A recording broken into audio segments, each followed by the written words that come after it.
In a small, sterile room chilled by artificial air, two golden-haired girls with crimson eyes sat facing each other. They were perfect mirrors so identical it was uncanny. Twins? No. The answer was far simpler. They were both me. Yes, in this barren white box, I sat huddled with a clone of myself, clinging to myself. This is so boring, I muttered, kicking my feet against the cold floor. In this suffocating prison, the only companion I had was the clone I'd created. My only solace. My only reflection. Ugh.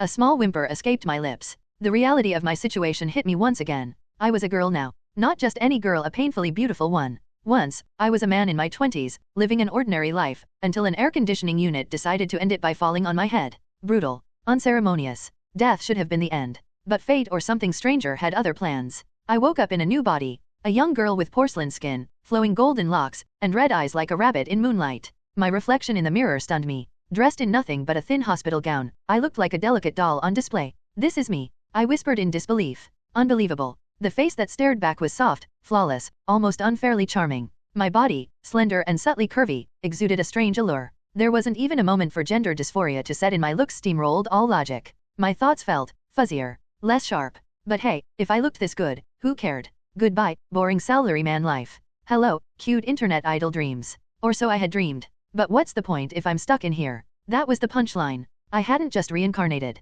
I'd been ice-guyed into a mobile game I used to play, Crimson Scholar, known worldwide as Deep Crimson Academia. A flashy, dystopian gacha game born of a rich otaku's fever dream and poor management. It ended prematurely after just one story arc. In the game, elite students in Academy City battled against dimensional horrors while uncovering conspiracies. My role? Violet Dunhind-Rugilin, aka the Boundless Witch. A sadistic, high-ranking villain who delighted in cruelty before being brutally killed by the protagonist. Of all characters, why her? But there was a silver lining. I wasn't that Violet yet. The girl I saw in the mirror was younger, smaller, a prelude to the future villainess. This was before her descent into madness, meaning I had a chance. A chance to rewrite her fate, avoid her sins, escape her death. That was, if I survived long enough to do it. Currently, I was a prisoner inside Laplaxia, a shady pharmaceutical company conducting grotesque experiments under the guise of research. Here, I was known only as Test Subject 10-6-8, monitored day and night, shocked into submission if I stepped out of line. A thick metal collar clung to my neck like a curse, armed with a painful stun function I had unfortunately tested already. I wanted freedom, a peaceful life, maybe even school. But I wasn't normal. I had a trump card. Status window, I whispered. A translucent screen flickered to life in front of me. Name, Violet Dunhind-Rugilin. Alias, Test Subject 10-6-8. Status, Research Facility Test Subject. Health, 1000. Mana, 1500. Unique abilities. Level 1, Clone Technique. So it was real. I was her. And I had her ability, Clone Technique. The power to create identical clones eventually in the hundreds or even thousands. Right now, I could only make one. But it was enough to plan my escape. I wasn't sure what would come after. Maybe hiding out in the wild. Maybe enrolling in the academy under a fake name. Too many variables. For now, I curled up on the bed, hugging my clone. She smelled faintly sweet. Holding her myself was oddly comforting. In this world, the only person I could truly trust was me. Just as I was drifting off, loud footsteps thundered down the corridor. Test Subject 10-6-8. I jolted upright. Crap. I'd forgotten this room had surveillance. The metal door slammed open. Armed guards stormed in, weapons aimed at me and my clone. A researcher in a pristine lab coat followed behind. Who told you to use your ability in your room? Get rid of it, he barked. I'm sorry, I whimpered, bowing my head. He pulled out a small switch. Click. Electric pain seared through my body. My clone and I collapsed, twitching on the cold floor. Tears welled in my eyes. I hated this body's sensitivity to pain. I hated them. We're always watching. Disobey again, and we will escalate. The researcher shoved the switch in my face before storming off with his goons. My clone disappeared with a snap. Left alone, I sat in silence and sobbed. But in the quiet aftermath, something stirred inside me. Not sorrow, hatred. If I get the chance, I'll burn this place to the ground. I began to visualize it, dozens, hundreds of clones overrunning the facility, dragging down the guards, humiliating the researchers, and torching the entire building. It was a fantasy, but it felt good. I'll need to train, grow stronger, map out this place. And I'd need a weapon. A hammer would be nice. Something satisfying to swing. As I lay in bed again, chest shifting awkwardly beneath me, I tossed and turned, trying to find peace. I couldn't sleep.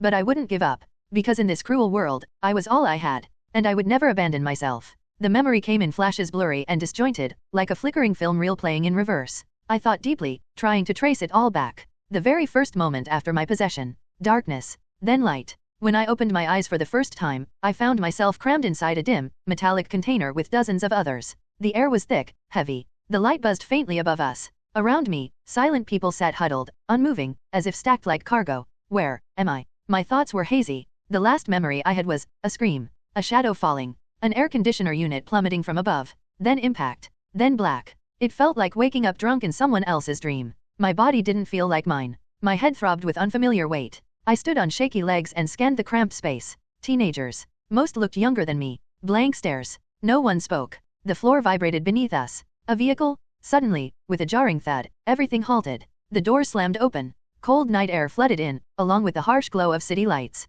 Out? Everyone out. Move it, now. Rough voices barked from outside. Men with tattoos and cold eyes yanked people from the vehicle. The atmosphere turned suffocating. Human trafficking. I didn't know how or why I was here, but one thing was clear, this was wrong. I stepped out cautiously, heart pounding. Ahead, another line. More thugs. More screaming. Teenagers were herded toward a sleek, white van. And somehow I knew, if I got on that van, I'd never see daylight again. When no one was looking, I broke from the line and ran. Hey, that one's running. Catch her. I sprinted, bare feet slapping against pavement. But, why am I so slow? A hand gripped my arm. I was hoisted into the air like a doll. Let me go, I screamed. Except, it wasn't my voice. It was a girl's. A bright, high-pitched scream I didn't recognize. I froze in shock just before a punch to the gut knocked the air out of me. Little brat. Load her up. We're done here. My vision dimmed. I woke again, tied down beneath sterile white lights. The room was dark beyond them. My limbs wouldn't move. Cold metal cuffs restrained my wrists and ankles. A green cloth covered my body.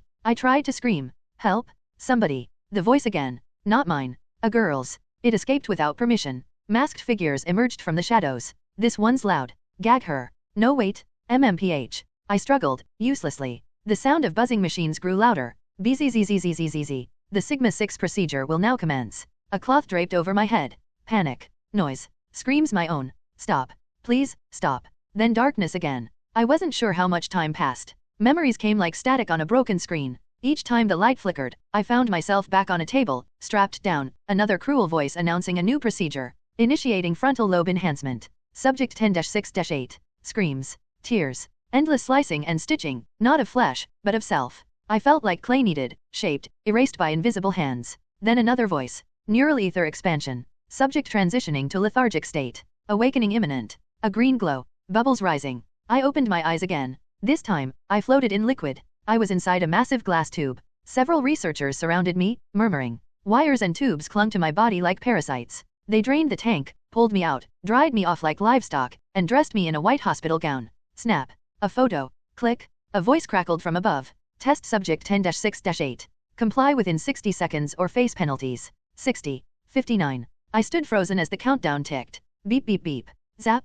Kya. Pain arced through my neck. I screamed like a frightened cat and collapsed. Tears spilled down my face. And then something strange. Instinctively, I raised my arm. A strange warmth welled up from within. Something invisible spilled into the air. Before my eyes, matter began to assemble, first legs, then a torso, and finally, a girl with golden hair and crimson eyes. She moved as I did. Tilted her head when I did. A mirror. My clone. Then, she crumbled into dust. Again, more procedures. More bindings. More flickers of memory. Until finally clarity. I was escorted to a room, a proper office this time. There, a bald man sat behind a polished desk. He looked at me like a collector admiring a rare find. What's your name? He asked. I don't know, I replied truthfully. He sighed. Team leader, doesn't this one have a designation? Test subject 10-6-8, sir. Possibly a refugee from Ruslam. The man director nodded thoughtfully. Fine. Give her one of the discarded identities. He tapped a tablet. A photo popped up on the screen, a girl I didn't recognize. Violet Dunhind Rugilin, he read aloud. Odd name.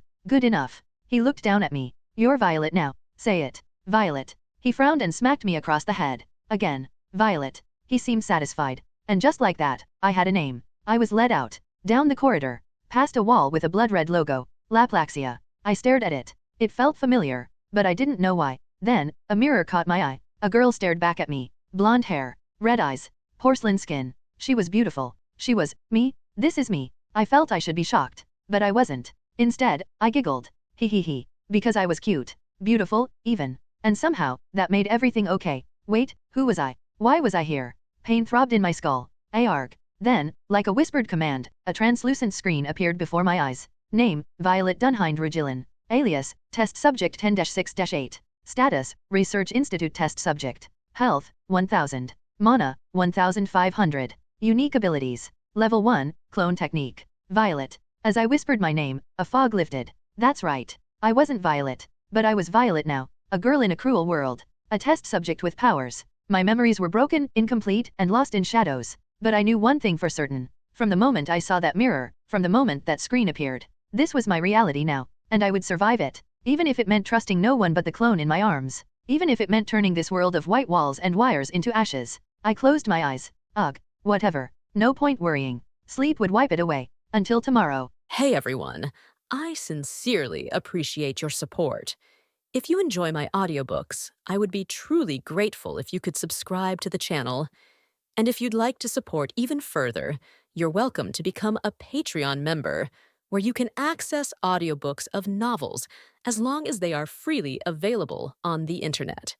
Your kindness and support mean so much. Thank you.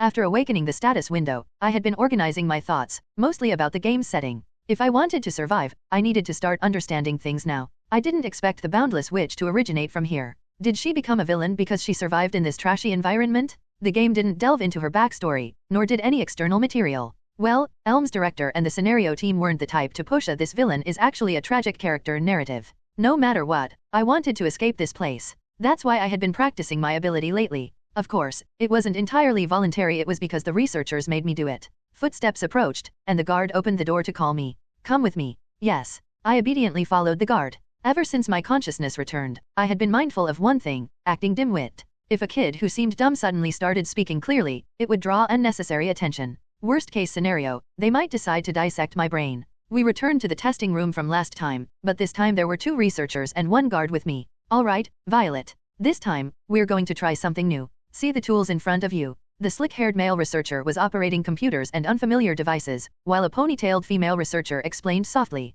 Since I had awakened my unique ability, the researchers' attitudes seemed to have softened. They even looked at me with warm eyes. Yes, I understand. Click. Eek. Nope, same as before. A light electric shock made my body jolt. Get a grip, 10-6-8. How are you going to follow instructions like that? Apparently, the male researcher didn't like my way of speaking because he activated the collar around my neck. Although it wasn't as painful as before, it still stung. Why yes. Sorry. Answer properly. I'll do my best. This overly serious researcher kept barking at me. It was so hard to keep stammering like this. Meanwhile, the female researcher placed a helmet bristling with electrodes and wires on my head.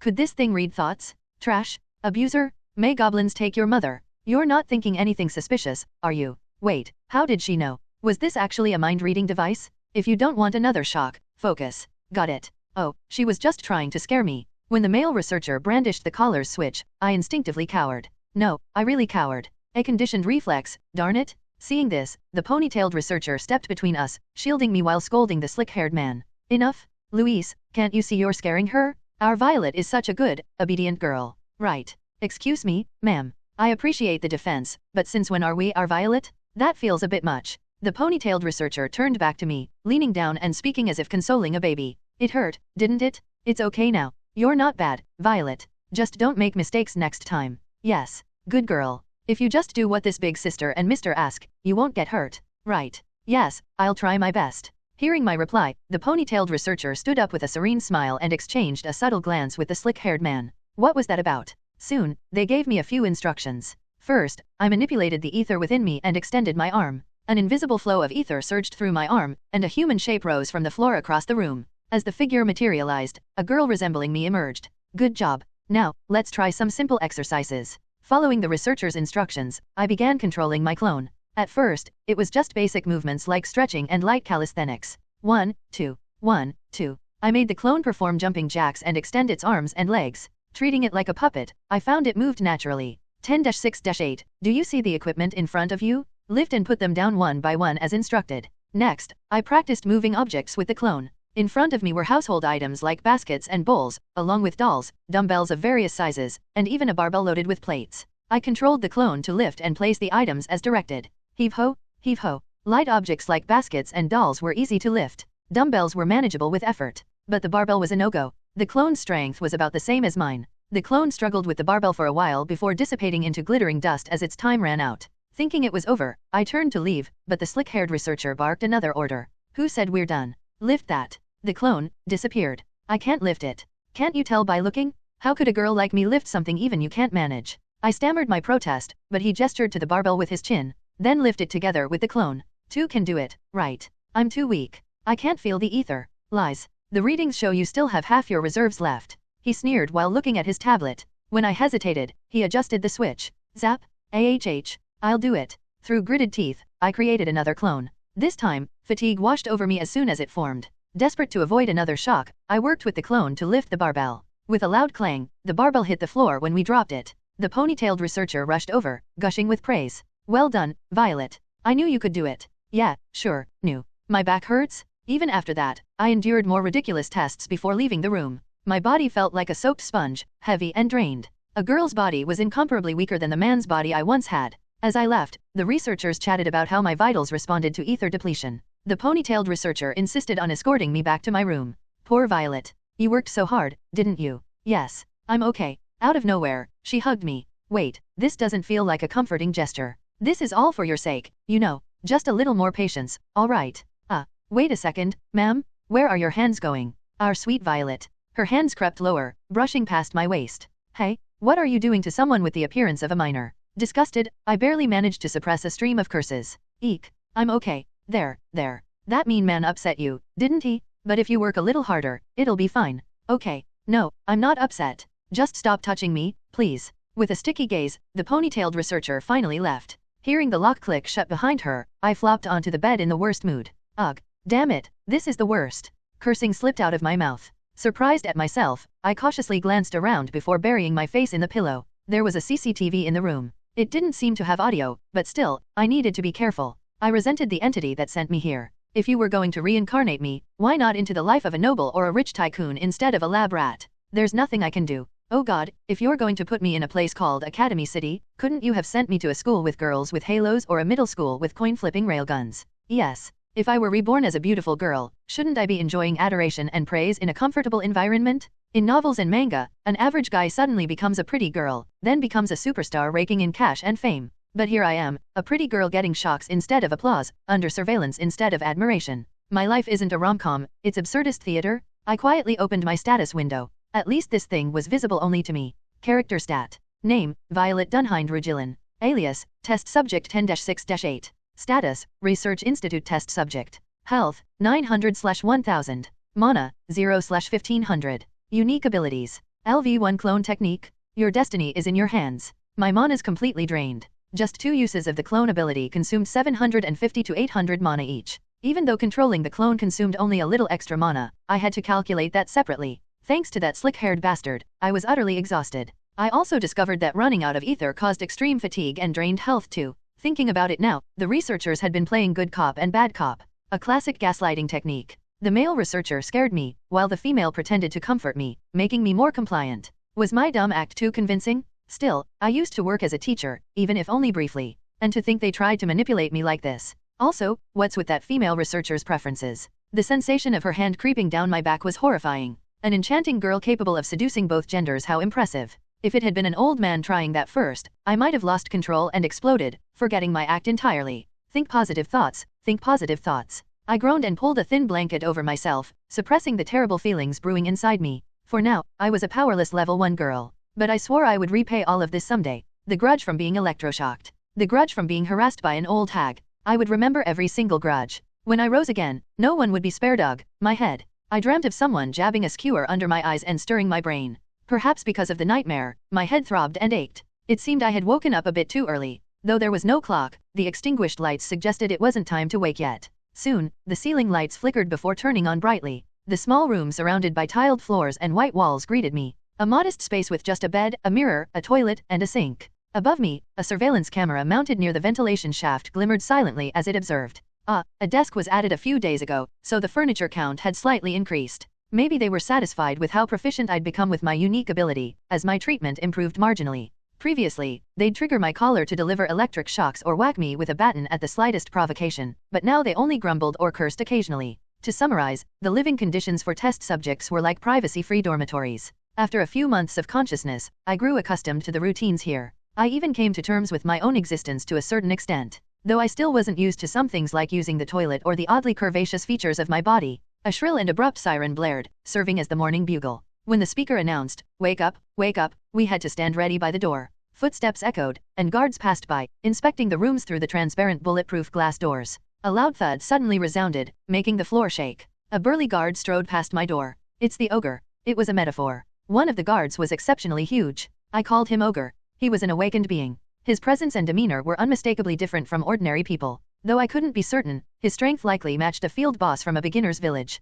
The test subjects here were awakened beings who had survived inhumane experiments and gained power. They could easily snap a human spine like a twig. That's why the regular guards were equipped with automatic rifles or shotguns as a basic measure. Occasionally, awakened guards appeared with ether-infused maces to instill etiquette. After a brief roll call, mealtime began. The guard from earlier reappeared with a bag and lazily tossed a meal into the slot. A bottle filled with white powder slid into the room. Milk powder again. A few deceitful researchers, like the one with the ponytail, described it as a specially formulated nutritional food for our valued participants. But I knew better. The bottle contained a mix of powdered milk, protein supplements, and crushed vitamins, human fodder. One evening, after returning from a physical examination, I witnessed a researcher scooping powder from a plastic container labeled protein and another with a baby image into a large bowl. Epsilon-S. They even added crushed pills, mixed everything, and filled the bottles lined up on their desk. This was the only meal we test subjects received thrice a day. Sure, it's something to eat, but it digests too quickly, so I was always hungry. I opened the bottle cap, poured water to the indicated line at the sink, and shook it.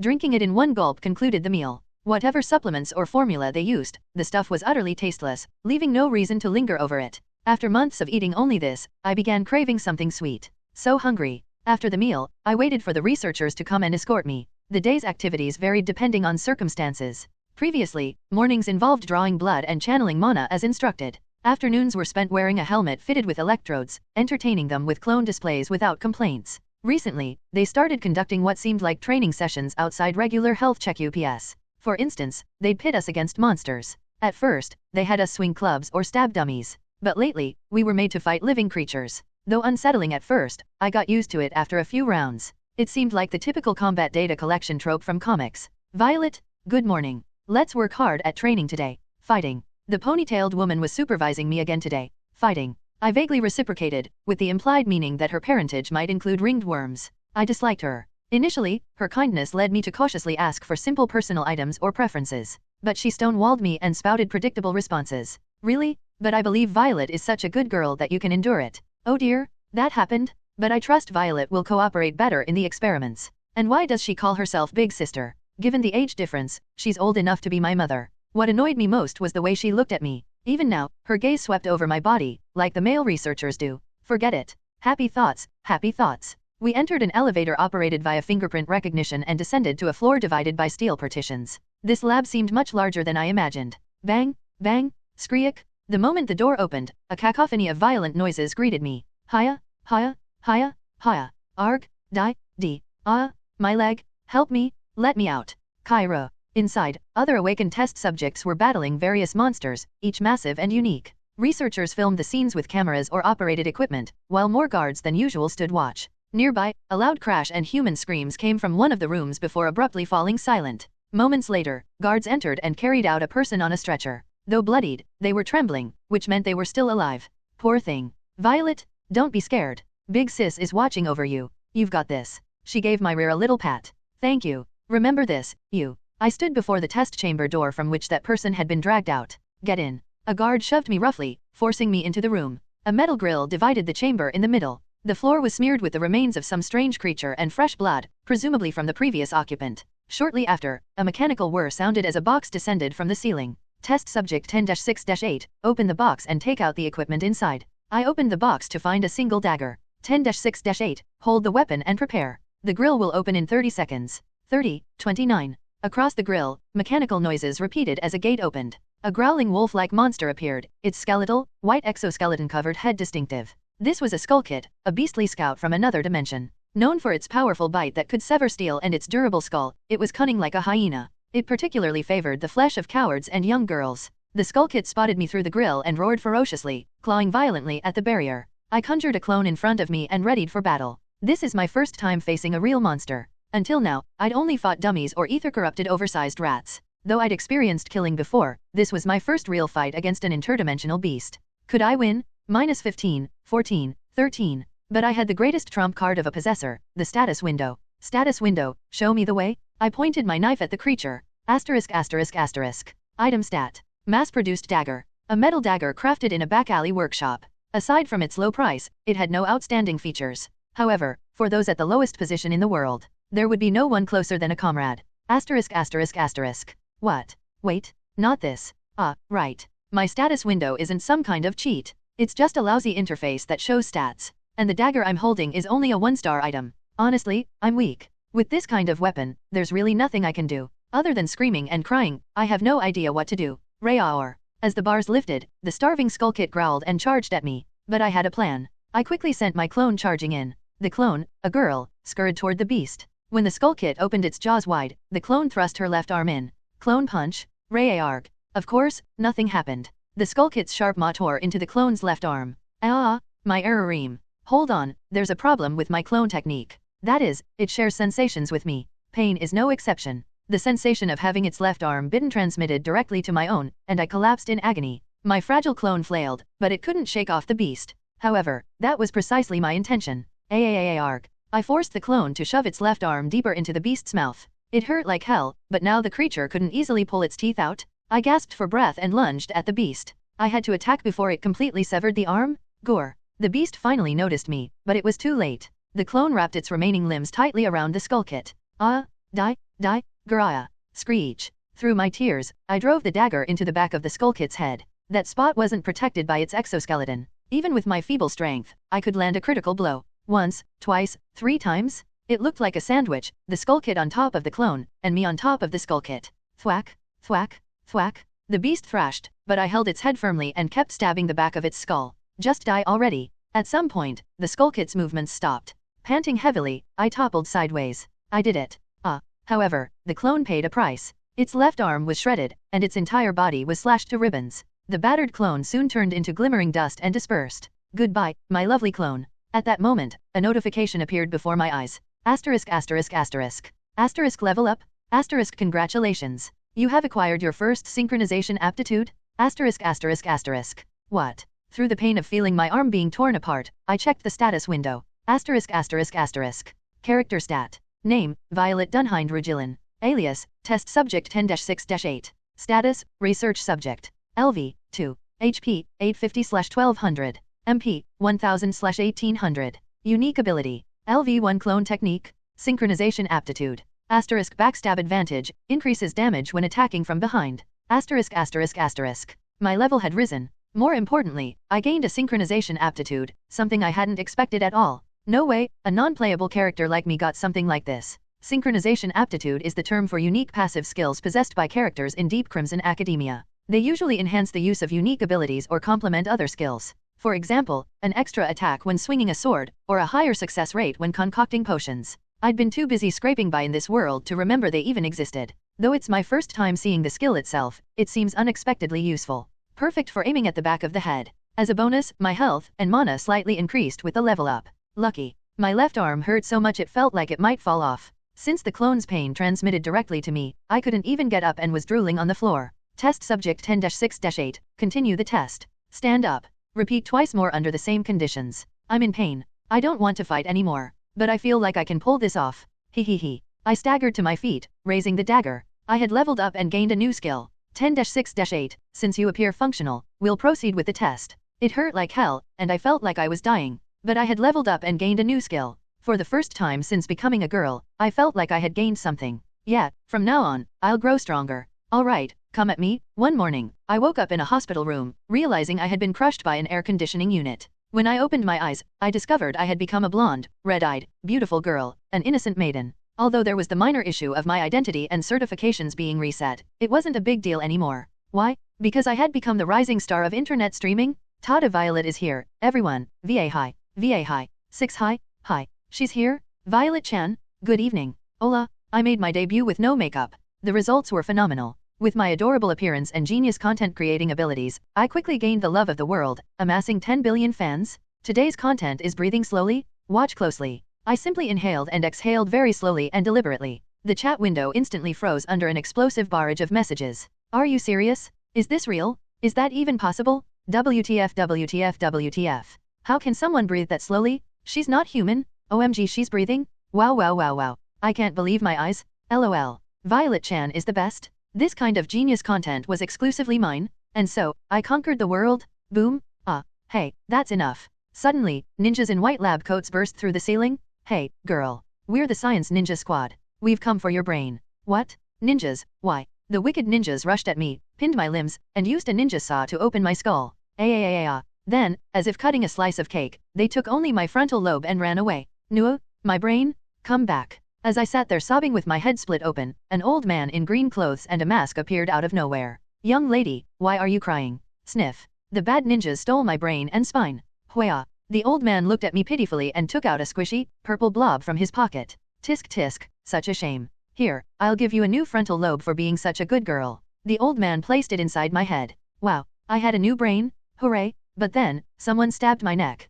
Squelch? Ah, who's there? I turned my head to look. Ugh, home. My bed. Where am I? I woke up with a start. Why was I lying here? What happened earlier felt like a ridiculous dream. There was a vague feeling that I had lost something precious. When I sat up, I saw injured people groaning on mats beside me. Several researchers were moving around, injecting a syringe-like device with a medicine vial into people's necks. With a popping sound, a red liquid was injected, and the wounds on their bodies vanished. Now that I think about it.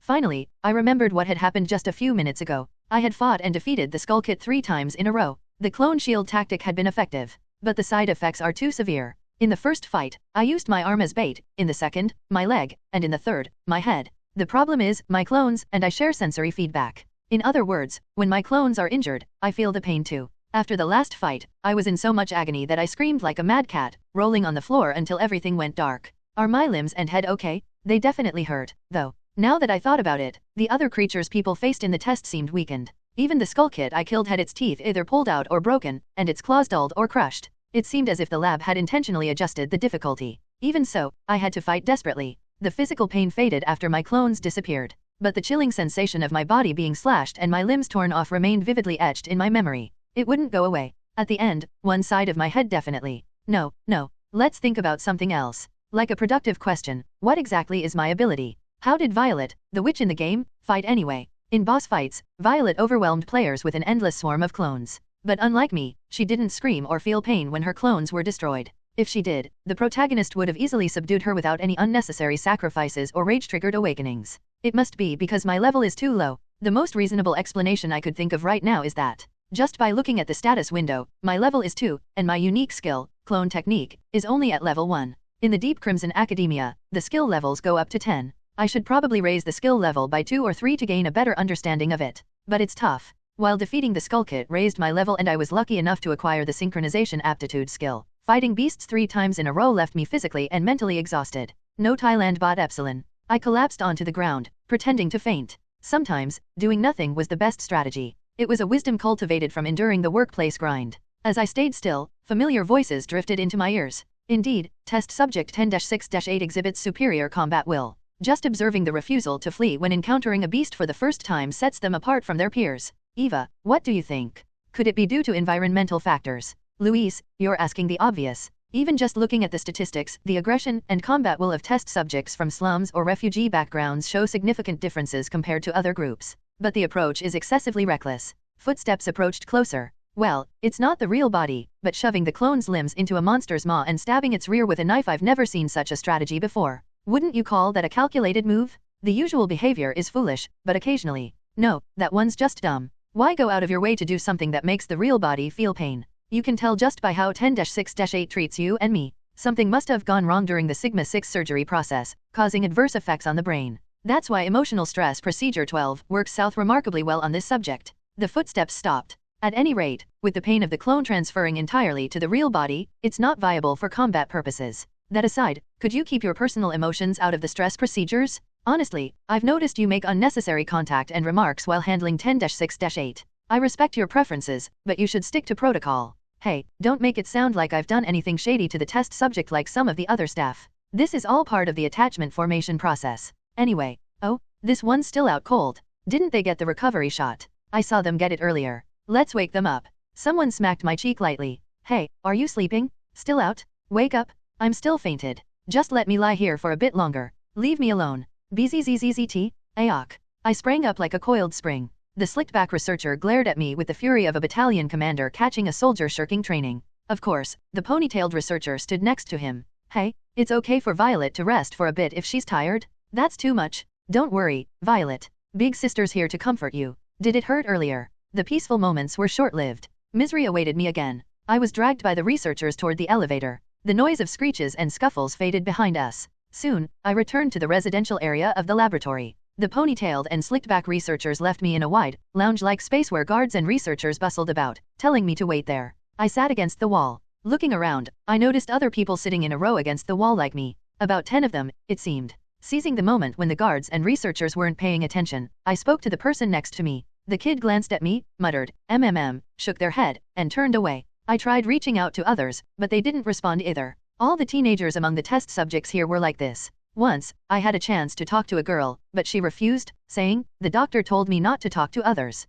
After waiting for some time, my body grew stiff, so I stretched. A strange gaze pierced through me. It was that pig-faced researcher staring at me. His eyes moved from my neck to just below my shoulders, lingering on something heavy. Damn it. I've dealt with this too many times to count, am dealing with it now, and will probably deal with it again in the future. But it's something I'll never get used to. For context, the lab only provides us with patient gowns and a single pair of underwear. While the gowns are loose-fitting, certain areas with higher density and volume are, unfortunately, noticeable. This is one of those times when being a blessed-looking girl is like sugar water attracting ants, only filth gets entangled. Struggling to suppress my anger, I forced myself to ignore him. Grumble. My stomach growled. It was almost lunchtime, and I started craving something delicious. But they'd probably just give us that pseudo-baby formula again. A greasy aroma wafted from one side. It was the scent of happiness, the smell of hope. Following the smell, I found the pig-faced researcher pulling something out of a paper bag and spreading it out on the table. A hamburger? And it was a set meal? Fries, cola, and a cheeseburger? Oh, how delicious it looked.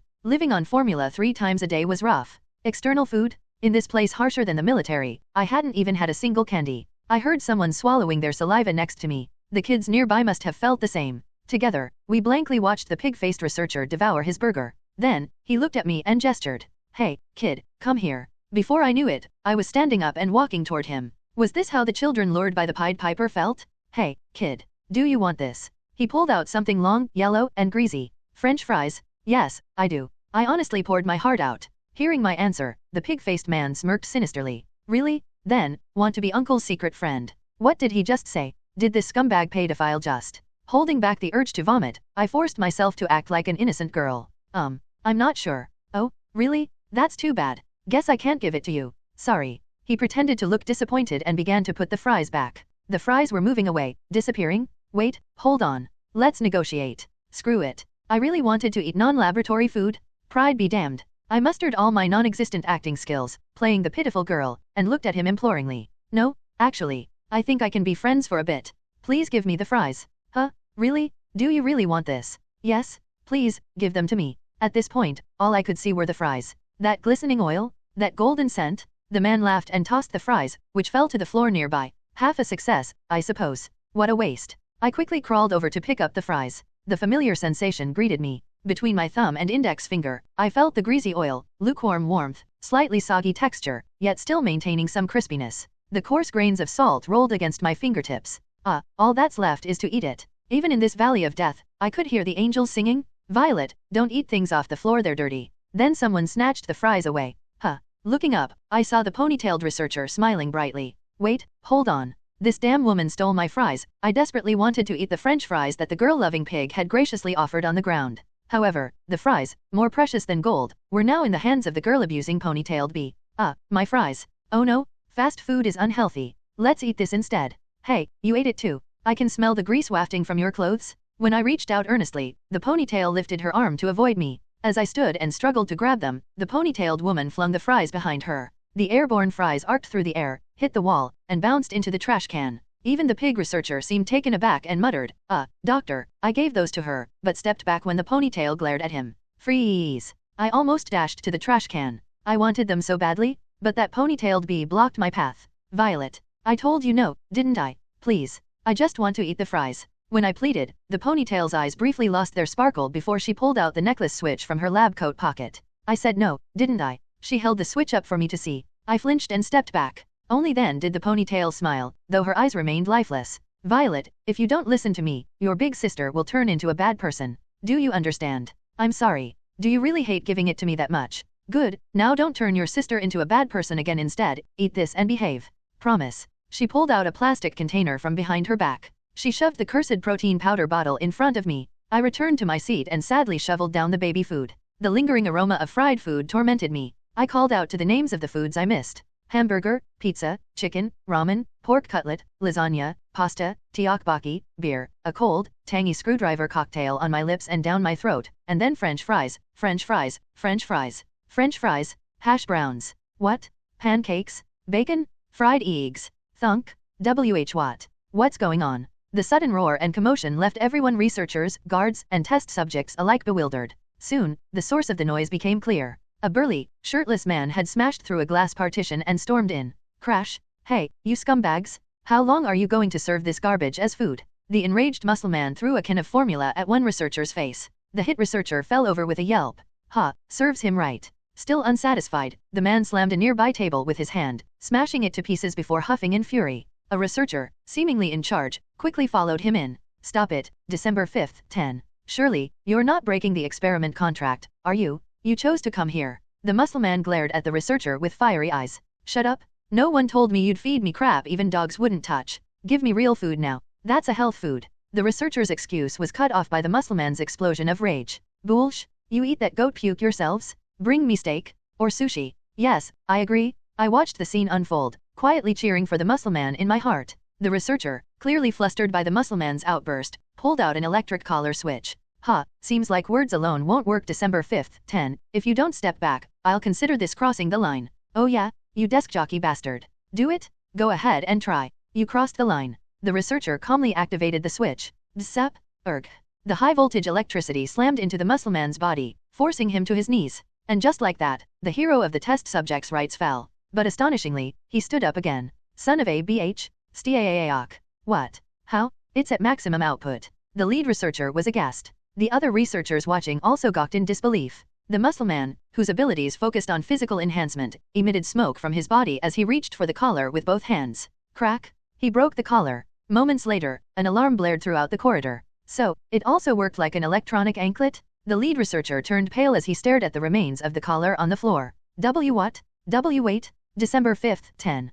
There must be some misunderstanding. The researcher, trembling, tried to back away. Misunderstanding? What misunderstanding, you piece of sh? Calm down. We're civilized people, right? Let's solve this with words, with words. The muscle man strode up, grabbed the lead researcher by both arms, and growled. Words? Sure, physical words, you bastard. Then, an incredible scene unfolded. Squish. Oh my god. Aik. The muscle man twisted the researcher's arms as if wringing out a wet rag. Human arms shouldn't bend like that. It was grotesque and bizarre. He then punted the screaming researcher, who crashed through multiple glass partitions and disappeared beyond. This is justice, you effing bastards. The other researchers and test subjects, realizing the situation had gone completely sideways, screamed and scattered. Sensing the escalating chaos, I quickly hid behind a wall to watch. Emergency? Emergency? Zone 2? Subject violence incident in progress. Guards quickly arrived in the corridor and pointed their guns at the muscle man. Rat-a-tat-a-tata. Bullets from pistols, shotguns, and rifles rained down on him. He howled in pain. Arg?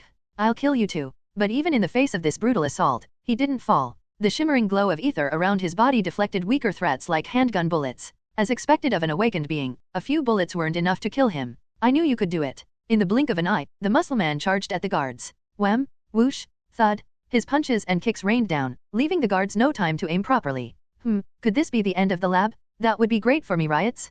Chaos? Destruction? But then, the atmosphere changed. A heavy thud resonated, followed by a deep vibration that shook the floor. A towering figure, wearing a helmet that completely covered its face and wielding a massive sledgehammer, appeared at the corridor's corner. It was the black uniformed guard, the ogre I had seen that morning. Everyone, stand back. The other guards quickly retreated behind the ogre, leaving the muscle man to face him one-on-one. And who the hell are you? The muscle man charged at the ogre. His ether-infused fists cut through the air and landed multiple clean strikes on the ogre's chest. Thud, bam, bam, bam. The muscle man stepped back, bewildered. The ogre stood completely unscathed. The only damage was a slight scratch on his black vest. What, are you? The muscle man's eyes widened in disbelief. You, surrender. UFER. After glancing back momentarily, the muscle man gritted his teeth and swung his fist again. At that moment, boom, I blinked and was stunned by what I saw next. Ugh. The spot where the muscle man had stood was now a crimson explosion. He's been crushed. The floor, walls, and ceiling were splattered with blood and bits of what used to be a person.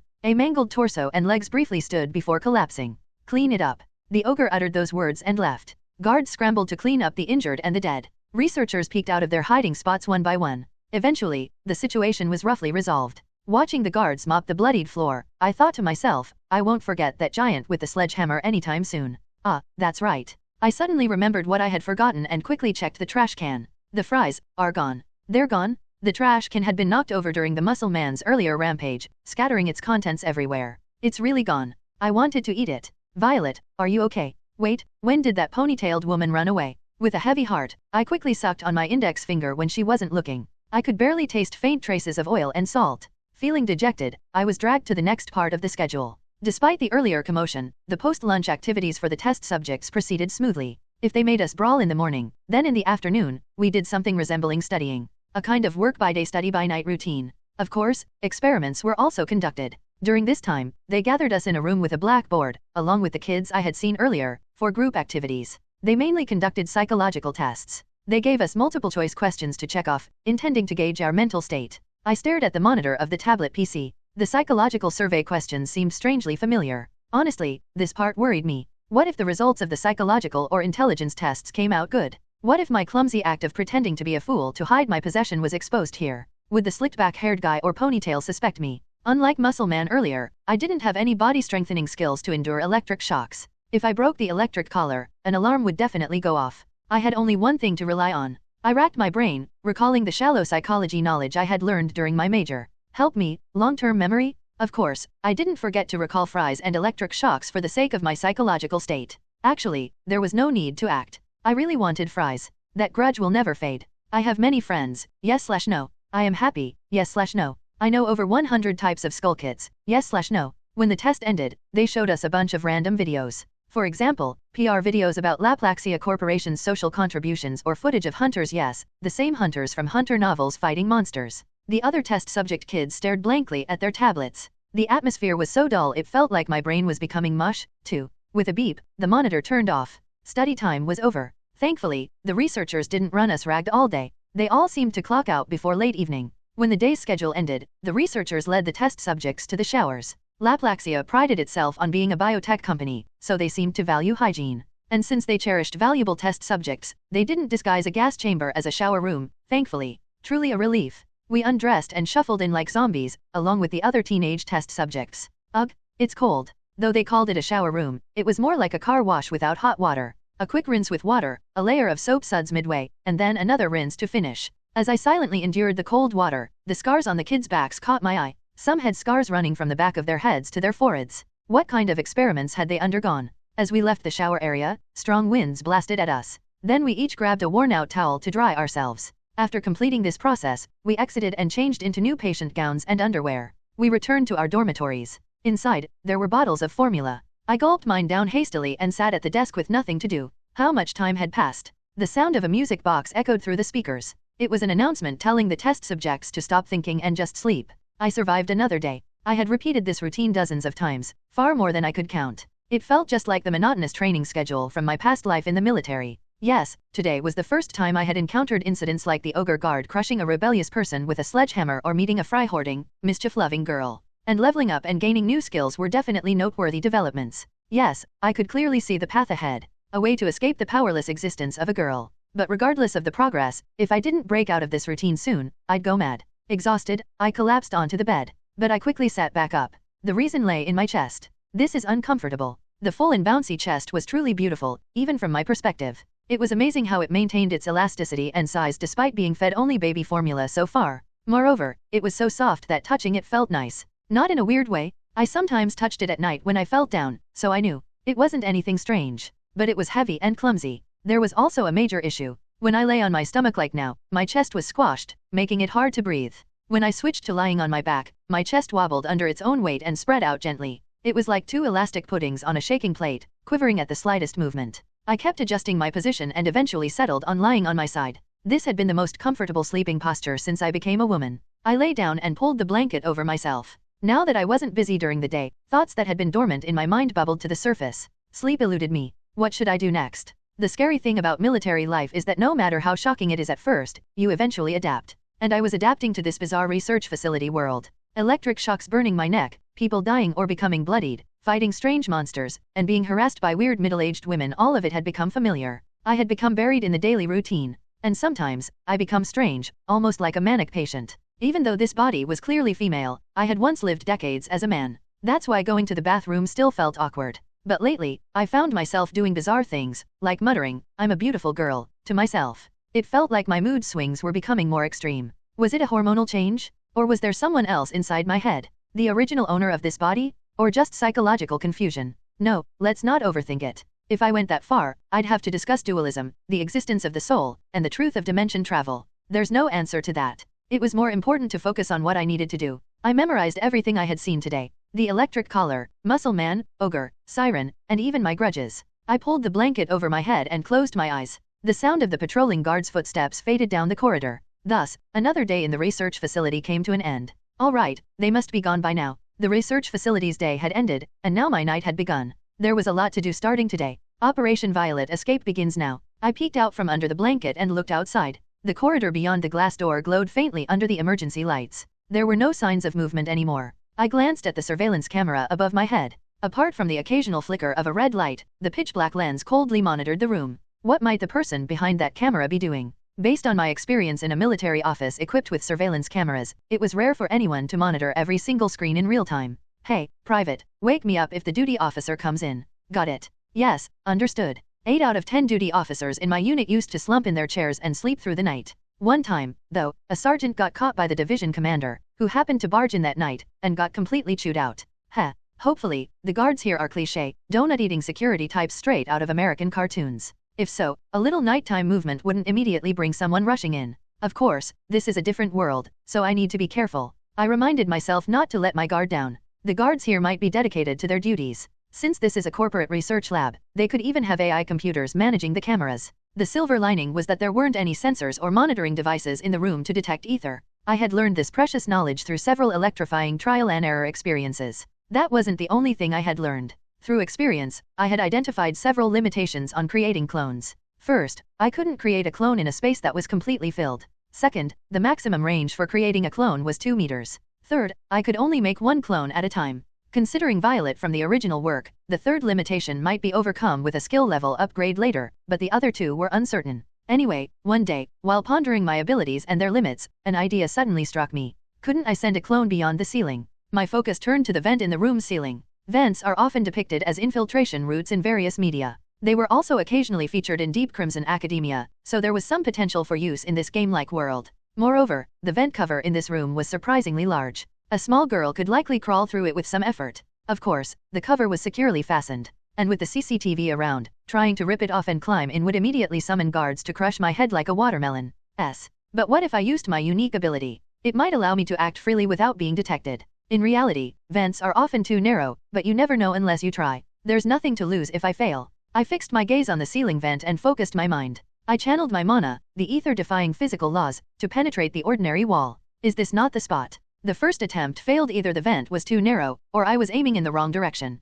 Without seeing beyond the wall, it felt like groping in the dark. After repeating the process 2 or 3 more times, I finally detected the presence of my clone beyond the wall, just as my mana was running low. Success. Alright, let's see if I can control it. I had learned another crucial aspect of my clone's ability through experience. The sensations felt by the clone were transmitted directly to me, the original. The pain from the battle earlier that morning was one example. Realizing this during my initial experiments, I wondered if other sensations could also be transmitted to me. When the researchers weren't paying attention, I practiced in secret bit by bit. Eventually, my hypothesis was proven correct. As I focused on my clone, my vision seemed to be sucked into another location. Darkness enveloped me, and suddenly, I was staring at the narrow metallic confines of the vent. Fireworks went off in my mind. Congratulations! Violet had acquired a remotely controlled, adorable VR drone. After transferring my auditory senses as well, I focused and maneuvered the clone to crawl through the vent. It was dark inside. Dust swirled with every movement, tickling my nose. Unable to see ahead, I cautiously extended my left hand and released a small amount of ether. Faint particles gathered at my fingertips, emitting a dim crimson light that faintly illuminated the vent. My clone could use this as well. Perfect. By the way, I'm gradually getting the hang of using ether. The famous saying that practice makes perfect seemed to be a fundamental truth in this world. But I needed to hurry. Using ether for illumination was cutting into the time my clone could be sustained. Initially, I could only maintain a clone for about a minute. Now, that duration had increased to roughly 30 to 35 minutes. With the ether used for lighting, I estimated the time to be closer to 30 minutes. I crawled tirelessly through the cramped vent. The first goal was to explore the vent and understand the structure of this building. This wretched lab seemed intent on driving its test subjects insane. It had no windows, and any element that could provide a sense of the outside world or time had been deliberately excluded. Other than occasional dates mentioned by researchers during experimental recordings, I couldn't determine where I was, let alone what time it was. Based on taking an elevator downward, the building seemed to have multiple floors, but whether it was above or below ground was unclear. With no external sounds, I couldn't even guess if we were in a city or a remote location. Crawling through the convoluted passages, I became covered in dust. Turning a corner, I spotted light seeping through the vent floor. I looked down. Where was this? It was a place I hadn't seen before. Peering down, I saw several exhausted-looking lab employees typing on keyboards in front of monitors. Empty energy drink cans rattled nearby. Team leader, why do the quarterly support budgets keep shrinking? No idea? They just said to make do with what we get. I want to go home. I moved past the area. After wandering aimlessly in the darkness for a few more minutes, I noticed another faint light leaking through the gaps in a vent cover. Looking down, I froze in shock when I saw a black-clad security guard below. Thankfully, it wasn't an ogre guard. The guard was arguing with a bespectacled researcher. Excuse me, sir, what is this? Why didn't you submit your smartphone? You read the security agreement and the electronics restriction policy, didn't you? This is unacceptable. Let's just move on. I'm just using the messenger. Hey, come on, cut me some slack. Seriously, haven't you read the recent notices from above? Careless use of cell phones poses a security risk. Terrorist groups could track phone signals and attack the facility. What kind of conspiracy theory nonsense is that? Ugh, fine. Here. The bespectacled researcher, irritated, tossed the phone. The guard caught it and stared at him before turning away. Feeling like I had wasted my time, I prepared to leave, but as soon as the guard walked off, the bespectacled researcher chuckled and pulled out another smartphone. Seriously, acting all high and mighty like a watchdog. That was just a dummy phone, idiot. Wow, we have a staff sergeant from my unit here too, it seems. I shook my head, realizing I had wasted too much time. Quietly, like a snake, I swiftly moved through the ventilation ducts. Through the grates of the ducts, I could glimpse various scenes outside. Hey, what did you guys order? Wasn't it supposed to be chokers with embedded detonation cords? The kind that explodes when pulled? Do you know how many people died today because the test subject went berserk? Blame the director for giving us such a tight budget. What do you expect me to do? You were the one who said basic electric shock features would be enough. I just did as I was told. I saw people squabbling over responsibility for this morning's disaster. Hehe. Hey, kid, let's play a fun game with me. Wait, sir, I'm scared. When I spotted a pedophilic pig trying to pull something strange during lunch, I turned away in disgust. I wish I could get promoted. Give it up. This is an exile post. Even the director was sent here after losing in office politics. I passed by people lamenting their miserable lives once more. And then, I witnessed something quite horrifying. Let's just finish this quickly and leave. Begin the drug injection. Wait, the anesthesia? The anesthesia hasn't taken effect yet. On an operating table, a pitiful man writhed in agony. Okay, starting the injection. Arg. It was the fate of a foolish volunteer for human experimentation. The man twisted in pain, his entire body convulsing before his tongue lolled out, and he collapsed. The price for such foolishness was far too cruel. Shuddering at the gruesome sight, I headed elsewhere. The faint glow of ether lighting at my fingertips was steadily diminishing. It was a sign that the clone's time was almost up. What on earth is so important that people are dying for it? Ether, the mana of the world of deep crimson academia. Also called magical energy, it is a miraculous catalyst that distorts natural laws and grants humans extraordinary strength and reflexes. In this world, those who gain such superhuman power are called awakeners. While people commonly use the term without distinction, technically, the energy flowing in from another dimension is referred to as ether, and the subset of ether within an awakener's body is called mana. It's practically the same, though. The game company, perhaps finding character sales a bit too bland, added a concept called unique abilities. These are special supernatural powers that are exclusive to certain individuals, which they can use innately without learning. If regular awakeners are like passenger cars, those with unique abilities are like military armored vehicles, jet engine-equipped race cars, or construction bulldozers special-purpose vehicles.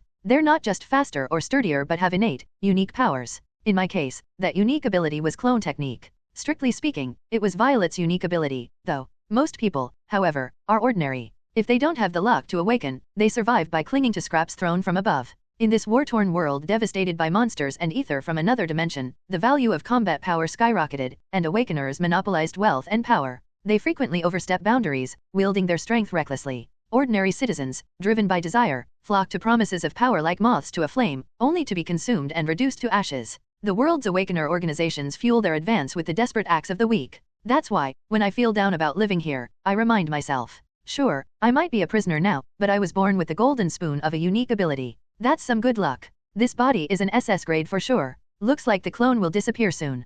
As the time limit for the clone neared, my strength started to fade. I had spent too much time quietly crawling through the narrow ventilation ducts, observing this and that. It seemed I would have to call it a night. Huh? What's that? The ventilation duct was narrow. While I could move forward in a straight line, it was impossible to turn my body around. So, to pass the time, I continued moving forward. After turning a few corners, I spotted a grate emitting a red light directly ahead. Usually, ventilation grates are on the floor, allowing me to look down at the scene below. But this one was on the wall, or more accurately, it was loose enough to be called a grill. The duct was slanted, requiring me to climb upwards. Unable to resist my curiosity, I moved forward. Peering through the grill, I saw a strange room, different from the rest of the lab research facilities typically have pristine white tiles and walls painted in a sterile mental hospital style. This was the opposite. A confined space with rough concrete walls, large and small exposed pipes, and various tools scattered around. What? Crazy. As I looked down, I let out a short gasp. Directly in front of me was a woman with her arms chained to the wall. A short-haired girl with pink locks and androgynous features. At first glance, she could easily be mistaken for a beautiful boy. I knew this woman. Even though her cartoon-rendered graphics had turned into lifelike visuals, there was no mistaking her. Her name was Kalia Blaze, one of the main characters in the first act of the story alongside the protagonist. That's right, a playable character. Wait a minute, you're a main character? What are you doing here? Just then, my clone began to dissipate. Oh no, not now. Kalia, who had been hanging her head as if in despair, suddenly looked up. Our eyes met through the grill, her green eyes widening in surprise. Excited, I waved at her energetically. Hi there. Suddenly, my vision went dark, and I found myself back in bed. What just happened? Inside the crude and rugged confined space, Kalia recalled the crimson-eyed girl who had appeared through the grill on the wall moments ago. The girl had startled her so much that she couldn't say a word. The girl had shouted hi, and waved before vanishing suddenly. A ghost. Kalia wondered if she had been hallucinating. It was dawn. A secluded chamber at dawn. Kalia was unable to sleep, tormented by the dizziness swirling around her body. Thirsty. Hungry. It had already been a week since she was subdued by Laplaxia's mercenaries and dragged here. In that time, she had neither eaten properly nor drank anything. I was so foolish. Even though the Brotherhood tried to stop me, I walked right into the trap myself. It had been over a month since her uncle, who was investigating the suspicious activities between Laplaxia and other clans, went missing. Plagued by anxiety, she recklessly pursued an unverified tip that she overheard by chance. Despite her comrades and friends trying to stop her, she charged forward blindly, leading to her defeat due to overwhelming odds. The place she went to for clues was an ambush set by awakened forces. Of course, the grunts were no match for her unique ability. However, her confidence didn't last long. She was overpowered by the sudden attack of a giant wielding a hammer. Is there really a way to escape? The research lab greedily craved her unique ability but wasn't foolish enough to give the beast an opening to break free. Her body was restrained by multiple devices. Both arms were bound with restraints that disrupted the flow of ether and were chained to the wall. Around her neck was a collar that delivered electric shocks. The only sustenance she received was a faint drip of fluid into her left arm, seemingly just enough to keep her alive but not strong. Since she couldn't make contact with anyone, there was no hope of a rescue from the Brotherhood. No, Kalia herself had half given up. She didn't believe her comrades would be able to find her. Suddenly, the image of the ghostly girl from last night flashed through her mind. Who on earth was that girl? Hello. Hearing a voice calling her, she lifted her head. To her surprise, her gaze met a girl with striking red eyes and a cute appearance peering at her through the vent grate. The girl, who was excitedly waving her hand, opened her mouth as if to say something, but disappeared in the blink of an eye. Was that just a hallucination? Perhaps that girl was the vengeful spirit of a pitiful victim wandering this lab. While she mulled over that thought, Kalia's ears suddenly caught a strange noise coming from the vent grate in front of her. It was a faint dragging sound over the metal. When she turned to look at the vent, the sound grew louder. Through the grate, the red-eyed girl reappeared. Kalia's eyes widened in disbelief. A ghost. The following night, as soon as I crawled back into the chamber through the vent, I heard a strange sound. A ghost. I immediately objected. I'm not a ghost. To call someone as adorable as me a ghost, what a ridiculous thing to say. Wait, no. There I go again with these weird thoughts. I need to stop obsessing over being a cute girl. Hey, who are you? Are you from the lab? How are you even in there?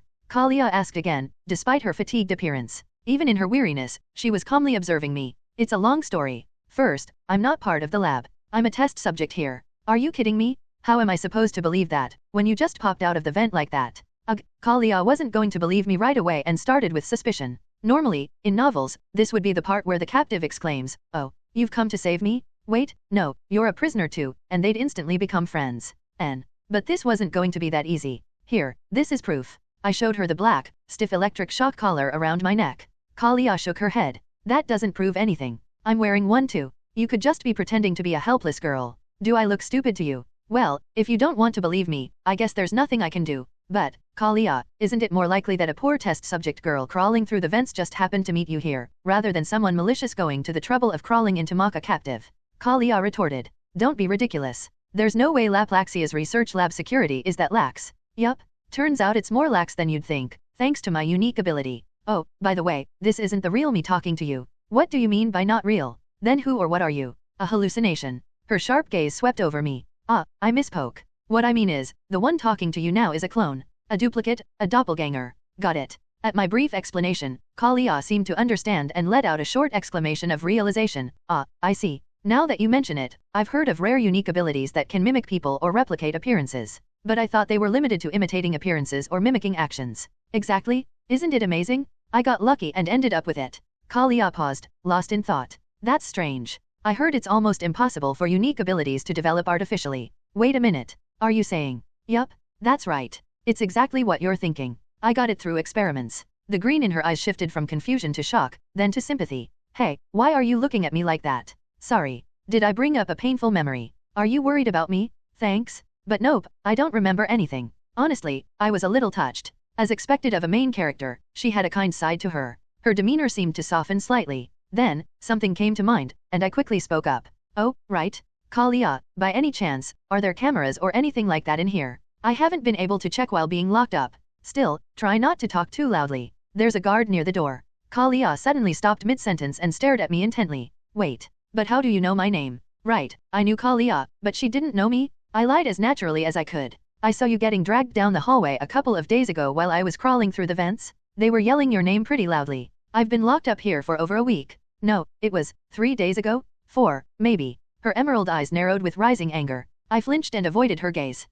Damn it. Kalia gritted her teeth and turned her head away, scowling. Her soft pink bob swayed as she moved. I don't think I'll be able to talk to this stubborn street girl anymore. Soon, my clone's duration expired, and my vision shifted back to the dark, cramped dormitory. This is bad. I naturally held hostility toward all forms of authority and order, but my hatred for the biotechnology corporation Laplaxia, stemming from the ill-fated past where I was imprisoned in a laboratory and tortured as a test subject, was beyond words. Yet, now that I think about it, I seem to have had an experience of being kidnapped by a lab in the past. And of all places, it had to be this lab. Who would have thought that the witch Violet and Kalia were once cellmates at the lab? Fate truly works in mysterious ways. But an unexpected variable had emerged. You idiot! Why did you get excited and act like you knew something there of all places? Based on the game's settings and my prior conversations with her, I came to a conclusion. Rather than hastily claiming my innocence, I needed to approach her calmly and slowly to dissolve her suspicions. With that resolve in mind, I swung my sword at the charging skull kit once again today. Gwyarg. Oyuyuyuk. This time, I sacrificed an arm and stabbed my sword into the back of its head. After being bitten so many times, I was starting to get used to the pain. Critical hit. Attacking the enemy's rear triggered the synergy attribute. Rear ambush. Damage has increased. Erg. Even as drool dripped down from the pain, I managed to plunge the sword into the back of the strange dog-like creature's head. The skull kit collapsed. Before, I had to grab the thrashing beast multiple times and stab it repeatedly, but ever since I developed the synergy attribute, it only took one well-aimed strike to its head to bring it down. This was the greatness of passive skills, but still, my clothes and face were drenched in blood. With bloody hands, I wiped away the sweat roughly. When a brief break came, I took the chance to test my abilities in other areas, keeping my actions discreet. As expected, there's a path under the floor. Of course, there would be ventilation ducts or empty spaces beneath the floor. Whenever I had spare mana, I kept creating clones and sending them on reconnaissance missions. Innate ability. LV2 clone technique. The creation speed and maintenance duration of clones have slightly increased. You can now transfer small objects below a certain weight between different clones. The more I use it, the more the clone level rises. While exploring the ventilation ducts, I realized something. Although the distance at which I could create a clone was limited, there seemed to be no restrictions on the distance they could move or be controlled. The deployment speed of clones was also becoming faster compared to when I first created them. Well, that was only natural skills improved with frequent use. However, something caught my attention. Transporting objects. What on earth did that mean? Could it possibly mean that I could move items I was holding between my clone and my main body? Wait, if that's the case. A brilliant idea suddenly occurred to me. When evening came, I didn't consume the powdered milk provided in the rationed plastic bottle and left it untouched. At night, I crawled back into the ventilation duct to meet Kalia. Hey there, I'm back. Kalia raised her head and slowly opened her mouth. All right, I gave it some thought after you left. I don't think you're one of Laplaxia's bastards. Those scum would just drug or torture someone, they wouldn't bother with a ridiculous act like this. When she saw my expression brighten, she quickly added more words. But I still don't trust you. I replied cheerfully to her wary demeanor. Then don't trust me. What? Trusting someone you just met is weird anyway. Honestly, I think I look suspicious too. And I don't expect to clear up your misunderstanding right away. Fine. So, what's your plan? Are you thirsty? Hungry? Do I look fine to you right now? She muttered weakly. Awakened beings could endure extreme conditions longer than ordinary people, but that didn't mean hunger and thirst became non-existent. I decided to test the improved clone ability I had discovered earlier during the day. Grabbing the plastic bottle filled with water that I had prepared earlier in the evening, I focused. It actually worked. In my clone's hand was the very bottle of powdered milk that had been in the bedroom just moments ago. Teleportation. It was ridiculously overpowered. Can you come up to the bars for a moment? I'll give you something. Kalia stared at me blankly, confused. I extended the plastic bottle through the bars. Her astonishment was evident. Here, open your mouth. I tilted the bottle slightly. Wait, hold on, ugh, bluh.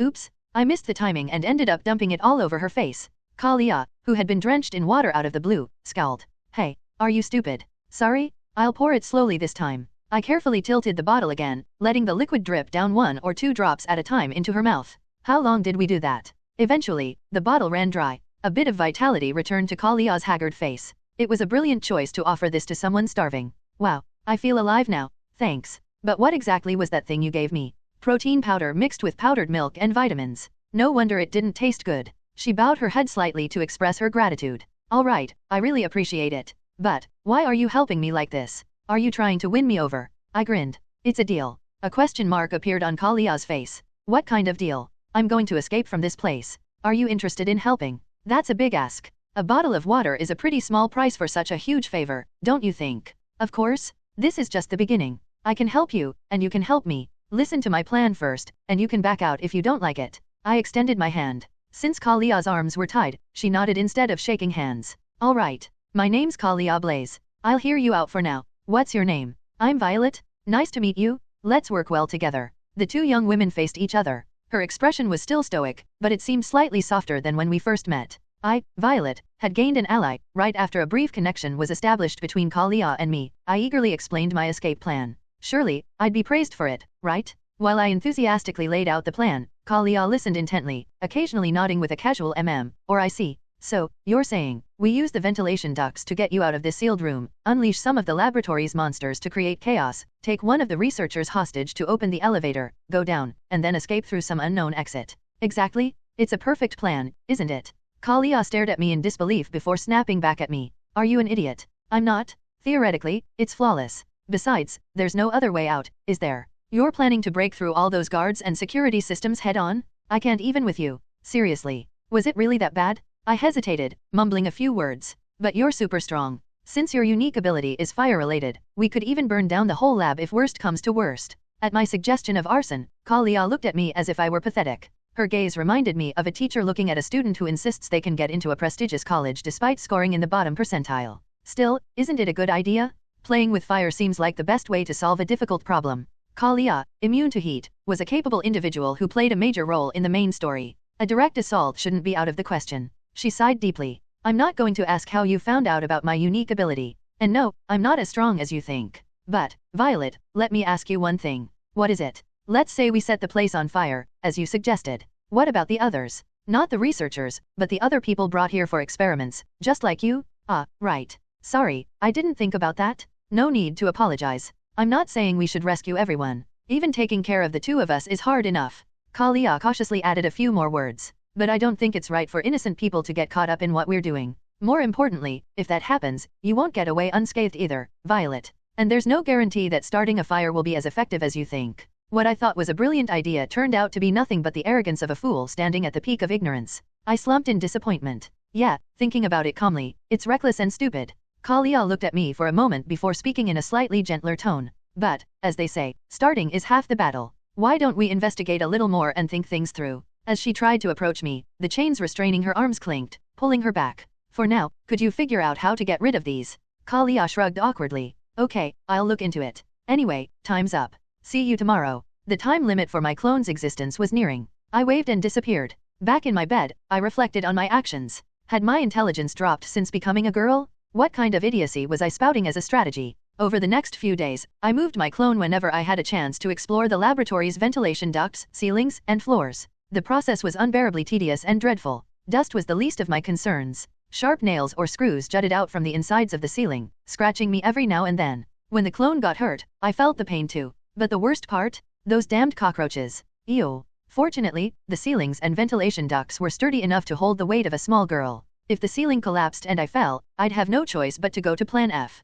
Lately, though, there had been fewer days of forced fights or bizarre psychological tests. Sometimes, I'd spend an entire day just lying in my room without anyone bothering me. On those days, I didn't have to deal with that obnoxious ponytailed researcher, endure electric shocks, or anything else. Just lying on my bed in peace was absolute bliss. However, the atmosphere in the lab felt a bit off. Occasionally, the researchers would call me or other kids my age for interviews or take sudden measurements of our bodies. What is this? Are they planning to buy us clothes or something? Whatever it was, the downtime was nice. With more free time, I had more opportunities to explore whenever I regained mana, day or night. Ever since I got here, I'd been constantly devising escape plans whenever I had a moment to spare. But if escaping were as simple as just thinking about it, the world would already be filled with escapees. Especially in this dystopian world, the inhumane research lab had its own thorough ways of controlling the test subjects they brought in. CCTVs were everywhere, and they'd fitted shock collars around our necks. I thought the collars might have a weakness since they weren't powered indefinitely, but I saw them patiently charging each collar beside its outlet until fully recharged.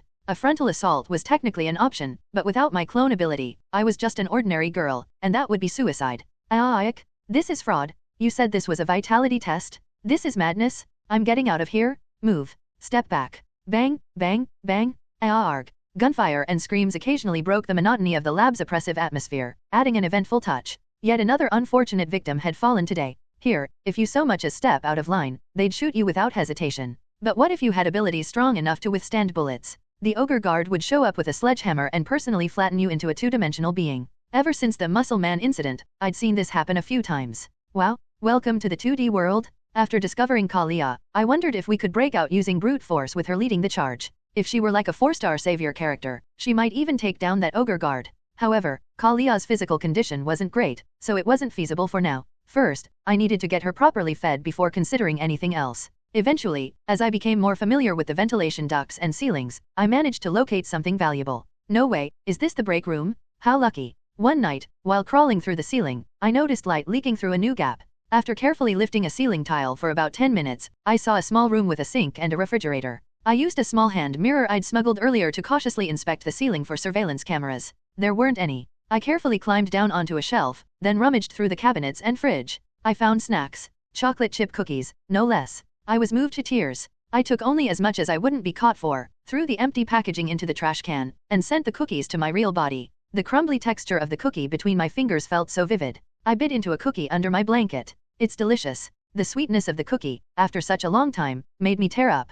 So, this is what sugar tastes like. Who knew there were cookies even better than the strawberry-filled ones I'd had in the army rations? Kalia's exhausted, chained-up image flashed in my mind. Without hesitation, I sent my clone to her room. Here, eat this. It's a cookie. I dangled the cookie on a string and lowered it toward her mouth like fishing bait. She raised her head, leaned forward, and bit into the cookie, swallowing it whole. I even brought cola. I retrieved an open can of cola and a transparent plastic 4-line I'd found in the trash. After a few failed attempts to feed her water due to height differences, I had come up with this solution. When I lowered the 4-line, Kalia grabbed it with her mouth and eagerly drank the cool cola. She let out a satisfied sigh. Violet, you're amazing. Where did you even find all this? This? I got it from the break room. Her green eyes narrowed. Isn't this a bit reckless? You could get caught. It's fine. They'll probably just think someone else ate it. Clones don't leave evidence. I reassured Kalia. Thankfully, she didn't criticize the cola feeding contraption. Every night, I roamed the lab, sneaking food to Kalia and stashing other useful items in the ventilation ducts. Using a pen and paper I'd swiped from an office, I began drawing a rough map. Although I wasn't certain, I estimated the lab had about 3 to 5 floors. The elevator had 4 buttons with no numbers, so I couldn't tell if it was above ground or underground. Judging by the people coming and going, there seemed to be additional floors above or below. I decided to call the place where Kalia, the majority of test subjects, and I stayed as the 3rd floor. This place included locations like offices, break rooms, dormitories, and classrooms. If you went 1 floor down by breaking through the floor, you would reach the 2nd floor, which had the testing grounds. There were cages storing various types of monsters, testing grounds where test subjects were made to fight, a storage room for weapons like swords, tools, and miscellaneous items, and a room that could be called a server room. Additionally, I realized something while looking around the ceiling of the B floor. There was also a room that could be called the central control room. Guards sat in front of walls packed with CCTV screens, holding coffee cups and munching on donuts. What's this? A hammer? Lucky. After discovering the storage room, I went down at night and grabbed everything I thought I might need: Phillips screwdrivers, ropes, tape, box cutters, and so on. I transmitted all the items to the main body in my bedroom and then destroyed the clone in the storage room. In this process, I recovered some of the mana I had used to create the clone. Finally, I created a clone inside the ventilation duct and transmitted it, completing the task. Unfortunately, weapons like swords used in the testing grounds were all locked inside boxes with security mechanisms. I could have smashed the boxes with a hammer, but the noise would have been too loud, risking detection. I also tried transferring the boxes themselves, but they were too heavy, and it didn't work well. For a while, my exploration was blocked on the 3rd and 2nd floors. I could create a clone in the empty space beneath the floor using the main body, but moving that clone back up to the 2nd floor and creating a new clone below wasn't possible. It seemed like creating 2 clones at once wasn't allowed. Then, one day, a breakthrough occurred. Unique ability. LV3 clone technique. The limit on the number of clones that can be created has been relaxed. Under specific conditions, if happens, the unique ability clone technique will become a unique ability. Finally, I had used and practiced the clone technique extensively, and it finally paid off. The limit on the number of clones had been removed. At the bottom of the status window was a strange description with corrupted text. I had no idea what it meant. Is it a matter of level? Even the entry above the clone technique was completely blacked out. Since this was a matter that would eventually become clear, I decided not to obsess over it right now. First, I created a clone in the position of the ventilation duct on the 2nd floor. The clone crawled to the location of the storage room, unscrewed the cover, and climbed out. I lightly tapped the floor with my foot to find areas that felt hollow. Perhaps due to experience, I had developed a sense of which parts of the floor were empty or solid. Then, I tried creating a clone. Success. Now, the path to the 1st floor was open. I spent more time exploring the ventilation ducts on the 1st floor. The first place I found was the office where I had encountered the bald-headed director. The bald director happened to be in the middle of a spittle-filled lecture to the researchers he had gathered. I decided to listen in for a moment. You people, if you have brains, use them. There's no other way. I'm telling you, this is perfectly feasible. Wait a second, director. Have you been diverting the budget for this? Diverting? What are you saying? Don't you trust me? I'm telling you, it's possible. Just think of it as a social adaptation training program. You've already been building attachment relationships steadily until now, haven't you? What's there to worry about? But the psychological pressure measures and procedures for the teen test subjects have worsened their social skills. I don't think they'll produce clear results even if we send them out. I'm not saying they need to achieve excellent results. Just give it a try. Do you know how hard I worked to open a route to get them in there? From identity laundering to fabricating family relationships? If this succeeds, even you can get out of the outskirts. Think about it. That bald guy must have embezzled the budget for some suspicious project. The atmosphere wasn't great. I ignored it and continued diligently inspecting other areas. The 1st floor ventilation ducts had an unusually high number of fans spinning noisily. Breaking them wasn't an option. I kept running into blockages and had to turn back repeatedly. As I searched around, I suddenly smelled damp, humid air. It was a familiar scent of earth and wood. No way. Following that damp scent, I arrived at a large, spinning fan. Beyond it, I could see the outside world. It's the outside. Rain was pouring outside. The air was damp and humid, carrying the earthy scent of soil, trees, and grass.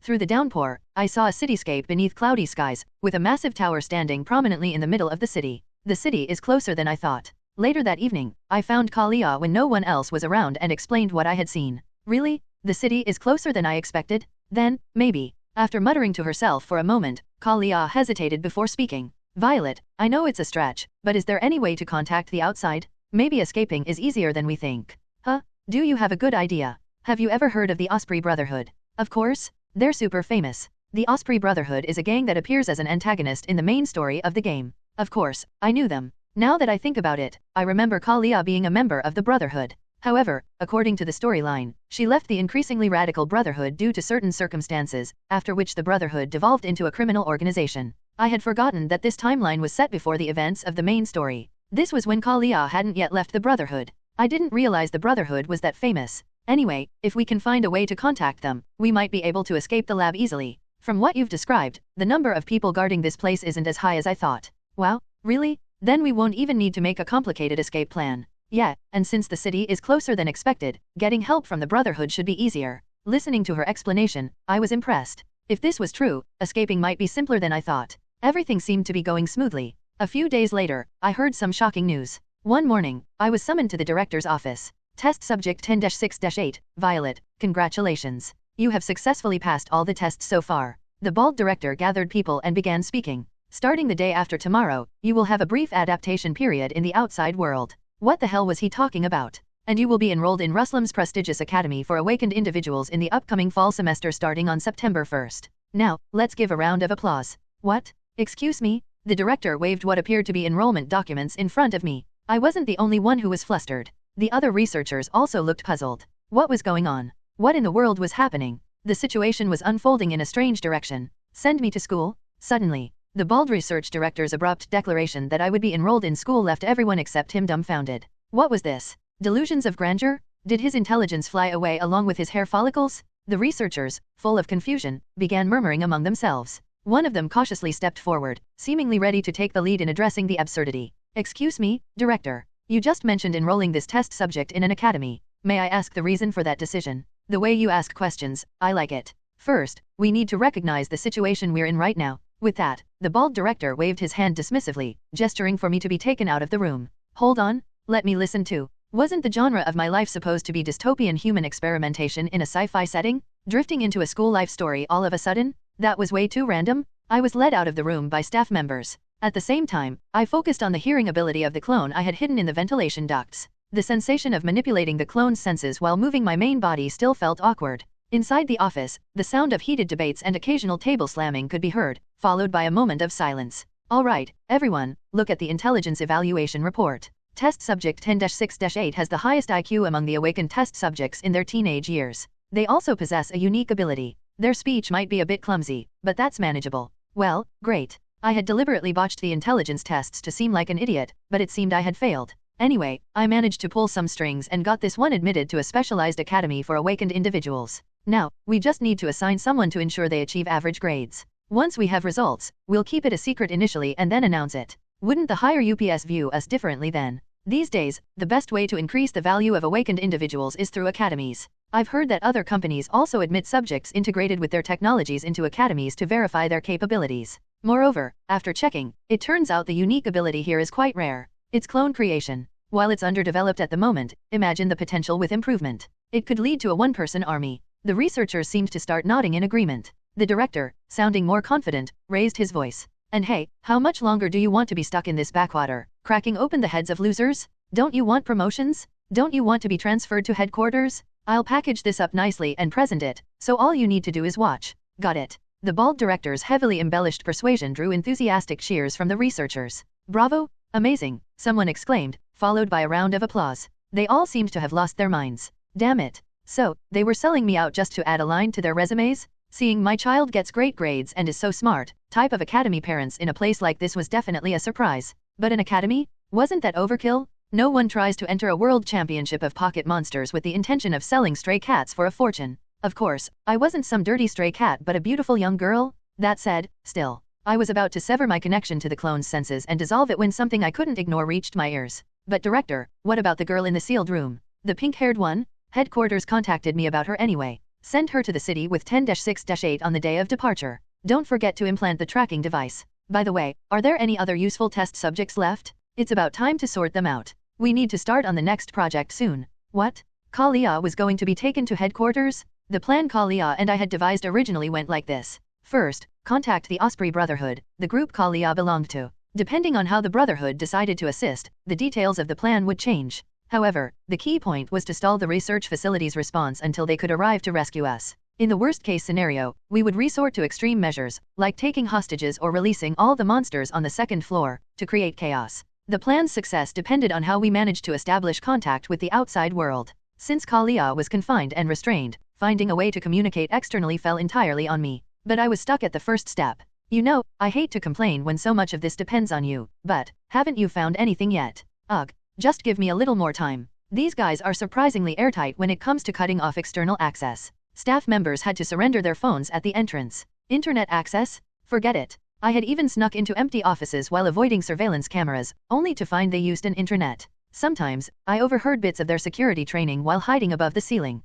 They talked about threats of external attacks, which seemed absurdly paranoid. I was even considering just using Kalia as a front to take hostages and force our way out. But then things took a turn for the worse. Emergency mode activated? That evening, I met with Kalia. What's going on? When I crawled through the ventilation ducts in a rush and tapped on the bars, Kalia's sharp eyes picked up on the urgency in my demeanor. I explained everything I had learned to her in detail. We're in big trouble. We have to scrap the plan and switch to plan B right away. Calm down. We still have at least a day or two, don't we? If it comes to it, we might be able to escape during the transport process. When I tried to spill my thoughts out in a torrent, she calmed me down. I thought about that at first too, but it's not going to work. They said they're going to implant tracking devices in both of us. This project is wrapping up soon, huh? But I didn't know they had such a method of control. This way, even a small team can manage things effectively. These are bio-trackers that fuse with the body, making extraction nearly impossible. It's experimental tech. It arrived with today's shipment. Remember to inject it into the test subjects before the day after tomorrow. While waiting until evening, I couldn't sit still and had used my clone to investigate, overhearing that unsettling information. Hearing this, Kalia let out a troubled sigh. That's not good. We haven't found a way to contact the outside, and while my condition has improved thanks to you, it's still not perfect. Do we have anything we can use as weapons? I told you before, the best I've got are tools. Either we go down to the second floor or take out some guards to steal their equipment. Then we'll have to move the timeline forward. Sorry. I hate that I'm relying on you so much in this state. She shook her arms as if to emphasize the restraints on her wrists, the chains clinking softly. Her expression darkened. No, you're a vital part of our plan. You're incredibly special. Thanks for saying that, even if you don't mean it. Hey, I wasn't just saying that to comfort her. She might be a standard 4-star character in the beginning, but she's a playable character, which meant she had to be special in this world. Standing before her, I launched into exaggerated praise. You're super strong? Your pink hair alone makes you tough? And you're a beautiful girl, too. Ha, what's that supposed to mean? Are you teasing me? Kalia looked at me, shook her head in disbelief, and let out a faint smile. It was a rare expression on her usually stern face, framed by her short, light pink hair. In that faint smile and her gaze, I could read a mix of emotions. Gratitude for my help, guilt over not being able to repay it, and a tinge of self-reproach for her helplessness. Looking at her, I remembered something. The fact that this was the past. The Kalia I knew as a character on the screen was a strong and confident woman. But beneath that lay a tender heart, shaped by her sense of responsibility and her reluctance to burden others. And now, we were years before the events of the main story. She was just a girl, not yet out of her teenage years, who had suffered humiliation and pain in this facility while searching for her missing uncle. No wonder she felt guilty about relying on me. But there was no need for that guilt at all. Ugh, whatever, you're special, okay, so don't get discouraged, got it? What? Who said I was discouraged? You little. Hee. What's with that laugh? You really are an idiot. Watching Kalia, I thought to myself how nice it would be if she could become the strong girl she was in the main story again. She was so cool. Since we can't secure a way to contact the outside, escaping on our own is the only answer, right? Whether it's taking hostages or a frontal assault, let's try everything we can. Oh, and no setting fires, okay, got it. Alright. Then it's happening tonight, around 4 or 5 a.m. Got it. It's dawn, so I'll get some sleep in advance. I withdrew my clone to conserve mana. I needed to recover my mana by dawn since it was almost depleted. Strangely, my mind felt unusually clear. Was it because my body was tense? When I checked the desk clock I had stolen from the office, I saw that the time was near. I created a clone. One on the floor, and one on the ceiling. I needed to control 2 clones simultaneously. Although I had occasionally done group exercises or dances during experiments, this was my first time moving 2 clones separately. The visual information pouring into my head was 3 times the usual amount. Even when my main body lay still with my eyes closed, I had to handle twice the usual load. It was difficult. I need to keep my wits about me and move carefully from now on. The clone moving on the ceiling of the 3rd floor was designated as number 2, and the clone on the floor of the 2nd floor was called number 3, and I was number 1. This was a kind of mental suggestion to facilitate smoother control. First, I moved number 2 toward the corner of the ceiling where I had hidden the items I had stolen earlier. I slung the large, old sack filled with items over my shoulder like a bag and carefully started heading back. But, oh no, I had taken the wrong path. It's so dark that I got confused again. As I turned to retrace my steps, I felt the presence of someone nearby. I paused, waiting for them to pass. I could hear the voices of several people talking. A moment later, I also heard the sound of running water. What's going on? Even after a long while, the voices of the conversation didn't fade away. I peeked through the gap I often used for spying, located above the 2nd toilet stall in the corner of the ceiling. Over there? Perfect. I think I'll have some free time after this project is over. I'll be there too. Haha. Thanks, man. Ha ha ha. A researcher was enthusiastically chatting on the phone, holding a smartphone in his hand. Wait a second. A smartphone? I had heard that bringing personal phones into the lab was strictly prohibited by the rules here. Hold on. That bespectacled researcher, he looked familiar. Oh, let's just let it slide. I'm just using Messenger for a bit. The watchdog's being a damn stickler about it. It's just an old phone, dumbass. Now I remembered. That researcher was the same sly guy who had once handed an old phone to a security guard? So there's a means of communication here. Considering my desperate situation, I had no reason to be cautious anymore. Nor did I have the luxury to hesitate. It's a good thing I brought this along. I carefully climbed down the partition and landed on top of the toilet. The bespectacled researcher was too engrossed in his conversation with his friend to notice me. I cautiously pulled out the hammer I had taken from the storage room earlier. Item stat. Forge Pro trademark alloy hammer. A hammer produced by Ruslam's specialized tool manufacturer. Crafted from rare, otherworldly minerals, making it durable and expensive. The tool company went bankrupt due to reckless investments, but the Forge Pro trademark brand was later re-evaluated as a weapon. The tool of creation becomes a weapon of slaughter. Isn't that ironic? One peculiar feature of the status window was that when I held an object and focused on it, a brief description of the item's capabilities or traits would appear. If I concentrated while holding an object, it would display things like plastic bottle or rusty box cutter. It was truly fascinating. In the Deep Crimson Academia, 1-star or 2-star weapons were usually scrapped for enhancement materials, but for me right now, even a 2-star weapon was a godsend. I opened the stall door. Take this. Huh? Who's th-ugh? I struck the back of his head with all my might, making a loud thwack sound. Critical hit. You attacked from behind, triggering the synergy trait, backstab critical. Damage has been amplified. Thanks to the enhanced damage effect, the bespectacled researcher collapsed from a single blow. Just in case, I struck his head 2 more times. Blood splattered. After checking again, I confirmed that he wasn't moving and wasn't breathing. He seemed to be dead. For the first time, I've killed someone. The sensation when I struck his head, the impact when the hammer collided, it all felt deeply unpleasant. But surprisingly, I was eerily calm. Had something gone wrong with me? I quickly snatched the smartphone from his hand and dragged his body to the farthest stall in the restroom to hide it. I nervously splashed water to scatter the bloodstains, hoping no one would notice. Using his fingerprint, I unlocked the smartphone's security and climbed back up into the ceiling with some effort. What luck. Good. Originally, there was something else I needed to do, but now, that was unnecessary. I directed number 2 to go to Kalia. Meanwhile, clone number 3 was crawling silently along the ceiling on the second floor like a snake. The main body me was lying on a bed, controlling it remotely as if piloting a drone. This is seriously tricky. Clone number 2 was up in the ceiling ventilation duct above my head, struggling to crawl along while holding a phone for Kalia. Clone number 3 was moving beneath the floor, heading toward the central control room. Controlling multiple clones simultaneously felt similar to playing a 2-player game by holding 2 gamepads with both hands and feet. What if I had to move my main body too? It would become even more complicated. Nothing was ever easy. Please, just keep eating donuts or something. There was no time when people were more careless than the moments just before dawn. From my experience, guards during this time were either asleep or slacking off. It was almost routine. I reached the ceiling of the target location. Through the gap in the vent cover, I could hear someone humming a tune. I took out a screwdriver and began loosening the screws holding the vent cover in place. When the last screw came off, I opened the vent cover and looked down.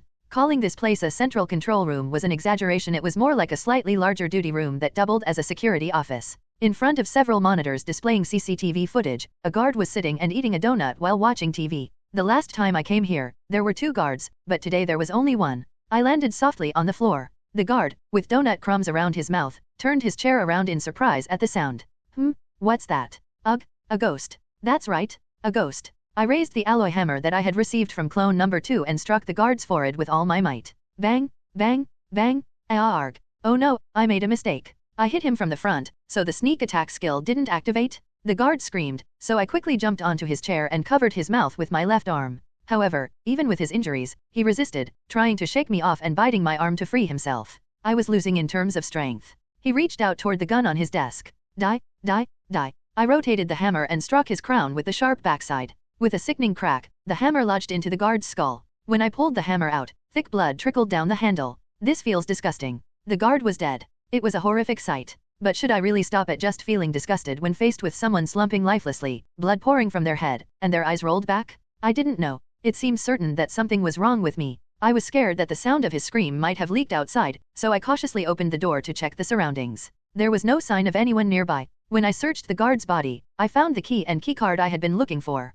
I headed toward the large key cabinet on one side of the control room wall that I had been eyeing for some time. I thought they stored security-related items in there. I opened the key cabinet with the guard's key and found the items I was looking for. A pendant switch, and the key to release restraints. With this, the first step of the plan was successfully completed. I quickly sent the items to clone number 2. There was another unexpected find. While rummaging through the desk, I discovered a white first aid kit. I opened the status window to check the items. Item stat. Self-defense handgun. A cheap handgun available for purchase on the market. Used to ward off low-grade monsters. Many consumers who purchased this product reportedly used it to relieve their inner anguish. Emergency healing potion. An inexpensive recovery potion stocked by corporations and police stations. Enhances cell regeneration and provides pain relief. Even in harsh conditions, don't rely solely on this potion. It's better to go to a hospital. Asterisk reduces pain experienced within a short time frame by about 30%. I can even see the descriptions. The handgun came with 2 extra 10-round magazines, excluding the loaded one. The healing potion was a bundle of 5 small vials.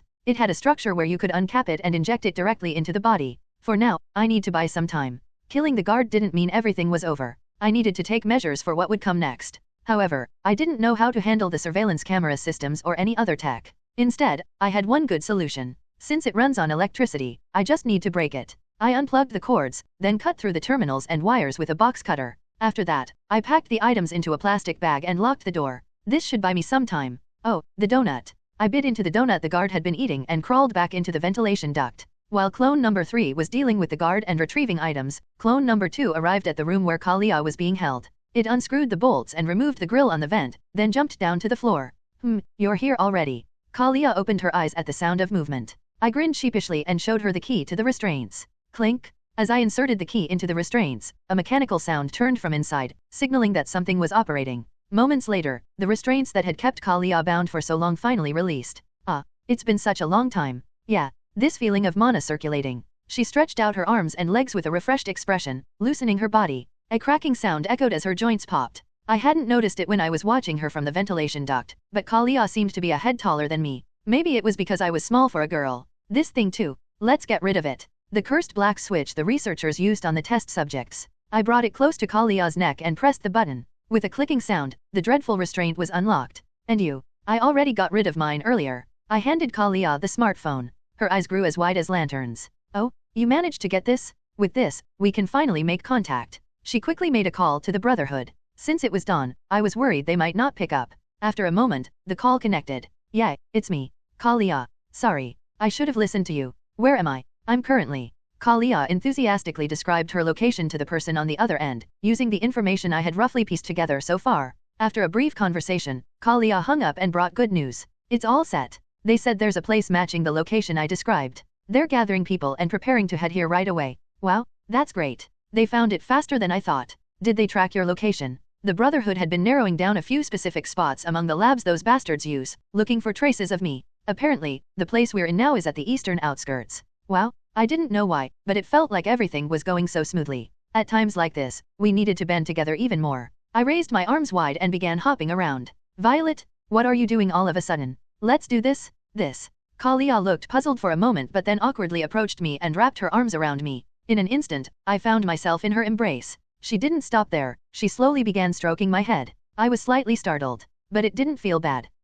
Wait. I didn't ask for a hug. What? Then what was with those outstretched arms just now? Seeing my expression, Kalia released me from the hug and asked. I meant let's high-five. She shook her head. Violet, a high-five is when you raise your hand and hold it out, not when you spread your arms wide. Oh, is that how it was? When she demonstrated the proper posture in front of me, my mind went blank. Was that how it was done? Now that I thought about it, how many years had it been since I'd done something like a high-five with someone? Kalia chuckled. Is this your first time doing something like this? What? What are you talking about? No, I used to do it all the time with friends. All right, I'll believe you. She offered me her shoulder, and I climbed back into the ventilation duct. Kalia, seemingly strong, climbed up on her own without assistance. Because the duct was narrow, she bumped her head when she raised it and cursed. Ouch, damn it. Violet, do we really have to go back out through the ventilation ducts? Sorry, we can't open the door from the inside. This is the best way to get out. As we were moving through the ventilation shaft, I sensed something unusual. My body stiffened. Violet,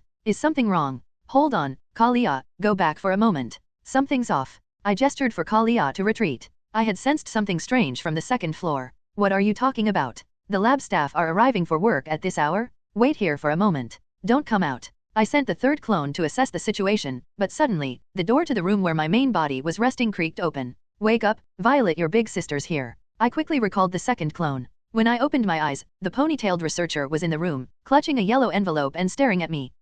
The third clone, which had just exited the ventilation duct and landed on the second floor, began approaching the area where we kept the captured beasts. Suddenly, with a clicking sound, the dark corridor was illuminated. The lights on the walls and 3 elevator doors that had been silent until now lit up. From beyond the quiet, the sound of elevators ascending could be heard. The doors opened, and researchers poured out in droves. Soon after, guards also arrived. Why were there so many people showing up so early? Is there really a need to gather people this early? Is it because of that test subject being sent to the academy? What can we do? It's the director's orders. They're pushing the schedule ahead by a day and wrapping up the existing project. All right, listen up. You all got the message via messenger, right? Check the materials distributed to you and let's move up. I quickly maneuvered the third clone to hide behind a wall. The researchers crossed the corridor and took the elevator upstairs. Oh no, there's still a corpse left in the control room. This was bad. I swiftly hid the third clone. Meanwhile, in the main body's hearing, the sound of a door opening suddenly reached me. I hurriedly recalled the second clone and opened my eyes to see the ponytailed researcher standing next to the bed.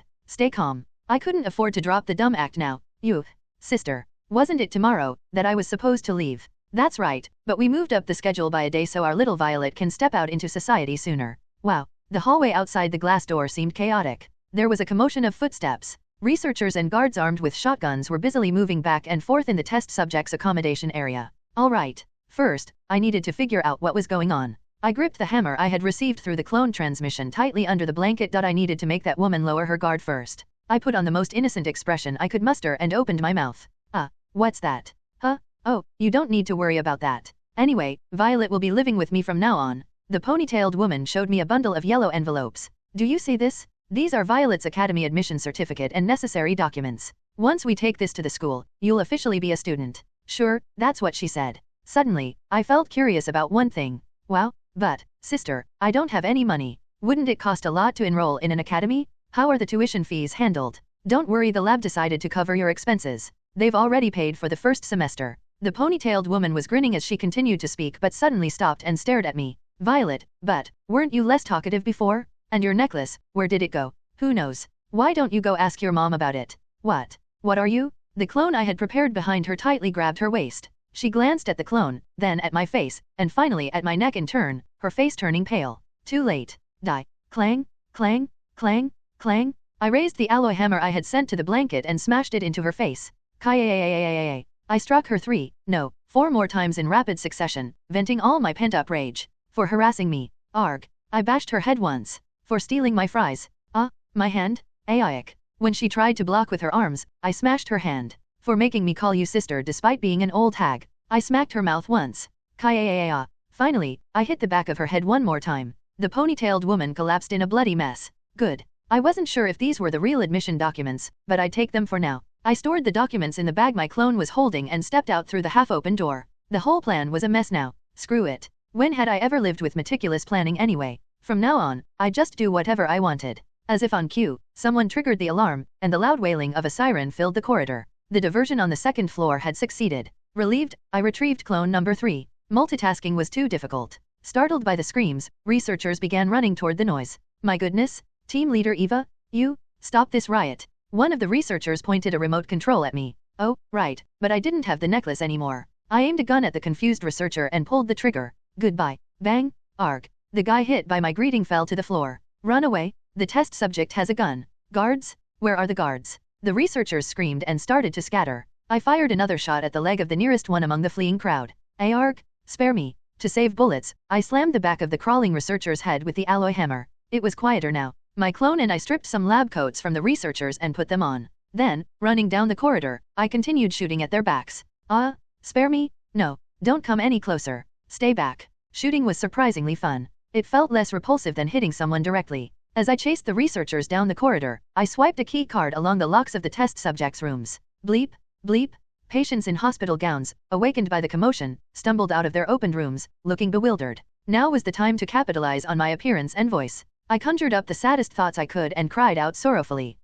The researchers are going to kill us all. They're going to dispose of us. We have to escape. Hearing my wails, the people began to grow restless. A blood-soaked girl screaming at the top of her lungs, it was impossible not to pay attention. What? Is that true? I knew it. Those bastards planned to kill us from the start. But even if we escape, how do we get out of here? The people were in turmoil. I pulled out an electric switch and pressed the release button on the collars around their necks. This accursed necklace. Little girl, thank you. My God, it's off. I grabbed one of the discarded electric collars. I might need it later. Just then, 3 security guards appeared, running toward us. They hadn't assessed the situation yet, as they were only holding batons. Their bulletproof vests meant guns wouldn't be effective. Emergency? Emergency? Riot situation? Multiple test subjects attempting escape. Damn it, they've removed their collars. The people, terrified at the sight of the guards, shrank back. Oh dear, was it time for me to set an example? I had a tactic prepared specifically for this moment. It's called the Violet Stream attack. First, I positioned clone number 2 in front of me. I handed it a screwdriver and injected an emergency recovery agent into its body. Asterisk the recovery agent's pain relief effect is activated. Pain is reduced by 30%. I stood closely behind the clone. Thanks to my small stature and lab coat, only a single girl could be seen from the front. A strategy only a cute, petite girl like me could execute. Everyone, charge. I left the others behind and sprinted forward like a ninja. Who are you? Stop. Stop right there. When I came face to face with the guard, clone number 2 swung its hammer. The guard skillfully deflected the hammer with a trained motion and kicked clone number 2. Ugh. Even with the pain relief effect, it still hurt. But it was bearable. Clone number 2 fell flat on its face. I stepped on its shoulder and leapt into the air. Violet stream attack. What? There's another one behind. The guard froze as he saw me suddenly emerge. While airborne, I drove the screwdriver straight down with all my weight. The screwdriver pierced through his collarbone. Arg. The guard collapsed under me as I pinned him down. I aimed the handgun at his face. Eat this. Bang, bang, one down. Then a sharp pain shot through my side. She's armed? The test subject has a gun. The next guard kicked me, causing me to stumble. He tried to stump on me, but clone number 2 tripped him, bringing him down. I emptied the handgun's magazine at a guard running toward us, forcing him to take cover behind a wall. Seizing the opportunity, I jumped onto the body of the guard who had kicked me. You're dead, too. I repeatedly stabbed the second guard in the neck with the screwdriver. Die already? Just die. Arg, arg, ack. Blood splattered across my face. As I stood, the guard at the back aimed his gun at me, just as I moved clone number 2 to block the shot. Thud, ugh. The test subjects behind me lunged at him and beat him unconscious. The final guard was subdued by the others. Great timing with the help, really. I glared at the people behind me. They averted their eyes awkwardly. I panted heavily. If you want to live, follow me. The group hesitated briefly, then began running after me. Soon, we reached the room where Kalia was held captive. Clang! The door opened, and Kalia stepped out, looking bewildered. Wait a second, Violet. What is all this? From her perspective, it must have been utterly baffling. One moment, I had absorbed my clones and left, and now I returned, dragging a mob of people behind me in utter chaos. My face and clothes were smeared with blood. I casually explained. These people want to escape too. Let's hurry downstairs. Okay. I don't know what's going on, but let's get out of here quickly. Kalia and I led the group down the corridor toward the elevator. Suddenly, her earlier words resurfaced in my mind. I don't think it's right for innocent people to get caught up in the consequences of what we've done. I'm sorry, Kalia. To escape, we don't have the luxury of being picky about methods. Besides, these people chose to come along willingly, so there's no problem. As we ran toward the elevator, I spotted someone nervously waiting at the door. Why is the elevator taking so long? Wait, who are you? Oh, it was the fat researcher who gave me fries. Hey, mister. Hold on. You. I charged at him with my gun. Mister, let's be secret friends. Bang. I shot a bullet into his arm. I waved the handgun menacingly at him. Mister, are you going to be my friend or not? I will, just please don't shoot me again. Clutching his bleeding arm, the researcher pleaded desperately. I turned to Kalia. I'm taking him as a hostage. You're okay with that, right? This fat guy? He's big enough to make a perfect shield. Those Laplaxia bastards deserve this much. Kalia shrugged indifferently. She swiped a keycard on the security panel at the elevator lobby. The elevator doors slid open. Let's go, to the second floor. Wait, is it safe to just head down like this? With all the alarms blaring, there's bound to be armed forces waiting to capture us downstairs. It's fine. The lower floors are already a mess. You'll see. We boarded the elevator. Moments later, the doors opened. Rat-a-tat-tat. Roar, roar, suppress them, quickly. There's a riot on the third floor too. Save me. The second floor of the research facility was in utter chaos, overrun by the released beasts. Let's go. Kalia and I led the charge as the group spilled out of the elevator duct. Before I started a riot on the third floor, I was moving the third clone on the second floor frantically. No, to be honest, it felt like the clone was moving on its own. Almost as if it had a will of its own. The researchers didn't come toward my direction, perhaps because they were busy with other tasks. After a while, Clone 3 moved to a large room where the beasts were stored. The entrance to the enclosure, where the beasts were confined, was blocked by a particularly thick and heavy iron door due to its danger. The laboratory would take one of the beasts from these enclosures and put it in the testing area whenever needed. Great. Let's open this. I swiped the card key. A heavy mechanical sound echoed down the hallway, and the door slid open to both sides, accompanied by the sound of pulleys moving. The sound of air escaping, like a whale exhaling, was followed by a stench that pricked at my nose. The smell reminded me of a livestock farm. Inside the dimly lit room, where only one faint light was on, all that could be heard was the sound of the beasts snoring as they slept. Good, they're asleep.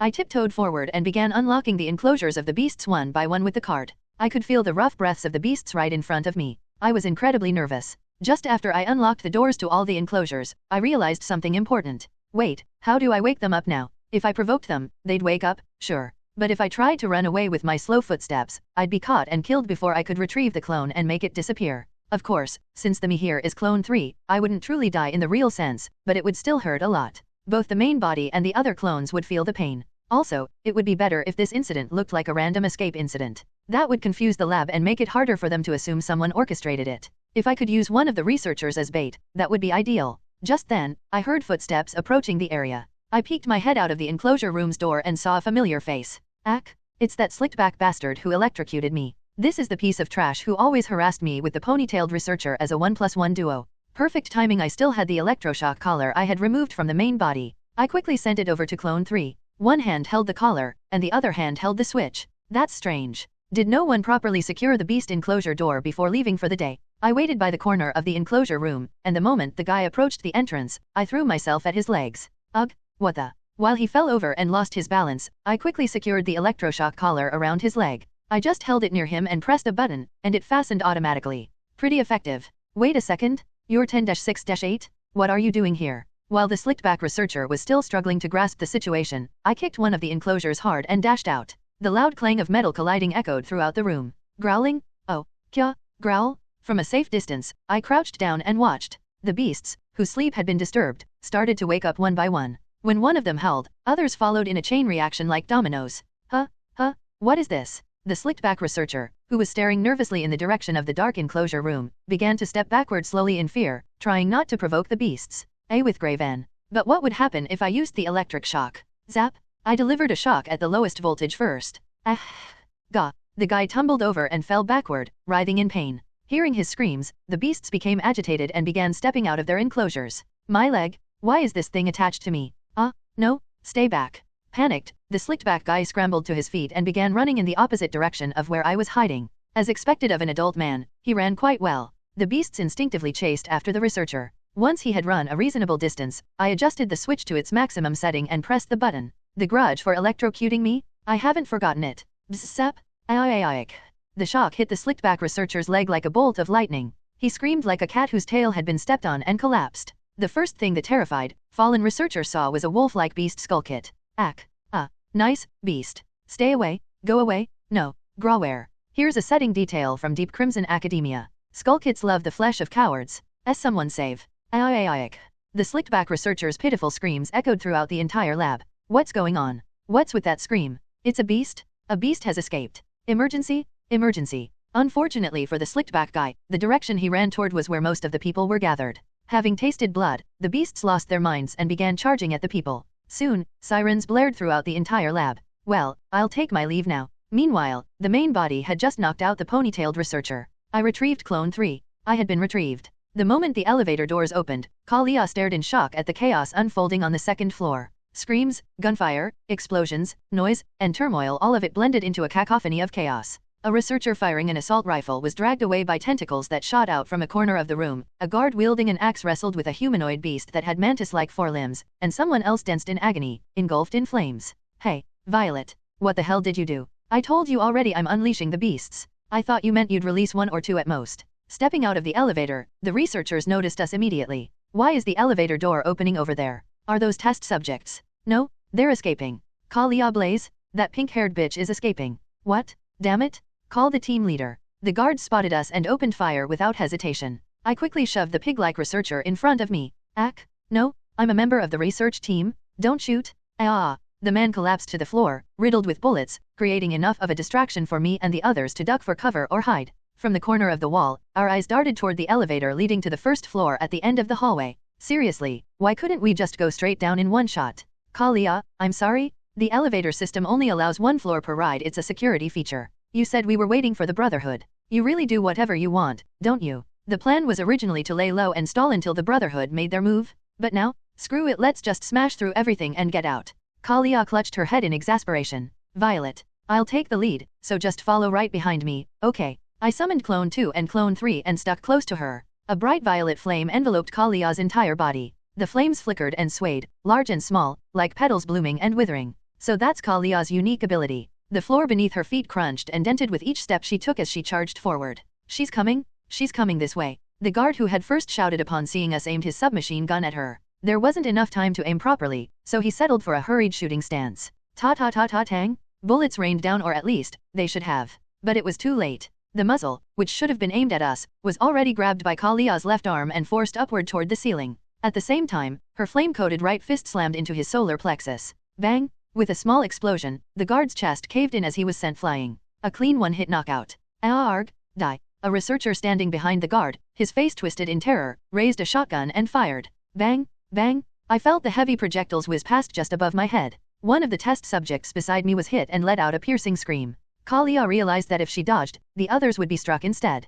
Crossing her arms in an X shape, she moved into the line of fire. 2 more shots rang out, and flames surged fiercely from her arms. The heavy slugs bounced off, deflected by the blaze. Kalia's leg swung into the researcher's side, sending him crumpling into the wall. The shotgun flew out of his hands and spun through the air. Clang! Sensing something amiss, Kalia took a step back. A moment later, a white glowing mace smashed into the spot where her head had been. An awakened guard had burst through the partition next to the hallway, launching a surprise attack. Retreating, Kalia kicked up the falling shotgun, caught it in reverse grip, and swung it up. The flames on her arms spread along the shotgun, reaching all the way to the stock. The surface of the weapon cracked, glowing with a red, web-like pattern. The flame of perseverance, Kalia Blaze's unique ability. Its effects were simple. The flames generated from her body enhanced both her physical self and any objects she held. The resulting pyrokinesis was merely a secondary effect. Though simple, its power was devastating. Spinning her entire body, she swung the stock of the burning shotgun into the charging guard's head. Boom! The awakened guard's head partially exploded, scattering sparks. My jaw dropped in shock. What the hell? The headless body flailed briefly before Kalia hoisted it onto her shoulder and hurled it forward like a battering ram. Arg! Where's the security team leader? Damn it! The incoming armed researchers were knocked down like bowling pins by the flying corpse. Kalia advanced like a lone lancer cutting through the chaos. Anything in her way, whether it was guards or beasts, was crushed to pieces. I dashed after her with all my might. I shouted in excitement. As expected, Kalia is so strong. Stop yelling nonsense. Let's smash through everything and go. Glancing back, I saw the other test subjects following suit, unleashing their own share of violence. Revenge? Take this, you damn scientists. Ack! Stop hitting me. Die, just die already. Kalia. Our target, the elevator, came into view. Wait, why is that locked? Out of the 3 elevator doors at the end of the shaft, all but one were sealed shut with fireproof barriers. The final door wouldn't open even after I swiped the card key. Nearby, a researcher was being beaten by a test subject, so I pointed my gun at him. Don't shoot. I was wrong. Please, spare me. Hey, you, why isn't that opening? I won't shoot, so answer me. The lockdown system? The emergency lockdown system has activated? That door? That elevator can only be opened by the research director or the security team leader now. What? Wait, there was something like this? Am I really stuck here? The test subjects nearby were visibly agitated after hearing this. Damn it, we can't get out of here. No, this can't be real. Kalia calmly approached the researcher and asked him. Then, where are the research director or the security team leader? Don't tell me they're on a lower floor. I don't know. Ack, don't hit me. The director was on this floor? Just a while ago. Anger surged within me, and I struck the researcher on the head with my pistol's handle. He fainted. At that moment, a group of people cautiously approached from the right. Are they enemies? I readied myself for another fight, but amidst them, I saw a middle-aged man with a strikingly shiny bald head. What the hell is going on? When are reinforcements arriving? Where's the security team leader? The research director, accompanied by researchers armed with guns, was cautiously making his way toward us. The security team leader is on his way up? Reinforcements are coming with him, so just wait a bit longer. Kalia, that's the director. Once again, Kalia darted forward like a bolt of lightning. Stop right there, Baldy. What the? Who are you people? Don't come any closer. What are you doing? Protect me? Ugh. The researchers scattered like the tide receding, abandoning their guns and fleeing. Sorry, director. The terrified bald man pulled a pistol from inside his lab coat but was immediately overpowered by Kalia, who snatched it away. I took custody of him and dragged him to the elevator. 10-6-8? Kalia Blaze? So, it was you two who caused all this mess. Shut up and open this door, Baldy. You said you could open it. Ridiculous. Do you think you can escape like this? You'll never make it. Do you think Laplaxia is some convenience store? You're all going to die here. Kalia grabbed the director by the neck and growled a threat in a low voice. Hey, if you can't open it, you'll die? Wait. I didn't say I couldn't open it. Calm down. Calm. Suddenly, one of the older test subjects behind us pointed at the elevator. Wait, look at that. The display on the elevator shaft, which had been off until a moment ago, now showed an upward arrow. The elevator was coming up. Now I noticed the fire doors retracting as well. It's moving. I looked at the bald director, who pressed his lips together, suppressing a smile. Hey, what's going on? Why is it moving? Is there someone inside? A sense of unease crept over us as we stared at the door. Ding, a soft chime rang out as the elevator arrived. Violet, take care of the director. What? The elevator doors opened. Thud, thud. Heavy footsteps echoed. A giant clad in black armor with a helmet obscuring his face stepped out of the elevator. Run. Kalia pushed me and the research director out of the way. A sledgehammer swung in a massive arc. Boom! With an explosive sound, Kalia flew toward me and collapsed on the floor. Kalia. I started toward her, who was trembling and coughing up blood, but froze at the sound of the ground shaking. I turned to face him and shivered in fear. It was an ogre. Kill them all. Behind the ogre, heavily armed guards poured out of the elevator. Rat-a-tat-a-tata?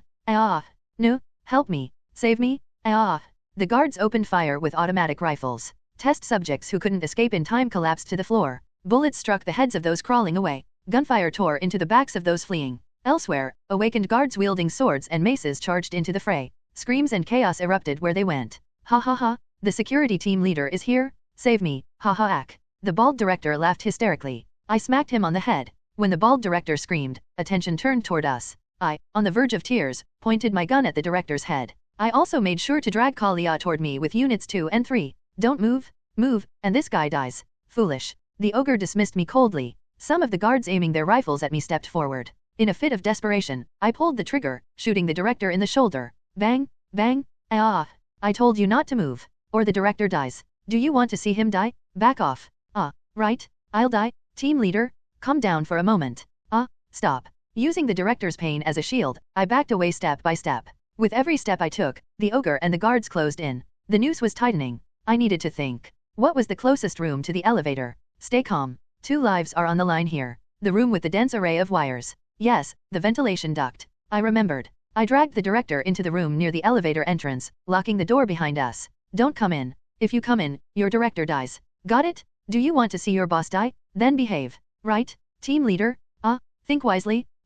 Think clearly. The room I entered was a server room. A narrow and dark space, cluttered with numerous cables and servers. As soon as I entered, I used a clone to overturn any nearby furniture or drawers to block the way. That bought me a very brief moment of respite. After retrieving the clone to conserve magic, I immediately took out 2 remaining doses of the recovery serum and injected them into Kalia. Kalia's condition looked extremely dire. She survived that blow only because she's a main character. A normal person would have died. When the medicine took effect, she regained consciousness after a few seconds. Violet? That thing earlier, what was that, and where are we now? I injected you with the serum. You'll be fine now. This is their server room. That's why there are so many cables. Beyond the door, I could hear the sounds of several people moving. I had bought only a brief moment of peace, but I had one solution. What's the plan now? I've got a little idea. I pointed to the ventilation duct cover on one side of the server room. No way. Is there any place you haven't been? For now, let's crawl through there. Kalia staggered as she stood up. The serum's effects were surprisingly quick. The bald director, who had been quietly observing, started laughing to himself. You think this will let you escape? It's all over? You'll never get out of here. Bald men don't have speaking privileges. I grabbed and yanked at the director's side hair. You ungrateful wench. It's all over anyway. Shut up. You thankless wretch. Do you know how much I've suffered for you? Begging those shady admission brokers to get you into the academy? Diverting the lab's budget to create opportunities for you? And now you cause a riot? If the lab gets this chaotic, the higher UPS will definitely be informed. Gah! Stop pulling, with gravy s. The bald man, seeming to have nothing left to lose, began rambling nonsense. The kind of trash whose conscience matches the number of hair follicles on his head. I didn't even report this to HQ. If I had, I'd be living the good life right now, waiting to reveal you all to the world. But it's all ruined. Do you know how thoroughly I kept this secret? My career? My life? You two wrecked everything, both a lab rat and a street urchin. Be quiet. I couldn't stand to hear any more, so I struck his forehead with the alloy hammer. The pain shut him up. Kalia? Any more calls? I referenced the smartphone I had handed her earlier in the sealed room. Kalia shook her head. There was one text. They said they'd arrive in about 20 minutes. Wow. So, we just need to run around for 20 minutes. Maybe that ogre, the big security team leader guy, could be taken down if those people join forces. She shook her head. That's unlikely. Why?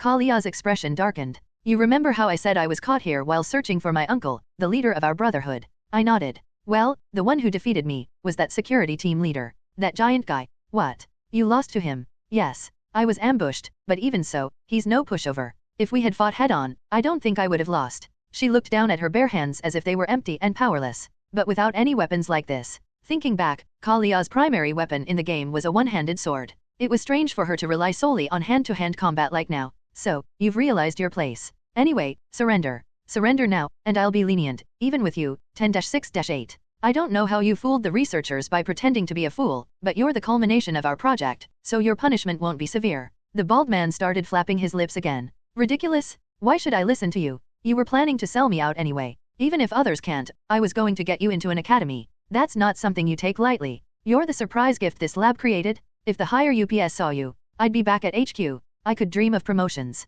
Listening to the middle-aged bald man's pathetic rambling during his midlife crisis was unbearable. I raised the alloy hammer again, but Kalia, scanning the surroundings, casually threw out a remark. Violet and that experiment of hers. It's supposed to be a secret? HQ doesn't know. Oh, do you think your friend wasn't being tracked? Foolish wench. Unfortunately, this riot changes everything. HQ will find out. Even if you escape, you'll be hunted for the rest of your lives. Give up. Kalia's expression twisted in frustration. The bald man smirked even more at her reaction. The noise beyond the door was growing louder. A question mark popped up in my mind. So, where do you store the data related to this project? Why do you want to know? Whack, whack, whack.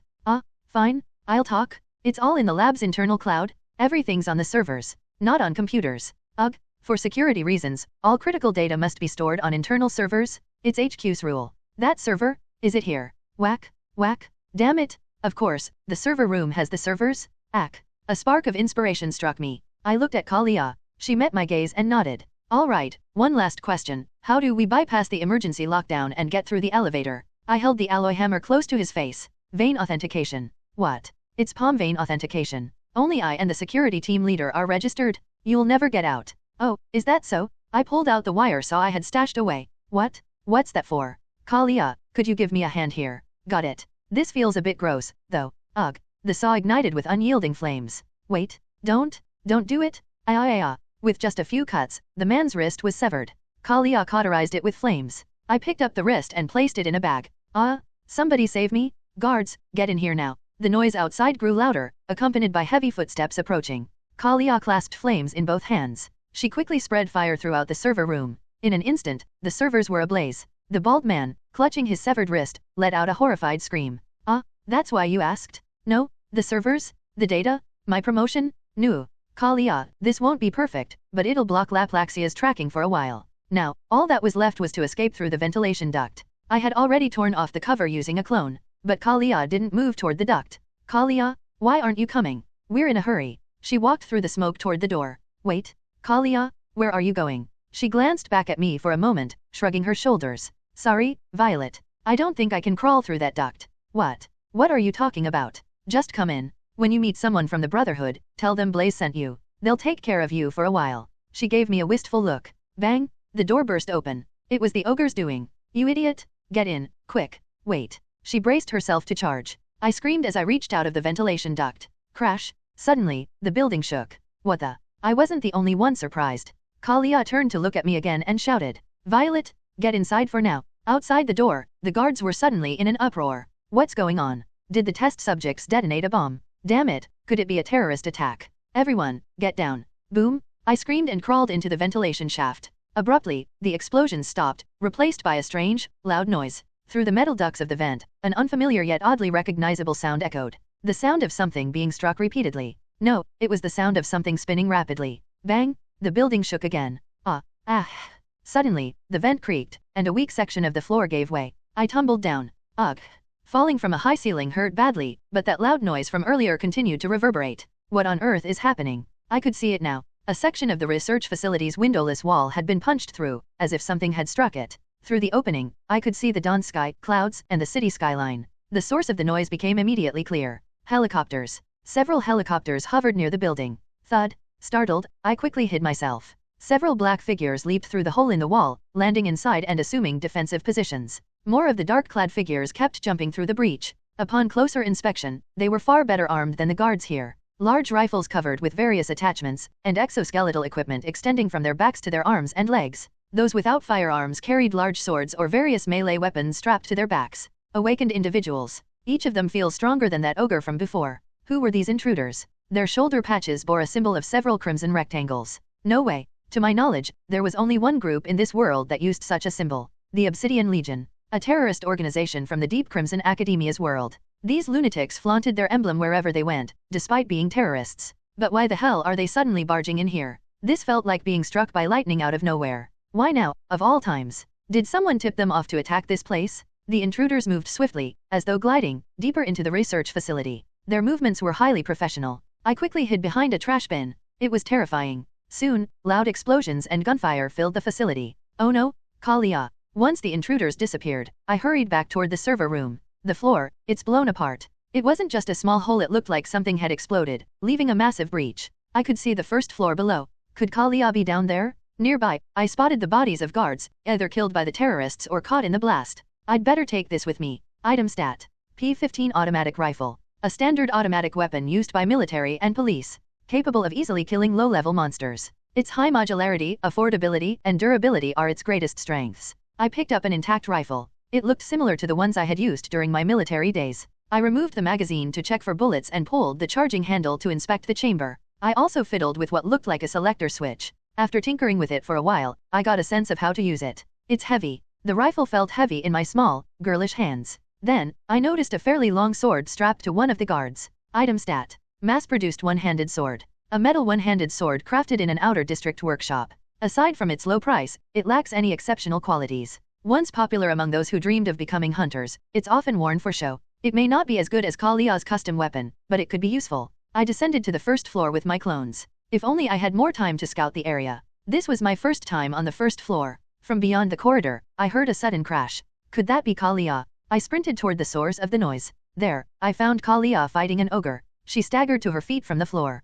Kalia, I'm here. I dashed forward to save my friend. Kalia panted heavily. The giant in front of her showed no signs of exhaustion, unlike her. During the brief respite in the fight, a question floated through her mind. What the hell were those weird guys? She had burst through the door and used one of the incoming guards as a shield. Despite her body not being fully recovered, she fought like a mad woman, punching, swinging, throwing, and stabbing. Even barehanded, she could easily take down non-awakened soldiers. Yet, she eventually found herself cornered by the security team leader. And then the wall suddenly exploded. Thanks to her heightened senses as an awakened, she had clearly perceived that fleeting moment. The wall had exploded, revealing a helicopter beyond it, a rigid military design. Then the helicopter had fired rockets. She had dodged in time, but the shock of the explosion caused the floor to collapse beneath her. She fell to the floor below. When she regained her senses and stood up, she saw security guards being shot and falling from above. What about Violet? It must have been the work of the people firing rockets from the helicopter. But why? She didn't know. Laplaxia was a notorious biotech corporation with too many enemies to count.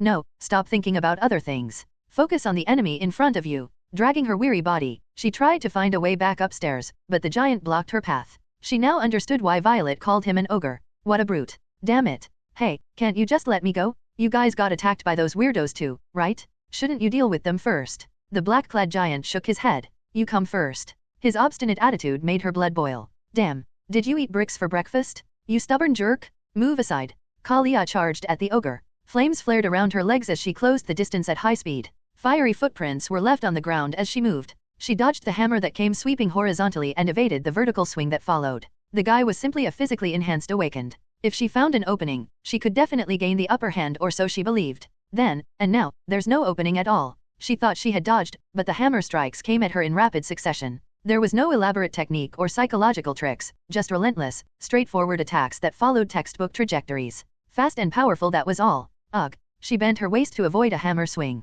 The hammer, imbued with magic, swept past just above her face. The sharp sound of the air splitting weighed on her. Taking a direct hit would be a guaranteed loss. In their first fight, she had been knocked out with a single surprise swing of that hammer. The hammer slammed into the wall, embedding itself deeply. She didn't miss the brief moment when the ogre lifted it again. She jumped off the wall next to her and delivered a kick to his head. Sparks flew as the ogre flinched. Kalia moved inside the sledgehammer's shaft and unleashed a flurry of punches at the ogre. Once, twice, 3 times. Please, just go down. Please? Arg. The ogre quickly crossed his arms to block her flying kick. A surge of flames erupted once again. She stepped back, retreating. The impact still made her arms numb. If only I had a proper sword. The giant didn't even flinch. It felt like hitting a stone wall. Her bare-handed attacks weren't effective. Her body wasn't in good shape either. Thanks to the recovery serum Violet had given her, her injuries had mostly healed, but that was it. Gah. A momentary lapse caused by fatigue and injuries resulted in a mistake. She failed to dodge properly and was struck, sent flying through a glass wall into an office.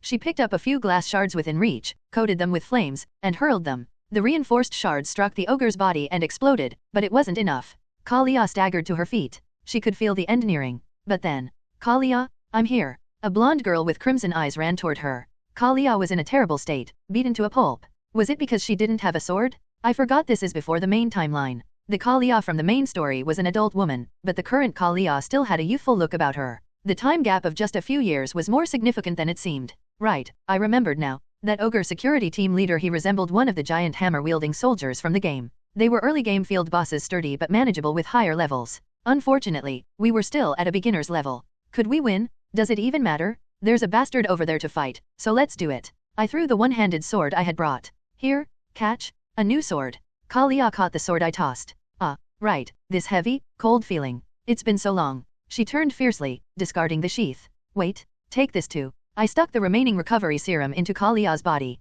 Now there was only one left.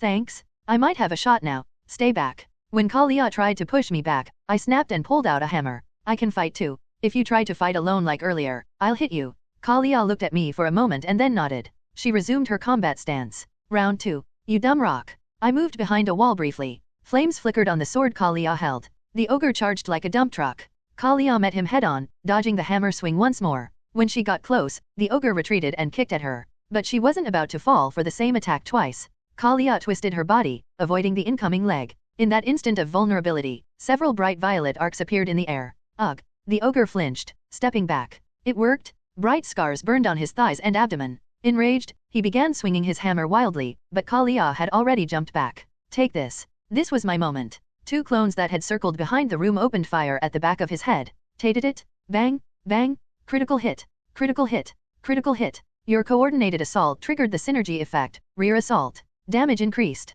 Yes, even ranged attacks apply. Bullets struck the back of the ogre's helmet. The shock made him flinch, and Kalia charged in, slashing again. Several exchanges ensued. Flame-wreathed blades stabbed relentlessly, though the ogre swung his sledgehammer fiercely. I can see it all, you bastard. Kalia never directly clashed with it. She dodged the hammer's blows and countered with quick, precise attacks, adding more wounds to his arms and shoulders. Sensing danger, the ogre became defensive again. Meanwhile, clones number 2 and number 3 kept darting around, firing bullets at him. Fall already. I kept pulling the trigger. No real damage, but it distracted him. When the ogre moved aggressively, we shot at him, and when Kalia attacked, we retreated. But we were nearing our limit. That little brat, how ridiculous. As he swung his arm, I was sent flying through the air. Arg.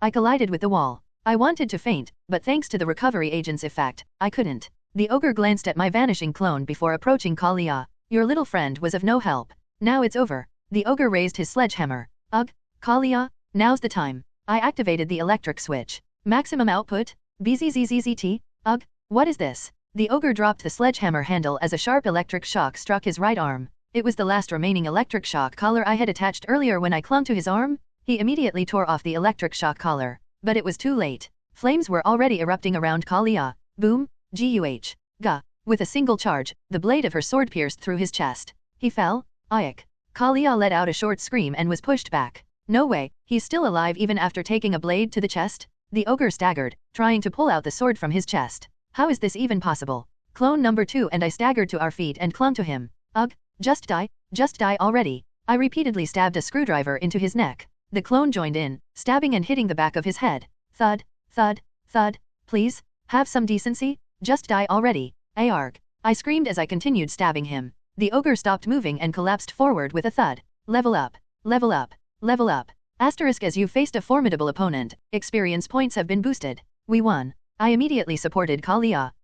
Right. That was your clone, wasn't it? You really know how to give someone a heart attack. Yeah, whatever. We won? Let's get out of here. Supporting each other, we headed for the elevator. Rat-a-tate it? Get them? Spare me? The noise, presumably from those terrorists earlier, grew louder as it drew closer. We reached the elevator platform. Except for one entrance, all other doors were sealed with fireproof shutters. But how do we open the elevator doors? With this. I pulled out the bald director's severed wrist I had pocketed earlier. Kalia grimaced at the sight. This better work. I placed the hand on the elevator's recognition sensor. The light on the screen scanned back and forth before beeping, and the doors opened. Finally. Yes. We got into the elevator immediately. The doors closed, and the sound of it descending echoed. Surely, there's nothing else waiting for us down there, right? Probably not. Hopefully, there really wasn't. When the doors opened, we were greeted by a spacious room and hallway that resembled a lobby. It was smaller than expected. Glass doors were visible straight ahead, and beyond them, parked cars could be seen. A parking lot? That means it's the outside.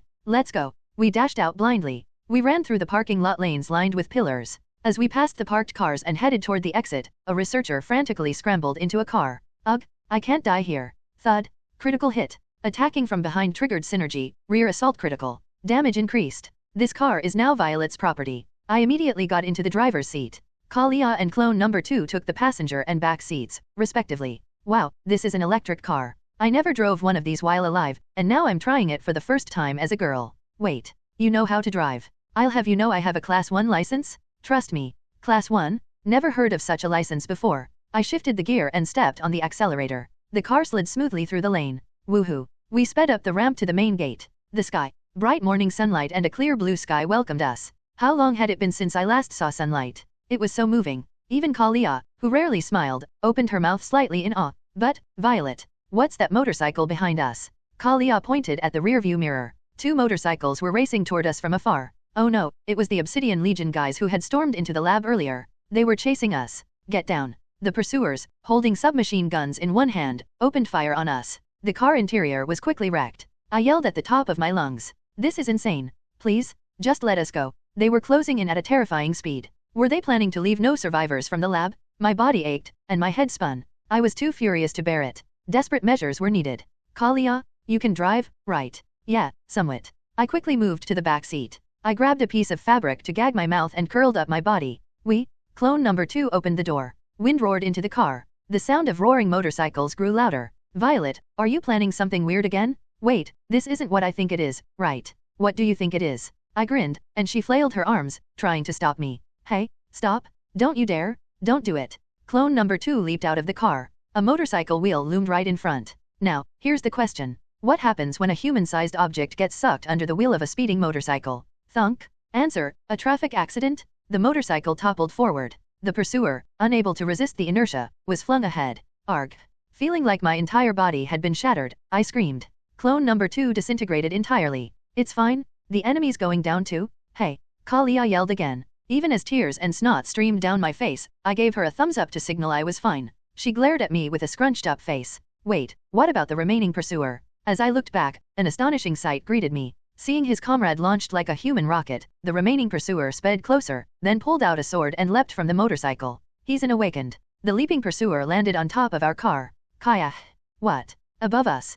Kalia hastily drew her sword, but the enemy was faster. We ducked. With a series of wild swings, the pursuer slashed off the car's roof, which fell away. Whoa, we've got ourselves a convertible now. The wicked motorcycle rider tried to swing his sword at us. Bang? Huh? What was that? The rider was suddenly struck by a flying baseball bat and flung backward. Looking up, I saw a yellow pickup truck speeding alongside us. A burly man with a mohawk and a scruffy beard, wearing just a denim vest, was leaning out of the passenger window with a club in hand. Damn it, Kalia. Sorry I'm late. The place is a mess. Marco, you should have come sooner. Kalia's face lit up when she saw him. Violet, they're from the Brotherhood. Introductions later, little miss, hop on. How was I supposed to do that? Before I could figure it out, Kalia grabbed me from the passenger seat. Hold on tight. She leaped into the pickup truck's cargo bed. We landed with a thud. The abandoned electric car rolled away before toppling over a railing. I collapsed onto the cargo bed. As the tension subsided, exhaustion and pain hit me all at once. Finally, I could feel it. Freedom. I closed my eyes. So sleepy, black-armed helicopters hovered around the building like hungry vultures. Inside the ruined research facility, smoke was rising. Soldiers covered head to toe in thick protective gear painted with gloomy gray camouflage patterns were searching the premises. With every step they took, broken debris crackled underfoot. A researcher emerged from a room, trembling and holding their hands up. Please, spare me. The corporate dog dies now. Bang! Another body hit the floor. The soldiers moved through the facility, acting as if they would tolerate no survivors. They shot a security guard gasping on the ground in the head and slit the throat of an employee begging for their life. In another corner of the room, soldiers rifled through piles of documents. Among them, a man with a longsword strapped to his back tapped the screen of a tablet connected to the office computer console. The screen flickered chaotically as document windows flipped by at high speed. There's nothing worthwhile, just basic and rough data. Could the files have been destroyed? The middle-aged man with the longsword on his back growled in frustration. Accessing the internet was impossible. Only drafts of the project and basic records of the test subjects remained on the computers. We're still checking the paperwork, Sycamore, but it seems there's nothing useful here either, replied a man armed with a crossbow, rummaging through drawers. It's good we found this place by tracing the phone signal, but we didn't get what we wanted. The facility was already in chaos before our team entered. It seems a riot broke out at just the right moment. Down a hallway, a few adolescents in patient uniforms were being led downstairs under the soldiers' supervision. Calix, is that everyone we could recruit? Where's the target of the phone call we traced? The clans and corporations in Academy City meticulously hid their research facilities. Tracking them required a long and brutish process of elimination. Every stray signal from isolated areas was investigated, and every cell phone call coming through local towers was tracked and checked. Stumbling upon this location through such a trace was sheer luck. They seemed to have escaped just after our arrival. 2 scouts pursuing an unidentified vehicle leaving the parking lot lost contact. The rest of the adult test subjects appear to have been killed resisting shortly before we arrived. These kids were found still locked in their quarters. RA with a cute N. That's unfortunate. We should have moved faster. Calix nodded at his lament. Sycamore turned his gaze to the corpses scattered around. Silently, he clenched his fists tightly. A report came through his earpiece, and Sycamore unplugged the cable from the console before standing up. As he walked across the messy interior littered with corpses of beasts and humans, the acrid smell of burnt electronics grew stronger. One of the waiting soldiers held up a charred piece of equipment near the door. We've secured the server room. As you can see, this is all that's left. And we've captured the facilities director. Sycamore didn't bother asking about recovery possibilities. What remained in the blackened room were unrecognizable machinery and melted cables fused together. The valuable data had been reduced to charred remnants. His gaze under the goggles shifted to the bald man lying in a pool of blood. The man's severed wrist and ghastly state made him look barely alive. A report came in from outside. Sycamore issued commands to his subordinates. The Audit Bureau agents are approaching. We're pulling out now. What about this one? Extract what we can. He'll die soon anyway, so take what's useful and analyze it. We won't recover all his knowledge, but we can salvage something. His subordinates brought out a machine resembling a trumpet. They placed it on the director's head and activated it, causing him to let out a short scream. A suction sound followed, and a lump of gray matter fell into a transparent container on the machine's opposite end. The Obsidian Legion's operations team quickly withdrew. Aboard the helicopter flying just above ground, Sycamore swiped through the tablet's screen. A photo of a blonde girl with striking red eyes flashed briefly on the display. Asterisk asterisk asterisk. Hey, wake up. It's morning.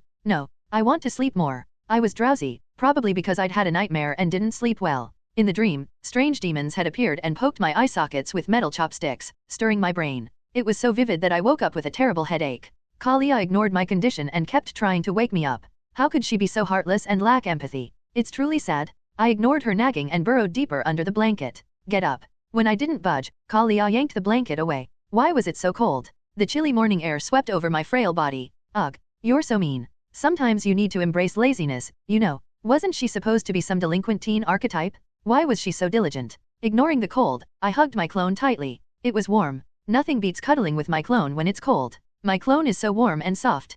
Kalia, giving me a pitiful look, turned and headed for the door. Fine, then. I'll tell Aunt Pola you're skipping breakfast. Eek. I jumped up with my clone and scurried after her. Breakfast was crucial. As I stepped down the cold, creaky stairs, Aunt Pola had already set breakfast on the table. You're up, Kalia, and Violet too. Good morning. She greeted us warmly, her round, cheerful demeanor instantly putting people at ease. I quickly took my seat. Aunt Pola served pancakes, 3 of them, no less. Thank you for the meal. I didn't forget to express my gratitude. As I picked up my fork to eat, I felt Kalia and Aunt Pola staring at me strangely. Is something wrong? Well, Violet, can your clone eat too? Huh? Now that she mentioned it, my clone was sitting beside me. It even mimicked my movements with the fork over an empty plate. I snapped my fingers to recall my clone. It shimmered with an ethereal glow before fading away. Oh, I forgot to dismiss it. It must have followed me from the bedroom and sat there. I see. For a moment, I thought. I drizzled syrup generously over my pancakes and savored the fluffy, sweet bite. But this clone of mine, it's been acting oddly. It was strange now that I thought about it. Lately, my clone seemed to act more autonomously. Unlike how it had behaved back at the lab, it moved with a certain independence. Maybe it was just my imagination. It could be that I'd grown so used to controlling multiple clones simultaneously that I moved it unconsciously. There's no way a clone could develop self-awareness. I opened my status window. Character stat. Name, Violet Dunhind Rugilin. Alias, none. Condition, undefined. LV, 7. Health, 1500/1500. Mana, 3500/3500. Unique ability. Not unlocked due to unfulfilled conditions. Level 4 clone technique. Slightly increased maintenance duration of clones. Under certain conditions, triggers the evolution of unique ability clone technique into unique ability. A% S caret and QD/S at 13. Synchronization affinity. Backstab proficiency. Increases damage when attacking enemies from behind. Weakling extermination, increases damage when attacking opponents with low health. It's true, I've grown a lot since that time. Right after defeating that ogre team leader bastard, my level surged dramatically. Killing researchers or guards didn't seem to contribute to my level, so it must be because I defeated a strong opponent. Moreover, I acquired a new synchronization skill. The ability to deal more damage to opponents with low health would surely come in handy for future battles. Oddly, my setup seems optimized for backstabbing. Is it the heavens will for me to become an assassin? What's with the censorship in the unique ability section of my status window? My clone technique evolved to another level. Thanks to this, the duration of my clones had increased, and with good management, they could now last for almost half a day. The problem was the unsettling censorship in that section. The description wasn't fully written, and some of the characters were corrupted. It seems to suggest that fulfilling certain conditions would change the skill, but I couldn't fully grasp it. Well, I'll figure it out when I level up further. After finishing my meal, I tossed the dishes into the sink and sprawled onto the tattered sofa in the living room. Hehe. I turned on the TV. The weather forecast was on. This week, Ruslam's temperatures are expected to fluctuate between above and below freezing due to ether atmosphere disturbance phenomena. Viewers are advised to prepare warm clothing to brace for the sudden cold. No wonder it suddenly got so cold that frost was forming on the windows, even though it's supposed to be August summer. This world is a complete mess, from its weather to its people. Damn ether. Lost in such thoughts, I sank deeper into the sofa. Soft. It was a bit old and dirty, but compared to life in that lab, this space felt truly human. It made me feel genuinely happy. Isn't this what the happiness of ordinary life is supposed to be? Currently, I'm staying in an old house used as the base for the Osprey Brotherhood. It looks like a worn-out warehouse from the outside, but inside, it's designed like a two-story American-style home. The Brotherhood members had made it somewhat cozy. Although it's familiar now, it was all so foreign at first. A few weeks ago, after escaping the lab, I rode in one of the Brotherhood's trucks for a long time. Unfamiliar roads, unfamiliar villages, unfamiliar everything. Exhausted and sore, I lay on my back, staring at the sky. Before I knew it, night had fallen. In the sky hung a blue moon unlike anything I'd seen before. It was only then that I fully realized I'd fallen into the world of deep crimson academia. The scenery, something I'd only seen in a game, felt utterly alien compared to Earth's moon. As I got lost in my short reverie, the truck stopped. When I looked up, a rundown residential area came into view. As soon as I got out of the truck, people standing on the roadside rushed over. All of them were muscular and rough-looking men and women. Instinctively, I hid behind Kalia. Their reactions were intense. Kalia's back. You idiot! Do you know how worried I was about you? How's Marco doing? The Mohican man, apparently Marco, who got out of the passenger seat, raised his hand briefly to calm everyone down. All right. Let's all calm down. Let's get some rest first, and then we'll talk. But who's the kid behind you?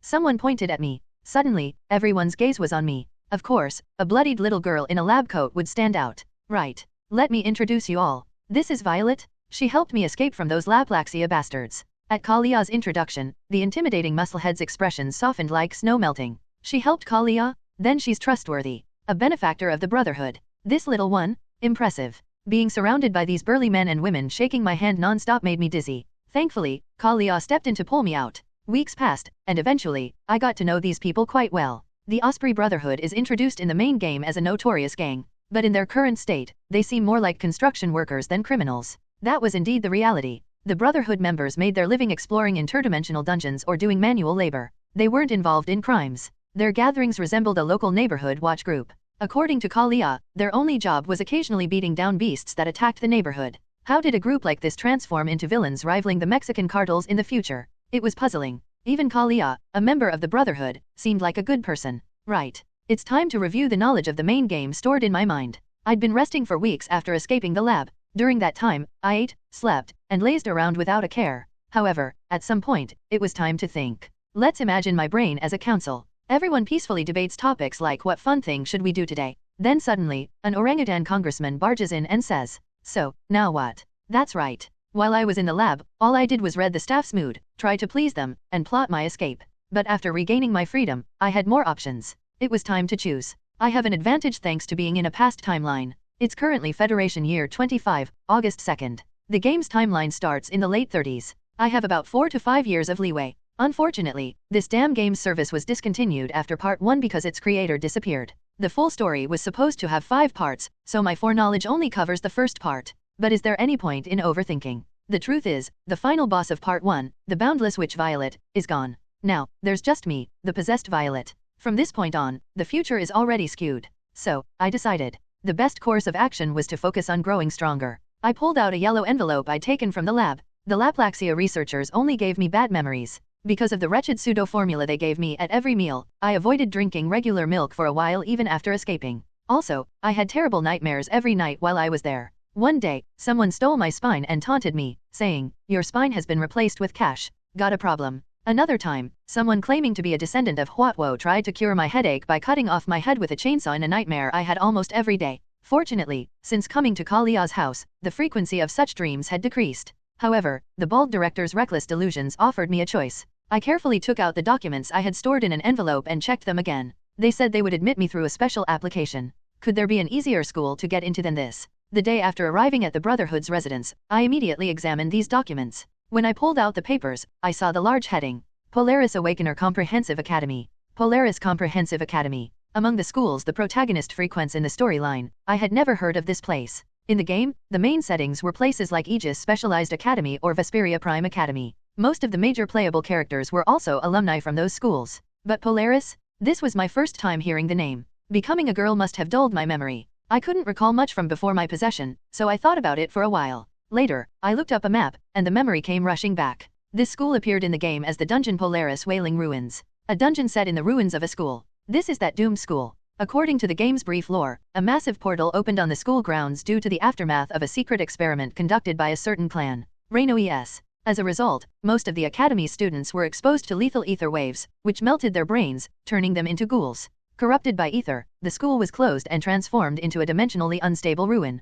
Some of the playable characters in the game were students who survived this disaster and transferred to other schools. Upon realizing this, I immediately put the documents away. From what I could find, the school hadn't fallen yet and was still functioning. However, if my assumption was correct, Polaris Comprehensive Academy might very well become a horror-themed playground teeming with ghoulish students and monsters in the future timeline of the main story. I don't need to walk into a death trap. Furthermore, when I asked Kalia about the school, she didn't have a favorable opinion. Polaris Comprehensive Academy? Well, I've heard it's big, and a lot of kids from good families go there. But I also heard it's way too strict. They say the atmosphere is practically military-like. To cross-check, I searched the internet for reviews of the school. The reviews were all suspiciously glowing. An amazing school. Strong sense of unity between seniors and juniors. Feels like a family. You'll grow up quickly once you're there. The overly positive remarks seemed too good to be true. Was this astroturfing? At first, I decided to just stay with the Brotherhood. Kalia and the older men and women of the Brotherhood didn't seem to mind me living with them. While staying there, I decided I couldn't just freeload, so I planned to get a part-time job. Whenever everyone left for work in the mornings, I would go out and pound the pavement for a few days. Then, I ran into a problem. I had forgotten something very important. Oh, you came for the job posting? Great. Can I see your student ID? You look like you can work hard. Which academy are you from? Which school did you attend? Let's start by checking your student ID. This was a city of academies. Ruslam was built as an academic city to gather and educate awakeners from all over the world. Apart from corporations, research labs, factories, various clan-affiliated hunters, students, and their support staff, most of the population was associated with the academies in some way. Here, a student ID was equivalent to an identification card. While other forms of ID existed, most relied on their student IDs. Just as trading cards were a necessity in a certain fictional card game world, a student ID was essential in Ruslam. If you didn't have one, you were treated like an untrustworthy drifter or an illegal alien. Getting any work would be nearly impossible. When I asked Kalia about this later at home, she was shocked and scolded me harshly. Violet, you idiot! How could you try to find a part-time job without a student ID? What if you got caught by some shady people? I'd be fine. I'd either run away or bash their heads in with this hammer. Fine? What part of this is fine? Ugh, really? According to her, people without student IDs could only get tough, unpleasant jobs or illegal entertainment gigs. Even then, they often wouldn't get paid. Wait, Kalia, do you have a student ID? Of course I do. What did you think I've been doing every morning? To my surprise, Kalia had a student ID. In the main story, she had dropped out of school to work as a freelance hunter, but here, she was still a student. For now, she was on leave to focus on dungeon raids. That's right, dungeons were the biggest issue. There were other things I couldn't do without a student ID. Dungeons? You can't even handle magic properly yet. Are you planning to rely on your unique ability alone? Yup.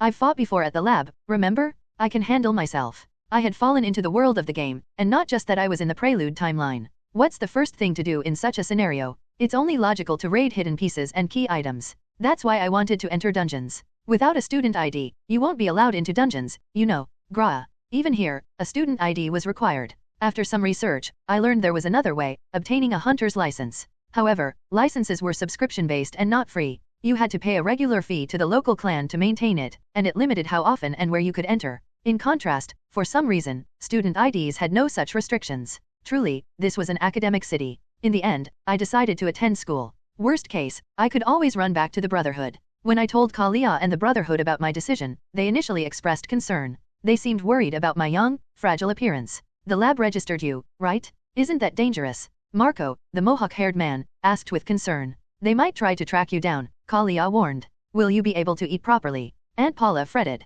I explained as much as I could, citing the necessity of a student ID, but they raised various objections. They even suggested introducing me to safer jobs through their connections. Still, I persisted and tried to persuade them. Thank you all for worrying about me, but I really need a student ID. And I summoned clone number 2 and had it bounce around. I want to grow stronger. Kalia crossed her arms. Fine, let's say that's all true. But Polaris Comprehensive Academy is in the Western District. If you run into trouble, it'll be hard for us to help you. Are you okay with that? That's fine. From what I found, Polaris has the largest security force of all the schools in Ruslam. Plus, the surrounding area is managed by clans that are highly vigilant. Not even a corporation like Laplaxia would dare recklessly invade. Well, the clan managing that area isn't exactly friendly with them. But what about tuition? I called earlier, and the first semester's tuition has already been paid. I can easily earn the rest by exploring dungeons later. And the dorms, meals, and uniforms are all included. Kalia suddenly lowered her head and looked me in the eye. Are you sure you'll be okay? Yes. I clung to my decision, and after much effort, I managed to reassure everyone.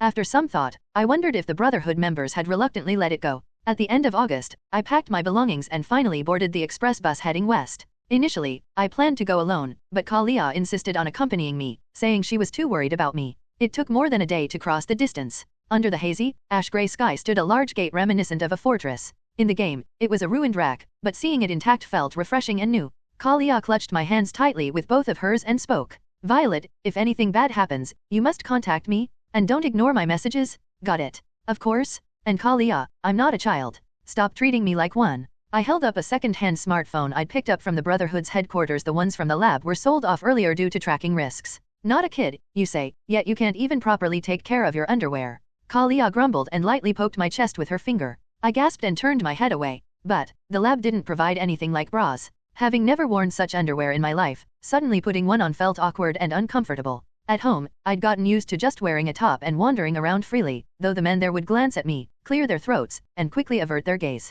By the time I realized why, Kalia had already dragged me aside for a stern lecture. Bras were too uncomfortable for me, so we reached a compromise, and I wore a large-sized sports bra instead.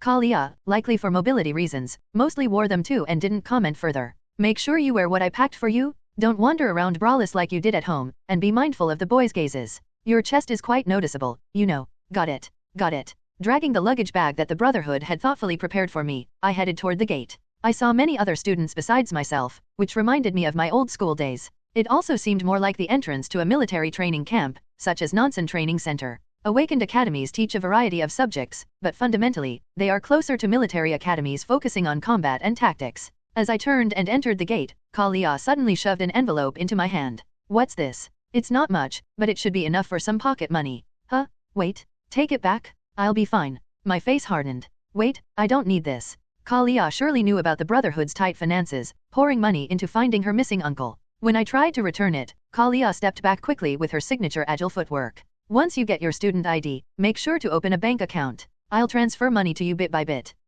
Hold on. She waved from a distance. Her pink bobbed hair fluttered in the wind as she moved away. I felt a strange sense of unease. This really feels like going off to join the military. The academies in Academy City each pursue diverse curriculums and teaching methods based on their unique characteristics. However, certain systems, such as the academic calendar and some parts of the curriculum, are unified under the grand premise of preventing interdimensional invasions. Thus, all academies follow the September semester system. The semester was still far from officially starting. According to the schedule, student IDs would be issued after the entrance ceremony. For now, it was time to find my dorm and unpack. Does this mean the Brotherhood and Kalia are a bit safer now? While staying at the Brotherhood's hideout, I had revisited the game's setting-related knowledge, and one thing came to mind. The Boundless Witch, Violet, is an officer of the Obsidian Legion. The Obsidian Legion is a notorious terrorist organization within Academy City. I called them terrorists, but not in the sense of impoverished individuals from the Middle East wielding AK rifles or criminals throwing bombs at children. The Obsidian Legion operates helicopters, vehicles, and advanced equipment like a professional military force.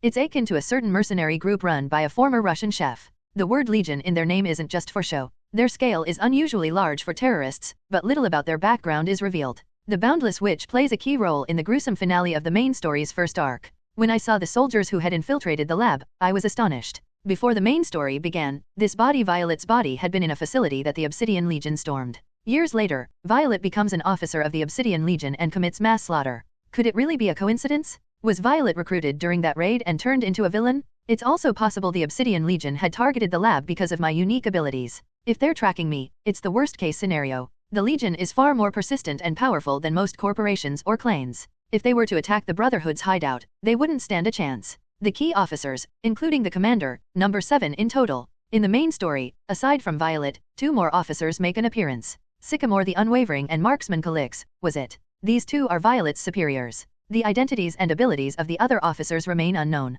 Perhaps I'm overreacting, but it's better to be safe than sorry. Therefore, I need to learn how to handle magic at this school and collect the hidden items scattered throughout the academy. Improving my abilities is my primary goal. After completing the paperwork at the administrative office, I headed to the dormitory. I had double-checked everything, so there were no issues. After receiving a few instructions, I moved toward the dorms. Whatever happens, right now, I'm the kind-hearted schoolgirl Violet. There will be no more heinous witches murdering innocent students or provoking the protagonist by beheading someone close to them. I refuse to live like that. Speaking of which, who was the girl the witch killed? Oh dear, my prepossession memories are hazy again. What was her name? She was a kind and altruistic girl with silver hair and blue eyes. If the protagonist is female, she becomes a close friend. If male, she develops a romantic tension with him. She helps the protagonist in countless ways, gives out items, and cheers them on. She was immensely popular among the players, with everyone eagerly anticipating her release as a playable character. Then, tada, in the later chapters, the Wicked Witch decapitates her. The moment that part of the story was updated, the global community exploded.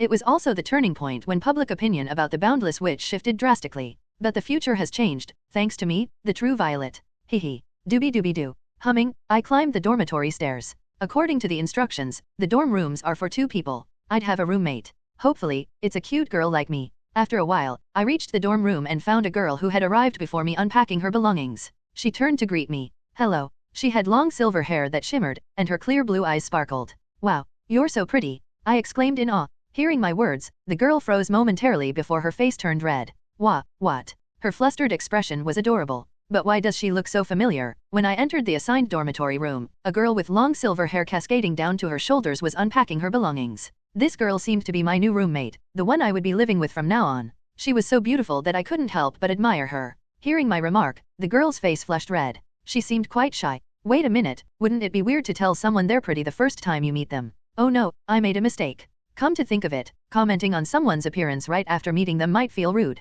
I decided to apologize first.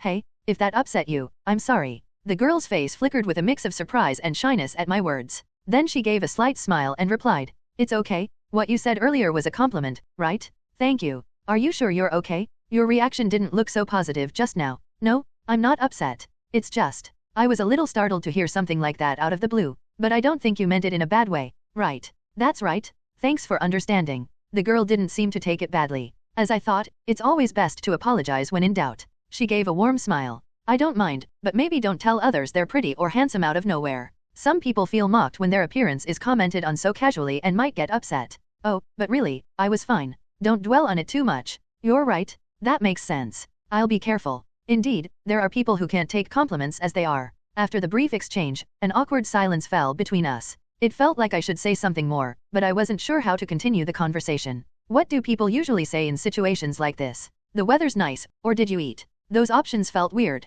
The girl seemed hesitant to speak as well. Right, they say questions are good for keeping a conversation going. I cleared my throat. Did you just move into this dorm too? Are you a freshman? Yes, that's right. I just started at Polaris this year. Are you a freshman too? Wow, really? That's awesome. Yeah, I'm a freshman too. Nice to meet you. I'm Violet. Violet D. Rugilin. What about you? I left out the middle name because it sounded awkward and just said D. It sounded kind of cool though, like I belonged to a legendary clan. In response to my question, the girl replied with a radiant smile like a blooming flower. So it's true they pair roommates with classmates? Nice to meet you, Rugilin. I'm Daphne Grace. Her large, sapphire blue eyes sparkled with curiosity. Wait a second, Daphne, what? It sounded familiar somehow. Sorry, my hearing's a bit dull. Could you say your name again? Daphne Grace. Were you wondering about the spelling? Rugilin? Are you okay? Your expression. I forced my stiff face into a bright smile. Daphne looked at me with concern, as if sensing something was off. Are you feeling unwell? No, I'm fine. Perfectly healthy? Ihihi. It was a lie. The moment I heard her name, I felt a wave of dizziness. I stumbled back a step and almost lost my balance. I need to go to the restroom for a moment. I pushed the restroom door open and hurried inside. Splash. Splashing cold water on my face helped me regain my composure. I realized that extreme shock could indeed cause dizziness. Meeting her here, thinking about Daphne Grace's identity made my head spin. Daphne Grace. A delicate, gentle-looking beauty with waist-length hair braided to the side and large blue eyes. A girl who always spoke politely. She was a character of significant importance in the story. And she had a rather unique connection to me. She would be killed by me. To be precise, she would be killed by the future me, the boundless witch, about 4 or 5 years from now. If she were just killed, I could curse her murderer and move on, but the cinematic cutscene depicting her death in the game was highly traumatic. Ha! Look at you, academic supervisor. Your principles, the vermin you tried to protect, not a single one amounted to anything. In the end, it was all futile. Like a snowman in the spring breeze, like dew in the sunlight, all crumbling to dust without a trace. Stop with the meaningless acts and face reality. Where's Daphne? Oh, the saint of salvation? That girl who screamed, "Run away, supervisor," while watching you flee like a coward. Is this what you're looking for? Darkness. Something heavy drops to the floor with a dull thud. A moment later, the screen brightens. She held out for quite a while, but in the end, this is what happened. Watching someone struggle to save vermin was hilariously pitiful. Ahahaha. Daphne sacrificed herself to protect people during the Obsidian Legion's terror attack. She saved the wounded protagonist, the academic supervisor, by giving up her life. Her sacrifice was rewarded by her head being severed and rolling across the cold floor. But this was beyond coincidence. To meet the saint here? Her nickname Saint came from her altruistic actions. And me? I was a witch who took lives. The future perpetrator and victim meeting as dorm roommates. What kind of joke was this? Oh, my head. Some of the released characters in the game had connections to Polaris Academy. I had considered the possibility of meeting them, but encountering her was beyond my imagination. Who would have thought Daphne was from Polaris Academy?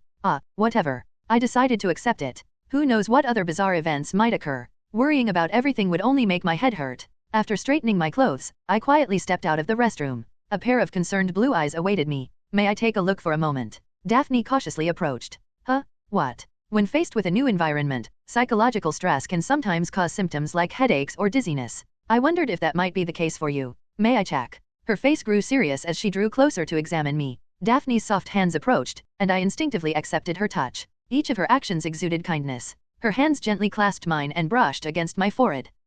How do you feel? Your body temperature is normal, and your pulse is steady. It seems you were just a bit nervous about being in a new environment. Please wait for a moment. From her hand resting on the top of my head, a gentle, warm green light of magic spread outward. Wow, this is really warm and soothing. If she kept stroking my head like this while radiating that light, I might just fall asleep. Oh, I feel a little better. What is this? It's nothing special. I simply released a small wave of magic to stabilize your emotions using my unique ability. How do you feel now? A bit better. Wow, that's amazing. I really do feel better. Thank you. The dizziness in my head completely disappeared. Indeed, Daphne seems to be the kind and gentle person I know. Unique abilities specializing in recovery aren't very common, after all. Yay, I'm me. There's no point in getting worked up over a future that may never happen. Grr. Suddenly, my stomach growled. Now that I think about it, I haven't had lunch yet. Thanks for treating me earlier. You're Daphne, right? Are you hungry by any chance? Let's grab something to eat together. If you're okay with it, Rugilin, I don't mind at all. It's about lunchtime now,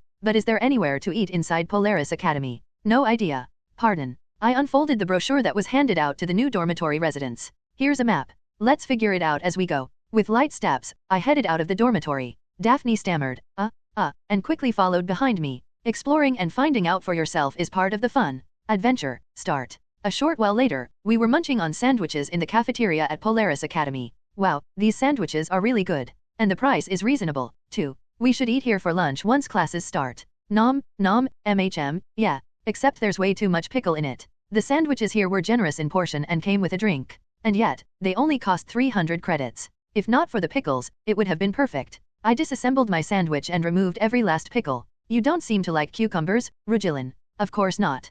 Cucumbers are the most useless vegetable in the world. But why do you keep using such formal speech with me, Daphne? My way of speaking? I've spoken like this since I was young, and it's become a habit I can't seem to shake. Is it bothering you? I can try to fix it now if you'd like. I don't hate it. I just think it's fascinating. We're about the same age, after all. Honestly, if we consider mental age, I'm probably close to 10 years older than Daphne. Age hasn't been that significant to me since I became a young girl, though. And so, after enjoying our meal, we returned to the dormitory. The start of the semester was fast approaching. The past few days had been quite leisurely. Aside from picking up my uniform from the school shop and buying some daily necessities, I spent most of my time lazing around the dormitory. Turns out, the measurements they took at the research institute were for the uniforms. Thankfully, after submitting a few forms, they guided me through everything. When I entered the uniform shop and gave my name, they handed me my uniform right away. I heard it has some protective features. Truly fitting for a school from a game. In the meantime, I explored Polaris Academy, comparing it to the ruins in my memory from the game. It's almost identical.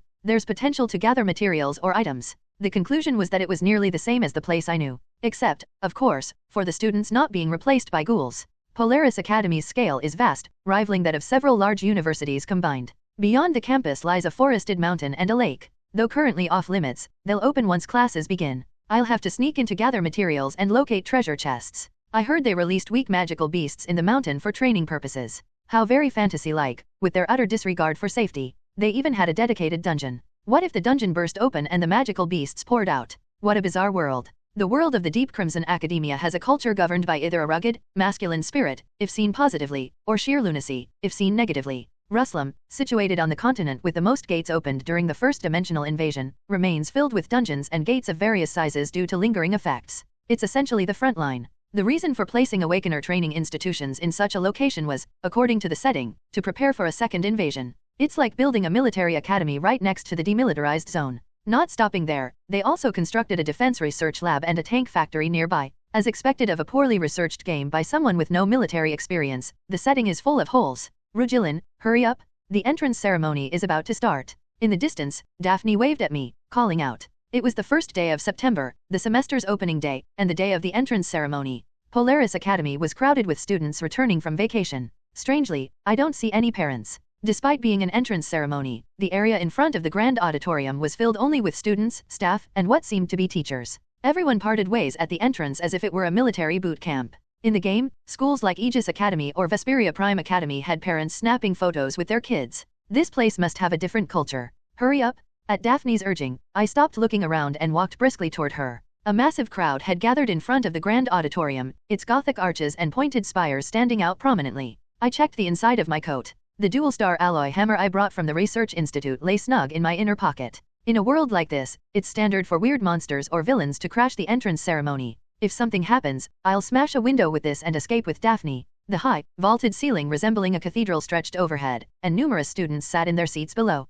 Perhaps because it's a game world? There were many with unrealistic hair colors: blue, green, purple, even two-toned. It was quite colorful. Everyone carried weapons on their backs or hips. Shortly after I sat down, the entrance ceremony began. What's going to happen this time? It's practically a rule that some major incident occurs during the academy entrance ceremony. There's no concrete evidence, but with me, the possessor, present, anything could happen. In reality, there have been cases of people dying from meteors, like a Chinese general, or European nobles drowning en masse in an outhouse during a meeting. If something happens, I'll definitely bolt. In typical novel plots, when a monster appears, the protagonist defeats it using a known strategy and gains something in return. Unfortunately, I'm just a one-trick original ability girl. Creatures like Skullkit or mutated wildlife are the lowest level beasts, so you can defeat them by bashing them with physical force. But for anything above low or mid-tier, you need to imbue weapons with magic, or it's impossible. Just in case, I looked around for escape routes. Long, large windows lined both sides. I was glad I brought my hammer. Everyone had taken their seats. The entrance ceremony commenced. Welcome, new students of the class of 25. I'm John Wilbur, the principal of this school. A round, elderly man stood on the podium and began to speak. So that's the principal. Before we begin the ceremony, I'd like to introduce Polaris Integrated Academy. Our academy is one of Ruslam's proud, prestigious schools. A history lesson about a school that only serves as a backdrop in the game? Interesting. I decided to listen. And it has continuously produced excellent graduates, comparable to the top 3 schools. The admission rate into upper-tier clans is an impressive 90%. The growth rates of awakened students, A with tilde and epsilon. A massive screen at the back displayed a presentation, and the screen was filled with graphs. Our first principal, Major Alfonso. The origin of the name Polaris dates back to the Academy's spirit has been upheld for nearly 10 years. This was long. Were entrance ceremonies always like this? My seat was becoming uncomfortable. The chair was too stiff, and the principal's voice was putting me to sleep. The area where Polaris is located, thanks to the sacrifices of brave hunters. Thus, the current board acquired this land. The main building of the academy was constructed when the architectural style of the annex. This is driving me crazy. Why is he recounting the history of the school's construction at an entrance ceremony? Is the principal senile? For 30 minutes straight, he droned on about the history of school buildings, the number of graduates, and employment rates. That concludes the school introduction. Thank you. Finally, it was over. I looked at the clock. The ceremony had started at 9 o'clock, and now it was nearing 10. Now that it was finished, I could leave. The next item on the agenda is a congratulatory message from members of the local council. No, it wasn't over yet. Another speech was starting. Daphne, do you know what the next event is after the entrance ceremony? I spoke to Daphne, who was staring blankly ahead. Her eyes regained focus as she turned toward me. Huh? Oh, it's you, Rugilin. Just a moment. I think it was on the pamphlet we got earlier. She handed me the pamphlet, and I opened it to check. A detailed schedule of the entrance ceremony was listed. School introduction. Greetings from the local council. Speeches by sponsors. Introduction of faculty. Why is the schedule filled with nothing but speeches, congratulations, and greetings? Is this even an entrance ceremony? What followed was an unimaginable downpour of endless speeches. Our Cascade clan plans to host internships for incoming students. I'm James, a manager at LNL Corporation. Our company specializes in awakening-specific equipment. Ether conductivity. Executives from companies and clans took turns giving congratulatory speeches that were just thinly veiled advertisements. The new professor joining us has earned their degree and published a thesis on the interaction between ether and monsters. Greetings, students. I've successfully conquered 4-dimensionalized regions. Cleared 15 gates. Welcome, students. Through immersive classes, I've achieved a 90% clan placement rate for my students. During the faculty introductions, teachers and instructors came out one by one to recite their lengthy resumes. They even displayed presentations to detail their achievements. This was insanity. Was this even a school? Or was it some multi-level marketing company? I couldn't keep my mind focused during this ordeal. I was about to close my eyes when Daphne shook my shoulder. Rugilin, wake up. When I whined, Daphne firmly shook her head, refusing to let me doze off. It was disappointing. I thought she was just a nice person, but maybe she had a bit of an old-fashioned streak. Give me back my right to sleep? Open your eyes. Look over there. Daphne trailed off, pointing subtly toward the auditorium's upper level. Following her gaze, I flinched, quickly straightened my posture, and faced forward. I've been feeling strange stares for a while now. When I glanced back, they were up there. On the upper balcony, faculty members were holding clipboards and jotting things down as they observed the students below. Were they scoring the students' behavior or something? Seriously, why would they assess students' behavior during such a painfully dull entrance ceremony? This was maddening. I could feel sharp gazes burning into my back. Stuck in a stiff chair and an endless stream of boredom, I sat with my eyes open, but my mind checked out. This concludes the entrance ceremony. Ugh. Finally, it's over. Ultimately, nothing happened during the ceremony. I'd envisioned a blockbuster-level battle, but reality was more like a dull, obligatory dinner party with outdated advice from a middle-aged manager. As the crowd stirred, students began heading toward the exit. Those who had fallen asleep like me stumbled to their feet, looking half dead. The students heading toward the doors looked like a horde of zombies. I get why this school's monsters are ghouls now. Still, whenever I got too bored or drowsy, Daphne would use her healing ability on my head.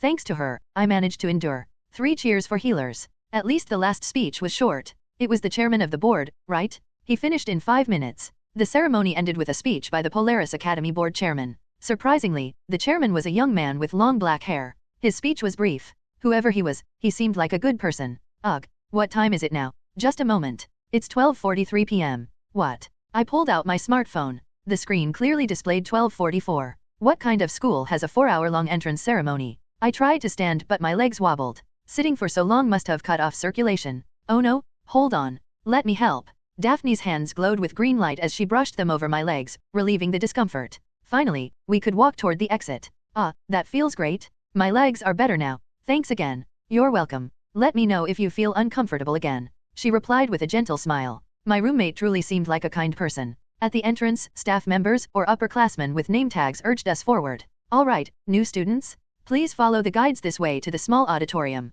We'll be hosting the freshman welcome party. A welcome party? If the entrance ceremony was this bad, the welcome party was sure to be a disaster. I tried to pull Daphne aside and sneak out of the line. Hey, you there? Come this way. No one skips the freshman welcome party. Attendance is mandatory. Ah, caught in the act. We returned to the line and obediently followed the seniors' directions. A smaller, dome-shaped building appeared in view, much smaller than the auditorium from earlier. Suddenly, a good idea struck me. I stepped out of the line for a moment. The senior students guiding us called out to me. Hey, freshman, where are you going? I just need to use the restroom. The seniors followed me all the way to the restroom. Once inside, I quickly created my clone number 2 and sent it out. I should have done this during the opening ceremony too. Hiding inside a restroom stall, I began controlling the clone. The senior students, waiting outside the restroom, saw what they thought was me exiting and took it straight to the smaller auditorium. Sorry, Daphne? When the commotion outside subsided, I carefully stepped out. It seemed like everyone had gone into the smaller auditorium. I lay down flat on a bench nearby. A few weeks ago, the strange cold wave had disappeared, and now the warm sunlight and gentle breeze welcomed me. I'm so sleepy. I considered taking a nap but got curious about how the welcoming ceremony was proceeding, so I peeked inside. Through clone number 2, I transferred my senses and saw the auditorium filled with students. It looked just like a normal gymnasium. Now, let us begin the freshman welcoming ceremony. First, we'll have the oath-taking by the valedictorian and the salutatorian. Now, this felt more like a school entrance ceremony. If this were a normal school, they would have done this right at the start. Valedictorian Irene Solstice. Salutatorian Lucian Blackveil. Please come forward. 2 students, whose appearances were oddly familiar, walked up to the stage. If my memory serves me right, those two are playable characters. Not just any characters, but 4-star and 5-star ones. Weren't they also transfer students from Polaris? A dignified-looking girl with long purple hair tied into a half ponytail stepped forward. The braid crossing her crown left a strong impression. Beside her stood a boy with deep blue hair and a cool guy demeanor, arms crossed. We swear. We, the 25th cohort of Polaris freshmen, solemnly pledge to engrave service and protection as our ultimate purpose deep in our hearts. Ugh, boring. They're probably just saying they'll work hard and be diligent. I looked around. The seniors who had guided us earlier quietly walked out the door. They didn't seem to be monitoring us anymore. Our abilities, baptized in ether, shall not be used as private tools but will shine as beacons of hope for innocent people, acting as shields for the defenseless. 2 seats away, Daphne sat with a serious expression, staring straight ahead. She seemed genuinely moved by the ceremony. I gave clone number 2 the vague instruction to stay still and cut off my sensory connection, closing my eyes. But then, a strange sound reached clone no 2's ears. VRRRRRRRRRRR. It was a bizarre noise, like a vacuum cleaner sucking up something. Huh. Wait, what is that? What? In the center of the auditorium, a multicolored sphere formed midair. Holy crap, a gate. Why is it suddenly opening here? What did you say? From within the sphere emerged a bus-sized dinosaur with a pointed head. CR Chronos. Oh my god, it's a Chronos? A mid-tier beast. Kaya? A beast. That's a Chronos, a mid-tier beast? Why is that thing here? This is way too intense for an entrance ceremony event. Move it, damn it. Mom. Call security. The panicked students began to flee. A wise choice. That thing is not something newbies can handle. Ms. Regillin, please evacuate to safety. I quickly grabbed Daphne and edged toward a window I had been eyeing. I immediately pulled out an alloy hammer and tapped the window. Crack. Yellow sparks flashed, and the hammer bounced back. Damn, it's a barrier? I struck it repeatedly, but it didn't budge. The door won't open. Break it down, quickly. It seemed the doors were in a similar state. Students screamed as they drew their weapons and pounded on the door, but it didn't budge. A loud thud sounded, and students who were hit by Chronos' tail were flung toward the auditorium ceiling. Everyone, stay calm. If you want to live, you'll have to fight. Scatter now. This is why rookies are such a hassle. TCH. Meanwhile, Irene and Lucian had drawn their weapons and were facing off against the beast. About 10 students, trembling but ready, stood beside them to fight. Truly, talent rises even in chaos.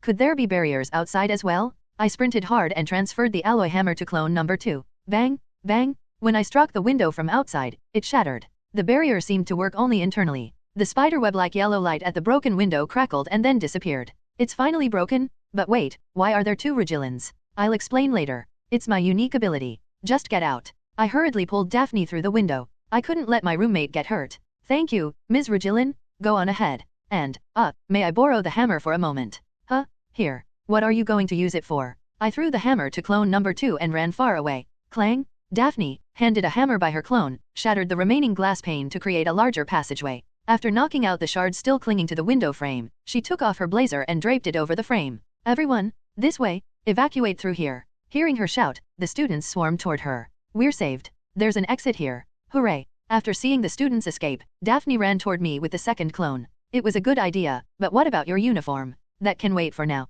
We ran hard, putting some distance between us and the auditorium. Briefly, we leaned against the wall of an unmarked building to catch our breath. For now, we're safe. Boom! Suddenly, an explosion came from the direction of the auditorium wall. What the? Why is it coming this way? Chronos had escaped through the very window we used to flee. Arg! Screech! The fleeing students were sent flying through the air after being rammed by Chronos' head. But there was something off about Chronos. What the? Is it holding them off? Roar! Now that I could see it clearly, Chronos was covered in blood. It was fleeing. A group of students led by Irene and Lucian was chasing it. Everyone, you've done well. Just a little more, and we can bring it down. Quit acting smug, top student. I'll be the one to take it down. The beast was being pummeled from every direction by relentless attacks. It thrashed its head in desperation and opened its mouth wide. Roar! Damn it! It's retaliating. Get back! It's going to use its breath. A glowing mass of ether began to coalesce in Chronos' gaping maw. As the students scattered in every direction, Lucian stepped forward, extending one hand. Stupid beast. Did you think I'd just let you fire it?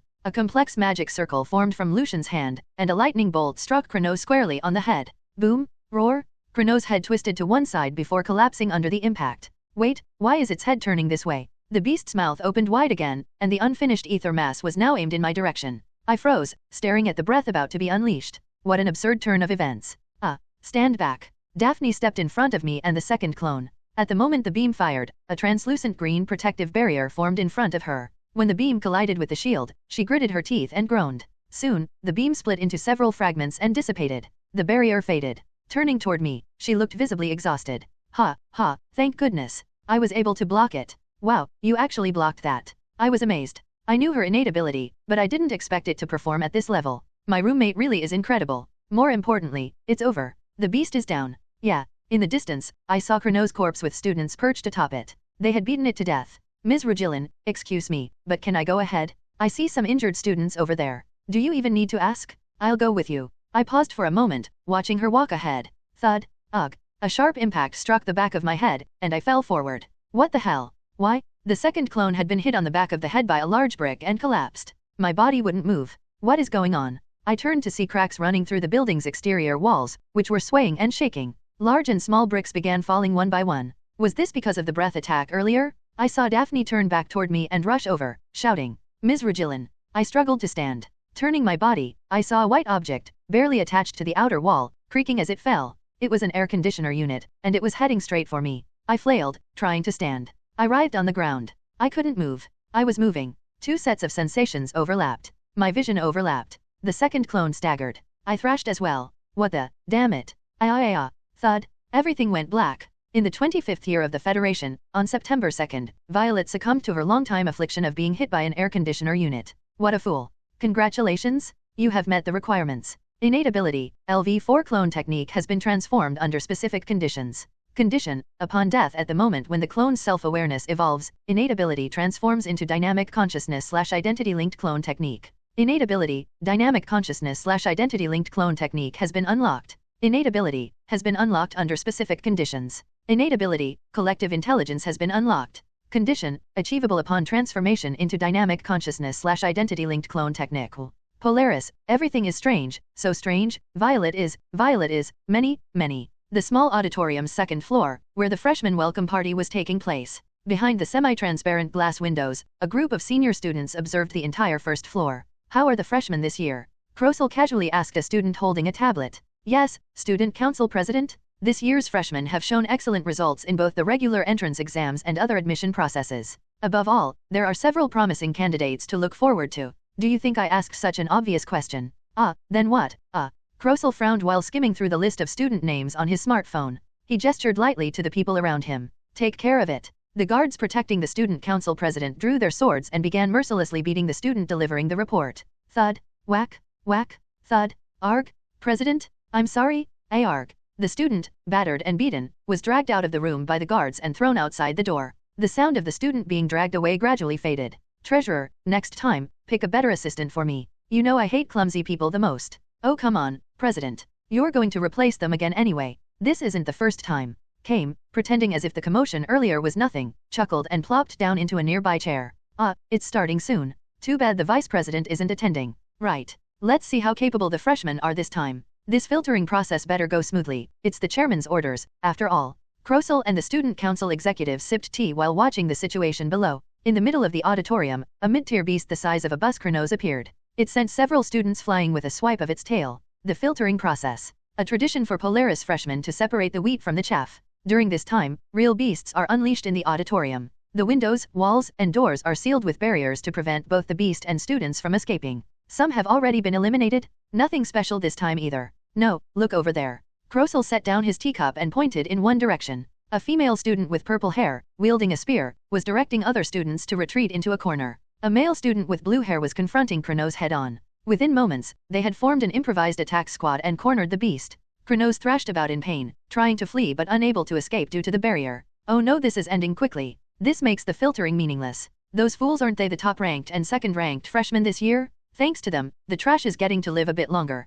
Krosel clicked his tongue briefly. He despised such hypocritical students, playing at being heroes without grasping reality. Those naive juniors had disrupted the process of weeding out the weaklings. Still, with the beast rampaging, there should be more eliminations soon. Just as Krosel was leisurely sipping his tea, his eyes caught something unusual. What the, is that? A blonde-haired girl appeared outside the window. She shattered the glass with a hammer, causing the barrier there to waver. The disruption cascaded, weakening or breaking nearby barriers. Freshmen began escaping through the broken window. Oh, right.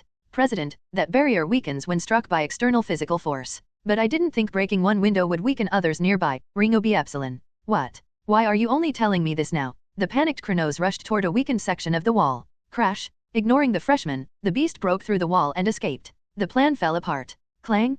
Krosel's expression twisted in rage. The teacup shattered in his clenched fist. The treasurer rubbed his forehead in frustration. We're screwed. Asterisk asterisk asterisk. It hurt. The back of my head throbbed painfully. Something big and heavy had smashed down on me with a bang. It hurt. I felt dizzy. But it was strange. The pain seemed to sharpen my mind. All right, what happened just now? No, Rugilin? Not again? I heard someone wailing in the distance, so heart-wrenching it would move anyone listening. I sat up with a groan. Sniff. I'm sorry. Even now, my head ached, and when I touched the back of it, my hand came away sticky with blood. Gah! I let out a short scream at the stinging pain. Beside an air conditioner's outdoor unit lay the crushed corpse of a girl. A silver-haired girl, crying in front of it, turned to look at me. Her waist-length silver hair shimmered, leaving a striking impression. Sniff. Huh? Rugilin? How? Ugh. Daphne. Heal me. Daphne stared at me with a dazed expression, glancing from me to the corpse on the ground. Her mouth hung open in disbelief. Wait, that's me. No, is it my clone? What looked like my corpse dissolved into glittering dust moments later. Oh, so that was one of your clones. A unique ability, right? Probably? I don't know, but yeah, maybe. Why Daphne burst into tears again and rushed toward me, pulling me into her soft embrace. Sniff. I really thought. Sniff. You were dead. Hey, I'm alive? Why you're the first peer I've met in a long time. Sniff. I really thought you were gone. Wait. I can't breathe. Let me go. As I flailed in her arms, Daphne finally released me and began healing my injuries. Really? Are you sure you're okay? Yeah, I think so. That was just a clone. I gave her a vague reply, trying to calm her down while avoiding her gaze. If I kept looking into her tear-filled blue eyes, I might not be able to lie. Leaning on Daphne's supportive arm, I left the scene. As I received treatment and walked, my memories began to piece themselves together. The previous events surfaced in my mind, like old trash floating to the surface of a still lake. I died. Character stat. Stamina, 1500/1500. Mana, 3500/3500. Unique ability, Collective Intelligence LV1. Dynamic Consciousness/Identity Linked Clone Technique LV1. Synchronization Aptitude. Backstab Proficiency, increases damage when attacking enemies from behind. Weakling Extermination, increases damage when attacking opponents with low health. This is the first time I've seen such a unique ability. Until recently, the text appeared jumbled or distorted beyond recognition. The name of my clone technique had changed to Dynamic Consciousness/Identity Linked Clone Technique. Most importantly, something new had emerged. Collective Intelligence, you say. It was a peculiar name. What could this ability possibly entail? Judging by the name, it sounded like an ability that required me to log on to the internet and start writing posts. I needed to test it out later. Panting, I trudged toward the small auditorium. The closer I got, the clearer the sound of people became. Guards who appeared to be security personnel stood watch around Chrono's corpse. At the entrance of the small auditorium, I saw injured students being carried out on stretchers and loaded into ambulances. My leg. It hurts. It hurts so much. Mom. I can't feel anything below my waist. What's going on? The site, ravaged by the beast, was in complete disarray. Injured students lay scattered across the floor, while over a dozen forms covered in white sheets from head to toe rested in one corner. Some students were sobbing nearby. They must have known the deceased. How unfortunate. Amid the chaos, a group of individuals dressed in uniforms reminiscent of elaborate officer attire entered the auditorium. What was this? Were they some kind of VIPs? Wait a moment. Are you from the student council? I had guessed correctly. It seemed the student council here wore such uniforms. Irene, her purple hair glimmering, turned and rushed toward the student council members with a visibly excited expression. Yes, that's correct. I'm Crosel Torrance, the president of the student council at Polaris Comprehensive Academy. The speaker, a tall male student with ashen hair, responded politely but without emotion. And you must be the top freshman of this year's admissions, I presume. Yes, that's correct. I'm Irene Solstice, the top freshman and currently serving as the temporary representative of the new students. Senior. She spoke passionately. Look around you.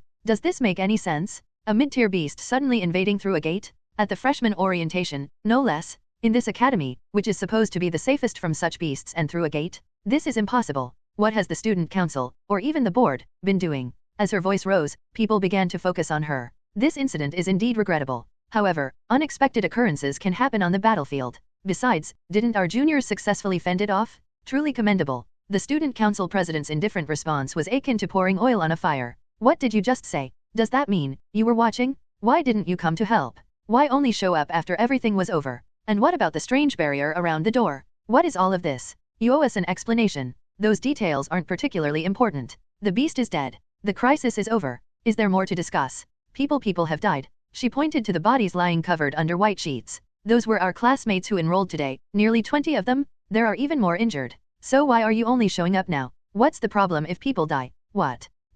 Did that guy just say what I think he said? Irene's expression turned blank. So did mine. Irene, you're not here to play around. We are awakeners. In the future, as hunters, we will face beasts on the front lines, where death is inevitable for ourselves, our comrades, or those around us. Did you enroll without knowing this? Whining over something like this is disgraceful. Something like this? The circumstances are completely different. I didn't realize the new juniors were so weak-hearted. How do you plan to handle real combat in the future? Don't change the subject. This situation is far too strange. That barrier. I'll report this to my clan and formally lodge a complaint with the board. Her fury flared, but the president suddenly leaned in and whispered something into her ear. I rubbed my eyes. If I wasn't mistaken, I caught a fleeting smirk on the otherwise emotionless face of the student council president. After he whispered, Irene's face went pale. How could you? Then, as if performing in a theatrical play, the student council president raised his voice. I apologize. I could only watch your brave efforts after receiving the urgent report. By the time we arrived, it was too late. On behalf of the student council, I extend our sincerest apologies.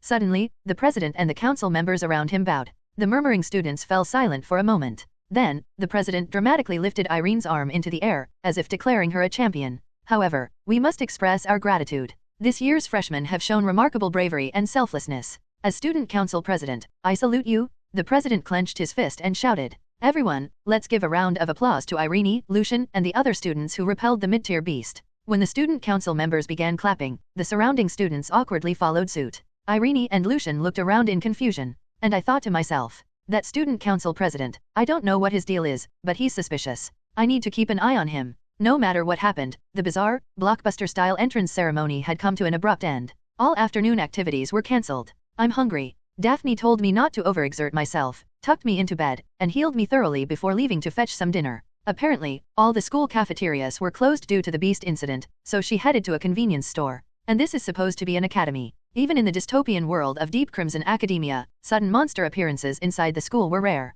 It was different when they invaded from outside. That bald director. He could have sent me anywhere else. The day was a complete mess. Too many strange things had happened. Sigh, I need to focus on my own path first. Without a roommate to disturb me, I decided to get serious about what I needed to investigate. I sat up on the bed. I had to figure out the changes in my unique ability. This was a matter deeply connected to my identity. Because, from a normal perspective, I should have been dead. Having died once, I knew it well. I felt myself die, yet I woke up again. It was abnormal. It had to be linked to my new unique ability. I concentrated and moved the ether inside me. The ether extended outward from my body, forming a shape on the ground. I felt my vision split into two. The sensation left me disoriented. Ugh. Ack. My clone was mimicking me. Ack. My clone is mimicking me. My head spun. What on earth was going on? Our thoughts seemed to align, but our bodies moved independently. Here, there, I was looking at myself from over there. That was me. I was that. Was I? I couldn't tell. I could tell. Erg.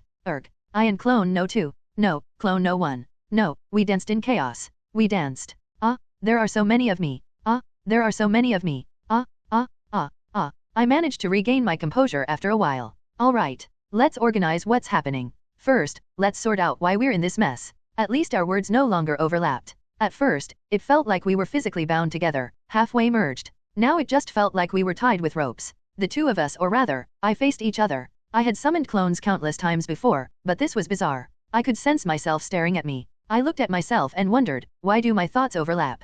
It felt dizzying. Where did my thoughts end, and where did my words begin? Ugh. First, let's calm down and decide how to organize this. Take a deep breath. Trying to speak at the same time only caused our thoughts to tangle and led to confusion. After a long struggle, my clone and I agreed to take turns speaking. Who am I? I am Violet D. Rugilin, a student at Polaris Comprehensive Academy. The other me responded. No, that's not the exact answer. I'm asking something deeper. What was I doing right before this possession occurred? I was rushing to a temporary employment interview. Correct. But there's one more thing. What was the most embarrassing moment of my life in April 2017? Wait, don't answer. Ugh. Stop. Don't think about it. Oh no, it's that. We nodded at each other. This is definitely strange, but at least we share the same memories. And we can read each other's thoughts. My mind slowly calmed down. A status window flickered before my eyes. Synchronicity adaptation, conscious synchronization is complete due to the effects of collective intelligence. You saw that too? Yeah? Could this be related to our situation? The term collective intelligence wasn't used lightly. Wait a minute, but who's the original? I folded my arms and spoke to me. Obviously, I'm the original. You're a clone I created. But I died during the freshman orientation earlier. When I woke up, I was transferred to the second clone's body. Doesn't that make you the clone? I shook my head. No, the original me transferred to the clone. So, you're my subordinate. What? Subordinate? No way, I'm the original. You're the clone. We jumped to our feet, frustration bubbling over, and swung our fists. Take this. Take that. Unbelievably, my clone dodged my punch. I also managed to dodge the clone's punch. How is this even possible? It's because we're thinking the same thing. We flailed our arms, resembling poorly coordinated martial arts movie scenes. Our punches and blocks either missed or cancelled each other out. This is pointless. It feels like shooting at nothing. Let's figure out who the original is later. I'm exhausted. Ding! My old smartphone buzzed with a messenger notification. Rugilin, all the school stores are closed or out of stock. I'll head outside campus to buy some things, so it might take a while. Please wait. Oh dear, Daphne's going to be late. What now? We collapsed onto the floor, staring at each other in defeat. I'm tired. Just sweating. I want to shower. Me too. Deciding to wash up, I removed my shirt. That's when something strange caught my eye. What's that number on your arm? My arm? Huh? You have 1 2. On the upper part of our left arms, large numbers 1 and 2 were marked. Is this some sort of clone numbering? These weren't here before. It must be a result of that new dynamic consciousness/identity-linked clone technique. I looked at the number 1 on my arm. See, since I'm number 1, that makes me the original. No way. You can't determine the original just from a number. I gloated, and the second clone slumped, looking dejected. I could sense its wounded pride. As it grew more depressed, so did I. Time to change the subject. Do you think the other clones also have numbers? I'm curious. Let's summon them and check. We proceeded to create additional clones in quick succession. Oh, they do? Look, my arm says 4. The 2 newly created violets had 3 and 4 on their arms as well. So, the numbers simply indicate the order of creation. Let's summon as many as our magic allows. Using up all our ether, we summon 3 more violets. Now I'm out of magic. What about you? Same here. It seems clones share the same magic pool. The 5th clone flopped onto the floor, gasping. The 3rd leaned against a wall, exhausted. Maybe my level increased, allowing me to summon more clones. If our magic capacity increases, we could create even more clones. That's a good idea. Let's test it later. The 5th and 6th clones chimed in agreement. Blonde-haired, red-eyed identical girls filled the dorm room. Despite having 7 of me, thanks to the power of the unique ability, the initial chaos didn't return. The world only felt narrower, bigger, and taller. It was like switching from a first-person shooter game to a third-person strategy simulation. An unsettling thought struck me or rather the original, and it felt like a lightning bolt. Everyone in the room collectively gasped.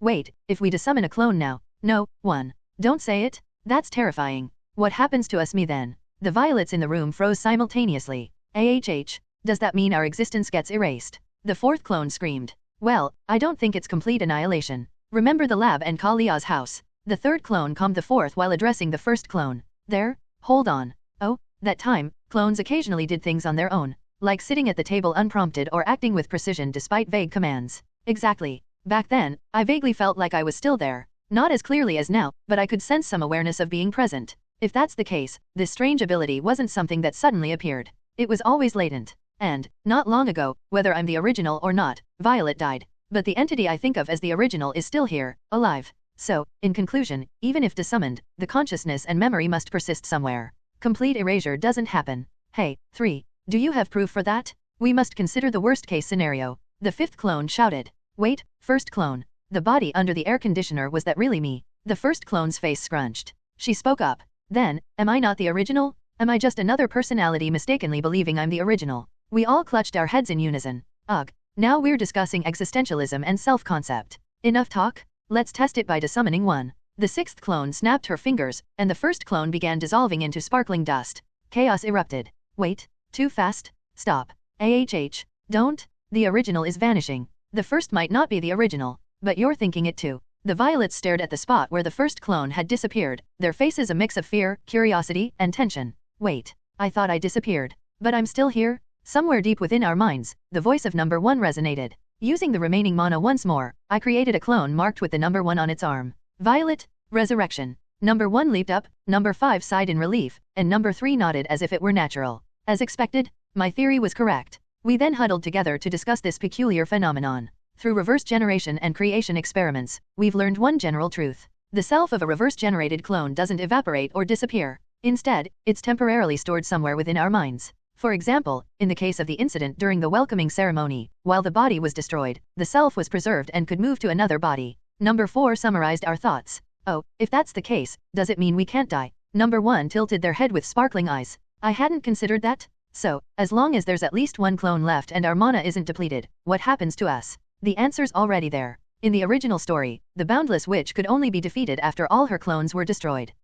Then, I, and all of us together, shouted in awe, wow, amazing. We can't die. We're invincible. That's something we'll only know after testing this ability further. There's still one problem remaining. Number 3 frowned and rested their chin on their hand with a serious expression. Question, who's the main body? Number 1 was reverse generated just now. We thought number 1 was the main body. Don't be ridiculous. It's collective intelligence. All of us violets are me. Overmind, hive consciousness. Number 5 chided number 3. Number 2 shook their head and countered. No, 4's argument makes sense. I share thoughts with all of us and feel that you're all me, but I can also sense that I exist as myself, as no 2. Number 6 proposed a new hypothesis. Maybe it's an illusion. What if we're just one entity, and all this back and forth is like playing with dolls, talking to ourselves? I was horrified.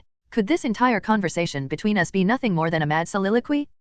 This won't do. We can't reach any conclusions like this. Descartes, help us. What can we even do about it? This is unsolvable. Even Dennett or Frankfurt wouldn't be able to explain our situation. Guria, hiya. Following the Chinese room, another catastrophe in cognitive philosophy, the violet chamber? We violets fell into a state of enemy over this issue. The confusion of self. The crisis of losing our identity? The brain in a vat? As everyone flailed about, number 7 stepped forward, spreading their arms wide and declaring, everyone, shut up. From now on, I'm convening the first Violet Assembly. And so, we gathered and earnestly began deliberations. After 10 minutes of heated marathon discussions, I was able to summarize a few conclusions. We've managed to outline a few hypotheses about our condition. NOS 3, 4, and 5 grabbed scraps of notebook paper and began sketching diagrams with pens. Let's start with the first theory. The diagram showed several circles, labeled with numbers, connected by lines under a roughly drawn version of my face. The first hypothesis is central control. The idea is that a single consciousness controls all the bodies.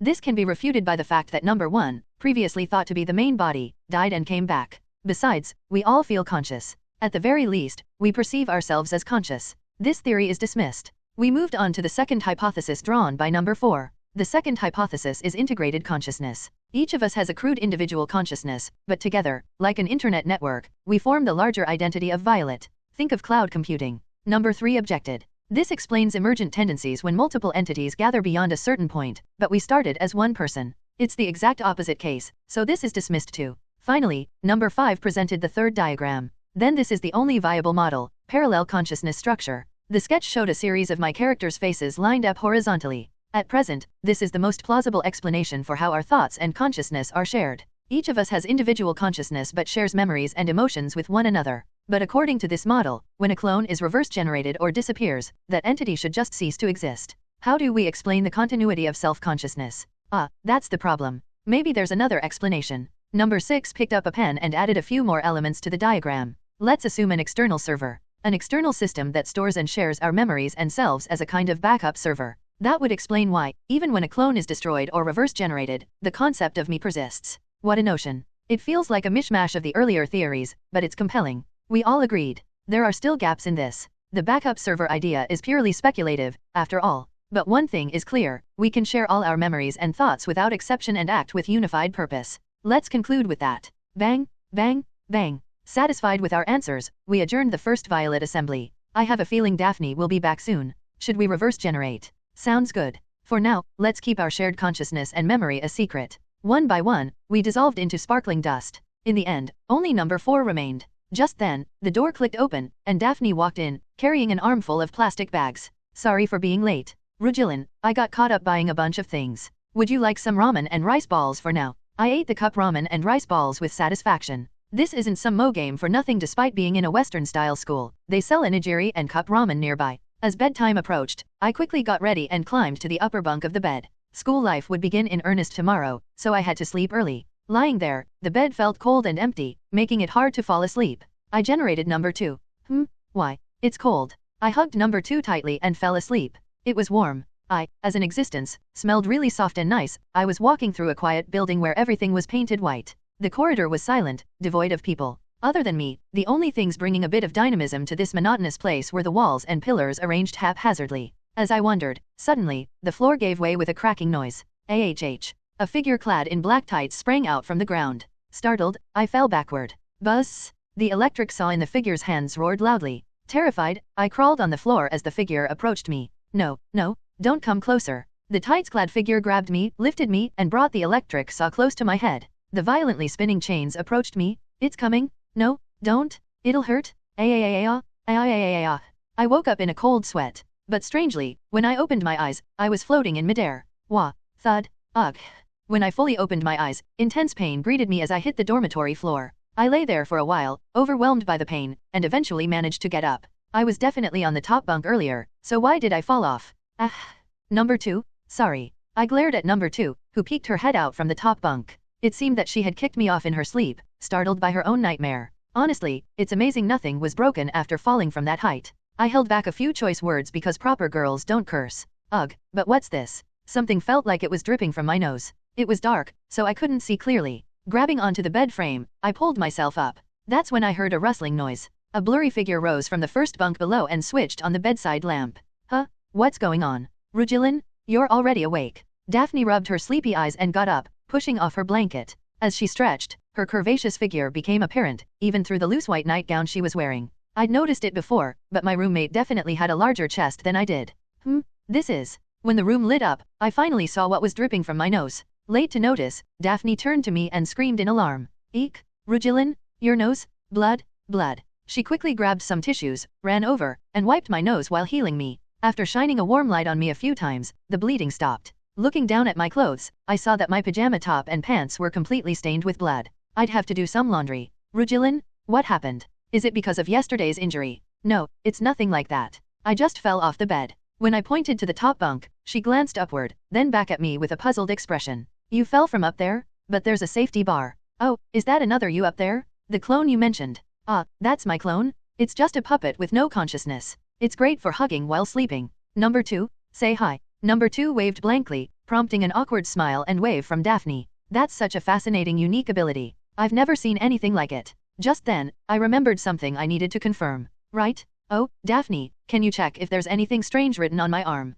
I rolled up my left sleeve and showed her. Daphne scanned it with her big eyes before tilting her head. I don't see anything. Does it hurt? No, not really. Probably just a bug bite. As I thought, other people couldn't see it. That's a relief. Still, if you feel even the slightest discomfort, let me know, okay? You must visit the infirmary if needed. And also, she kept fussing over me with a stream of well-meaning but nagging advice. Well, thanks for worrying. But maybe you could just heal me instead. No, absolutely not. Medical treatment should be handled by doctors, and medication by pharmacists. While I appreciate the compliment, I'm still just a student. Her firm stance reminded me of a familiar slogan. So they have that saying in this world, too. When I glanced out the window, I saw the faint glow of dawn. The clock read 6 a.m. That nightmare had completely ruined my sleep. Did I wake you up too early? Huh? Oh, no, don't worry. I always get up at this time anyway. Well, since I was awake, I decided to fully commit to being a proper, diligent girl. After freshening up and getting ready, I noticed Daphne had already finished preparing. Wow, she's seriously efficient. Shall we head down for breakfast? The notice said the dorm cafeteria serves a buffet-style breakfast. What? A buffet? Let's go. Wait, shoes? I haven't put my shoes on yet. I dashed excitedly down to the first floor. Wait, what about me? What about me? Sorry, number 2. Got some experiments to run. If you're hungry, eat the cup noodles inside. I passed a few instructions to number 2. She would stay put without reverting while I handled some tasks with first and fifth, 2 more clones I generated. When we reached the menu board, it listed a typical English breakfast: sausage, toast, hash browns, bacon, baked beans. My mouth watered at the thought of such a glorious lineup, the crowning achievement of British culinary contributions. The dorm cafeteria was bustling with first-year students, likely because it was early morning. I eagerly searched for food, but where the buffet trays should have been, there was nothing.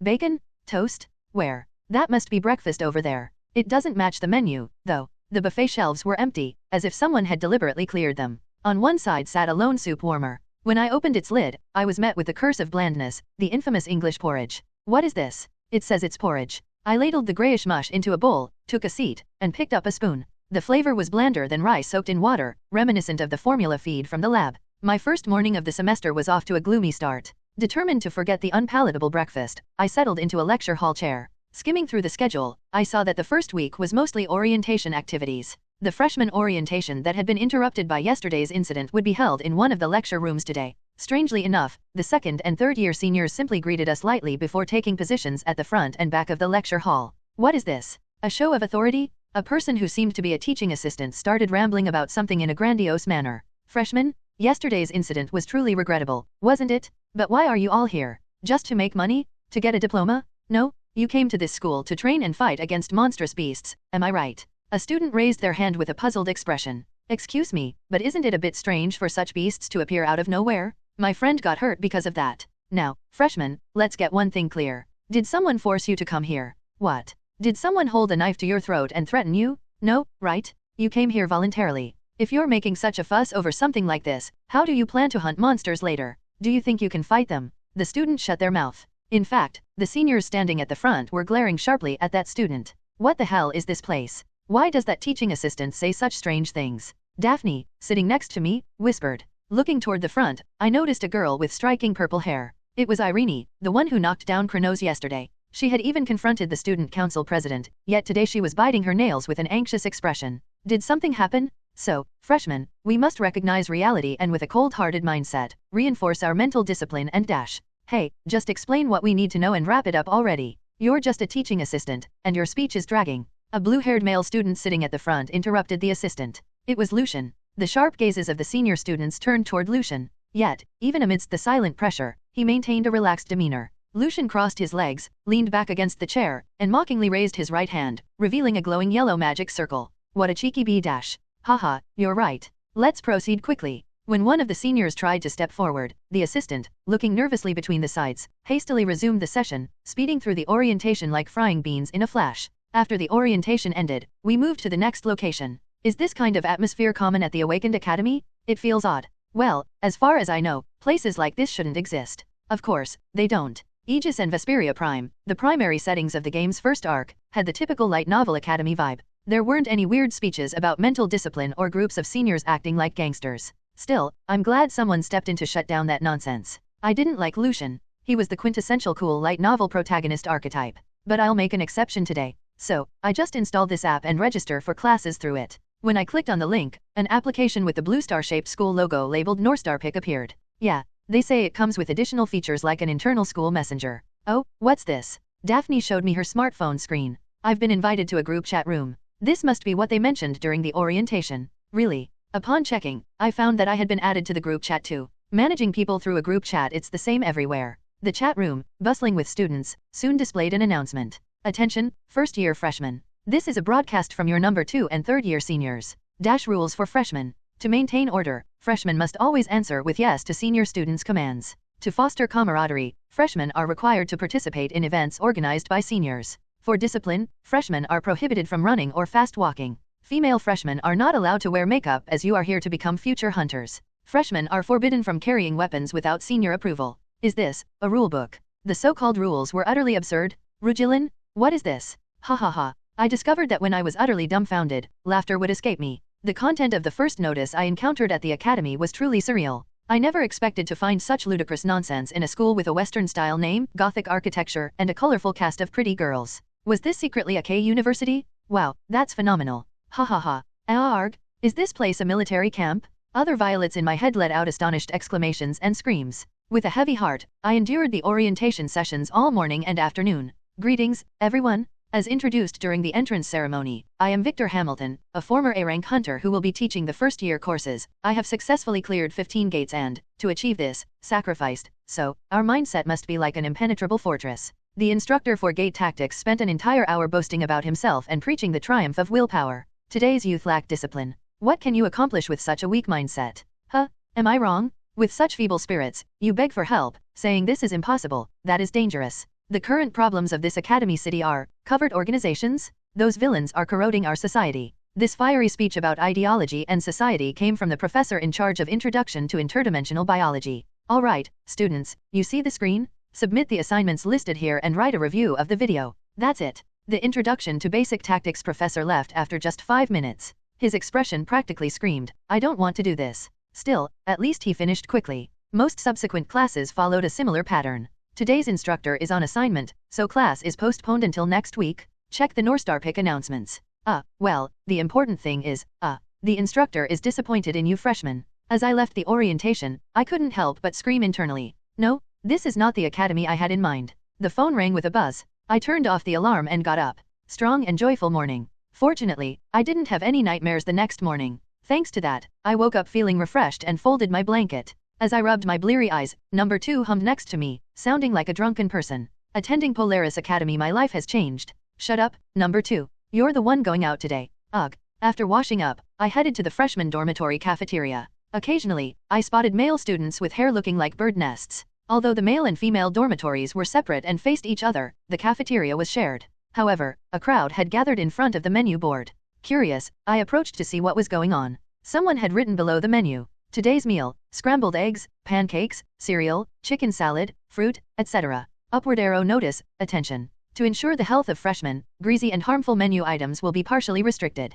Freshman Management Committee seniors." What? Are they insane? This is ridiculous. The students who came down for breakfast were horrified by this bizarre announcement, regardless of gender. What on earth is this Freshman Management Committee? I wonder about that too. Now it seemed we were doomed to endure another wretched breakfast. Was I about to face yet another British culinary disaster? Hey, number 2, isn't the sophomore dormitory building right next door? Oh, that's right. Aha, there's a way. While chatting with number 4, an amusing idea popped into my head. Hold on, I'll be right back. Where are you going? I told Daphne to wait and then dashed out the door. This academy was spacious, with separate dormitories for each grade. According to the information, there was even a luxury dormitory for top students or special individuals, though I had no idea where it was. The sophomore dormitory was just ahead. I carefully slipped through the slightly ajar door and immediately noticed the cafeteria, which emitted a delicious aroma. I'm not even wearing a uniform, so they won't know who I am, right? I casually blended into the line of senior students. As I expected, they didn't seem to care about my presence. Ahead, I spotted trays piled with fried rice and similar dishes. The cafeteria here was serving Asian-style breakfast today. These guys, they've been sneaking our food to eat. What a bunch of thieves. Waking up early just to steal their juniors' meals. On the opposite shelf, I saw the dishes meant for the freshman cafeteria lined up in a row. Picking up 2 plates, I quickly loaded them with food and headed to a corner seat. A few people glanced at me curiously, but they quickly lost interest and looked away. They probably didn't expect a freshman to brazenly show up here. Taking advantage of the moment when no one was looking, I transmitted the plates of food. The plates, filled with meals, were delivered into No 4's hands, who was waiting back in the dormitory. After checking my surroundings, I made my way back to the freshman dormitory. "Rugilin, where did you go? You told me to wait so suddenly." "There's no time to explain, just follow me." Ignoring Daphne's questioning look, I pulled her towards the dormitory room. "Look, Daphne, Daphne, I brought delicious food." "Oh my, what is all this?" "I got it from the upperclassmen's dormitory." "From the seniors' cafeteria? What if you got caught?" They seemed really scary. "Don't worry. I have a method." I pointed to number 4, who was lounging on the bed. "Cloning. I don't fully understand, but it seems you used a unique ability." "Thank you, but please don't do something this dangerous again. If you get caught, it'll be troublesome for you, newbie." "Thanks for worrying, but we need a hearty breakfast." Avoiding Daphne's concerned gaze, I picked up my fork. "Delicious. Awesome." The voices in my head marveled. But, was this the original portion size? Haha. I took a little bit. Oh no, number 4 had nibbled on the contents during delivery. Still, having a hearty breakfast was a good outcome. We happily finished our meal in the room. *****. The bliss of a satisfying morning, enhanced by a full belly, didn't last long. Freshmen from the Frontier Development Department? Everyone, into the water. Eek. Gyae. While walking across the campus, I spotted a group of students being forced into the lake, still wearing their uniforms. It was an initiation ritual. That poor lake, currently named Bluefang Lake, was referred to in the game as the Silent Crimson Lake. From my memory, it was a habitat for aquatic monsters. Kalia. It bit me. My finger. Arg, get it off? It stings. The lake lived up to its reputation. The freshmen, with piranha-like aquatic monsters clinging to them like clothespins, screamed and ran out. Since they were all awakened, no one seemed seriously injured, but it looked quite painful. Since yesterday, I'd witnessed all kinds of bizarre scenes. For example, Class 25, Department of Vanguard Tactics, we're going to commence a baptism brimming with our camaraderie. It's hot. Upperclassmen lined up students in front of the building and tossed low-output fireballs at them, calling it a baptism. Or, freshmen, see this? It's a skull kit that survived in the back mountain for 10 years. That means it's your senior. Now, say hello to your senior. Give it a kiss. Roar. Eek. Save me. Wah. One lunatic even brought a snarling skull kit to scare crying female students by shoving it in their faces. It was absurd. Is this a military boot camp or what? Of course, there were students who talked back. Get lost? What's so great about being here a year or 2 earlier? I paid to be here. Why are you acting up? Bam bam bam. Seniors, enraged by the brutal truths thrown at them, surrounded a single student and beat him up mercilessly. Seeing one person get beaten so badly, the other students were too frightened to move. It really feels like the army. Soon, they'll probably start ranting about camaraderie too. That's a bit dangerous. Heek. Through all that bizarre chaos, I managed to arrive safely at the classroom. More students were starting to enter the classroom, some with their hair turned white as if covered in flour. I pretended to focus on the unenthusiastic instructor's lazy orientation while chatting with my other clones. Do we have to go through some initiation too? Who knows? I haven't received any message about where to go yet. Fortunately, I hadn't faced any initiation yet because I hadn't been contacted by the seniors in my department. If we do get called and they make us do weird things, let's just jump out the window. Weird? Other schools don't do this. Why only here? I had no idea why either. Who would have guessed that this failed academy would turn out to be such a dump? I took a moment to organize my thoughts. The academies in Ruslam were established to systematically train awakened individuals. The definition, academic structure, and transfer regulations of awakened academies were governed under the autonomous bylaws of the Central Education Committee of the Academy City. However, since the academies were influenced by various clans managing different districts of the city, their specific educational methods varied. No matter how fantastical this is, isn't it too much to drag kids into this and make them grind away for 6 years? That's why it failed? If this place doesn't suit us, let's just grab the items and escape. The education span of awakened academies was roughly 6 to 7 years. Combining high school and university courses into a warped curriculum solely for the purpose of war and combat made it incomparable to standard education. Students selected their major upon admission, but first-year students followed a unified curriculum across both semesters. Specialization began in the second year. However, because the number of students was enormous, even identical classes were split into different time slots. I had hoped to take classes with my roommate, but that didn't happen. For the record, my major was Dungeon Strategy and Management. The name reeked of mediocrity. While sitting on the dormitory bed, I suddenly sensed clone number 4 lounging around. Everyone had something to say about it. No 4? Isn't it too lazy, even for someone on standby duty? I was just about to look into some books. Okay. Currently, about 7 of us clones were summoned and were performing divided roles. 1 clone attended classes on a rotational daily basis. While 1 clone attended school for roll calls, the rest were assigned external activities like exploration and information gathering. The clones on dormitory standby were backup and emergency escape plans, ready to pack up and flee at a moment's notice. And stop eating all the instant noodles. Those were bought by Daphne, weren't they? If it gets rough, we can just rely on the sensory transfer for meals. You ate some yesterday too. If I starve, I disappear outright. Remember how hard it was when clone number 5 felt hunger pangs? Alright, calm down, everyone. Didn't yesterday's experiment prove it? Let's just restock the noodles later. Clone number 1, heading toward the forest behind the academy, mediated. Instant noodles, huh? I should visit the school store later. I had eaten all the noodles myself, clone number 2, during an experiment. Sorry, Daphne? While I attended the orientation yesterday, the rest of us in the dormitory conducted experiments to understand our abilities' limits. We needed to verify how the duration and range of activity of clones compared to our prior duplication techniques. The status window was unhelpful, lacking detailed explanations. The results were peculiar. Clones that consumed at least 2 instant noodle cups along with snacks remained stable even after 24 hours and were still active. However, clones that starved or ate only 1 cup naturally dissipated after 24 hours. The caloric value of 1 instant noodle cup we consumed was 500 calories. Including snacks, the intake added up to around 1,500 calories daily, enabling the clones' continued maintenance. Moreover, even after wandering all over the campus, there was no sensation of disconnection between the clones. This was something we couldn't determine back in the confined space of the laboratory. Having resolved those doubts, we immediately started item collection. This was the power of multitasking. I am jealous. You guys stay cozy inside. We're the ones doing the outdoor work. We feel your struggles too, you know. Take breaks now and then. While clone number 2 attended classes, clone number 7 went to the library. Clones number 1, 3, 5, and 6 armed themselves and headed to the forest behind the school. It was a sort of autopilot system. Since identical-looking students moving around outside would obviously draw attention, we wore masks, hats, or hoodies when moving outdoors. In the game, the area known as the Screaming Ruins of Polaris was accessible from the middle of Act 1. Apart from a few gimmicks, the area mostly provided junk items like Polaris student gear set. However, the forest in this area contained herbs we desperately needed. The herb was called blue crystal flower. It had a permanent effect of slightly increasing overall mana capacity and regeneration when consumed. Where on earth is it? Are we in the right place? The map in the game doesn't match the scale of reality. We should search with that in mind. Maybe it doesn't exist because this is set 5 years earlier. We retraced our fragmented memories, referring to a map marked with the game's location. After wandering deep into the dense forest, we finally saw a faint blue light beneath the shadow of an old tree. Wait, isn't that it? That's it, blue crystal flower. We rushed to the spot and plucked the flower. Just as I hoped, it's here. But how do we use it? In the game, it was as simple as clicking. We paused to think. After some deliberation, clone number 6 picked up the flower. Let's just eat it. Good idea. There are 10 flowers in this area, so even if we fail, we won't lose much. When clone number 6 swallowed the flower, a peculiar sensation of ether spreading through their body followed. Whoa, this is Status window? Check the status window. Upon checking, their mana, which was originally 3000, had increased to 3500. It costs about 500 mana to summon a clone, right?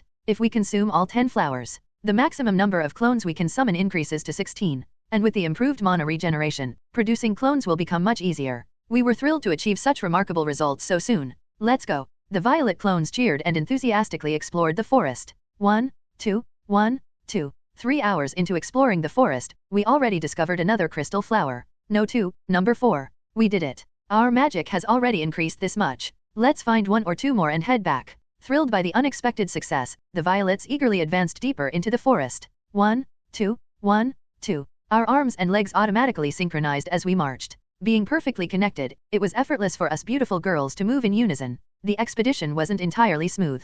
This forest was a habitat for monsters. We encountered multiple ambushes from them. Grower. It's a skull kit? Attack. A skull kit charged at us through the bushes. We drew our weapons. This is going to be a piece of cake. We had grown tired of hunting this creature back in the lab. As number 3 lured it as bait, number 6 and 5 quickly pinned it down, and number 1 struck the back of its head. Thunk. Critical hit. You attacked from the rear, activating compatibility skill, rear assault critical. Damage has increased. Grog. The creature collapsed with a single blow. We took it down. Don't get too excited just because we got a couple. Other monsters live here too. Don't worry. We're not alone, are we? I folded my arms and argued with myself. Walking through the trees with a carefree, picnic-like stride, we heard rustling from a bush. Number 6, who was leading, stopped. Stop. Prepare for battle. We raised our weapons and took defensive positions. The source of the noise soon revealed itself. Grog. Another skull kit. It looks hurt. A skull kit limped toward us, whining in pain. Gripping our hammers and daggers, we cautiously approached it. Suddenly, a human-sized black shadow dropped from above. Thud. Kai rung. Grog. It was a beast with the appearance of a fusion between a cat and a person. The creature pounced from above, slashing the skull kit's throat with its sharp claws. What? What is that? It's a felinate. I had never fought one before but had seen it in the lab, fighting other test subjects. The creature's name was felinate, a swift and ferocious lower-tier monster about the size of an adult man. Kyer. It sniffed the dead skull kit's corpse before plunging its snout in and starting to eat. Shocked by the sudden appearance, we instinctively backed away. Number 5 accidentally stepped on a branch, breaking it with a crack. The sound made the creature twitch its ears and turn its head angrily. Kai rung. The felinate frowned in anger at having its meal interrupted. But there was something even more pressing. Ew, it's so ugly. What if Guillermo del Toro had maliciously adapted the musical Cats into a movie? The result might resemble this creature, its human and feline features grotesquely fused and distorted into something uncanny. A nightmare for all furry enthusiasts, a bogeyman cat mom bursting out of closets to punish naughty children? Take the initiative? Strike first to win. Number 1 bravely charged forward with her alloy hammer, fiercely swinging it at the grotesque half-cat's face. Thunk. Kai rung. Ugh. The felinate swatted away no one's hammer with its forepaw, but that was part of the plan. As number 1 rolled aside, number 5 immediately thrust her blade toward the creature's chest. She put her weight behind the strike. Kaya. Did it work? There was a problem. The blade stopped halfway into the creature's chest. It felt as tough as when we had fought the team leader ogre back in the lab. What the? Why won't it go in? Enraged by the pain, the felinate swung its forepaw. The next thing I knew, I was flying through the air. My body spun mid-air. My mask came off. My hat fell. But why was my torso way over there? Huh? I'm flying. Number 5? Your head. What is this? I was just in class. Number 5 had been decapitated by the felinate's strike. The sight left the rest of the violets gasping in horror. Number 5 is dead. Run away. Calm down. Number 6, who had flanked the creature, swung her spanner at its head. Take this. Clang. Critical hit. You attacked from the rear, activating compatibility skill, rear assault critical. Damage has increased. Kayauk. A loud metallic clang rang out, and the felinate momentarily lowered its head. However, it had only suffered a minor blow. Enraged, it retaliated with a devastating strike. Horrible pain struck my chest. Arg. It hurts. When the creature pierced No 6's heart with its claws, we screamed and ran. Staggering and clutching our chests, we barely managed to escape. No 6 is dead too. Just run. Flee. But the felinate was faster than us. Number 3 was caught. Kai rung. Blood spilled as number 3 collapsed under its claws. Only number 1 managed to escape the forest alive. Wah! Crying from pain and frustration, number 1 stumbled toward the dormitory. Number 4 emerged, helping her up. Ugh. At the same time, number 2 and 7 staggered out of the classroom and library, nursing their pain in the bathroom. Our adventure ended abruptly in failure. The next morning, we scouted the forest again. Using the magic gained the previous day, we created 2 new recruits, number 8 and 9. With more of us, we can beat the felinate this time. Charge forward. Kai Rung. But another feline attacked, tearing apart 3 more. The violets fled in terror. Gah! The blade won't go in, neither will the hammer. A few hours later, after recovering our magic, we re-entered. Kai Rung? Kai Rung. This thing is toying with us. This time, a different felinate ambushed us. It seemed the crystal flowers grew in felinate territory. Eek. We retreated again, at the cost of 4 lives. During lunch, we hurriedly convened an emergency violet meeting. My mind buzzed with noise. What's the problem, exactly? Did you see number 3 stab it? Even though it was hit with a fatal blow, the knife stopped halfway in. What if we gang up on it and shred it to pieces? No 5. What happened when you tried that earlier? The thing just swung its arm once and sent everyone flying. Our strength is just that of an ordinary girlo. I suddenly recalled my time at the research facility. This is strange. The ogre guards we faced in the lab were far stronger than this low-level beast. Yet we managed to bash its skull in with just screwdrivers and daggers. That's obvious. While we landed the final blow, it was Kalia who delivered the decisive strike. That's probably why its body reinforcement and ether shielding weakened. Ah, I'd forgotten. It's a given in this world that beasts have ether shielding covering their skin. The skull kits and mutant animals I killed in the lab were weaklings without ether shielding. But even a mid-tier beast like a felinate requires firearms or extraordinary strength to defeat without magic. So the issue is our weapons. Let's find some proper blades? This school must have practice swords or spears stored somewhere. That's a great idea. We'll arm ourselves and smash those cats to pieces, then secure all the crystal flowers. Some of the violets raised their voices in agreement. Hearing this, number 8 began protesting vehemently. What? You want to fight in melee? No way. I don't want to lose my legs again. During the morning exploration, number 8 had lost all her limbs except one arm to a felinate. I agree. Who else here has had their head lopped off before? Besides, we don't even know how to use sword energy. Quiet until now, number 5 chimed in from a corner of the mental council. We're ignoring the real issue. Don't forget that striking with weapons lacking ether infusion either gets absorbed or nullified, and we don't even know how to use body reinforcement. Number 2 responded rationally. She was right. Overcoming the ether shielding of beasts and awakened individuals required far more brute force than we currently possessed. This is insane. Weren't we planning to explore a dungeon outside the school this weekend? If we're struggling this much against just one felinate, we'll be completely wiped out in a beginner dungeon. No way. Then, a new suggestion emerged. How about a crossbow? Or a bow? Or even guns? Some students here use firearms as weapons, right? No money. And hunting beasts requires special bullets, which are expensive in their own right. Hey, do you even know how to infuse ether into arrows? The meeting, which had been dragging on over lunch, eventually circled back to the beginning and was suspended. No 7, want to just eat some ice cream? Yeah, okay. Number 7, in charge of attendance, went to the store and bought vanilla ice cream. It's delicious. Vanilla? I love it. Wouldn't it be nice if we all went out together one day and tried different flavors of ice cream? We savored our ice cream together. Vanilla ice cream was the best for clearing a cluttered mind. In the end, we didn't come up with a solution. After finishing the ice cream, we were left with the conclusion, no answers. Until we found a concrete solution, the search for crystal flowers was halted. To evaluate ourselves honestly, our skills weren't even sufficient to clear a beginner dungeon. Wasn't this afternoon's class about weapon techniques? Maybe we'll find an answer there. Like how to infuse sword energy or use body reinforcement. Number 6, rummaging through the dormitory notice board, relayed this to number 7. Number 7 shook her head. I doubt it. Do you remember the professors or instructors we've met? They were either quacks, lazy freeloaders, or spent class spouting nonsense instead of teaching anything useful. True. Still, this is a chance to get our hands on some swords we don't have.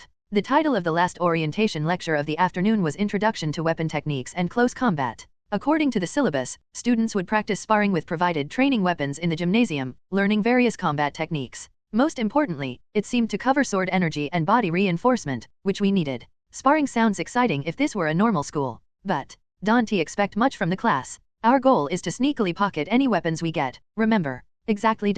If this were a normal academy, I might have struggled to calm my pounding heart. But given the state of Polaris Academy, it was bound to be another bizarre encounter. What kind of weirdo would we meet this time? I pushed open the gymnasium door to the lecture room. It was 30 minutes before class, so the place was empty. Thinking I was alone, I scanned the room, but then I felt a presence. In the shadow beyond the afternoon sunlight streaming through the gym window, a man was seated. Are you a student? The man stood up from his chair and turned around. His presence took my breath away for a moment. There was something different about him. No, he was different. His bleached white hair looked as though it had been stripped of color by hardship itself. He wore nothing but a simple short-sleeved shirt and black pants. At a glance, anyone would think he was just a regular middle-aged man from the neighborhood. But a closer look would reveal that he was an old tree, weathered by battles etched deep into his very being. The man's face, covered in small and large scars, had one that ran from above his left eye down to his jawline. The weight of life seemed embedded in his wrinkles. Beneath his plain attire, there was no exaggerated bulk, but a formidable presence lingered. What stood out most was the large gray metal prosthetic arm replacing his left arm.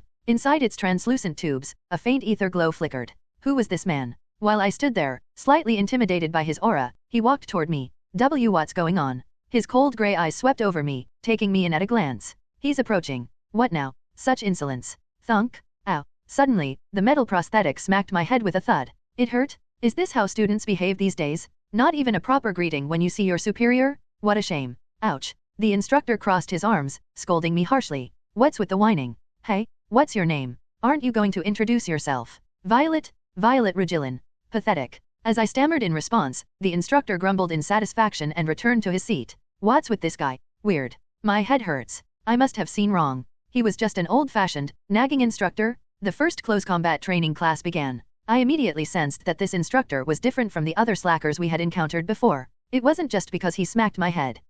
So bothersome. I hope this orientation ends quickly. Wanna grab a sandwich later? I heard the cafeteria ones are good. This initiation is so annoying. Ugh. The students gathered in groups and chatted noisily in the gymnasium. It had only been a week, but they had already become close. They were surprisingly fast at bonding. Sadly, I, Violet, was an outcast with no one to talk to except Daphne. It was the first vibrant school life I'd had in 10 years, and I was this lonely. How tragic. It's okay, you've got us. That's right, we're here for you. I comforted myself. Indeed, I could always count on myself. Thud. While the students were chattering away, the instructor struck the floor with the end of his sword's scabbard. He didn't even swing it that hard, but a powerful ripple spread through the entire gymnasium. Ugh. What was that? A bomb.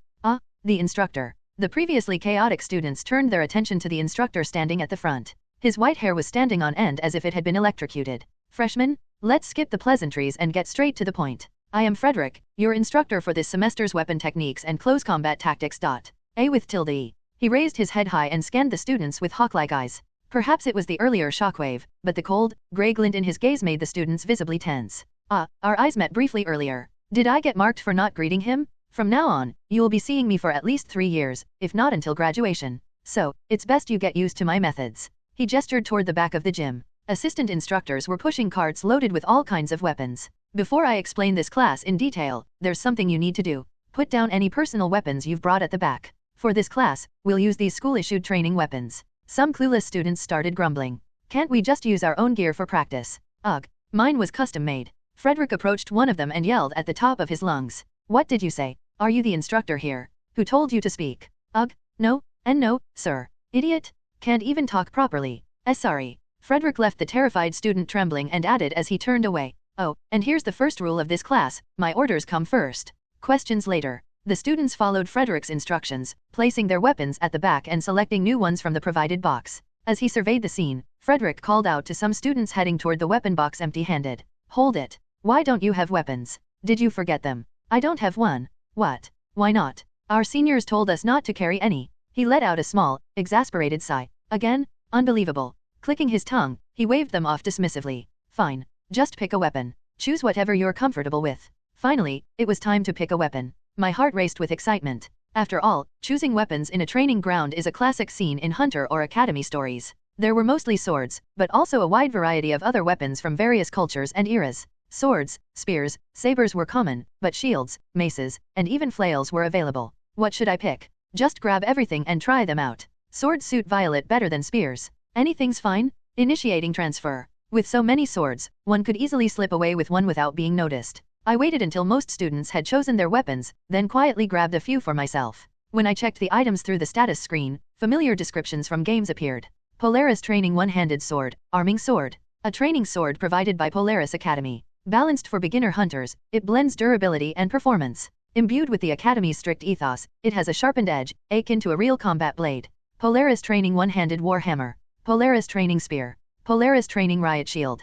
Polaris Training Round Shield. Finally, a 3-star weapon. Goodbye, 2-star Alloy Hammer. The Violets back in the dormitory cheered as they examined the newly acquired weapons. In games, these would be sold or used for materials, but here, it seemed I had no choice but to cherish them. I grabbed a one-handed sword and returned to my spot. All right, does everyone have their weapon? Flanked by several assistant instructors, Frederick began to explain. The reason I told you to put away your personal gear is simple, you've become too accustomed to them. Now, anyone here who has attended a combat academy or received private lessons before admission, raise your hand. Academy? Isn't this an academy? What is he talking about? Most students raised their hands. Everyone except me. So, almost everyone here has experience. But let me tell you this, everything you learned before was nothing but useless trivia. Veteran hunters turned half-baked instructors? Shoddy lessons from private academies with flashy ads? Forget all of it. I know better than those hacks. We're starting from the basics. Frederick's firm declaration left the students speechless. Some muttered amongst themselves. Everyone, lift your weapons. Today, we correct your stances. Thus, the first class proceeded without a moment's rest. The old instructor, along with his assistants, circulated among the students. Each student was monitored as they wielded their weapons. Frederick corrected their posture and movements as he saw fit. Surprisingly, Frederick's claim of knowing better seemed to hold weight. I swung my sword around experimentally. Imagining a pirate movie, I slashed clumsily until the instructor's gray eyes, piercing like a hawk's, landed on me. Oh, it's that cheeky one from earlier? Who taught you? A music conductor? Looks like you're leading an orchestra, not a battle. AHH. He lightly tapped my wrist and arm with his scabbard. Relax, don't tense up. You don't swing a sword with brute force. Watch me carefully, and mimic my moves. Slowly, now. I carefully followed Frederick's movements. Good. Now, faster. I swung the sword again. No, what are you stuffing in your ears? Stop flailing around. I swung the sword while being scolded, and something changed in the way I held it. Even to my untrained eyes, the stance looked different. Ding! Congratulations! You have gained enlightenment in swordsmanship. The weapon skill, swordsmanship LV1 has been unlocked. Wow, it's here. The weapon skill section has opened. It felt amazing. Now, I had something new to showcase aside from my unique ability. I couldn't help but grin, feeling good about it, but Instructor Frederick tapped me on the head. You idiot. Are you happy just because your stance got a little better? You still have a long way to go, you moron. The lecture continued relentlessly. It was the first class, but it seemed like it would fill all 3 hours. The instructor's guidance was meticulous for each student, but one thing was consistent. It was exceptionally harsh. You fool, why are you swinging your sword with your wrist? Did you suddenly get a weird itch? If you want to mess around, do it in your room. Use your entire arm to swing, you idiot. Yes, sir. Surprisingly, Frederick knew how to teach not only swordsmanship but various other weapons as well. Stretch out your arms. If you're focusing on blunt weapons, think of your entire arm as a whip and swing it like this. If you hit a beast like this, it'll go, oh no, I got hit, I should just die, and collapse on its own. A blunt weapon's life depends on a single strike. Is that a staff you're holding? No, it's a spear. Thrust it properly. Are you kidding me? Why are you using halberd like a staff? Do you think the axe blade is just for decoration? Or that the hook is for scratching your back? After going at it for a while, he finally told us to stop. That's enough for now. I've checked your basic stances. You all are so frustrating that I feel like dying. What on earth did you learn out there? Copying those ridiculous trash stances. Frederick uncrossed his arms and gave us a new instruction. Well, you'll need to properly learn the basics next time. For now, I'll check your basic ether control. Aim your weapons forward and channel your sword energy. Zing! Sing! All the students imbued their weapons with mana, generating sword energies of various colors, thicknesses, densities, and lengths. But I had no idea how to draw out a sword energy. Huh? How do I do this? I don't know. I tried manipulating the ether. Crimson sparks burst from my fingertips, but something seemed blocked, refusing to flow properly. From afar, I could see Frederick's sharp gaze fixed on me. What do I do? The instructor's watching? Just try anything. Focus more energy on your fingertips. I concentrated energy in a familiar manner. AHH. Why did it appear? What the don't push me. I failed. Out of nowhere, number 8 appeared. Startled, she stumbled back, bumping into a student in front of her. The commotion grew, and Frederick began walking toward us. Is it you again? You troublesome brat? I said to create sword energy, not use your unique ability. Haha, it was an accident. An accident? Fine, then show me. Form the sword energy. He glared at me like a predator. In a panic, I desperately tried to summon a sword energy again. But all I managed was more sparks jumping off my hand gripping the sword. The instructor held his head in frustration. Hey, what are you even doing? Actually, I don't know how to create a sword energy. I confessed. His gray eyes widened in disbelief. You really don't know how to generate a sword energy? Seriously. Seriously. How did you even get admitted here? How did you pass the entrance test without even forming basic sword energy? What kind of admission process was it again? Something about dungeon exploration, volunteering, unique abilities, that was written there. But I've never done anything like that. I've been stuck in the lab the whole time. The bald director bribed the broker with money, didn't he? It was probably fabricated. Special admission. Now that I thought about it, I was admitted with forged records. Frederick's face twisted as if he couldn't believe what he was hearing. Unbelievable. What the heck did you learn outside? I didn't learn anything. I trailed off, unable to finish my sentence. The instructor turned away coldly. This world has gone insane. Even scum like this crawling in. Frederick's muttering reached my ears. His words about me being scum annoyed me for a moment. But this is an academy? We're here to learn, aren't we? What? I came here because I don't know anything. How is that a problem? He lowered his head to meet my eyes directly. So you're telling me, you really don't know anything? That strange unique ability of yours is all you can do? Yes. Really? Yes. The instructor's demeanor softened a little. He bent his knees slightly. You know how to release ether, right? Show me? He tapped his fingers between my hand and the sword, watching the sparks dance at my fingertips. Good grief. You idiot. Don't just dump all your power out like that. Try holding back a bit. Like this. Don't blast it out all at once. Think of it like turning a hose on and adjusting the water pressure with your grip.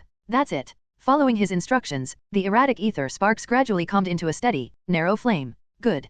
Progress is faster than I thought. Now, stretch it out little by little, imagining it wrapping around the sword. As I followed his advice, a thin red layer began to form along the handle of the sword, climbing upward. Good. Half the battle is starting. Now, slowly extend it. Hey, you idiot! Don't push it all out at once. Steady. Focus. After several scoldings and attempts, the red ether layer eventually spread across the blade, flickering like flames. Done it? Haha. Frederick, who had been scowling, now stared at me with his mouth slightly agape. Finally, having succeeded in forming sword energy, I couldn't contain my excitement and started jumping. But perhaps because I lost focus, the aura on the sword flickered and disappeared like a dying flashlight. Thud. Ouch. Frederick flicked my forehead. Why'd you hit me? I succeeded. You idiot. Making a fuss over something everyone else can do? Don't play around this weekend. Practice that instead. Got it? I'll check. Yes, sir. I planned to practice anyway. The instructor dismissed the class, instructing everyone to return their equipment and leave. That's enough for today. Class is dismissed. Return everything you borrowed and get out quickly.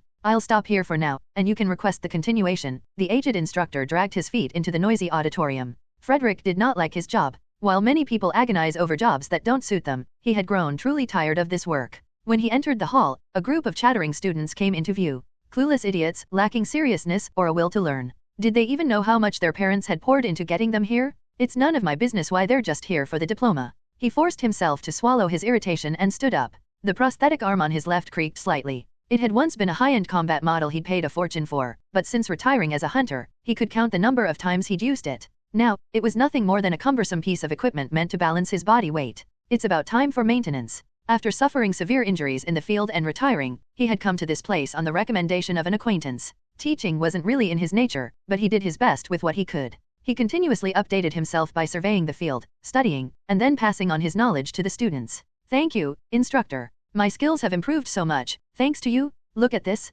I think I'm about to hit B rank soon. Watching his students grow from blank slates into individuals painting their own paths was one of the small joys that made his busy life as an instructor worthwhile. The gratitude of his former students still lingered vividly in his mind. For nearly 15 years, he had worked there, but at some point, the academy began to fall apart. Damn it, 5 years of enduring this is enough. It's about time I handed in my resignation. When he struck the floor with his mana-infused sheath, the students who had been chattering and fooling around gradually turned their attention to him. An epsilon. Where had it gone wrong? As enrollment numbers grew, the quality of students plummeted. Good instructors left one by one. As usual, he told the students to grab their practice weapons at the start of class, but there were those who came to class empty-handed. Weapons were the lifeblood and extension of a hunter's body. When he asked why, their response was absurd. Senior students told us not to carry them. Frederick sighed deeply. Here we go again, freshman hazing. The school, now overrun with aimless stragglers chasing an academy diploma, had seen its standards deteriorate. Tradition and discipline had turned into tools for the posturing of muscle-headed bullies.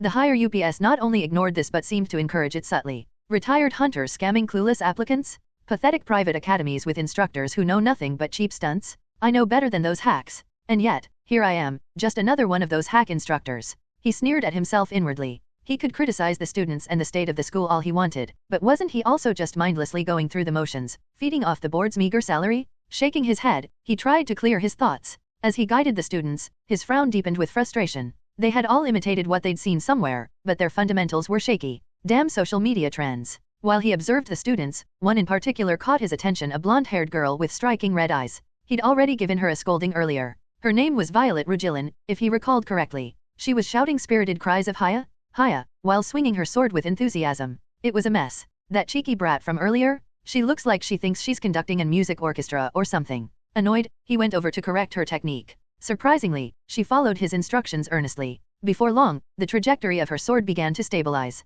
Seeing her small progress, the girl grinned sheepishly. She picks things up faster than I thought. After some time, Frederick, while checking the student's aura projection levels, glanced at her again. The fool seemed to have lost control of her innate ability, accidentally summoning what looked like a clone that tripped another student. When he questioned her, she admitted she didn't know how to generate sword energy. He was dumbfounded and asked how she had even been admitted. Through a special admission process. Frederick felt his chest tighten with frustration. In 5 years, the school had declined this much. As he turned away in dismay, the brat called out to him. But isn't this an academy? What? I came here to learn because I don't know. What's wrong with that? When he turned around, annoyed, to reprimand her, their eyes met. Her gaze wasn't defiant. Did she really come here knowing nothing at all? Frederick suddenly felt ashamed. I'm an instructor, aren't I? Why haven't I been trying to teach? He decided to guide her once more. He scolded her for not understanding quickly enough, but he demonstrated step by step.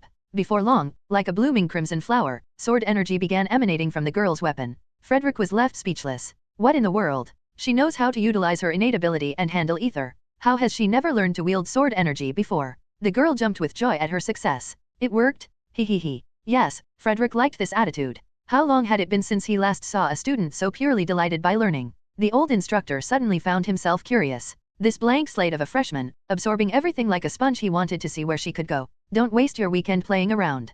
Practice that. Got it? I'll check up on you? Yes, sir. As she left the gymnasium, Frederick watched her go. His gaze, just slightly softer than before, followed her departing figure. ****. Before we had time to celebrate, we were thrown into battle after battle from Saturday morning until noon in the forest. No 2. Number 1. Raise your shields. No 5. Move to the rear. Number 3. Attack. Generate sword energy and strike. Kai Rurong. Die, you socially inept cat. Swish. Kai Rolong. Since learning how to generate sword energy, combat had become considerably easier. We no longer had to aim for sneak attacks, as our attacks were now more effective against the monsters. That instructor, Frederick, or whatever? He's strict, but he's definitely skilled. Right? Learning sword techniques and aura skills is a huge step forward. Before mastering sword energy, the exchange rate between Paulinette and Violet's unit had been at least 0:3. After learning it, we had improved to a ratio of 1:1 in battles, a very satisfying growth. Of course, sacrifices were inevitable. Even now, number 4, who had been stabbing with a spear, had their leg half torn off by a monster's claw.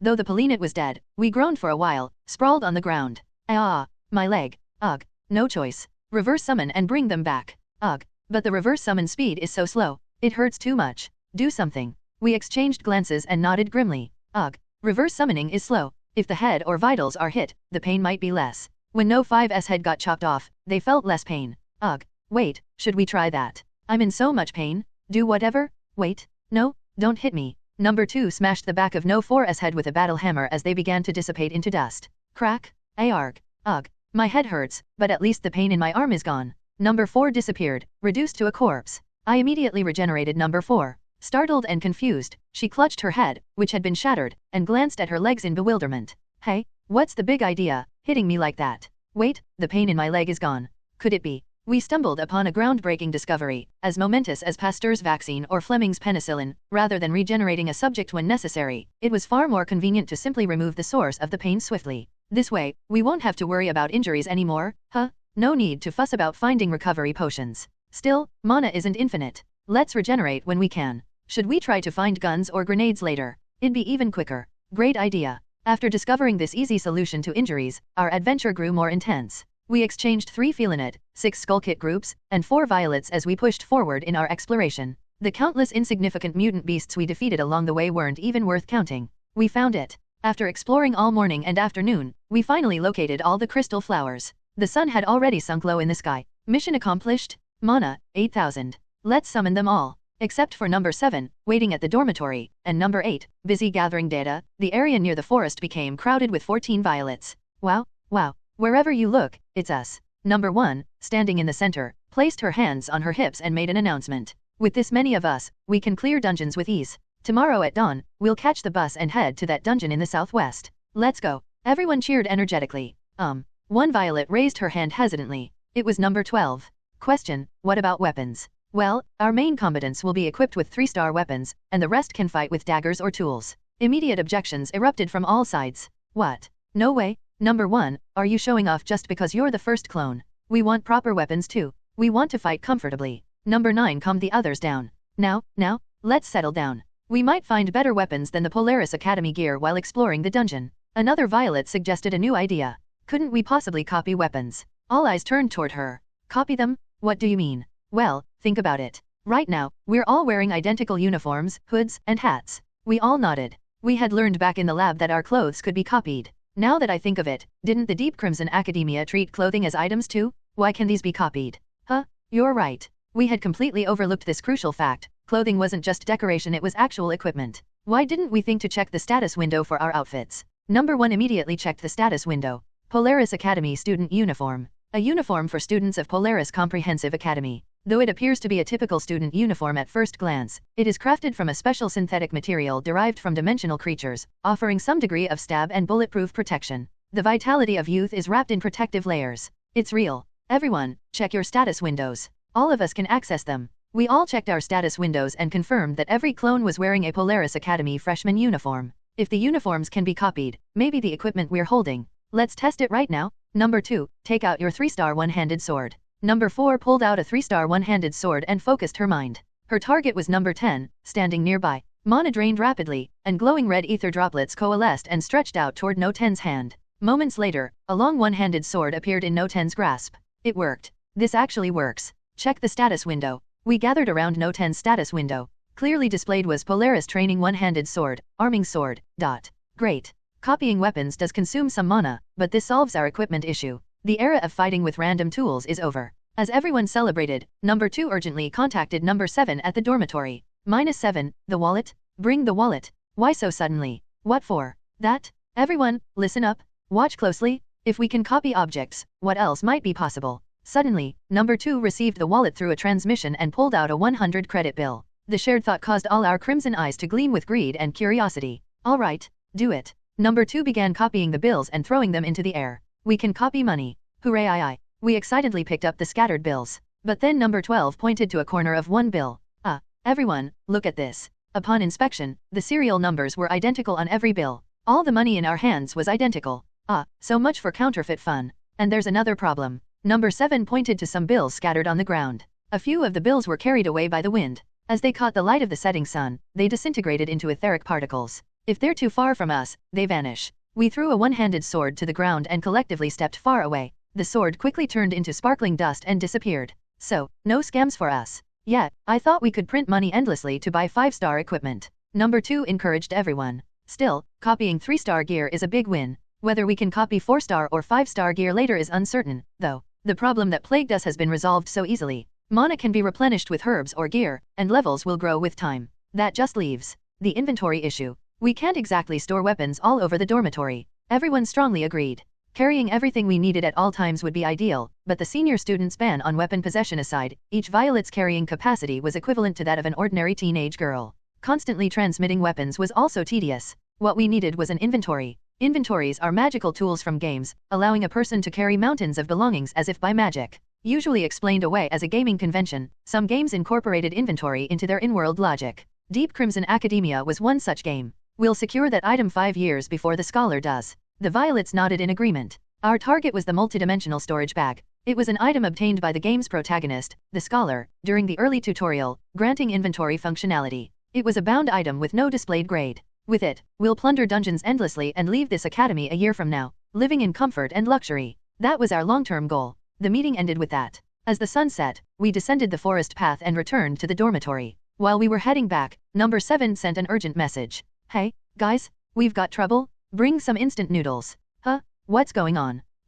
We've been caught. No way. Rugilin, why did you take my snacks without asking? I had to face Daphne, sulking in the dormitory. Sorry. Clang? Ugh, just let me sleep. Number 1, who had been dozing off in one of the seats, woke up due to the bus shaking. The armored intercity bus rumbled along the dim dawn road, dragging its heavy body with each bounce. It was early Sunday morning. After pulling an all-nighter, I stepped out of school and boarded a bus heading to the southwestern region. At first glance, the bus was covered in thick layers of armor. Despite its size, the interior felt cramped, likely due to a trade-off between transport capacity and defensive measures. The small, narrow windows were barred, resembling a cage truck. Well, it can't be helped. They say wild beasts often charge at buses on the highway, don't they? Number 7, do you think wild beasts are the only issue here? Outside the narrow windows, silhouettes of dark blue buildings flashed past like shooting stars. In the shadows of the city, not yet awakened, came sounds like beans roasting. The noises, screams, and shouts vanished into the darkness before fully spreading. It was a sight I would never have seen in the neighborhood where I lived before being possessed. Unless I ventured into an unstable country, I would never encounter such scenes in my life. The world outside school is truly dangerous. Isn't it pretty much the same inside the school, though? The violets in my head were murmuring among themselves. Well, it can't be helped. That's just how this world is, I muttered. Number 1 chewed on a chocolate bar as she mumbled to herself. A passenger sitting beside me glanced over, then turned away. Sometimes, when I conversed with the violets in my mind, words slipped out of my mouth. I really needed to be more cautious. But number 1, where did you get that chocolate bar? From the pantry. Hey, that's Daphne's? You got caught yesterday, and you're already at it again? Number 1 grumbled internally, justifying it as a matter of survival. I briefly recalled what had happened the night before. While descending the forest as the sun set, I had been caught by Daphne while sneaking bites of cup noodles, bread, chocolate, candy, and cookies. I was supposed to restock what my dorm clones had eaten, but I had forgotten. When Daphne pointed to the empty pantry and questioned me with disappointed eyes, I had no choice but to confess. Sorry, it wasn't me who ate them, it was one of my clones. I was just really hungry. If you were hungry, you should have told me. She gently scolded me. I understand if you ate my food, but taking without telling me is unfair. Next time, let me know. Okay, I'm sorry. I promise. Thank you, Regillan. Starting today, it's a promise. Thankfully, Daphne quickly forgave me. She even said I could take her food anytime, as long as I asked first. She really was a kind roommate. So this time, I told her. Plus, we already restocked the pantry with what we bought, so it's fine. Ugh, you may be me, but you're way too naive. Afterwards, another clone hurriedly replenished the pantry with cup noodles and snacks, resolving the issue. With nothing else to do, I climbed onto the top bunk bed and idly played with my smartphone. Unable to fall asleep, I debated pulling an all-nighter. Looking down, I saw Daphne studying under the desk lamp's glow. She had several thick textbooks, the size of college medical texts, stacked beside her. Curious, I asked, "You're already studying, even though the semester just started?" "Yes. My major requires a lot of preparation." She smiled softly as she replied. I remembered hearing that she was in a medical-related department.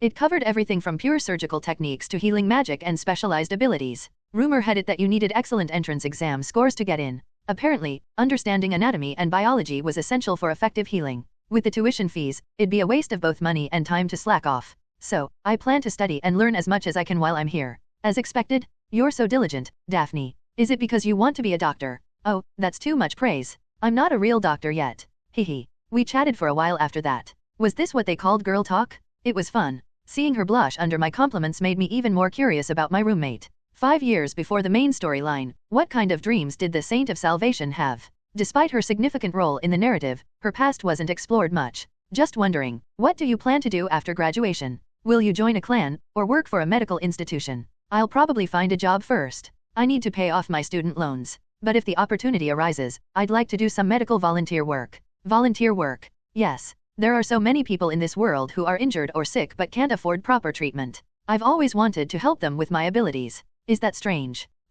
No, it sounds like a great idea. Thanks for saying that. She raised her right hand, revealing a soft, glowing green etheric light. Ever since I first gained this ability, there's always been someone I wanted to help. Her lips curved into a bittersweet smile. Like snow melting in late spring, it faded away. Ring? My phone alarm blared from the bed. Oh no, I had set it for the wrong time. Oops, my alarm clock? It was supposed to go off at dawn, but I must have set it wrong. By the way, it's already quite late. Regillan, would the desk lamp's light bother you while sleeping? Is it okay? Yay, I'm fine. It didn't disturb you, did it? No, not at all. Chatting with you was a refreshing break for me. I still have more to review, so have a good night. And so, I spent the rest of the time lying in bed until dawn, daydreaming. By 5 a.m., I got up, hailed a cab, and headed to the bus terminal. The armored bus lurched violently, as though it had hit a speed bump. Number 1 swayed back and forth like a clock's pendulum, caught between sleep and thought. Eek, what's with this driver? So bad at driving. And they charge such high fares? The terrible ride prompted complaints from the violets in my mind.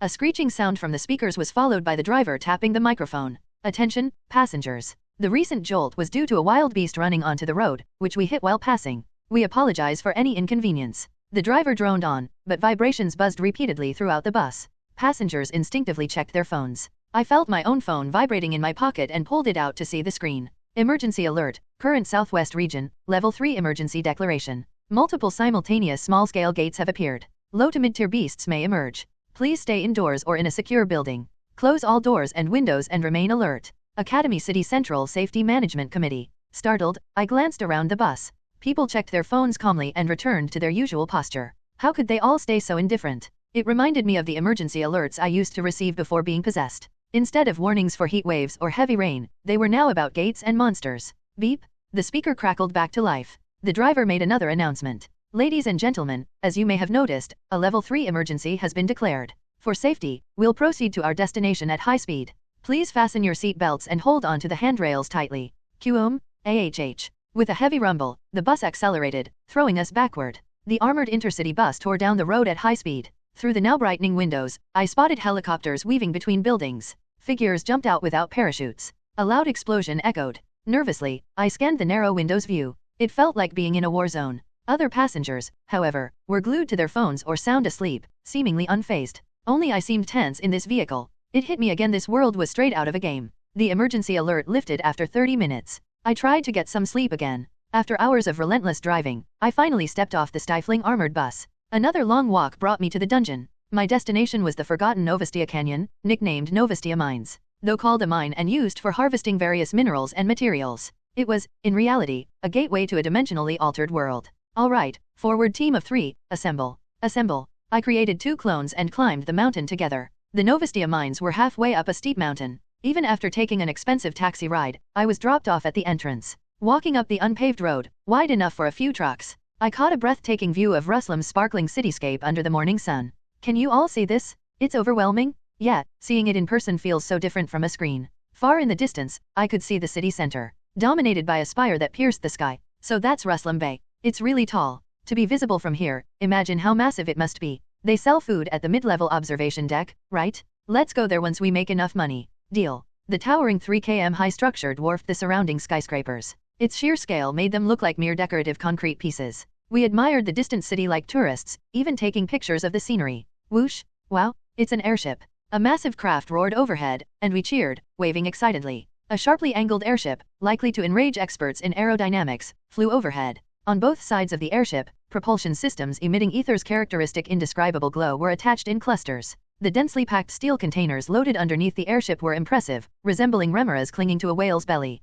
I want to ride that thing someday. Me too. The cargo airship disappeared toward the north. Stepping outside the school, I've seen so many interesting things. Enough sightseeing, let's get moving again. Didn't we just get an extreme weather alert? It's supposed to hit 50 degrees soon. We need to get inside the dungeon quickly. Again? I thought this week would be normal for once. This area's weather is never calm. We hurried to climb higher. Relying on the map app, we ascended, but the signal began to fade, leaving only strange interference. We were nearing the dungeon. Isn't it strange how there are so many tire tracks on the road? You're right. The main Novostia dungeon was supposed to be abandoned because it wasn't profitable. Number 2 sensed something was off and looked back at number 1 and number 3. Wasn't that 5 years later in the main storyline? We're here 5 years earlier. So, for now, in the distance, we spotted the entrance. As we approached, we were met with sturdy barbed wire fences and a steel gate. What the hell is that? Let's investigate first. We climbed a hill beside the entrance. From the top, we could see multiple fences and barbed wire-covered dungeon entrances that weren't there in the main storyline.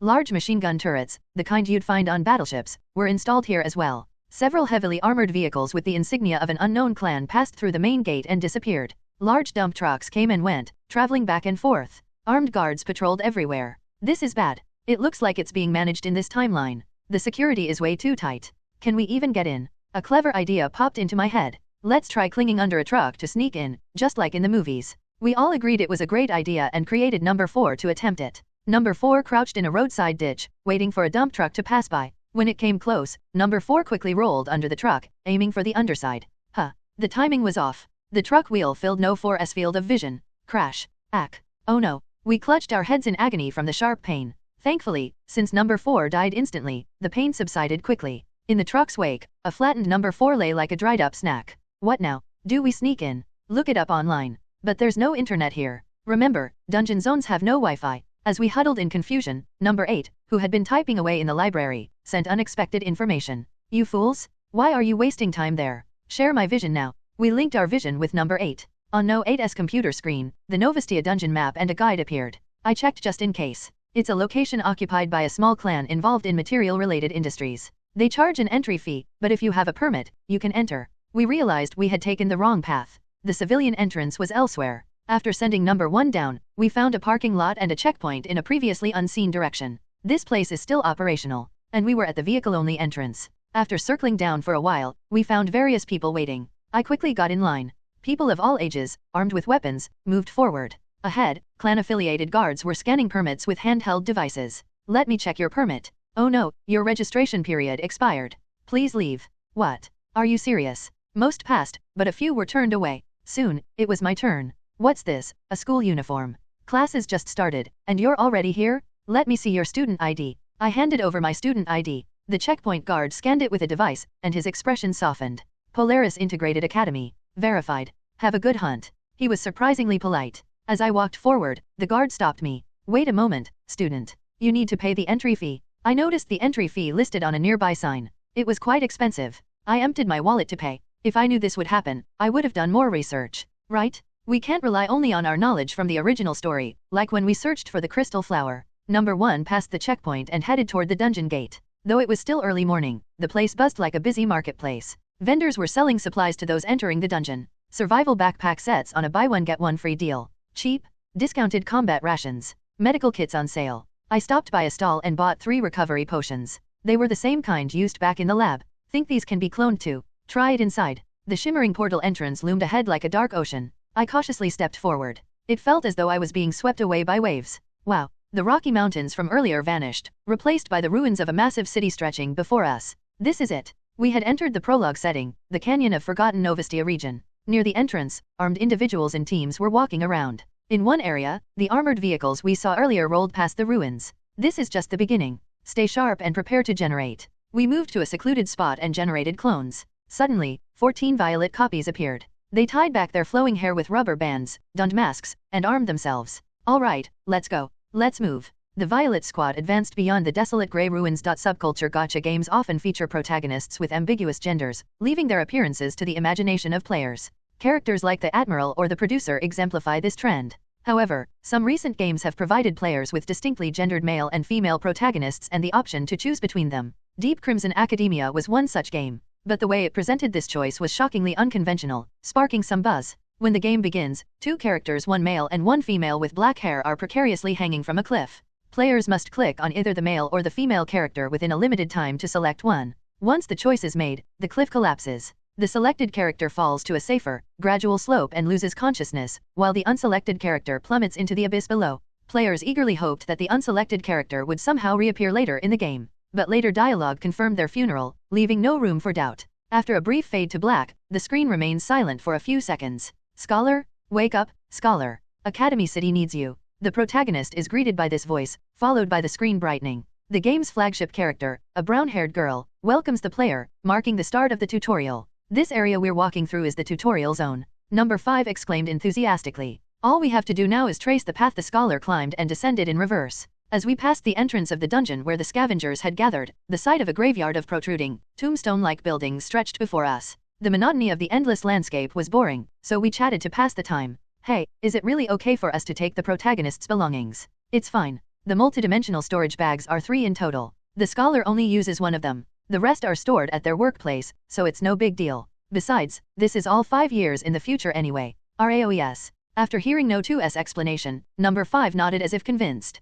Number 1, inspecting with a hammer on the left, raised another question. But I'm curious about something. What is it? What is the Scholar doing during this time? Who knows? They were siblings, right? An older sister and a younger brother. They're probably working in the central district of Academy City. We all shrugged. Ever since the Boundless Witch became roommates with the Saint of Salvation, everything seemed to have gone awry. Anything beyond 5 years from now isn't my concern anymore. About 30 minutes into our exploration, we began to wonder, are we heading in the right direction? It's all so confusing. We were feeling our way through the strange terrain made up of buildings, roads, and concrete lumped together, heading toward the canyon floor. The Forgotten Novostia Canyon was a typical canyon with massive cliffs, slopes, and deep crevices. The difference here was that instead of rock and soil, protruding buildings and fractured roads made up the terrain. The chaotic skyline of skyscrapers, utility poles, and signs erected without order painted a desolate gray scene that reminded one of Beksinski's surreal art. Through this forgotten ruin, distorted by destruction, the Violets marched in double file. This shield is so heavy? Do we really need to carry it?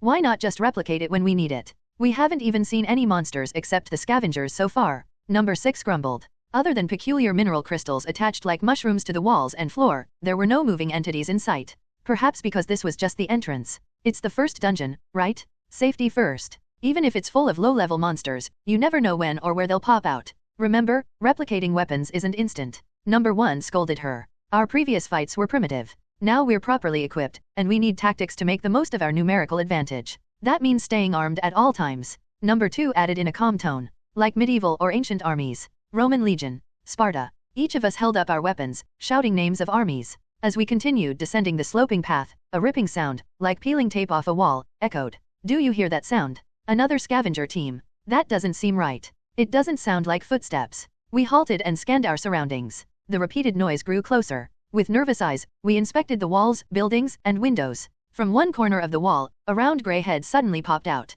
Qork. What's that? Look over there, it's a Scrax. A small gray-skinned creature with a rough, concrete-like texture peeked at us from the wall. When it caught our gaze, it let out a crude screech and began to flee. Qork. It's running away. We've been aggroed.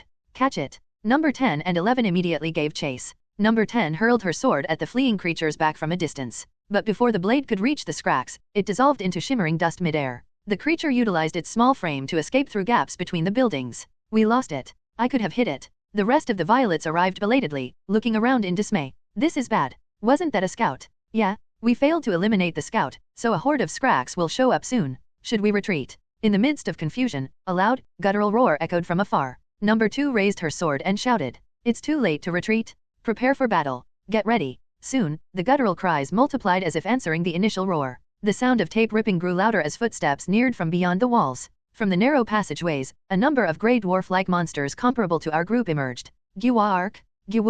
They're coming. Shield team, advance. Spear team, hold position. Shock team, wait. Not yet. The 5 clones carrying riot shields moved in unison and stepped forward. We struck the ground with our shields, forming a barricade across the pathway. With this, the earlier fear diminished slightly. The Scrax approached, their rough grey bodies glistening with drool, their murky yellow eyes glaring. Without hesitation, the creatures charged at our formation. Brace for impact. The spear-armed members behind the shield team gripped their shoulders and backs as the monsters collided with the shields. Boom. Qork.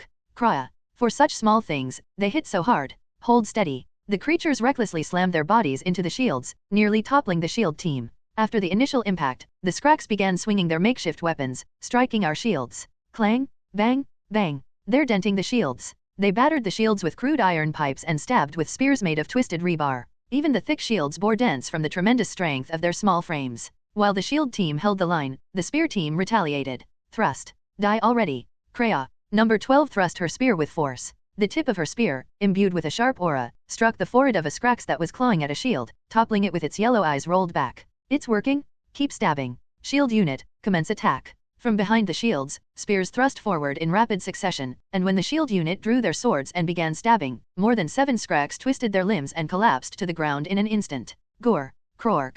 The Scrax, intimidated by our ferocious momentum, hesitated and retreated. But it was already too late. Now's the time. Shock team, strike. Kong, Crake, critical hit. You struck the rear, activating synchronization trait, severe rear damage. Damage is increased. A hammer struck the back of a retreating Scrax's head, and a sword pierced its back. While the violet shields faced off against the enemy in the front, 3 members from our group circled unnoticed to the rear of the Scrax horde. Qork. Realizing they were surrounded, the Scrax wailed despairingly and tried to flee in all directions, but there was nowhere to run. The violets, having broken formation, skewered them with spears and slashed with swords, slaughtering the remaining enemies. We won. Victory is ours. When the last Scrax fell, pierced by 3 or 4 spearheads, we shouted in excitement. This was our first battle and first victory since entering the dungeon. We jumped atop the corpses of the beasts, jubilant. Is anyone hurt? My cheek got grazed earlier, but I'm fine. My shield got dented. Discard the dented shields. We can just copy new ones. After the battle ended, we took a moment to regroup and then pushed forward without delay. From then on, we encountered Scrax hordes similar in size or even larger than the last. The pattern was always the same. A lone Scrax wandering or hiding would screech and flee, only to return moments later with a swarm in tow like a hive of bees. However, we soon realized that our initial victory had been beginner's luck. We had underestimated the Scrax, forgetting they were high-intelligence beasts. The fights gradually became tougher. Rocks incoming, shields up and heads down. Then, the first casualty occurred. I'm being dragged away. While we were fending off a barrage of falling rocks, Unit 4, part of the shield unit, was dragged out of formation by the Scrax along with her shield. The Scrax tore into her with claws and clubs, the anguish of her demise spreading through our entire group. Arg. We fought desperately to drive them off, but Unit 4 turned to dust after her death. I don't want to be in front anymore. All right, switch places with me. We replaced the resurrected Unit 4 with a position in the spear unit. Even in the subsequent battles, we repeatedly found ourselves in dire situations. While maintaining a defensive line with shields and thrusting spears effectively, the enemy breached our rear. They're behind us. The Scrax were crude but capable of using some level of strategy. As we fought the chaos of enemies pouring in from all directions, one of them caught my eye, a Scrax with a long, translucent cylinder instead of a hand below its right elbow. Look over there, a ranged attacker? Be careful. It's a Scrax caster. The creature raised its arm, and a sound resembling a vacuum cleaner hummed as a yellow sphere of light gathered inside the translucent cylinder. Huun, die, ugh. The light bullet fired from the Skrekscaster's arm blew off the head of Unit 2, who had been swinging her sword. Unit 2 is down. Kraya. Startled by Unit 2's death, Unit 3 failed to react in time, and the Skreks took advantage of the gap, bringing Unit 3 down as well. We wavered amidst the relentless attacks coming from all sides. Was this the end? Were we fated to fall to such low-level beasts? I won't lose to these worthless mobs. Anger suddenly surged within me. We fought back with fury. I'll clear the path. Unit 1 drew her long sword and slashed through the beasts, blocking the way with great vigor. She didn't forget the methods drilled into her by that strict instructor, imbuing her strikes with rage and slashing fiercely with sword energy. Be split in half and die, Gerork. The red sword energy cleaved the wretched dwarf in two, slicing him and his weapon from crown to groin. In front of me stood the Skrekscaster, aiming its right arm. The energy bullet was about to fire. It was too late to close the distance by running. Then, I summoned the genuine spear stored in the dormitory. If the clone won't work, use the real thing. The spear, imbued with sword energy, flew through the air and grazed the side of Skrekscaster. The creature's arm aimed at the wrong direction, and a beam of light whizzed past over my head. A look of confusion spread across its face. Hiya! Slash! Skrekscaster's head fell below its shoulders. At that moment, the surrounding creatures began to panic. It seemed this one was their leader. We managed to drive out all the beasts. We won. Our appearance was in shambles. If the pain's too much to wait for reverse regeneration, I'll euthanize you immediately. Will that be okay? It's not that bad. I'll save my mana and just reverse regenerate. This was their 5th attack. We had been fighting for hours and were completely exhausted. Alright, everyone, let's go rest. We're almost at the inventory site. At least our destination wasn't far now. We entered what seemed like a safe abandoned building for a break. Each of us pulled out bread, chocolate bars, and water to eat. When assessing our losses so far, the damage wasn't light. We'd regenerated clones more than 10 times and died at least 6. I'm so tired. We'll make it there today, right? Who knows? Maybe we've just been lucky. We reflected on the battles we had fought up to this point. Our goal is to secure the multidimensional storage bag, not hunt. If we had caught the scout wandering alone, we could have avoided combat entirely. But, its skin color blends into the surroundings, and it's too small to spot easily. We don't have ranged weapons either. Against that caster, we're forced to strike first at close range. Number 10 picked up a stone, copied it, and hurled it. All eyes followed the stone's trajectory. The copied stone glided about 5 to 6 meters before dissipating into light. With this, we're left with nothing but throwing spears or swords at close range for attacks. Do you think the same effect would occur with copied bullets or crossbow bolts? Maybe. We'd have to buy those separately and treat them as consumables. Number 5 suddenly coughed violently, drawing everyone's attention. She coughed out sparkling dust and held up a chocolate bar. Look at this. I copied food. Watch, breath. Number 5 copied the chocolate bar, then stuffed it into her mouth and chewed. After a moment, she exhaled sparkling particles. Curiosity sparked among us, and we imitated her. Sure enough, glittering particles poured out of our mouths. It tastes like nothing and probably has no nutritional value. Replicating food has its limits. But look at this glitter coming out of our mouths. Number 4 sneezed, emitting glittering dust from her nose. It was so funny that we burst out laughing. Achoo. Haha, look at that. Glitter's coming out of her nose too. Wahaha. We forgot about the meeting and played around with the fake chocolate bars for a while. After finishing our rest, we continued descending the canyon. Before long, we spotted a familiar abandoned building from the game. The structure was 3 stories tall. If it weren't for all the fighting, this could have been a tourist trip. Exploring the game's scenery in real life brought back a lot of memories. If only there wasn't so much bloodshed. Upon reaching the destination, I stationed 2 clones at the entrance and organized a team of 3 to search the interior. Is this it? Based on the description, we came here and got the item. Just shut up and start searching? Floor, ceiling, everything. We thoroughly scoured every corner of the building. Despite searching all 3 floors, we found nothing. There's a door leading to the basement here. Open it. I concentrated sword energy at the end of a hammer and smashed off the doorknob, allowing us to enter the basement. The violets carrying riot shields took the lead. Be careful. There could be strange traps from 5 years ago. Everyone, get in. Using the light from our smartphones, flimsy flashlights, and ether glow, we searched the dusty basement. We soon noticed intricate patterns engraved into the floor. The wide gaps between the floorboards seemed perfect for inserting something. Could this be it? It looks suspicious enough, right? Let's pry it open. I wedged the tip of my spear into the gap and pushed hard to lift the heavy tile. With a creak, the thick tile came up, revealing a black duffel bag engraved with complex patterns. I immediately checked it in the status window. Multidimensional storage bag. Asterisk grade cannot be determined. We found it. We were thrilled with our success. As we prepared to leave the basement with the bag, number 2, staring at the floor with suspicious eyes, suddenly spoke. Wait, look over there. Following his gaze, we shone the light in that direction. Another tile, already lifted, revealed an empty space below it. Wait, weren't there supposed to be 3 bags? What on earth? A chilling sensation crawled up my spine. Panicking, we rushed out of the basement. Just get out of here. We rushed out of the building in a flurry. What the hell is going on? No one's supposed to know about this place. Someone got here before us. All the violets were flabbergasted by the unexpected situation. Number 7, who had been waiting in the dormitory, buried herself under the blankets, while Number 8 in the library ran to hide in a bathroom corner. This is an emergency. I leaned against the cold wall, trying to untangle my chaotic thoughts. The attempt failed. Our collective fear only intensified the confusion. A chorus of panicked inner monologues burst forth from the violets. Who is it? Who took it? Was there someone else who knew about this place? No way. Everyone voiced their astonishment one by one, creating a loud commotion. As the uproar continued, exhaustion began to set in, and one by one, the violets started to calm down. Number 2 finally stood up and tried to soothe us. Everyone, calm down. First, let's check if the inventory we have is the right one. I tried to check the bag we brought earlier, but the bag was nowhere to be found. Where did it go? I never dropped it. I was holding it tightly. Let's go back to the basement and check again. At no one's suggestion, everyone silently nodded. We slowly picked up our weapons and re-entered the abandoned building. Passing the shattered basement door, we reached the spot where we had removed the floor tiles. In the space beneath the floor we had pried open earlier, the bag was sitting there again. It's back here again. Take it out again. Number 6 picked up the bag and ran outside. Moments later, the bag dropped back into its original place. It came back again. How are we supposed to use this thing? I examined the status window once more. The name multidimensional storage bag appeared. It looked like an ordinary bag aside from the intricate patterns and magic circles engraved on it. I opened the bag and put in a few stones, then took them out again. It was just an ordinary bag. I could clearly see the contents rolling around inside. It didn't work like this in the game. How do we use it? Maybe we should try channeling ether into it. When number 5 placed her hand on the bag and channeled ether, the magic circle suddenly lit up, and the bag started vibrating on its own.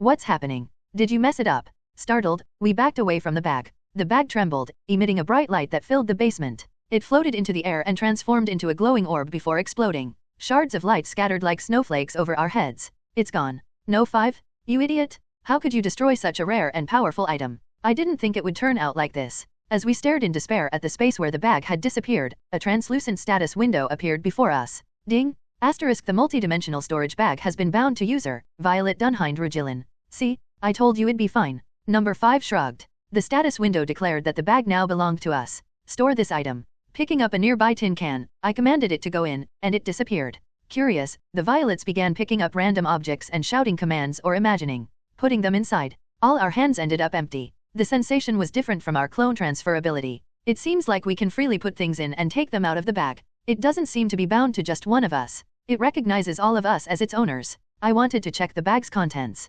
Soon, I was able to perceive an inventory list. Stored items, chocolate bar wrapper X1, stones X3, Polaris training sword, one-handed, X1, brick fragments X3. Let's get rid of the trash. Trash rained down from the inventory into the air. It seems like this is the bag we were looking for. Where's the other one? It was time to find the second bag. We tapped the surrounding floor with spears and swords until a hollow sound echoed.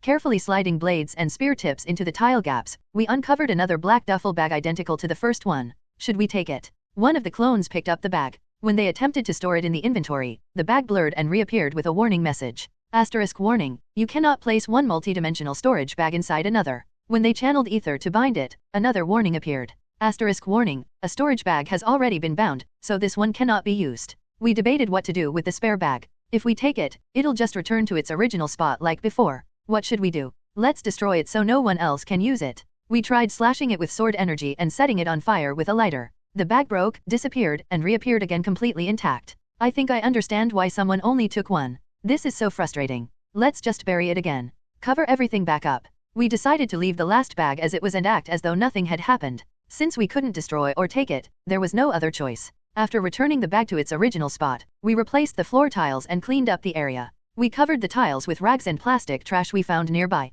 This would make the spot look like just another messy part of the dungeon. Isn't this relying too much on luck? This place is in the farthest corner of the dungeon anyway. No one but us will come here. After tidying up, we prepared to leave. We climbed back through the alleyways of the gorge where we had entered. It's strange. In the tutorial, we took all 3 bags. I don't know. After showing us the event scene in front of the building, we suddenly got the inventory and heard about the bags. Who could have taken it? The male scholars? The female scholars? Another playable character? A possessor? Everyone chimed in briefly, but no clear answer emerged. Ugh. Let's discuss who might have taken the bag when we get back tomorrow. There were too many unknowns. The early shutdown of this ridiculous game had left us clueless. It had happened even before individual character stories were updated. If only Director Yum had appeased the Communist Party better, maybe I'd have entered this world with more information. I wanted to debate further, but this was still a dungeon. We closed our mouths and climbed the steep alleys. The return trip was grueling. I hadn't noticed on the way down, but climbing back up was exhausting. The endless rows of similarly grey buildings made us circle back to the same spots a few times.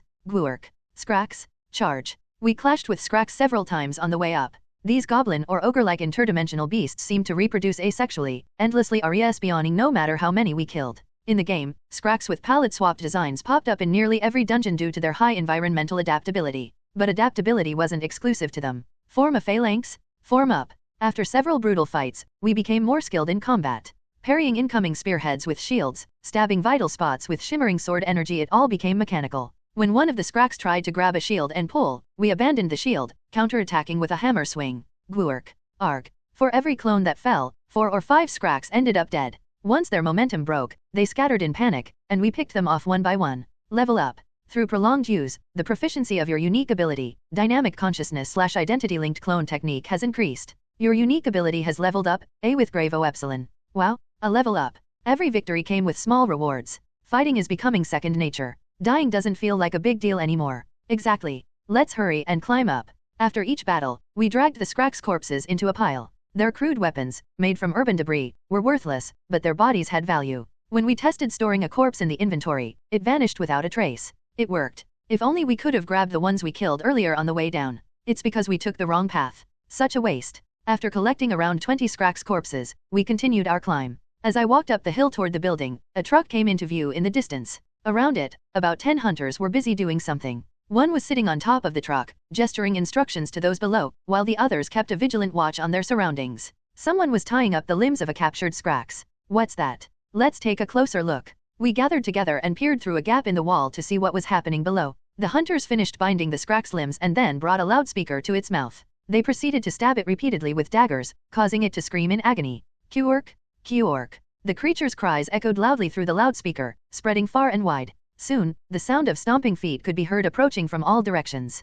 Is this some kind of hunting drive? That seems dangerous. Number 3 voiced a concern. Our worries turned out to be justified when a horde of at least 100 Scrax swarmed in from every alley. The hunters were quickly surrounded. That's a lot. There's no way we can handle a group of that size yet. Why would they do something so reckless? We assumed we were about to witness their grim demise. With such an overwhelming number of enemies, surely they would be annihilated. But then, something astonishing happened. What the? Are they cheating? This is insane. To our amazement, the 9 hunters began slaughtering the Scrax horde with ease. Wherever their swords and axes, infused with auras, swept through, the Scrax fell like wheat under a scythe. It was a one-sided massacre. In no time, the street was littered with the blood and corpses of the beasts.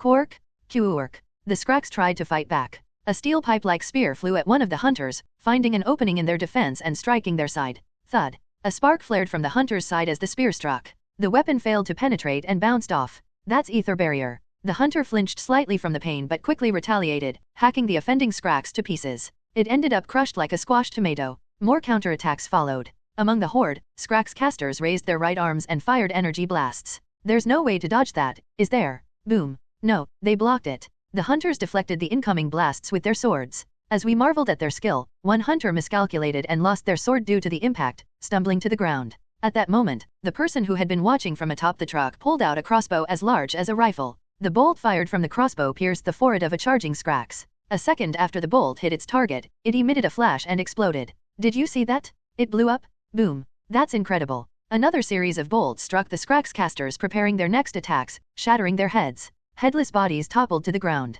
With their leaders gone, the remaining Scrax scattered in a panic, fleeing to corners where the hunters' weapons couldn't reach. Only a handful of them survived. Once the slaughter was over, the hunters sheathed their swords and began loading the Scrax corpses onto the truck. The person who had fired the crossbow descended from the truck, shouting loudly. What are they saying? Let's listen in. It turned out to be nothing more than a superior scolding subordinates. Why are you all so slow? It's just a pack of low-tier beasts, and you're taking this long. We'll improve, sir. And who was the one who stumbled earlier? Yeah, you couldn't even block a measly energy blast, so I had to step in myself despite being B grade. I'm sorry. This is why C grades are hopeless. Hey, what are you doing? Slacking off. Hurry up and load everything? We need to meet the quota. We were stunned after overhearing their conversation. Wait, just 10 people wiped out more than 10 times their number of Scrax like that, and they're only C grade. If the lowest ranking hunters are this strong, what does that make us? Probably D grade at best. D grade was the rank for rookie hunters who had just started. It was equivalent to a trainee in the military. I felt a wave of gloom as reality sank in.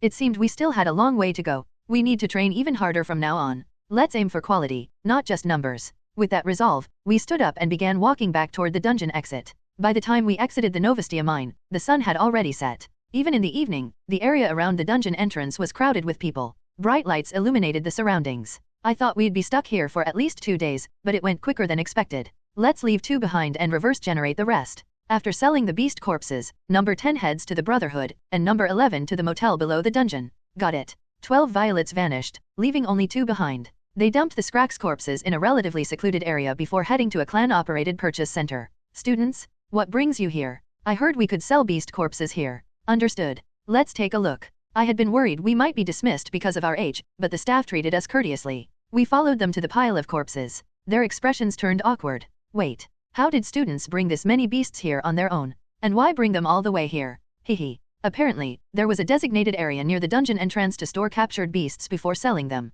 After listening to their explanation, I scratched my head in embarrassment. One of the staff counted the corpses and planted a flag with a number on the pile. After taking a phone call, they returned to the sales counter, saying they'd calculate the value. A while later, workers arrived and began loading the corpses onto sleds. From where we stood, we could see a cylindrical machine rotating like a concrete mixer in the direction the workers were heading. The Scrax and other beasts' bodies were loaded onto a conveyor belt that led into the machine. The grinder clattered loudly as it turned. On the other side of the machine, the shredded remains of the beasts emerged on another conveyor belt. The air was filled with a sickening stench. Ugh. I barely held back my nausea. The shredded remains were transported into a complex, large machine with numerous attached pipes. Steam rose from its top. After a short while, a truck arrived and parked at the machine's output side. The machine opened, and processed black, round masses poured into the truck. So that's how Ethereum is made. I got to witness the early stages of how beast corpses were turned into valuable resources. These masses would now be sent to factories or processing plants to be refined further. In this world, monsters didn't drop magical gemstones or treasures when their bellies were cut open, like in a fantasy novel. The ether that powered beasts permeated every organ and drop of blood in their bodies. Modern engineering was essential to harness this power. Beasts with rare or unique materials were processed individually, but low-tier beasts with little value were ground up entirely and refined through various steps. This process produced Ethereum, a versatile resource that retained some of Ether's mysterious properties. The staff returned after completing their calculations, and I immediately checked my account to confirm the payment. Total of 350,000 credits. That's about 17,000 credits per beast, huh? A cup of instant noodles costs around 300 credits, so, was this worth it? Feels like a lot of work for not much pay. How much was 1 credit in 1? Officially, the Deep Crimson Academia set 1 credit to equal 1 yen. Funny how it used yen despite being a Chinese game. Anyway, let's keep hunting like today and save up steadily. With the transaction complete, our business here was done. We passed through the dungeon checkpoint and headed southwest. Classes start again tomorrow. Monday was approaching. The next morning, we started moving diligently. As soon as I woke up in the dormitory early in the morning, I also woke up in a shabby motel far away in the southwestern region. It's nice because when one wakes up, the other wakes up easily too. It's strange. When one sleeps, the other can still move separately. Living as clones that share each other's emotions and sensations was a strange feeling I had never experienced before. It was similar to moving units in a strategy simulation game when multiple clones scattered and moved in all directions. However, each of those numbers was me. I could perceive my existence scattered and moving within distances ranging from hundreds of meters to hundreds of kilometers. Even now, despite being accustomed to this ability, it still felt alien. I'm off. You too, take care. While Violet number 10 departed for the Novostia mines, number 11 took the high-speed train heading for the central region. The destination was the Brotherhood's office located on the outskirts of the central district, where Kalia lived.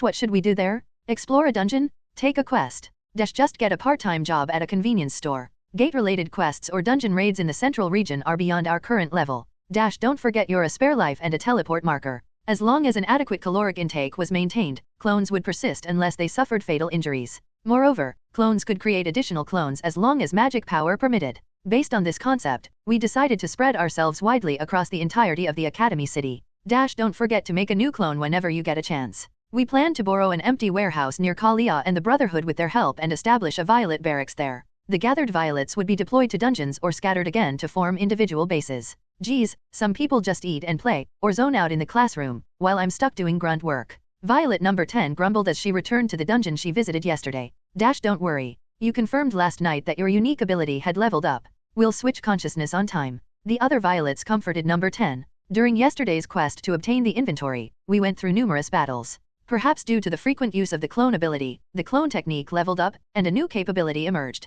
Dynamic consciousness/ego link clone technique LV2. Mutual consciousness transfer between clone bodies is now possible. Pain and other sensations felt by one body can be dispersed to other clones at will, reducing their impact. The degree of sensory dispersion depends on the number of clones, ranging from 2 to 5% per clone. Sensations dispersed from one body cannot be further redistributed. The first new feature was the transfer of consciousness between clones. Now, each clone could switch its consciousness with another's body. This was easy to test. However, the second feature was a bit harder to understand. Dispersion of sensations? Isn't that an ability we already have? The word dulling is added. Doesn't it mean the pain is reduced relative to our numbers? It was worth testing. The critical issue with clones was that all of us felt pain equally. Even in synchronized formation and seamless combat, if one clone was severely injured, the coordination among the clones quickly collapsed. Let's address this before class. What do we do if it hurts?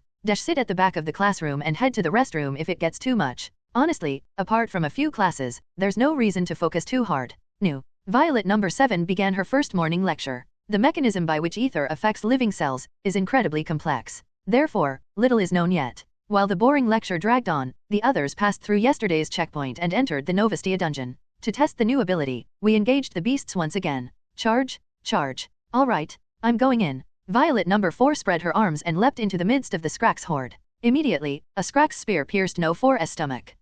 The searing pain swept through all of us, regardless of distance. We activated the ability, praying for even slight relief. The pain felt by an entity is dispersed among clones, reducing its intensity, dullness index, 5%. Ugh, huh? It's actually better than before. Number 4, bewildered, picked up her weapon. Surprisingly, the pain number 4 experienced had significantly lessened. The fiery agony was reduced to a sensation akin to someone pressing firmly against her abdomen. Freed from the overwhelming pain, number 4 raised her hammer and struck a Scrax on the head. After the battle, number 4 grabbed the spear embedded in her stomach with both hands and yanked it out without hesitation. It doesn't hurt as much anymore? Ugh, my vision's going dark. How could you pull it out like that? You're losing too much blood. Let's reverse generate quickly. We tested the ability through several more battles. Later, we even tried slicing an arm or leg with a blade. The pain is definitely reduced. But don't you feel something strange? Number 2 pointed out. Previously, when one clone got hurt, the pain was transmitted to the others. When that clone disappeared, the pain vanished instantly too.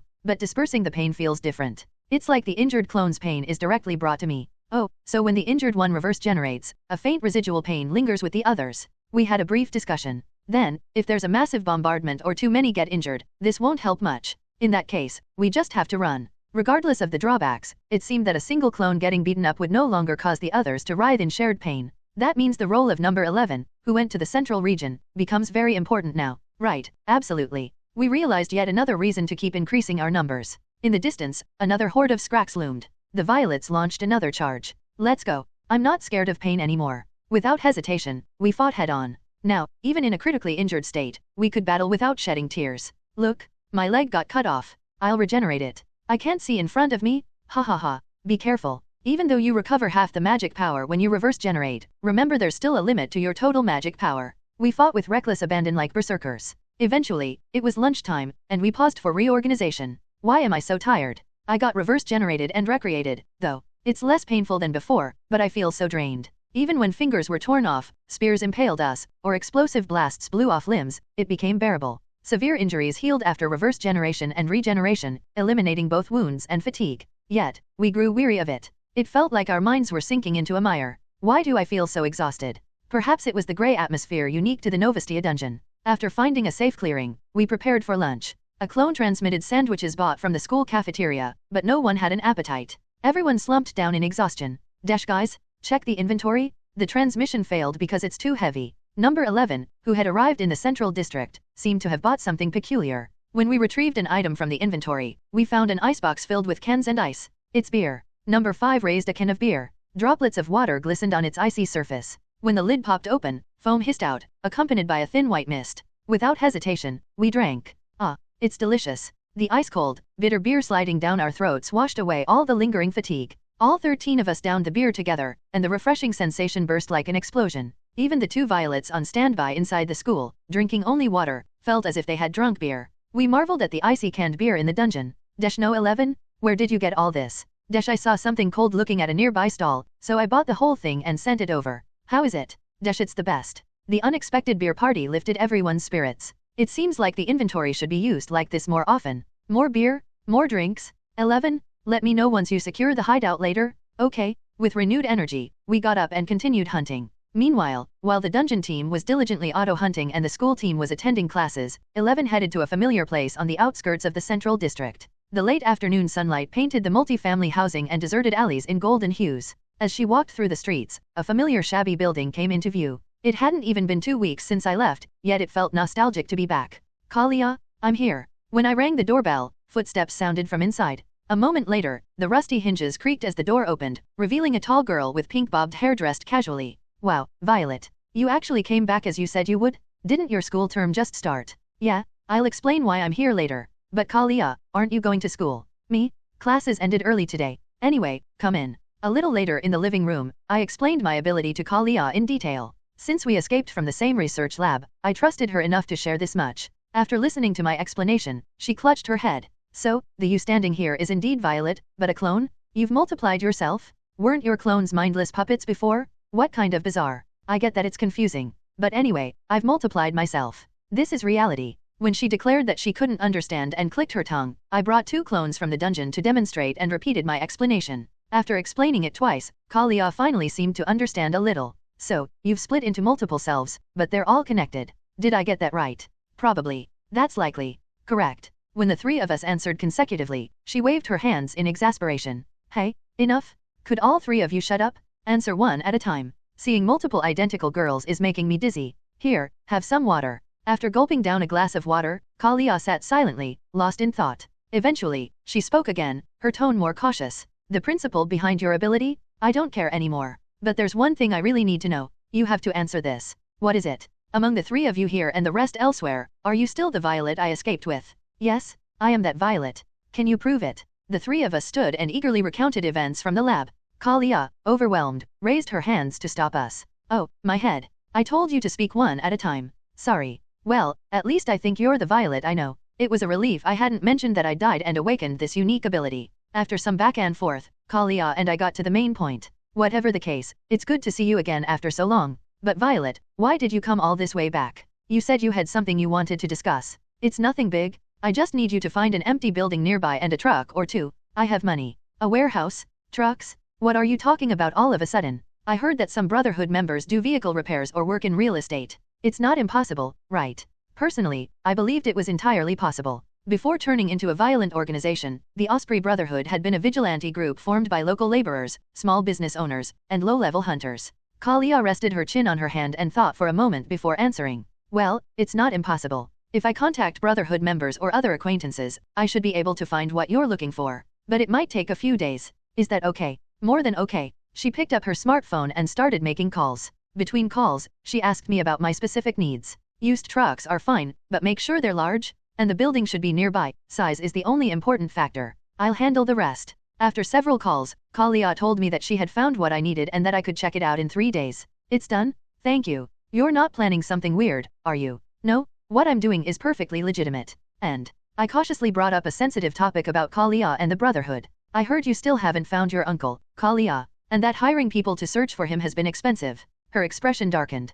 Kalia tried to dismiss my suggestion with a serious look. Violet, that's something the Brotherhood has to handle. It could be really dangerous. But still, I want to help you, Kalia. Me too, me too. The 3 of us clung to Kalia's sides, whining incessantly. In the end, Kalia surrendered. Ugh, fine, all right, helping would be nice. But don't do anything dangerous. Got it? Got it? But you have to help me too, Kalia. We chuckled together. I genuinely wanted to help Kalia. However, the only thing I could do was provide money or other resources. I had no idea where her uncle, the leader of the Osprey Brotherhood, might be. Kalia, looking drained, stood up and shook her head. At this rate, it feels like raising a bunch of puppies. As I sat on the sofa looking up at her, I realized how much taller she was than me. She was probably around 170 centimeters tall. Turning to leave, she paused and glanced back at us. She stared at us for a moment, then smirked. Her long, slender arm reached out and touched one of our heads. What? Her long, thin fingers gently patted my head. For some reason, it didn't feel unpleasant. Huh? Why did I do that? Anyway, I'm going grocery shopping. Stay put and don't go anywhere. Okay, bring back some pizza. Looking slightly bewildered, Kalia left the house. Well, it was fine. Being patted on the head didn't feel bad. I sprawled out on the sofa. Somewhere far away, another me was still diligently attending afternoon classes. Good luck. Sigh. For several days, we worked diligently. While the external violets were busy earning money and securing bases, the school's violets weren't just idling around either. Today, it's just another weird lecture. Just wing it. Most of the classes, except for a few, involved unmotivated professors giving lackluster lectures or rambling about topics unrelated to the syllabus. Creatures that emerge from dimensions or are corroded by ether possess tenacious vitality. And where does this vitality come from? Perseverance? Mental strength, that's what I'm saying. Therefore, you all need thorough mental fortification? Got it. I decided to ignore this biology lecture entirely. As long as I didn't get an F, it was fine. If you glanced at the clone attending the class, it might seem like she was focused on the lecture, but in reality, it was different. Number 8 was sharing the perspective of a standby clone playing a mobile game in the dormitory. Legitimate game streaming? There are lots of fun games here, though the subculture content seems a bit weak. Hey, don't do it like that. Control it better. Spending time like this, the lecture ended in no time. Professor, is it true that dimensions with monsters may have intelligent life forms similar to humans? As the lecture was about to end, a student raised their hand and asked a question. That question provoked an intense emotional reaction from the professor. What? Where did you hear such nonsense? The intelligence of monsters is, at best, slightly above that of monkeys. That's the kind of fake news those Federation folks would spread. Professor, I didn't mean to suggest it myself. It's just that some scholars were saying that on the news. Scholars? I'm a scholar, and I'm not spouting conspiracy theories? Hey, what's your name? Points deducted. Watching the professor rant reminded me of something. Just as the student mentioned, there were intelligent beings in other dimensions with appearances and intellects similar to humans. It'd be nice if they were just friendly neighbors, but this guy was more like a demon lord and hinted at being hostile to humanity. There were even theories that they were the hidden masterminds behind the first invasion. It seemed like their existence wasn't revealed yet in this timeline. Maybe some high-ranking officials in the Federation or the clans knew about them. If I explained this to anyone now, they'd all call it a conspiracy theory anyway. True, no point in bringing it up. Next up was the tactical studies class with an instructor who loved sharing his stories. Alright, cadets, gather around. Let me tell you about a time I conquered a dimensionalized region. Do you know where it was? During that mission, I was with 3 comrades. Do you know what academy those comrades attended? When I first met that friend, I realized the importance of physical training, and Thailand bodies.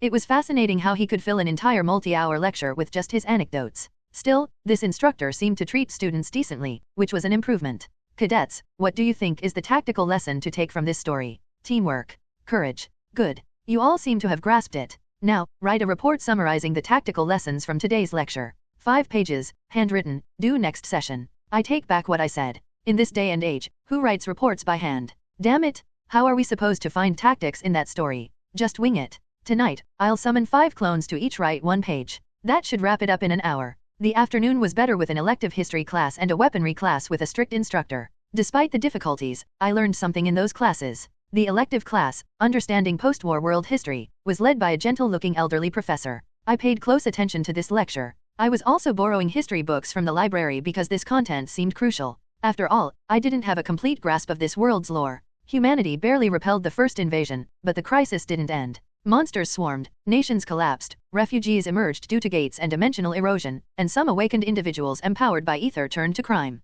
Humanity was thrown into chaos for decades. These problems were beyond the capacity of individual nations. Recognizing the need for unity, existing international organizations and nations came together to form a single entity. What is it called? Students. When the professor gently posed the question to a student in the front row, an immediate answer followed. The Federation. Correct, the Federation. From that year onward, we adopted the new calendar era called Federation Era. Back in my youth, we didn't have this. Oh dear, I'm showing my age, aren't I? As the professor chuckled self-deprecatingly, the students smiled faintly. The lecture continued with questions and answers. I nodded quietly, absorbing the class. The tensions between the Federation and the clans surrounding Academy City almost escalated, but thanks to this pivotal event, they acknowledged each other's unique circumstances. What is this event called? The students' gazes turned to me. Huh? Why were they looking at me? The female student sitting at the back? Yes, you. I mean you? It seemed it was my turn. Wait, I knew this bit of lore. It was a very simple term. Tea time. I blurted the first thing that came to mind.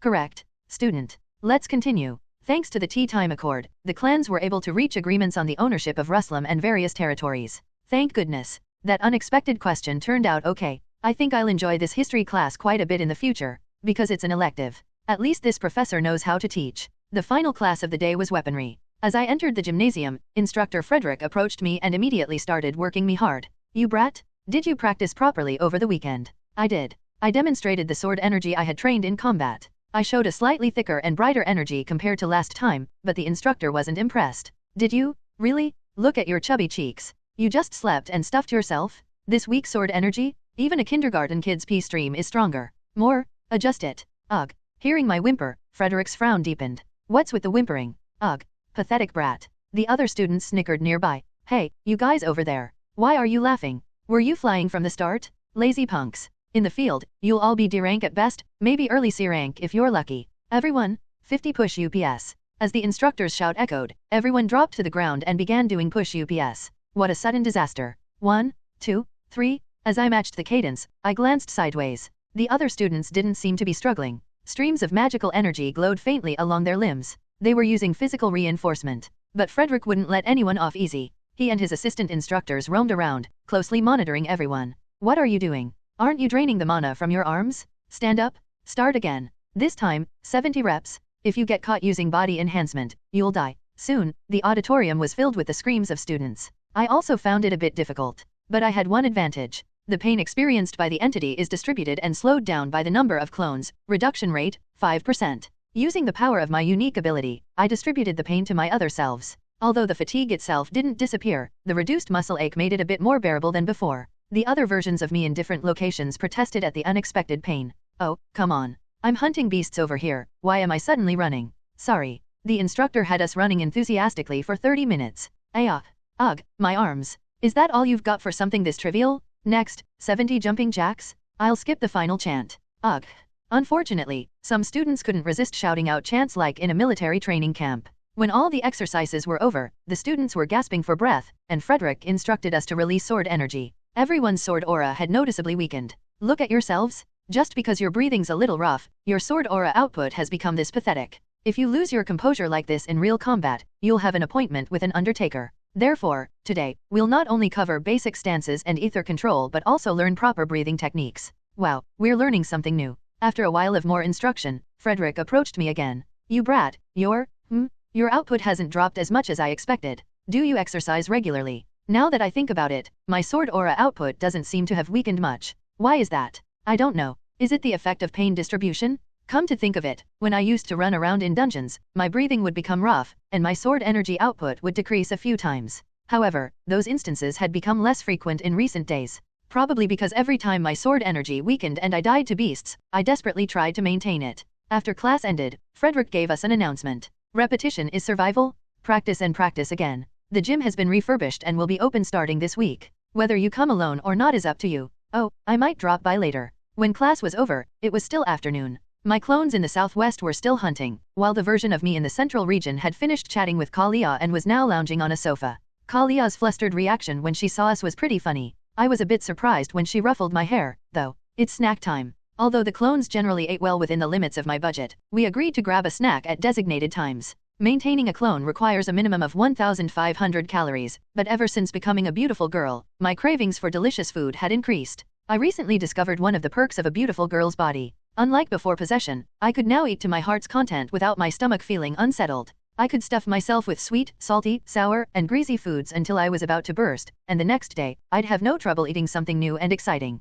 It was amazing. This time, I headed to the convenience store on the first floor of the Student Union building to buy a cream spaghetti set I'd been eyeing. The Student Union building was a 5-story structure built in a neoclassical style. It was strange to see a convenience store stuck in such an elegant building. Still, perhaps because of the school's size, the convenience store was spacious and had a wide variety of goods. I saw a crowd gathered in front of the store. What's going on? Pushing through the crowd, I found a signboard in front of the convenience store. Notice from the Freshman Management Committee. Starting today, all 25th grade freshmen are prohibited from using stores/restaurants inside and around Polaris Comprehensive Academy. Reasons for this restriction are as follows. 1. Eating out wastes your precious money. 2. Eating out or snacking increases trash. 3. More trash worsens environmental pollution. 4. Severe environmental pollution leads to anger, disrupting harmony between juniors and seniors, and breaking school order. 5. The destruction of school order weakens the combat power of awakened individuals, potentially leading to the end of the world. Violators caught by patrolling committee seniors will face disciplinary action. Freshman Management Committee.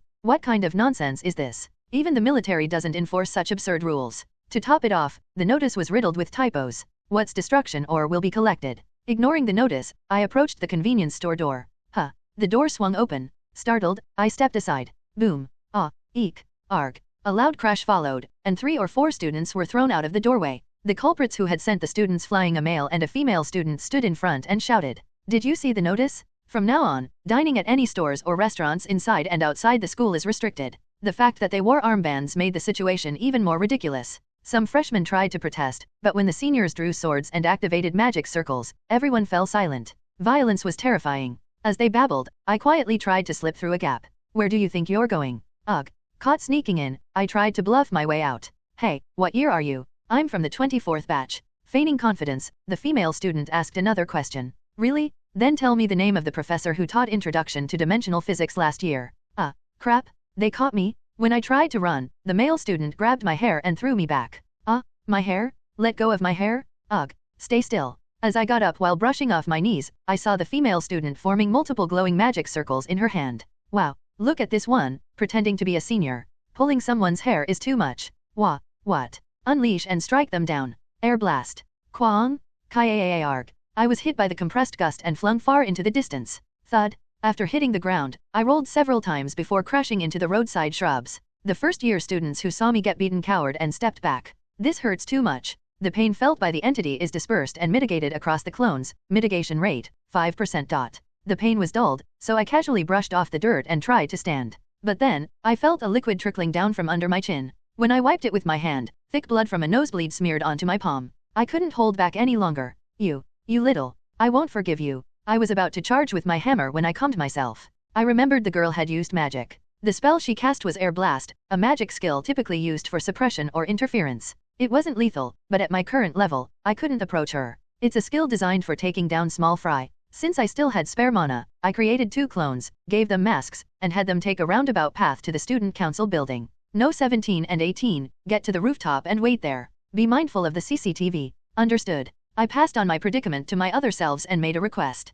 "You're still inside the Novestia dungeon, right? Can you grab me a rock?" "Got it? There's a suitable one nearby, I'll send it over." One of the clones from the central area objected. "No, stuff from inside the dungeon will look suspicious." Luckily, there's something better nearby. I spotted 2 of those lazy senior trash bags still loitering at the convenience store entrance. They were fiddling with their smartphones, laughing over something trivial. "The rooftop door is locked. I'll break it open with sword energy." Soon, number 17 and 18 reached the rooftop and pulled out a pot that had been sent to them. It was an appropriately heavy, old, and yellowed ceramic pot. "They're awakened, so this much won't kill them, right?" When the timing felt right, I signaled the clones. The 2 pots dropped simultaneously. The hefty pots accelerated rapidly. Newtonian mechanics at 9.8 m/s superscript 2 delivered a decisive blow to the trash seniors' heads. Crash. Ugh. Aic. Success. Physics never lies. When the pots struck their heads, the 2 couldn't even scream and collapsed instantly. The loud crashing noise drew the attention of passers-by, creating a commotion.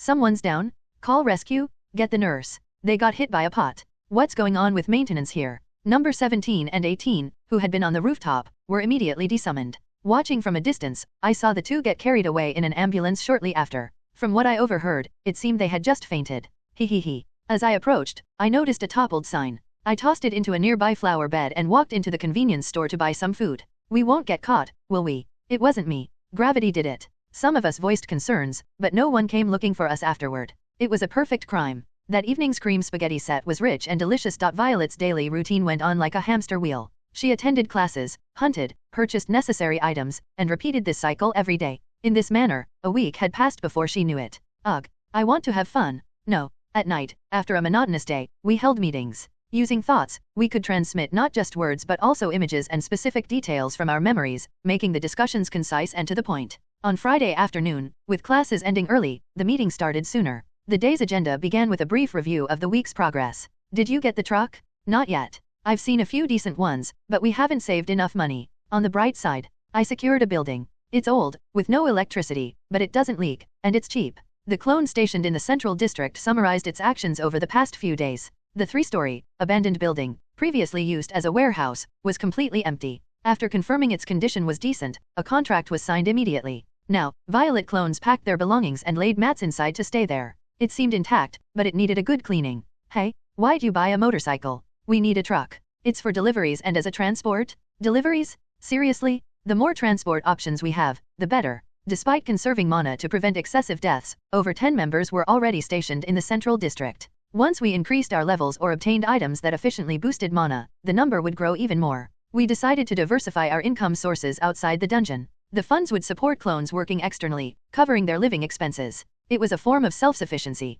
Most importantly, with student IDs now in hand, even part-time or contract jobs became accessible. However, our appearance posed a significant issue. Look at us, we all look identical. One or two might pass as twins, but more would raise suspicion. Exactly? I checked, and duplication abilities are pretty rare. Everyone should wear masks or disguises when outside. Also, dress differently. If identical girls were spotted all over, anyone would find it suspicious. Modern civilization in this world had social media and the internet. If rumors about identical pretty girls working everywhere spread, it wouldn't bode well. Such rumors could draw attention from city managing clans, corporations, federal agents, or secret organizations operating within the city. So, no jobs that involve meeting people for extended periods. Loading and unloading packages is too physically demanding for us. Do you think deliveries don't involve meeting people? You can cover up with a helmet and mask. Plus, face-to-face time is short. Apparently, they're so short-handed, they'll take anyone who can ride a motorcycle. They don't even ask for IDs. No. Despite being a beautiful girl now, all we could do was 3D labor jobs. I wanted to live the easy life through internet streaming or social media. We need to get those disguises soon. That dungeon is swarming with mid-tier beasts. We're not ready for it. The discussion shifted topics. The dungeon team, eating combat rations on the outskirts of the Novastia dungeon, voiced their thoughts. When are we heading to another dungeon? I'm sick of killing those damned dwarven pests. Let's gear up first. We need to learn body reinforcement techniques to be effective in the next dungeon. We also need guns and crossbows, and a tent. As usual, the primary topics revolved around growth, dungeons, and equipment. I asked Kalia about buying guns and got scolded. What do I look like? A general store, she said. I did find a second-hand weapons shop on the outskirts. I'll check it out. 3-star weapons? At least 3 stars. Can't we get gear from clans or major corporations? You can order online, but it's expensive. New ideas were suggested. How about training the Central District members during their downtime? We'll practice at the gym, too. Sure. What should we start with? Martial arts? Swordsmanship? All of it? What would happen if we trained together? Could there be some sort of group experience bonus? It seemed worth trying. By the way, how's school going? Actually, I found something odd just now. Those stationed at school displayed books and online articles. I sent my thoughts earlier, but since everyone was busy, I'll explain again. Something strange is going on. 7th's perspective showed a smartphone displaying a Polaris Comprehensive Academy introduction booklet and a search engine filled with news articles. Wow, you're finally doing something useful instead of reading novels at the library. 5th teased 7th.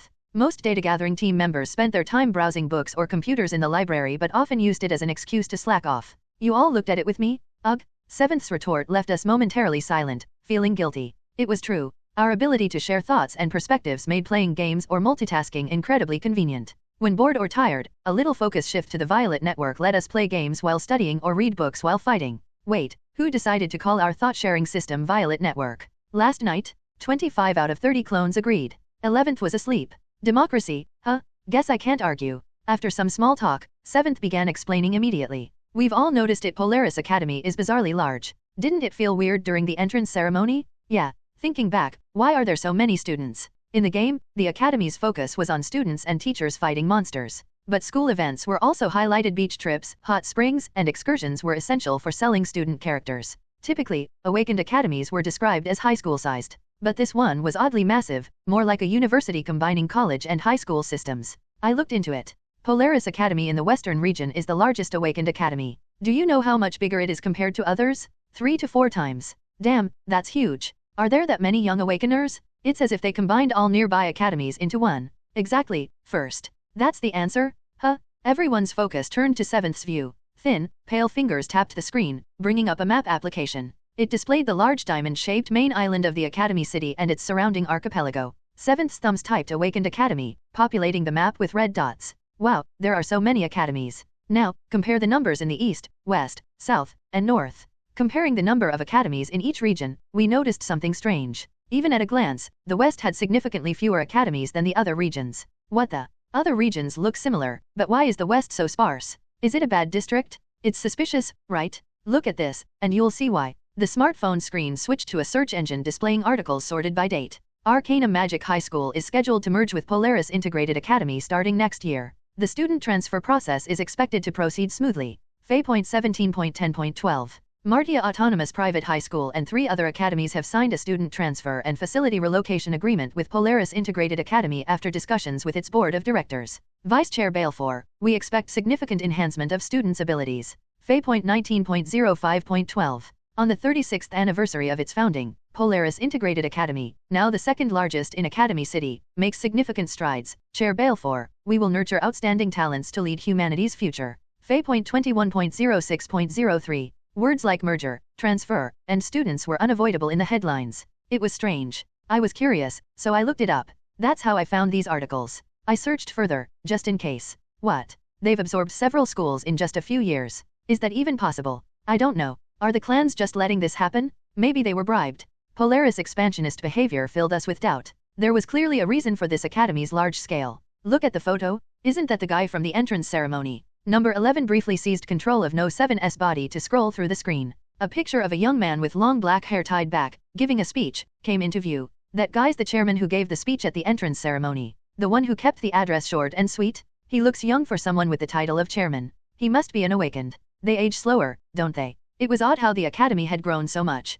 It felt truly bizarre. Is that why all sorts of random people have gathered here? I don't know. Maybe they're just trying to drain money from the students. I knew that 5 years from now, in the main story, this academy would become a ruin. Yet recently, its size had suddenly increased. Something about it gave me a strange feeling. Am I being too suspicious? Perhaps I was just being overly paranoid. For now, let's not leave this to chance. Let's thoroughly investigate this. Focus on the academy's history and check who the board members are. Got it. Understood. Now, let's move on to the final agenda of the meeting. Who took the multidimensional storage bag? The inventory thief. Who could it be? As I was about to dive into the last topic of our meeting, a sudden message came through. BZZZT? Notice, all students of the Dungeon Strategy and Management Department who receive this message must gather immediately at Classroom Building 3, 3rd floor. We will be holding a belated freshman welcome party. Attendance is mandatory? Signed, your Dungeon Strategy and Management Seniors. What the heck is this? After nearly 2 weeks of silence, the inevitable had come. Our department, which had been relatively calm compared to others, was finally calling us in. Meeting adjourned? Meeting adjourned? 7. What will you do? I don't know. I guess we have to go, right? It might actually be a real party this time. If anything happens, use pain distribution, check your mana, and prepare your weapons. Dungeon team, retreat immediately. With a firm resolve, I, number 7, stepped out of the dormitory. As I walked through the campus, distant, thunderous noises reached my ears. Was there a fight going on? Kaboom, bang, dust and smoke filled the field. Unfortunately, it seemed like the fight had already ended. What a shame to miss such an entertaining spectacle. Surprisingly, the scene before me was a reversal of senior-junior dynamics. Arg, freshman, calm down. Aik, junior, I'm sorry. Yaya, help? Someone call the disciplinary committee. A cool-looking, blue-haired male student seemed to have stepped out of a light novel. It was Lucian. True to his nature as someone who thrived on his own glory, it seemed he had mercilessly taken down the seniors. What a standout talent. Huh? You seniors strut around just because you entered a little earlier, but you're utterly useless. Hey, but we're still your seniors. One senior grumbled indignantly, surrounded by several unconscious upperclassmen piled up like sacks. Lucian perched on top of them, mocking the trembling seniors. I don't listen to anyone weaker than me. Wow, Lucian, you're amazing. First-year classmates standing nearby cheered. Though dust covered themselves, it seemed they joined in on the scuffle with Lucian as the main force. As I resumed walking, I noticed a group of black uniformed enforcers rushing toward them at high speed. Thud thud thud. Everyone freeze. Disciplinary committee. Stop right there. The enforcers quickly surrounded Lucian and the first years. Some of the frightened first years were immediately grabbed. We heard reports of violence. Come with us. What? Do you want to end up like those guys on the ground? For a moment, a standoff ensued between Lucian and what seemed to be the enforcer leader. Unauthorized violence is prohibited on school grounds. Ridiculous. When seniors force weird traditions on us, you're nowhere to be seen. But now you show up right on time. The stalemate ended as the enforcer stepped back first. Enough. Just come with us. You can leave after we investigate. Yeah, right. A freshman hitting a senior. Wait, why me too? The disciplinary committee marched off, dragging along both first years and third years alike.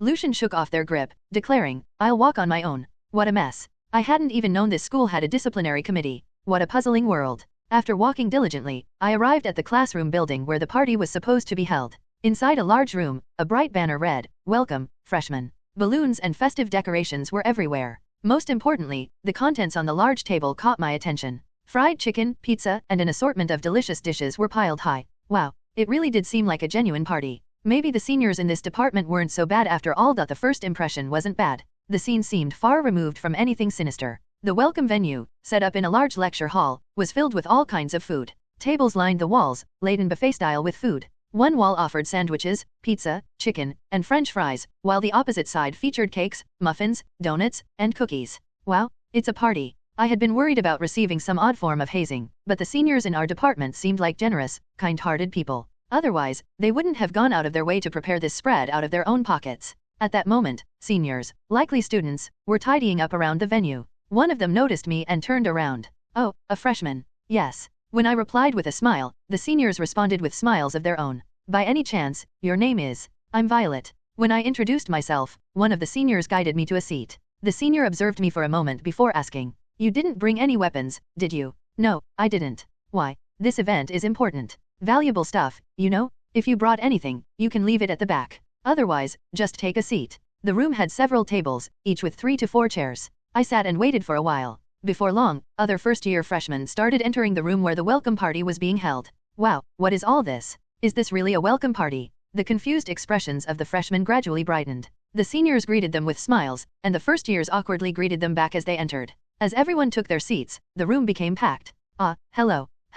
2 first years sat on either side of me. One was a black-haired girl with twin tails, and the other, ugh, an ogre? Did he have a sibling or something? No, he's a completely different person. Calm down, no 5. Was a huge male student reminiscent of the ogre guard from the research lab. He looked like a crude sculpture carved out of stone and didn't seem like a student at all. He was intimidating to approach. Once everyone had gathered, the welcome party began. A friendly-looking student with a sporty hairstyle took the microphone set up at the front. To the freshmen of the class of 2025. Welcome, I'm Confronting, the third-year class representative of the Dungeon Strategy and Management Department. This welcome party was organized to foster camaraderie and friendship among our department's students. So, please, make yourselves comfortable. A female student next to him took over the microphone and explained further. That's right. Nice to meet you all. Originally, this was supposed to happen during the first week, but it had to be postponed to this week. You've never met each other before, right? That was true. Although we were in the same department, everyone here looked unfamiliar. Maybe we'd had classes together before. Well, that's because your attendance was only for roll call, and then you spent the rest of the time slacking off. So, everyone hasn't eaten dinner yet, right? We've prepared a small meal for you. Enjoy the food, introduce yourselves, and chat with each other. Got it? As the senior finished speaking, a first year cautiously raised their hand and spoke up.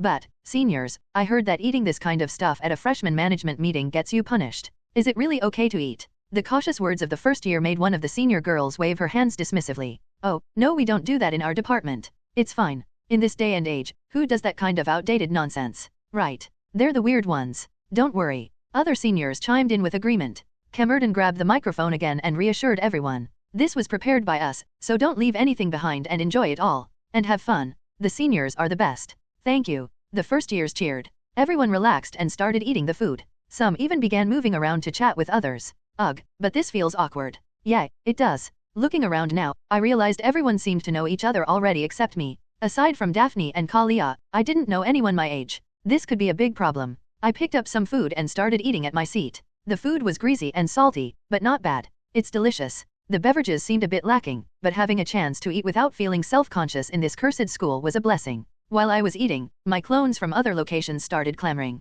Wow, the taste is pretty good. Me too. I want some too. I immediately tried to appease them. There's plenty of food here, so I'll sneak a few things for you. With mountains of food available, I could discreetly stash some in my inventory. That might save me meal costs later. I quickly emptied my plate as I shoveled food into my mouth. When I looked up and tried to stand, I made eye contact with the two seated next to me. I felt like I should say something, but the words wouldn't come out. We sat there in awkward silence, hesitant to break it. Is there a problem? I broke the silence first, and the twin-tailed girl hesitated before answering. Oh, yes, I'm Levi Schneider. Was this self-introduction time? I wasn't sure who she was, but I should respond. Levi, nice to meet you. I'm Violet. After my reply, the only one left was the hulking male student beside me. Granite. Just know me as that? The student who introduced himself as Granite nonchalantly picked up his plate and left. He looked like he could eat a lot. I diligently emptied 3 plates and discreetly sent several pieces of food to my clones. When the event reached its peak, a senior with a microphone began speaking. Is there anyone who wants to come up and sing? Amid the lively atmosphere, a fun idea struck me. Me. Oh, the girl in the back? Come on up. Normally, I wouldn't have gone up, but today, I felt like trying. As soon as I got on stage, I grabbed the microphone and began singing a legendary song. If I go to Jungno if I approach my Yeongdong. Next person. The seniors cut me off coldly after barely reciting a couple of lines. Ugh, this is ridiculous. It was a well-loved song? Why isn't it working? This world must be emotionally barren. I've seen people enjoy this in some novels. Muttering to myself, I returned to my seat and shoved some food into my mouth. As time passed, one by one, people started leaving. Or at least, they tried to leave. A student opened the door to step out, but it was locked. Click. Huh? The door's locked. I'll just head out now. Where do you think you're going? The seniors' faces suddenly turned grim. The third-year representative, holding the mic, opened his mouth. Attention, everyone. Can you all take a look at the shelves? The shelves were still piled high with food. Since we went to all the trouble to prepare it, I'd like everyone to finish it. It'd be a shame to waste it, right? But I'm full. Bang! When one student spoke up, the seniors began brandishing weapons and causing a scene. It was outright intimidation. Do you have any idea how much this cost? Are you disrespecting our efforts? A few students started patting their waists, but their belts were empty. Their pale faces said it all. Come to think of it, they made us check our weapons at the entrance, didn't they? They planned this all along. I knew something was off. I didn't have to worry because I had inventory and transfer abilities, but every first year here had been completely disarmed. The first years, realizing the situation, despaired as the seniors forced them to eat. Disappointing. Did we ask for something weird? All we're saying is don't waste food. Is that so hard to understand? Look, it's nothing. Just eat everything, and then you can leave. Got it. Some students, thinking it was better to force down the food than endure threats, began cramming food into their mouths. Unfortunately, most students were already full, leaving little room to eat more. Unbelievable. I should have given up hope the moment I heard this department's ridiculous name, something about dungeon strategy and management. These people are all the same. Other first years also reluctantly began stuffing themselves, caught in this absurd and distressing situation for the first time.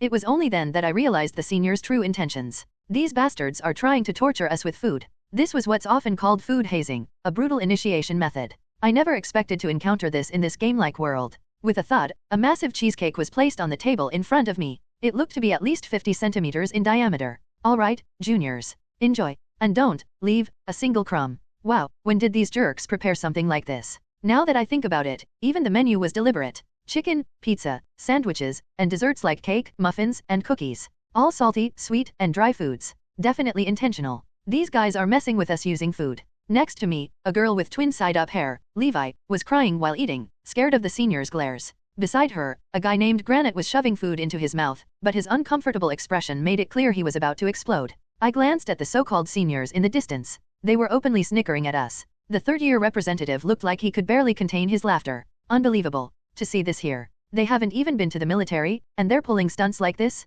Why are they doing this nonsense? The more I thought about it, the more enraged I became. While brooding, an idea to mess with them popped into my head. I don't know about anything else, but I can't stand their smug laughter any longer. All right, if leaving leftovers is such a crime, let's eat everything. I grabbed as much food as I could from the shelves, stacking it high on my plate. One plate wasn't enough, so I took two, carefully balancing them as I returned to my seat. The plates hit the table with a heavy thud. Wait, Violet?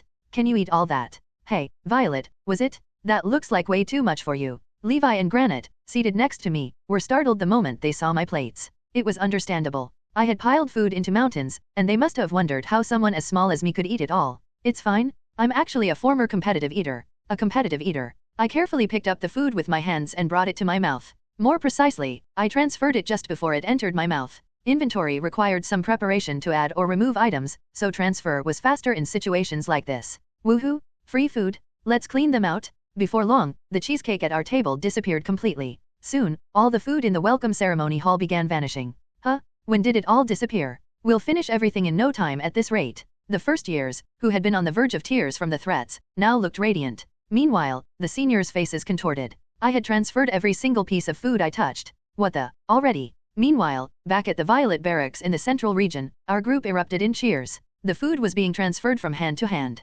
Wow, food duplication magic? Thank you, seniors. We sorted the food into our inventories. No one was going to go hungry for a while. As I enthusiastically transferred food, the seniors' gazes gradually shifted to me. What's your name? Violet. The third-year representative, who introduced himself as Camerdin, approached me with his cronies. Camerdin's idea of a welcome party was as follows. I'll feed these poor freshmen until they whine that they're too full to eat anymore. Originally, by now, the freshmen would have been forcing food into their bellies, reaching their limit. Then, using their complaints as an excuse, he planned to teach them a lesson and instill proper manners. Though it might be a tough and painful memory for them now, it would eventually turn into nostalgia. However, things were taking an unexpected turn. Look over there. The food we prepared is already gone. What? That's impossible. I calculated everything. It was common knowledge that an awakened's physical capabilities were superior to those of non-awakened individuals. That's why they not only used the department funds but even dipped into their own pockets to prepare a massive amount of food. Yet the consumption rate was faster than anticipated. The previously abundant food had dwindled to almost nothing. Senior, look over there. Kamerdine? That girl. The culprit was quickly identified. A sophomore pointed to a playful-looking girl hopping around. The girl, her shimmering golden hair bouncing, headed to another table. She casually grabbed a whole cake allocated to a table with both hands and stuffed it into her mouth. In the blink of an eye, the cake disappeared. She went from table to table, grabbing cakes. Every time she scooped up a handful, the freshmen's faces lit up with joy. I'll eat this? No need for permission. You're eating it for us? Thanks. Eventually, the girl set her sights on a shelf still loaded with food. Without bothering with tongs, she began shoving food from the shelf into her mouth. In just a short time, the food vanished. What on earth? Is it magic? There's no spell work or magic circle in play. It clearly wasn't being discarded. The awakened eyes of those watching confirmed that the food disappeared straight into the girl's mouth. The conclusion was simple. That girl was eating everything. Kamerdine was furious that the freshman's welcome party wasn't going the way he planned. Where the hell did that glutton come from? No way, senior. Who would have thought one of the freshmen could eat like that? A sophomore lamented, only to receive a slap from an angry Kamerdine. Our department's traditions are being ruined. They had deliberately prepared greasy, salty, and hard-to-eat food to make overeating burdensome. Even the beverages were intentionally limited, just like Kamerdine himself had experienced in the past. Fuming, Kamerdine stormed over to the troublesome girl with his peers. You? What's your name? I'm Violet. The source of all the trouble smiled brightly, and rage flared within Kamerdine. This girl, Violet, had ruined everything. Senior, I've eaten it all. Can I leave now? Now that he took a closer look, her eyes sparkled with mischief. Suppressing his anger, he opened his mouth. He was determined to teach her a lesson. No, there's still more we can offer to our juniors. Yes, senior. Hehe. Kamerdine turned around, and the puzzled students asked him questions. Kamerdine, what are you going to do now? She ate all the food we prepared. Let's just stop. This is pointless. Their protests only fueled his fiery temper. Shut up. What? Why are you like this all of a sudden? Get your head straight. This is our department's tradition. Are you trying to ruin it? The painful memories from 2 years ago vividly resurfaced in Kamerdine's mind. Chew and swallow it. Freshman, this is the path your seniors walked before you. Aren't you ashamed? I'll do it, senior. I can do it. It was a rite of passage. He had eaten over 20 tasteless, dry pieces of bread without any water. Mustering all his willpower, he forced them down his throat. For those who failed to swallow, a magic-infused kick awaited them. He had managed to persevere. Congratulations. You're now a proud student of our department. Yes, senior. Thank you. It had been tough, but looking back, it was a source of pride. In contrast, look at these weak freshmen. Compared to back then, they were surrounded by delicious food. Yet they complained like children, whining about being full. Compared to what he had endured, they were fortunate. This tradition had to be upheld. It was what their seniors had done before them, and they had passed it down. He had endured it, so it was only fair the juniors did too. All right, let's show them. What are you going to do? I'll cover the cost, so buy more food. Kamerdine threw his card from his wallet. His peers placed the order, and the sophomores rushed to buy food to feed the black hole of a girl's stomach. If they didn't, they feared the wrath of their third-year representative. Soon, a mountain of food was prepared. So, Violet, is it? You must have been really hungry. Yes, that's right. The dynamic of the welcome party had grown bizarre. Violet sat alone at the table, surrounded by a mix of first years, second years, and seniors watching her closely. Violet thought to herself, this feels like I'm filming a mukbang. The seniors, no longer hiding their intentions, acted blatantly. It was obvious they wanted her to give in. Even more unnerving were the expectant gazes from her fellow first years, who now looked at her with admiration. I've suddenly become the savior of the first years. Other Violets, sharing her perspective through No 7's link, chimed in. What's the plan? You've been discreetly transferring the bigger portions so far, but now there are too many eyes. I'll have to tear and send smaller pieces. That's the only way. The door opened, and students wheeled in carts laden with food. The variety was impressive: bananas, hardtack, pizza. The one common trait: all the items would be hard to digest without drinks. All right, Violet. Enjoy your meal. Let's see if you can stomach this too. Encouraged by their mock cheer, Violet grinned and began eating. She discreetly tore the food into bite-sized pieces, pretending to chew before transferring them via teleportation. The transferred food traveled hundreds of kilometers to other waiting Violets in the central and southwestern regions. Sort them into baskets. This will be our daily provisions. Don't forget to put everything into inventory once sorted. Ugh, it's covered in saliva. In unavoidable cases, she teleported food directly from her mouth. It was messy, but it was still her bodily fluids, so it wasn't too concerning. After a while, Kamerdine and the seniors were stunned. Hey, what kind of trick are you using? I just ate everything as you told me to, senior. The girl smiled brightly, almost mockingly. The food they had prepared disappeared into her mouth in moments. Buy more. Kamerdine ordered more food again. Even as his peers tried to stop him, Kamerdine refused to relent. They continued bringing food to feed the seemingly bottomless girl. Here's a giant-sized cake. Try this too. Wow, a chocolate mousse cake. Thank you. Now, both juniors and seniors alike gazed at Violet with awe. What on earth is inside her stomach? Someone at the scene recalled an ancient legend. A monster so plagued by hunger that it devoured even itself, leaving behind only clattering gums. Perhaps this girl was such a creature? After finishing the last cake, Violet wiped her hands on the tablecloth and stood up. Her gleaming ruby-like eyes mockingly scanned the seniors. I finished everything without leaving a single crumb. May I leave now? The seniors, mouths agape, stepped back. Hey, why aren't you bringing more food? Behind them, Kamerdine whispered furiously into his phone. He received an unexpected response. Senior, your card was declined. What? Kamerdine opened his banking app to check the balance. The 200,000 credits of allowance he had left were completely drained. It was empty. My money. Feeling defeated, he slumped to the ground, only to be helped up by his peers. The blonde girl walked past him, her classmates chanting, Violet, Violet, and waving their arms. Was this the end? Should he let her go? As Kamerdine stared blankly at the freshmen's parade, he suddenly realized it wasn't over. Hey, mix those up and bring them out? No way I'm letting her, or the others, leave scot-free. Let's make them eat this. What? Wasn't that for after everything was over? The welcome party is ruined anyway? Just serve it now. But alcohol is prohibited on campus. It's fine. At his command, the sophomores brought out a large bucket. They began mixing various drinks and liquors into it, creating a potent concoction. Even one sip of this will knock you out instantly. Let's see if she can handle this too. All right, freshman. You can't leave just yet. There's still one more thing. Violet's gaze shifted to the bucket her senior placed on the table. A strong alcoholic stench wafted from it. What is this? This is the elixir of courage that every department student drinks at the end of the welcome party. Elixir of courage. That's right. We're giving it to you because we're so proud of you. Have a sip. You too, everyone else, line up. Violet picked up the bucket just in case and used her status window. Item stat. Muddled elixir of the Dungeon Strategy Management Department. A bomb drink made by mixing various strong liquors and bitter, unpleasant beverages. While harmless to awakened individuals, it will cause severe hangovers. Drinking this reckless concoction borders on madness rather than courage. What the? This is nothing. The hangover was quite severe, but it didn't seem to matter. So, if you want to leave, you each have to drink this one cup, alright. Beside me, Kamerdine was explaining to a first year who was glaring at him, but Violet quickly interrupted, lifting a bucket in the air. If I just finish all of this, it'll be fine, right? Well then, here I go. What? Wait, hey, stop. That's for everyone, not just for you. What? Hey, that's not for you to drink all by yourself? Put it down. Violet chuckled lightly and, despite the protests around her, poured the entire contents of the bucket down her throat. Although people around tried to stop her, it was too late. Of course, Violet had already planned for this. Number 7 immediately activated her clones. Move, right now, to the restroom or outside. You're saying we transfer the liquid right after drinking it? It's doable, but kind of gross. Her clones urgently ran to the bathroom or outside. Black. Spit, spit. The plan worked. After drinking, 7 transferred the liquid to her clones far away, who immediately spat it out. Of course, it wasn't perfect. Some of the liquor inevitably went down her throat. However, she had a second method to fall back on. Sensory distribution. The taste and smell felt by the entity are distributed and dulled according to the number of clones' dulling rate, 5%. The initial revulsion she felt from swallowing it quickly faded. Whatever they mixed in this, it tastes absolutely awful. Ugh, I ended up drinking a little bit. Wah, she drank all that alcohol. Unbelievable. Having emptied the bucket, Violet tossed it onto the ground, where it rolled with a hollow clang. Hee, senior, can we leave now?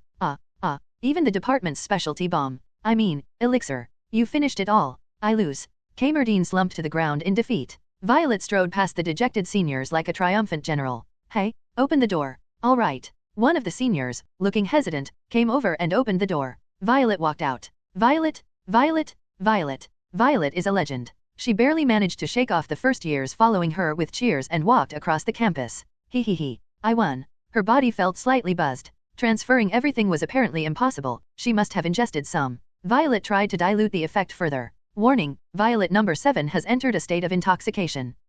Sensory distribution doesn't work on intoxication. Warning, Violet number 11 has entered a state of intoxication. Warning, Violet number 8 has entered a state of intoxication. Warning, Violet number 9 has entered a state of intoxication. Hey, during the transfer process, some of the others consumed it, and now they're in bad shape. Hee, life is amazing. Kalia. It seemed the alcohol was stronger than expected. Was it calibrated for someone adept at physical enhancement? Violet was still inexperienced in that area. Staggering through the street as the sun set, Violet noticed people staring at her with astonished eyes. The world is spinning. Thud. Violet collapsed onto the ground. She could no longer distinguish anything. Hee. Hey, recall number 7. And all the other intoxicated ones too. We can't, there are too many people around. We'll have to wait a bit. Hee, sounds good. She's going to end up sleeping on the street at this rate. Hee. Amidst the chaos caused by her intoxicated clones, Violet crawled into a bush by the roadside and fell asleep. He. No thoughts crossed her mind. Violet curled up like a shrimp and drifted into slumber. It was cold. Freezing cold. Hey, isn't this the girl who sits next to us? Oh, what do we do? Is she dead? No, I think she's just drunk. Let's take her to the infirmary just in case. She vaguely felt herself being lifted. Violet lost consciousness completely. He hung. Dizzy, so dizzy. My head throbbed intensely. Even breathing felt difficult. Why did it hurt so much? I was in an unfamiliar place. I was walking along a quiet street when masked figures approached me. Instinctively, I was terrified and tried to run. No, get away from me. But I was quickly restrained. VRRRRR. From the backs of the masked figures came bizarre mechanical noises. Numerous mechanical arms shot out haphazardly. I screamed. What? No, get away, get away. The machines began to cut into my body. Among them, the largest, most terrifying, sharpest one loomed toward my head. I couldn't resist. It hurt. It hurt so much. Stop. Please stop. Wah. Like a butterfly trapped between the fingers of a malicious child, like a worm crushed underfoot, like a fish dropped onto a burning grill, I writhed. I moved. No. It hurts. Please, stop. Mom. I desperately called out to someone. No one answered. I was alone. Alone. As I flailed in agony, a warm green light descended from afar. Are you okay? I'm here. A kind voice, familiar yet unfamiliar, reached me. The warm green light grew larger. The things tormenting me, the masked men, the mechanical arms, everything began to melt away in the light. Mom. The voice spoke again. It faltered as if hesitant. Though fragmented, it was soft and warm. Yes. It's me. I'm here. You're not in pain. It's all right now. Help me. No. Stop tormenting me. No one will torment you anymore. You'll be fine. Be strong. Got it? I'll say it again. I'm here. The gentle curtain of pale green light drew nearer. It enveloped me. I floated upward. I soared. Ugh. I, number 7, opened my eyes and sat up. Where am I? It was a simple but cozy room. Clearly not my dorm. My room doesn't have curtains like this. When I sat up, I noticed someone tightly holding both of my hands. Their hands were soft. My blurry vision gradually focused, and I finally saw who was holding me. Rugilin, are you okay? A silver-haired girl with blue eyes looked at me with concern. Her gaze made my heart flutter uneasily. Seems like you had a bad dream. For some reason, Daphne looked at me with pity, as if I were a critical patient. Feeling burdened, I quickly changed the subject. Daphne, why are you here? And where is this place? This is the infirmary. Those people brought you here. Why were you sleeping on the street? Turning my head, I saw 2 students sitting opposite Daphne. A black-haired girl with twin tails and a large guy. No, he was a student. I don't remember your names. Ellie, Levi, Granite. Oh, from yesterday, the ones who sat next to me during orientation. Now I remembered. Why are you 2 here? And me? You, don't remember. Looks like she forgot. I couldn't recall. Let's try to piece things together. -7, you're awake? I thought you were dead. Is it hard to recall? Let me share it directly. Through the Violet network, my other selves sent the memories back. Specifically, their recollection of my situation. Last night, some seniors tried to haze us with food, so I transferred everything and made fun of them. Then they brought out a bucket, and despite their protests, I drank the whole thing. With a cutoi. I went outside and got sleepy. I collapsed. Ugh, drinking and passing out on the street. Seriously. Excuse me, but are you feeling all right now? As I tried to sort through my thoughts, embarrassment washed over me. Collapsing on the street, not even making it to my dorm. Just then, someone carefully pulled back the curtain and entered. Everyone's attention turned toward her. A girl with violet hair braided neatly, exuding confidence, appeared. Violet Rugilin, correct. Huh? That's me. But who are you? The girl met my curious gaze and bowed politely. Irene Solstice, first-year student representative. May I have a moment of your time? It was the girl from the entrance ceremony. A 5-star playable character. A girl brimming with a sense of justice. I figured we'd cross paths eventually, but I didn't expect it to happen here. I've got time? So, what's? Ugh. Rugilin, please, lie back down. My head spun again. Must be the hangover. It seemed like any serious conversation would have to wait. That morning was quiet. Daphne enjoyed a peaceful morning for the first time in a while. Today, the upper bunk is quiet. Her clumsy roommate often tossed and turned at dawn, muttering incoherent sleep talk. It sounded like a sick puppy whining alone in a kennel. Hearing such noises every night made her worry that Violet might be unwell, though Violet herself seemed unaware of it. Violet hadn't returned late last night. Curious, Daphne had sent her a text but received no reply. Where on earth did Rugilin go? Did she stay out overnight? Suddenly, Daphne found herself worrying about her roommate. The Violet she knew was playful, carefree, and a bit too enthusiastic about food. That might sound like an ordinary girl, but there was something slightly off about her. If no one watched over her, she gave the impression of a baby left near a body of water, creating unease in onlookers. Maybe she got into trouble with some mean seniors. Daphne had never imagined the prestigious school would have such unreasonably ugly sides beneath its surface. Before enrolling, I heard it was a school of order and tradition. Unfortunately, her roommate had an overly lively personality.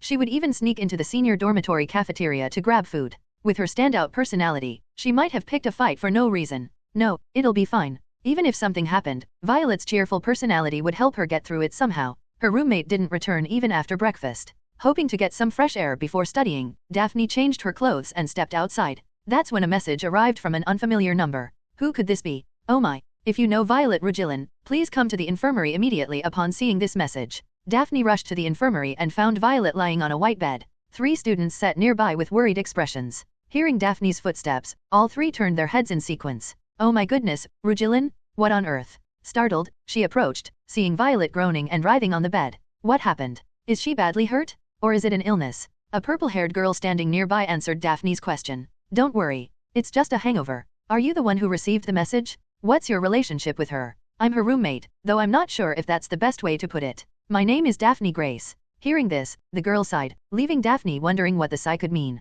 She soon found out. Initially, I tried contacting Violet Rugilin's parents. I inquired at the administration office, but when I called, it said the number was disconnected. There's no way to reach any relatives, and she doesn't even have any friends. So, I checked her smartphone, and found your number there.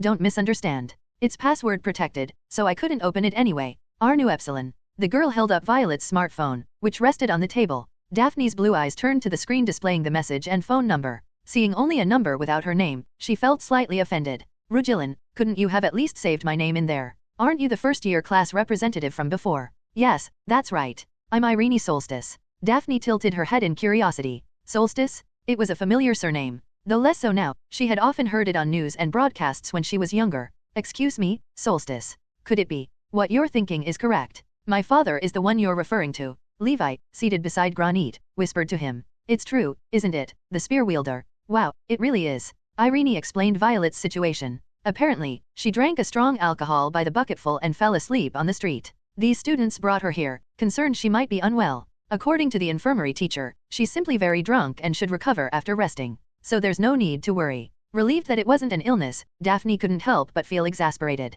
Though not ill, passing out drunk on the street was utterly reckless. But isn't drinking prohibited on campus? Exactly. That's why I came here. Bzzzzz. A vibrating sound interrupted them. Oh, I have an urgent matter to attend to. I'll step out to take this call. Irene quickly left with her vibrating phone, giving Daphne a chance to speak with the students who had brought her roommate in. I don't know who you are, but you're really good people. It's nothing, really. We just brought in a drunk, no big deal. After a few polite exchanges, the awkwardness returned since they didn't know each other or share the same department. The 3 students stood quietly by the bed when an unexpected event occurred. Violet, who had been softly groaning, suddenly began convulsing. No, don't. Violet, who had been lying still with her eyes closed, flailed her arms and screamed. What's happening? Her hangover must be really bad. Violet twisted and writhed as if she were on the brink of death. While Levi and Granit stood frozen in panic, Daphne examined Violet closely. It doesn't seem to be a physical issue. Is it psychological? Daphne recalled the odd events she had noticed before. Could those sounds at dawn not have been mere sleep talking? Violet's frantic arms reached out, clawing at the air like a drowning person grasping for a lifeline. Unable to watch any longer, Daphne grabbed her flailing hand. The desperate hand clutched Daphne's tightly. Violet's convulsions subsided. She began crying sorrowfully. Wah, no. Everyone stood silent, unsure of what to do. Daphne placed a hand gently on Violet's head. A soft green glow spread out from her hand. Slowly, Violet's breathing began to calm. The moans escaping her lips grew quieter. Granit, watching curiously, spoke up. What's that? I'm using my unique ability. It heals wounds and reduces pain. By adjusting the wavelength appropriately and focusing it on her head, yes, she seems better now. Violet's movements visibly eased. Though she had calmed down, tears continued to stream endlessly down her cheeks. Between sobs, Violet's lips quivered as if trying to speak. Don't torment me, stop. Mom. The 3 students watched Violet's sorrowful expression with pity. Daphne hesitated briefly before cautiously responding to Violet's murmurs. Are you okay? I'm here. It didn't matter whether Violet could hear her. Still, on the off chance she could,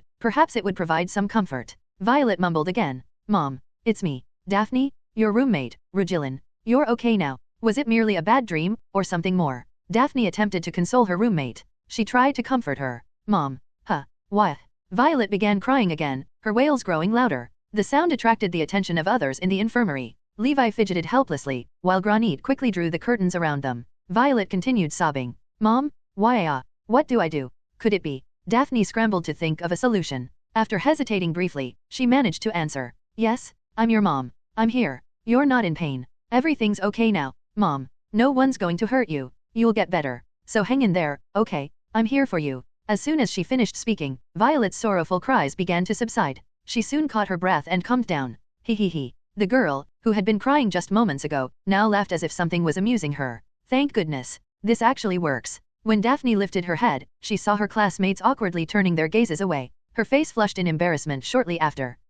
Mom, what nonsense did I just say? If there had been a mouse hole nearby, she would have crawled into it. All right, everyone. Listening. Yes, ma'am. Let's pretend we didn't see what just happened with Regillin, okay? The two nodded their heads. It was an act of consideration for their fellow classmate. Absolutely, no matter what happens, don't ever mention this to Regillin. She made the two students promise again. Violet shifted slightly before her eyes slowly opened. Standing before me was Irene Solstice, the first-year representative, a title that sounded implausible even as I thought about it. She's tiny. Irene was about the same height as me. All the other characters I'd met up to now, whether male or female, had been taller than me, which made this encounter even more striking. Is everything all right, Regillin? Yeah, it's fine. But if possible, I'd prefer if you spoke casually to me. Among my peers, Daphne was already more than enough of a formal speaker. She promptly switched to a casual tone to explain herself. If that's what makes you comfortable, I'll do that, Regillin. The reason I came here is this. I've already been briefed by the two people who brought you here. Apparently, some senior students used the welcome ceremony as an excuse to subject you to highly unjust acts of harassment. Is that true? That's right. But why? She briefly opened the bag slung over her shoulder and pulled out a folder. All right. If you'd like, I can help you file a complaint against those seniors to the disciplinary committee. Can you fill this out? It was a very tempting offer. Without hesitation, I accepted it. Sure? Sounds great. Following Irene's instructions, I diligently filled out the statement form. But, honestly, will this actually work? Yeah, seriously. In this messed up school, normal procedures like this wouldn't. Honestly, we're just trying it out to see what happens. Once the matter was settled, I left the infirmary. I expressed my gratitude to Levi and Granite, who had brought me here. For some reason, the two of them looked at me with awkward expressions. Daphne, is something the matter?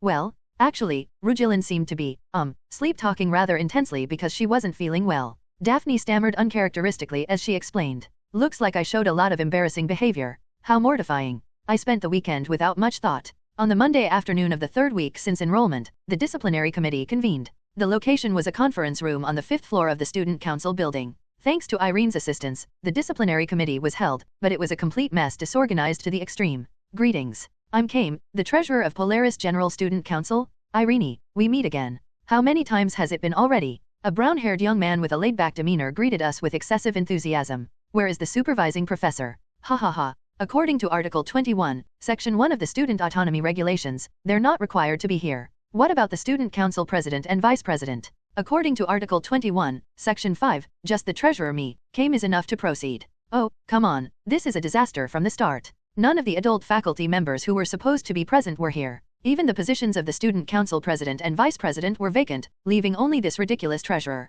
This is what they call a disciplinary committee? And how can this even be valid when students are holding it on their own? According to Article 31, Section 7 of the Student Autonomy Regulations, decisions made here are only preliminary. The final decision will be made by the Board of Trustees, so don't worry. The trustees will definitely give their stamp of approval. Wow, just amazing? The pseudo-disciplinary committee, attended by both students and witnesses, progressed at breakneck speed. Surprisingly, the process of the disciplinary committee worked in my favor. After all, it was true that the seniors had brought prohibited alcohol onto campus. When the bottles of alcohol were presented as evidence, the accused senior, Kamerdine, and the others began to sniffle. Mr. Treasurer, sir, I'm innocent. I only told her to have a sip, but she happily drank everything. Regillin, is this true? Well, technically, yeah. After some hesitation, I admitted it honestly. I did drink voluntarily, after all. Irene, who had somehow ended up acting as my lawyer, gave me a puzzled look before stepping in to argue on my behalf. But it was under coercive circumstances, wasn't it? No, here's the evidence. Violet enjoyed herself thoroughly? How is this coercion? What the hell? The second-year students pulled out a smartphone video they'd taken at some point. It showed me cheerfully laughing while stuffing my face with food. Oh, it really does look like that. Guess I overdid it with the enthusiasm? Should I have eaten while crying instead? 5 minutes later, the disciplinary committee announced its verdict. All right, here is the verdict of the disciplinary committee. Bringing prohibited alcohol onto campus and making another student drink it are serious violations of school regulations.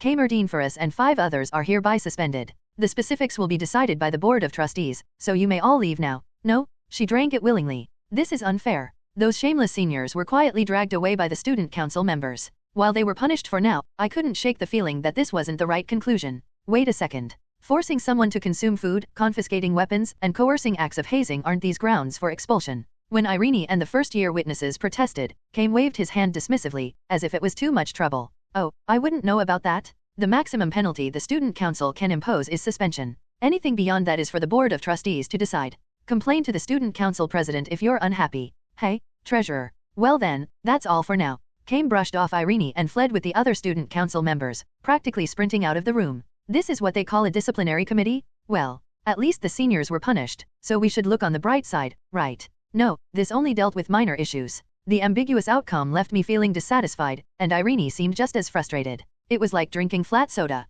All right, I'll get going. Thanks for your help. Sure. If you need more help, contact me here. After exchanging SNS handles and phone numbers, we parted ways. I suddenly felt like exploring the 5th floor. I wandered through the vintage-style interior, looking at various plaques, trophies, and certificates on display. It was odd to think that such a dysfunctional, trashy school had received awards. Ugh, dust. The area was poorly maintained, with a thick layer of dust everywhere. I ran my finger along a trophy, gathering a thick clump of dust, and only then could I make out the engraved letters. Polaris 10th Anniversary Commemorative Plaque. Academy of the Year Award, Polaris Integrated Academy. Academy City's Best Student XXX. Exemplary Student Award 000. The accolades were impressive. Checking the dates, I saw that they were from the 15th year of the Federation 10 years ago. The other awards were all from 10 or 20 years ago, with the most recent trophy dating back 7 years. So, the school had been successful in the past? As I walked down the hallway, I felt like I was observing a moldy, dirty chapter of the school's history. I was looking at portraits of the first chairman and the principal when I heard familiar voices arguing in the distance.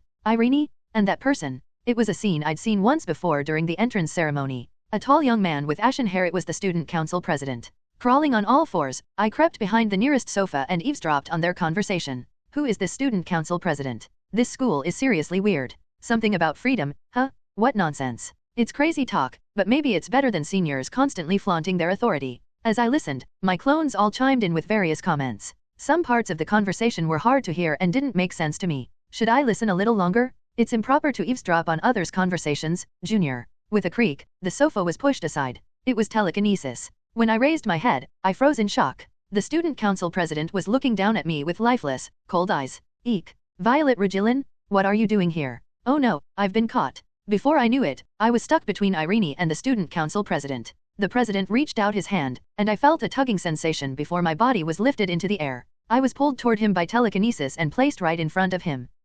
I'm caught? I'm dead? It's over? Eek. The student council president scanned me coldly. Was he about to punish me? An invisible pressure enveloped my entire body, and the telekinetic force. Crack? Disgusting. Huh. President, what are you doing right now? I didn't realize your eyesight was so poor. Dust. I'm cleaning it off. Is there a problem? The telekinetic force lightly patted the dust off my clothes. Once all the dust was gone, I was gently lowered to the floor. The president's disdainful gaze swept over me. What are you, a cockroach? Hiding and crawling around on the floor like that? He. Faced with his brutal honesty, I was at a loss for words. This school is strange. That was the thought that lingered in Irene's mind after the disciplinary committee meeting ended. A school with such prestige, the one my father and mother graduated from, why is it? The expectations she had held before enrolling in this renowned academy were shattered immediately after her admission. How could there be mid-level demonic beasts on school grounds? It was something that should have been impossible. Yet, no one questioned it. Everyone remained silent. What she encountered over the next 2 weeks defied her imagination. How can such irrational things happen? As Irene walked down the corridor lost in thought, a familiar figure came into view. It was a polished young man wearing a long coat and a fancy school uniform. Pleasure to meet you, Miss Irene. Where might you be headed in such a hurry?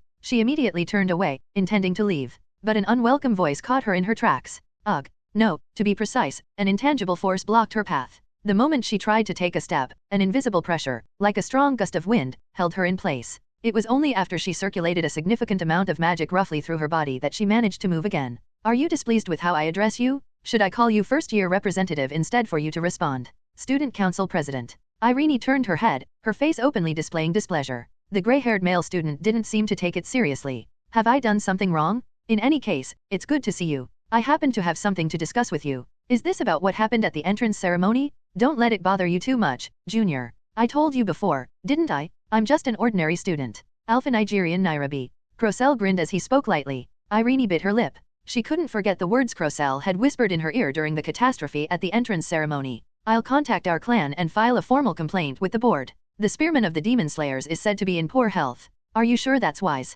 The moment she heard those words, it felt like the breath was knocked out of her. It was as if she'd been stripped bare in the middle of a public street. How on earth does he know that? The fact that her father had a terminal illness was an extremely confidential matter known only to a select few in Helios clan, where her father was the leader. It wasn't something an ordinary student could know. Ever since that day, she had been plagued with anxiety. Later, when she had the chance to meet the student council president again, she mustered the courage to confront him. Crocell had simply laughed and responded nonchalantly. Have you really been holding on to that until now? Haha. I just heard it from some of the higher UPS on the board. Don't worry. What could I possibly do with that information? Of course, I've also heard a few other things about you and your clan. From those words, Irene could discern another meaning. It was a warning from the school board that if she involved her father's clan to cross a certain line in addressing the school's problems, they wouldn't stand idly by. In the end, she had no choice but to act on her own. What's the reason you called me here? I've been hearing lately that the first-year representative has been diligently acting as a lawyer for her classmates. I happened to be heading back after the disciplinary committee meeting and ran into you here. Was he mocking her? Irene couldn't quite grasp the student council president's intentions. Isn't it obvious? The school isn't doing its job properly? Do you even know what's been happening so far? And what has been happening? I'd like to hear it. Annoyed by the president's feigned ignorance, Irene explained in an accusatory tone. She took a step closer to him. I've conducted an investigation among the students over the past 2 weeks. There have been 217 cases of extortion, 148 cases of assault, and even 54 cases of sexual harassment and assault regardless of gender. And that's only from the victims I personally spoke to. If you include those who stayed silent, the real numbers are probably even higher. I see. Do you think this is normal? This isn't a school, it's a den of criminals. Where's the prestigious Polaris Academy I was told about? Crocell listened quietly to Irene's outburst, then casually threw out a comment. Ah, so that's why you've been anonymously reporting to the media, parents, civic groups, and even the inspectorate. The board had a hard time dealing with all that. I even got called in and scolded for it. Irene's face turned pale. Crocell grinned. He took a step closer to her. How do you even know about that? You seem quite surprised. Were you expecting the school to be thrown into chaos, for search warrants to be executed, and for the evening news to feature it as the top story? He smiled like an adult humoring a child's tantrum. This isn't some morning drama. That's not how things work. Academies for awakened individuals are granted a certain level of immunity. As for the students who joined in on the whistleblowing, don't worry. The board understands the students' frustrations, so nothing serious will happen to them. Overwhelmed, Irene stepped back. Crocell looked down at her. Irene, who seemed daunted, glared at Crocell before opening her mouth. Why are you doing this? Why does the student council encourage this kind of atmosphere in the school? Encourage? That's a poor choice of words. Let's call it freedom instead. What? People might think we issued orders. This is simply a set of rules the students themselves created. The first principle of this school is this: Polaris students act according to their own will and choices. If there's a conflict, resolve it directly. Why should competent and diligent people clean up after others? If you want something, you have to earn it yourself. Take Lucian, who was recently investigated by the disciplinary committee, for example. He's already adapting well. That's the right attitude. Crocell briefly pulled out his phone and glanced at the screen before showing it to Irene. Congratulations. I just received a report from the disciplinary department. 10 cases have been filed. All involve first years attacking and subduing their upperclassmen. Brave individuals, aren't they? Irene looked at Crocell with a dumbfounded expression, as if staring at a madman. You call this freedom? This is. What's the problem? We, the student council, are merely respecting the freedom of individual students. Don't like the oppression of those seniors? Hate the administration? Then solve it yourself. You've already seen how neither the disciplinary department nor the committee sides with anyone. Irene wanted to refute his words, but there was some truth to them. The disciplinary department subdued anyone, regardless of rank, who engaged in violence on campus, and while the committee's procedures were a mess, their decisions were at least neutral. Crocell slightly lowered his head to meet her gaze directly. When it comes to dealing with conflicts among awakened, private solutions are often faster than legal ones. You, of all people, should know this better. The spearman's lance didn't just pierce demonic beasts. Irene's emerald green eyes burned with fury. And who do you think you are to talk about my father like that? Unlike certain people, I don't parade around with someone else's status and fame as if it were my own. A massive pressure descended around Irene. Only then did she sense the overwhelming flow of magical power surrounding the student council president. Crocell growled softly. I told you, private solutions are faster. If you're thinking of something, draw your weapon. The outcome will be on you. Ugh. Irene gritted her teeth and glared at him. As she concentrated, a yellow flash erupted, breaking the telekinetic hold on her. But the telekinetic force grabbed her again. The two remained in a standoff until the tension was broken. Crocell was the first to withdraw his power, scanning the surroundings. I might have gotten a bit too heated. I apologize. And eavesdropping on someone else's conversation isn't very polite, Junior. He extended his hand, wielding telekinetic force to drag a nearby sofa aside. Behind it, Violet was lying flat on the floor. Eek. Violet Regillin? What are you doing there? Are you some kind of cockroach? How pathetic. He. The unexpected insult stung my pride. How could he call someone as adorable as me a cockroach? Wait, how did you notice me? Anyone would notice someone rustling around like that nearby. By the way, haven't we met before? I don't think so. It was the first time I had seen him since the entrance ceremony 2 weeks ago. The student council president closed his eyes briefly, muttered something, then opened them as if he'd remembered something. Ah, now I remember. You're Violet Regillin, aren't you? To my surprise, he knew my name. What? How did you know? We're meeting for the first time. Well, I've memorized the entire student roster. What? Student council president, you. It seemed like he was bragging out of nowhere. Irene looked at him, surprised, and questioned him. Try pointing out if there's anything I got wrong. Violet Dunhind Regillin, from the Eastern District, possesses a unique ability. The ability is to control multiple clones of her original body. She was admitted through the special recruitment process in the 25th academic year. Wow, you know quite a lot. Surprisingly, this guy knew everything about me, down to the tiniest details. And I know even more beyond that. He scrutinized me with sharp eyes that seemed to dig into my innermost thoughts. A chill ran down my spine. Did he perhaps figure out that I was from the Laplaxia laboratory? He lowered his head and whispered something into my ear. Your mother is Eva Liston, working as a local doctor. No father. You were adopted. As for your maternal grandparents, their names are shocking. He recited personal information about me that I didn't even know. I have a mother, grandmother, and grandfather. This was truly surprising. What kind of nonsense are you? All I'm saying is, I know my students well. Do you understand what I'm trying to say? The student council president's lips curved into a smile, but his eyes didn't. Sensing a wave of danger, the Violet Network quickly calculated and provided a solution. All right, I get it. He's warning me not to carelessly spread around the things I overheard today. But seriously, what's this student council president going on about? I don't have a mom or dad. I'm an orphan. Mom? I had a mom? Who's Eva Liston? Oh, I get it. Eva must be the name of the researcher whose skull I smashed with a hammer. The one with the ponytail. Ah, now I remember the admissions documents I reviewed before submission. In the family section of those papers, the ponytailed woman was listed as my mother, though I had personally killed her. Anyway, it was a relief. Everything that guy spouted was just fake information crafted by the bald research director. It seemed like neither he nor this so-called board of directors knew anything beyond that. Thank you, Baldy. Anyway, this concludes our conversation. If you have complaints, deal with them yourself. The student council is busy. As he was leaving us behind, Crocell suddenly turned back, as if something had just come to mind. Though this will be officially announced tomorrow, let me tell you in advance. The repair work on the dueling arena, conducted during summer break, was completed yesterday. Starting this Wednesday, the arena will reopen. Resolve any petty conflicts there. A duel? What do you mean by that? Junior, you still don't get it, do you? If there's something you want, you have to seize it yourself. If you don't like harassment, you can make that a condition as well. The outcome of a duel is absolute. Hearing what the student council president said, a question arose in my mind. Hey, student council president. What is it, Miss Regillin? If that's how it works, could you, by any chance, obtain the student council president's position through a duel? Irene's green eyes lit up with intrigue, her confusion momentarily forgotten. The student council president, upon hearing my words, looked blank for a moment before breaking into a sly smile and clapping a few times. Miss Violet seems to understand things quicker than that first-year representative over there. Wow, it was real? You could challenge the student council president and take their position through a duel? If you want, yes, that's possible. If you can. Eek. Suddenly, an invisible force wrapped around me, as if squeezing me from all sides.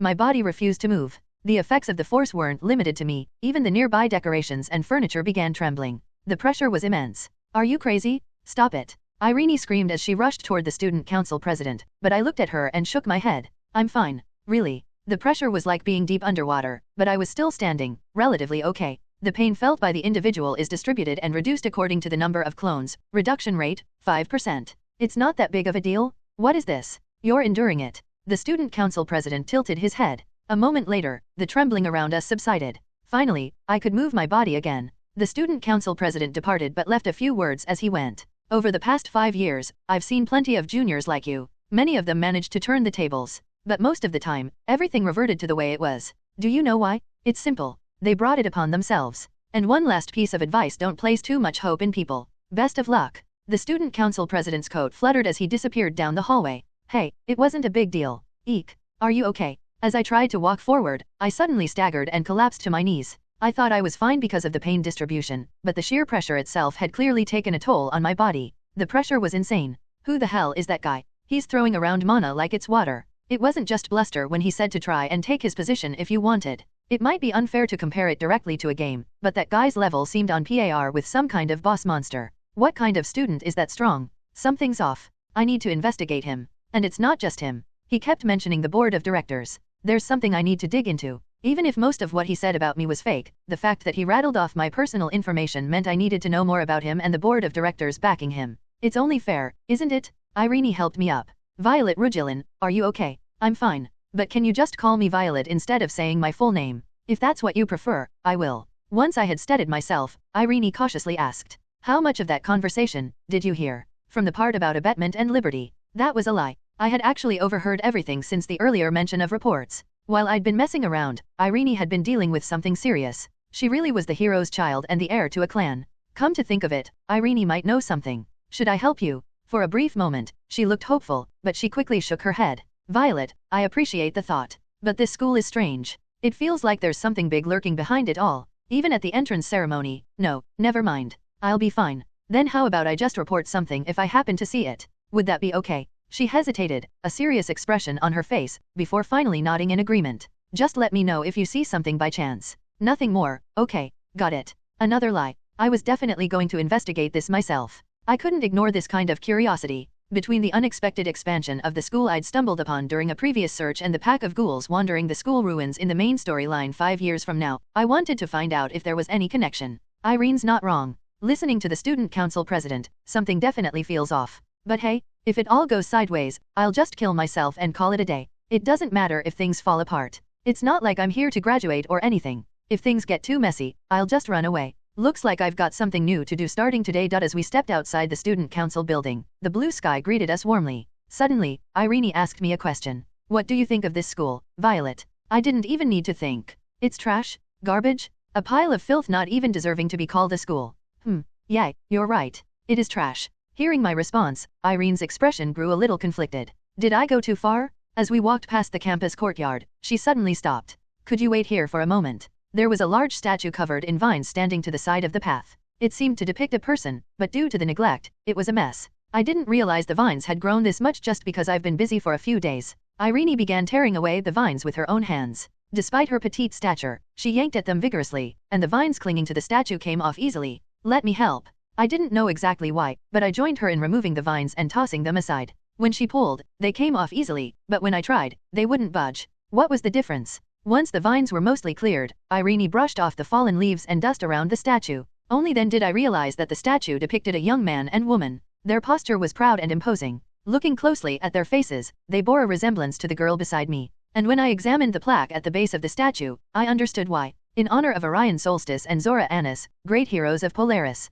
FE17. Aha, these must be your parents, Irene. Yes, that's right. They're my parents. The subjects depicted by the statue were Irene's parents. In society, they were better known by their epithets, the Spearman of Radiance and the Witch of Dawn. Heroes who single-handedly defeated numerous high-ranking magical beasts and took down corrupt awakened criminals in succession. They were also the leaders of the Helios clan. Of course, in the present timeline, both of them were deceased. I wasn't sure about their current status, but that was their fate in the main storyline. As she gazed at the statue, Irene spoke calmly. Since I was a child, I dreamed of entering this school. My parents graduated from here, and I heard it was a prestigious school with an excellent reputation. The rules were strict, but it was said to have an outstanding tradition and history. And Beta. She turned her head towards me, her expression a mix of disappointment, disillusionment, and bitterness. But I never imagined it would end up like this. Honestly, even before I enrolled, there were some concerning rumors going around, but I thought they were exaggerated. I never thought they would turn out to be true. Irene muttered with a serious expression. And, above all, the entrance ceremony.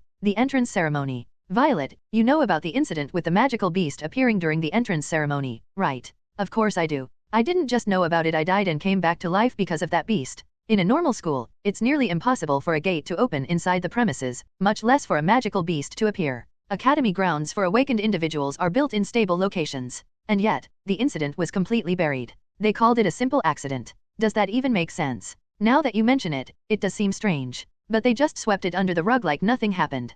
People died? And the response from the student council and the board of directors? It was suspicious, to say the least. But, there was nothing I could do about it. As expected, her thoughts aligned with mine. That incident had been far too suspicious in my eyes as well. Watching Irene's shoulders slump as she passionately explained her thoughts, I felt a pang of sympathy for the adorable girl who seemed so dejected. I decided to help her out a little, even if there was nothing for me to lose by doing so. I led her to a nearby bench. Irene, do you have any idea why this school has become like this? I began by posing a light question to ease into the conversation. Not really. I've been too busy helping other students to look into the school's past. I explained to her what I'd discovered about how the school had been rapidly absorbing and merging with other schools in recent years. Perhaps Irene, being familiar with clan dynamics, might have some insight into this. That's surprising. Thanks for letting me know. Now that I think about it, it does seem odd. By the way, do you know anything about the Polaris Academy Board of Directors? She replied immediately. The Polaris Academy Board is one of the many corporations and foundations operated by the Magna Navis clan. Do you know what kind of clan Magna Navis is? Of course, I knew. It's one of the 4 massive clans that manage Ruslam, and they control the western region. The student council president is already suspicious, but the board of directors is even worse. How could they suppress every report about incidents like this? You're right. We should look into this. I'll also ask the clan's contacts to check, within reasonable limits. But, as we continued our conversation, Irene suddenly stopped talking and gave me an odd look. By the way, how much of our earlier conversation did you hear? I had given myself away. To be honest, I heard it all from the beginning. Startled, she hurriedly scanned her surroundings. Absolutely, under no circumstances, tell anyone else about this. As far as you're concerned, you didn't hear anything. Got it. Under her serious warning, I quickly nodded. I decided to steer the conversation to a different topic. By the way, the dueling ground is it common for disputes to be settled through duels, even among outsiders? It's not uncommon. Actually, it happens quite often. But this is a school. We're still students. For the administration to resolve systemic problems through personal fights, it's absurd. Her voice rose slightly in frustration but quickly calmed down as she continued. Still, for now, I need to focus on what I can do. What you can do. For starters, I plan to steady my mind and train. First, the freshman management committee, then the student council, and finally, I had a pretty good idea of the last word she left unspoken, the student council president. It seemed like her own method of addressing the school's corruption and the calamity of the entrance ceremony. But wasn't it too much for her right now? That guy, just by looking at him, you could tell he was ridiculously strong. Irene, without the experience, power, or even her signature weapon from the main storyline, didn't stand a chance against him. Anyway, thanks for offering to help. I'll look into this on my end, but let me know if you find anything new. Just don't push yourself too hard. Got it. I immediately returned to start digging up information. That evening, the 3rd Violet emergency meeting was convened. Central team, Southwestern team, have you found anything? Well, not much is coming up. There are various ways to gather information, but in the age of digitization, the #1 method is the internet. The Central Violet squad, equipped with battered laptops and smartphones they'd scavenged, got to work. The dungeon team in the southwest, now staying in a small rented room after hopping between motels, powered up a second-hand tablet PC. If only we could clone electronics, that'd be great. Complex devices are a gamble when it comes to cloning. Let's just buy what we need. The school team rummaged through the library, mostly looking for anything related to the school's history. Still, it was strange. Why was the library so empty?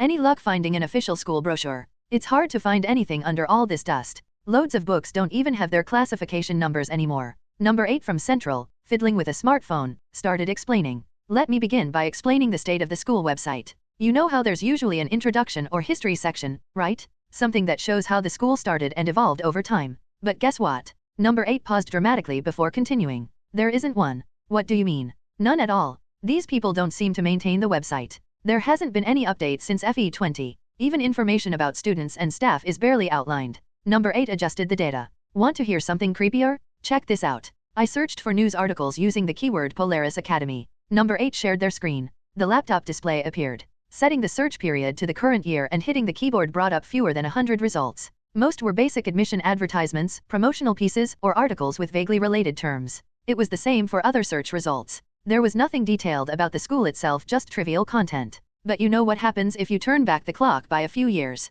Adjusting the search period to several years earlier, they pressed enter. Suddenly, a mountain of information flooded the screen. Articles, reviews, opinions, and critiques about the school were everywhere. I checked. Starting around 6 to 7 years ago, mentions of Polaris Academy on the internet began to drop drastically. Media articles? Don't even get me started. Wait, so the volume of content about the school from the past compared to now is this different? Let's dig into the old material first. Scrolling through the monitor revealed a variety of content. The growth and challenges of Polaris Academy, tasks for the future. How Orion the Spearman became the best, Polaris's educational philosophy. As I scrolled further, an interesting title caught my eye. It was a post on a small community forum that dealt with issues related to hunters and awakened individuals. Oh, warm and bittersweet memories of Polaris's 13th class. FE 18.05.29. Let's check that out. The post belonged to an older individual reminiscing about their past, accompanied by a photo of their graduation certificate. During the freshman orientation at the entrance ceremony, a mid-tier magical beast suddenly appeared in the middle of the auditorium.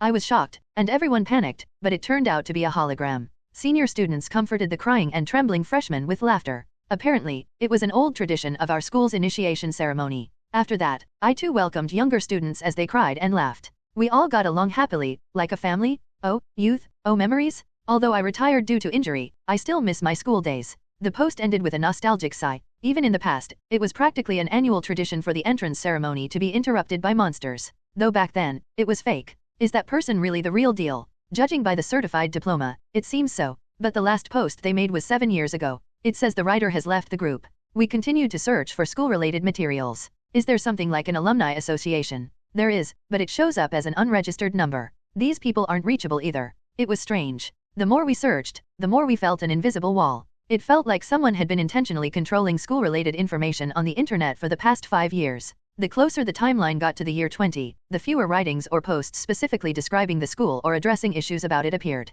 But even amidst all that, we were able to find one clue. The same name kept popping up like when we previously looked into the school consolidation issue. Sudden department expansion, is it appropriate? Vice Chair Valifor. Specialization in awakened education. Prestigious Polaris expands admissions Valifor Chair's plan. Valifor Chair. Try looking them up. Surprisingly, as soon as we typed in the name of the chairperson, we immediately found out who they were. That's because they were incredibly famous. The screen displayed the photo of a man with a youthful appearance, long ash-gray hair tied back, and a strikingly young-looking face. Nodis Valifor. Former head of the Magnaevis clan. Current chair of the Polaris board of directors. S-class hunter. A high-ranking mage with combat power equivalent to level 5. Why does this guy have so many titles attached to his name? Though his appearance is young, he's older than you'd think. Seems like he even experienced the first dimensional invasion that occurred before the Federation era. It was beyond impressive. With power at this level, he was practically the equivalent of a small army. One of my other no-ass muttered as they read through the chairperson's profile. Here, found it. I'll read his biography.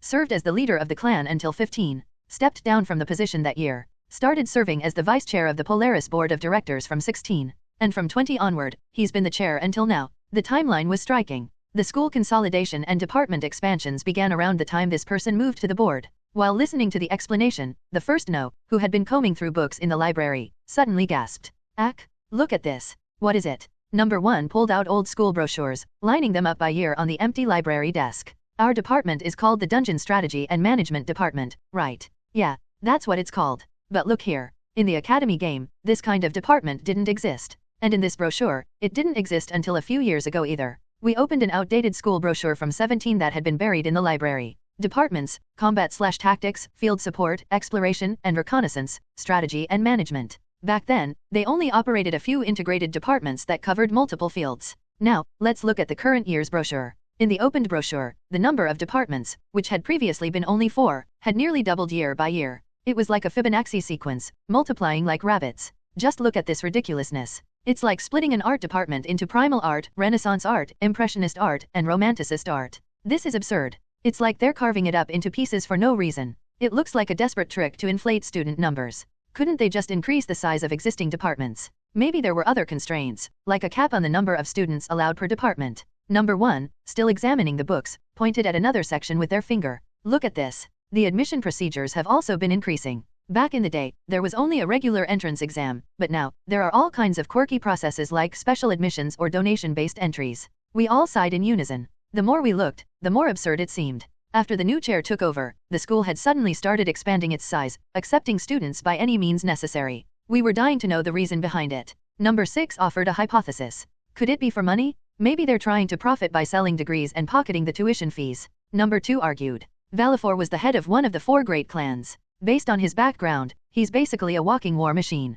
Would someone like that come here out of desperation for money? Maybe he's gone senile. Stop with the nonsense. After a brief silence, an idea sparked in No 7's mind. Like lightning, the realization spread through the entire Violet network. What did the student council president say earlier? Something about 5 years of enrollment, wasn't it? Right. Let's see if it's in the brochures we brought. Soon, a mix of exclamations and cheers came from the library section. Found it? It's right here. Wait, what? What's wrong? A student council president starting from their first year. In the 20 academic year student council list section, the top entry featured the name and photo of one Crocell Torrance. It was him. All of the Violet's minds began whirring. We quickly pieced together a logical conclusion based on the information we had gathered. The chairperson consolidated nearby schools into Polaris and split the departments. And the year this Valifor or whoever became chair, a guy named Crocell started serving as the student council president from his first year. The student council president has direct communication with the board of directors. And now, the school is a mess. Just 5 years after the new chair took over,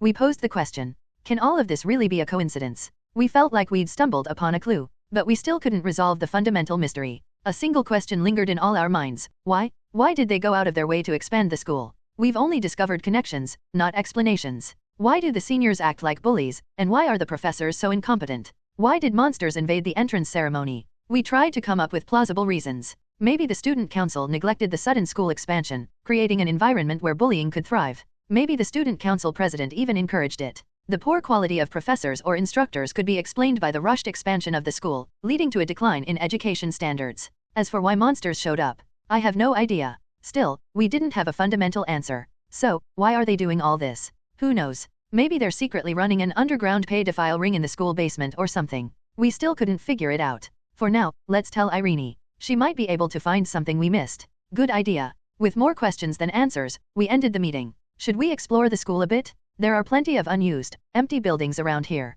We might even find some items while searching. Sounds good. Let's investigate at night. And, should we ask the professors about what the school was like in the past? I don't know. All the professors here are weird. I doubt anyone will give us a straight answer. We tilted our heads in doubt. Could anyone really explain how the school had changed in detail since the new chairperson took over? But as the saying goes, the darkest place is under the candlestick. Because the very next day, I found someone who could answer my questions right under my nose. Hey, brat. Are you even practicing your swordsmanship properly these days? Yes, I am practicing. Practicing, my ass? Just look at the way you're swinging your sword. TCH. Get down? 50 push UPS. Eek. The next day, I started visiting professors after class to ask about the school's past. What? You're asking what the school was like in the old days? Why are you asking that? Are you a spy? What? 5 years ago. I've only been working here for about 3 years. Stop asking pointless questions and just study. Oh, you're curious, huh? Well, 4 years ago when I joined this school, accordingly, the spirit of our students. Ah, Miss Rugilin, is it? You're asking about the school's history? Haha. Unfortunately, I've only been here since last year, so I don't know much about it. Some avoided answering, while others provided what they could, but there was a common thread. There's no one among the professors or instructors who has been here long term. We looked into the records of the other professors we don't take classes with, too. Almost all of them were hired within the last 3 or 4 years. It seems this school doesn't operate any kind of tenure system for professors. It seemed like I was wasting my time. What about the search on the school's side? Did you find anything? Yes, tons. Number 3, wearing a cap and mask pulled down to conceal her face, answered while roaming the campus. I found 3 buildings not mentioned in the school's official brochure or maps. Want to see? She pulled up a satellite map on her smartphone and zoomed in on a corner of the screen with her finger. 3 white buildings of varying sizes were cleverly nestled between the woods and other structures. At first glance, they looked like abandoned buildings. See here? They're behind the school, near the woods we explored when searching for the crystalline flower. They're hidden pretty well, or so they think. Aren't they just unused buildings? No, I went near them. They're fenced off, and the school's security guards patrol around them. Something must be there. The word security alone isn't enough to conjure images of a flashlight-wielding night guard. This is an academy of importance. Armed private guards dressed in black occasionally patrolled the school grounds, much like those at most Awakener academies. We've talked to almost everyone who could give us answers. Let's stop now. No, there's one more person left. Instructor Frederick from the weaponry class. He's been working here for 15 years. That was good news. The weaponry class was still ahead. All right. Since we're going there anyway, let's ask. Ending the conversation, we entered the gymnasium, which doubled as a classroom. The instructor's scarred face greeted students again today, as if he were a predator seeking prey. You idiots! Start with 100 jumping jacks today. Ugh. Louder. Amidst the harsh training, I noticed a familiar face. It was Levi, whom I'd seen at the freshman welcoming ceremony. Next to her stood the large male student I'd seen then as well. What was his name again? Granite. I think it was Granite. So they have the same class schedule as me? I didn't know. Perhaps because they were from the same department, we were closer than I'd realized. I was glad I'd remembered their faces. Hey, stuttering idiot? Why don't you get it yet? Huh? Your main weapon is ranged, and your practice is a mess? Try again. Relax your left hand, and stop shaking your legs. New yes. IILL try, harder. Hey, big guy, are you trying to show off your strength? How many times do I have to tell you that weaponry isn't about brute force? I'll fix it. I'll fix it isn't good enough? Fix it now. Unfortunately, both of them were being berated in their own ways. When Instructor Frederick turned toward me, I quickly looked away. You? Where are you looking? After what felt like an eternity of sweat-drenched drills, class ended, leaving a window for questions. While the other students were heading out, I lingered and approached Frederick. Well, look who it is. What do you want? Are you here to ask for tips on winning duels or developing a killer move? Duels. What was he talking about? Why, the board announced it, didn't they? From now on, minor disputes must be resolved through regulated duels. Everyone's suddenly looking for tips on one-on-one combat. Lazy fools who never trained properly before. Then again, they always were. No, I've been practicing diligently. I'm not here about duels. Frederick folded his arms and snorted after hearing my reply. Well, you should be. Otherwise, you'd embarrass your family or relatives. I don't have parents. Frederick looked at me, taken aback. That's when I realized I'd made a mistake. My mouth was the problem. Ahem, what I meant was, once you're here, it's important to give it your all. Frederick soon masked his unease, though his gray eyes, scarred and rugged, scrutinized me. So, if not duels, why are you here? Oh, it's nothing serious? I was just curious about something. How long have you worked here?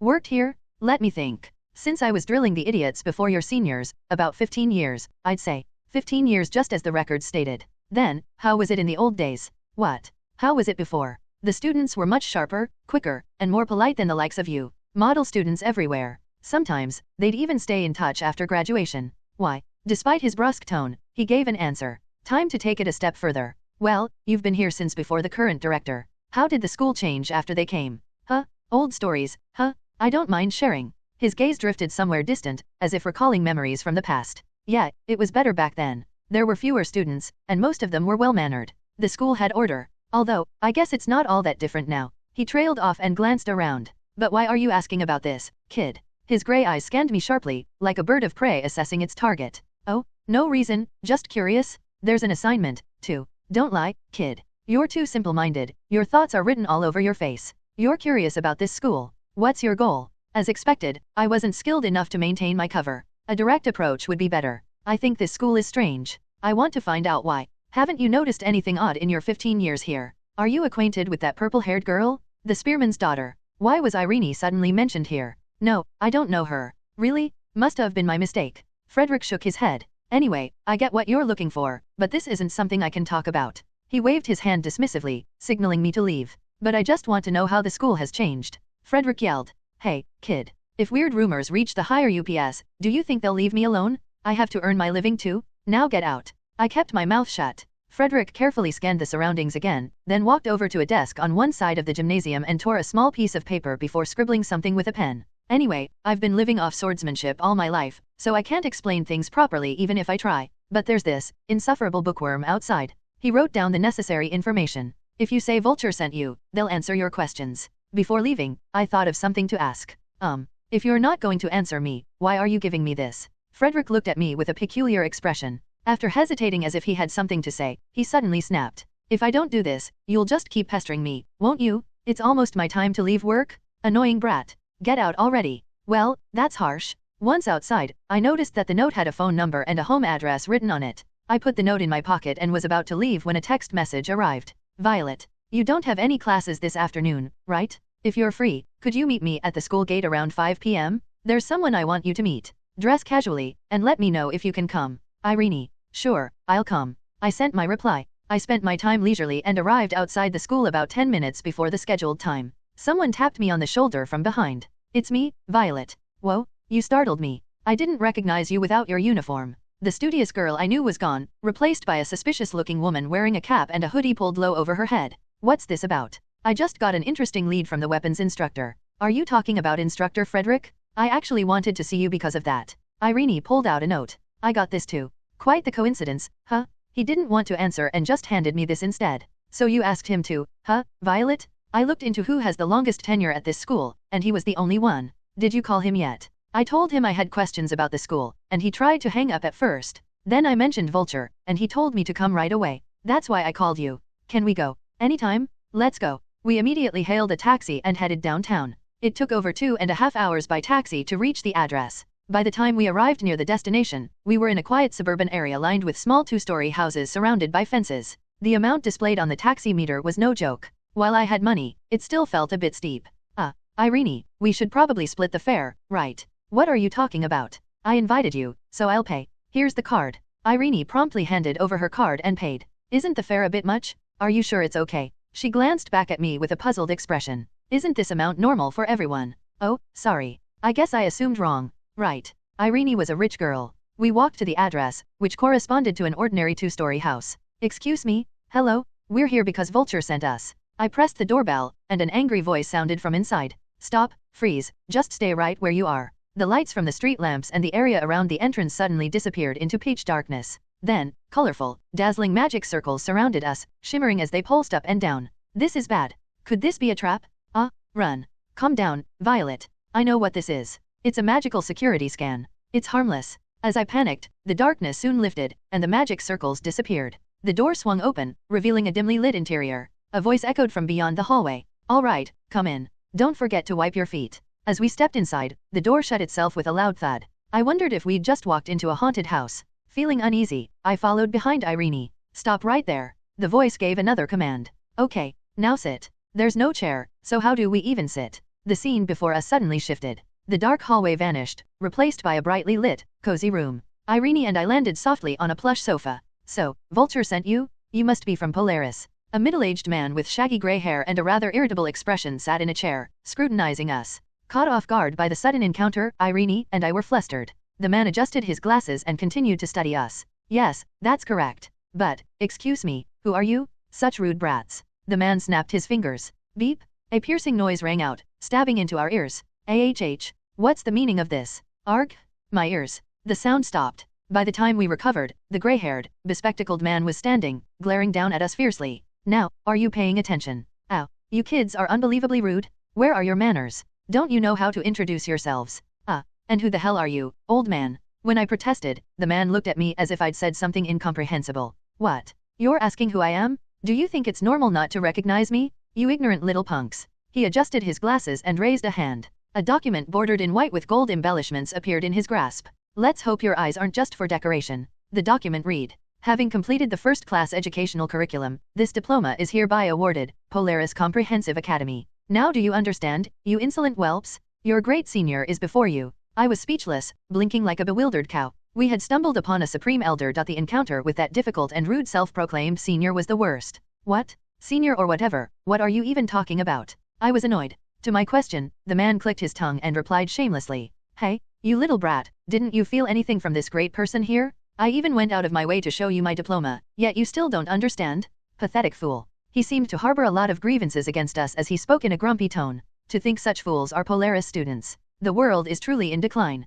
Didn't Vulture tell you anything more? Vulture. Frederick, of course. That one-armed fellow, that's his nickname. Irene asked, excuse me, but what's your relationship with Instructor Frederick? That guy? He's my peer. Though I'm embarrassed to admit being in the same cohort as that ignorant fool. To think Instructor Frederick was actually our senior? I never imagined he was such an impressive person. Judging by your surprised reaction, you didn't know. Well, that guy has always been tight-lipped. That's probably why he sent burdens like you to me. As his story dragged on, I interrupted the bespectacled man. So, who are you exactly? Who am I? He smirked at Irene's question, spread his arms theatrically, and declared. Idiots, bow down in reverence. I am your first-generation senior, valedictorian, a key player in the Battle of Atlas, conqueror of the Howling Forest dungeon, the hunter who subdued the Screaming Cutlass, and the professor for life who established Polaris' magical education system. I am Albert Jean Rico. Ah, I see. Wow, that's amazing. After his long monologue, I finally understood who he was. Oh, but I didn't really get it. The person we met wasn't just a super boomer but an egotistical super boomer.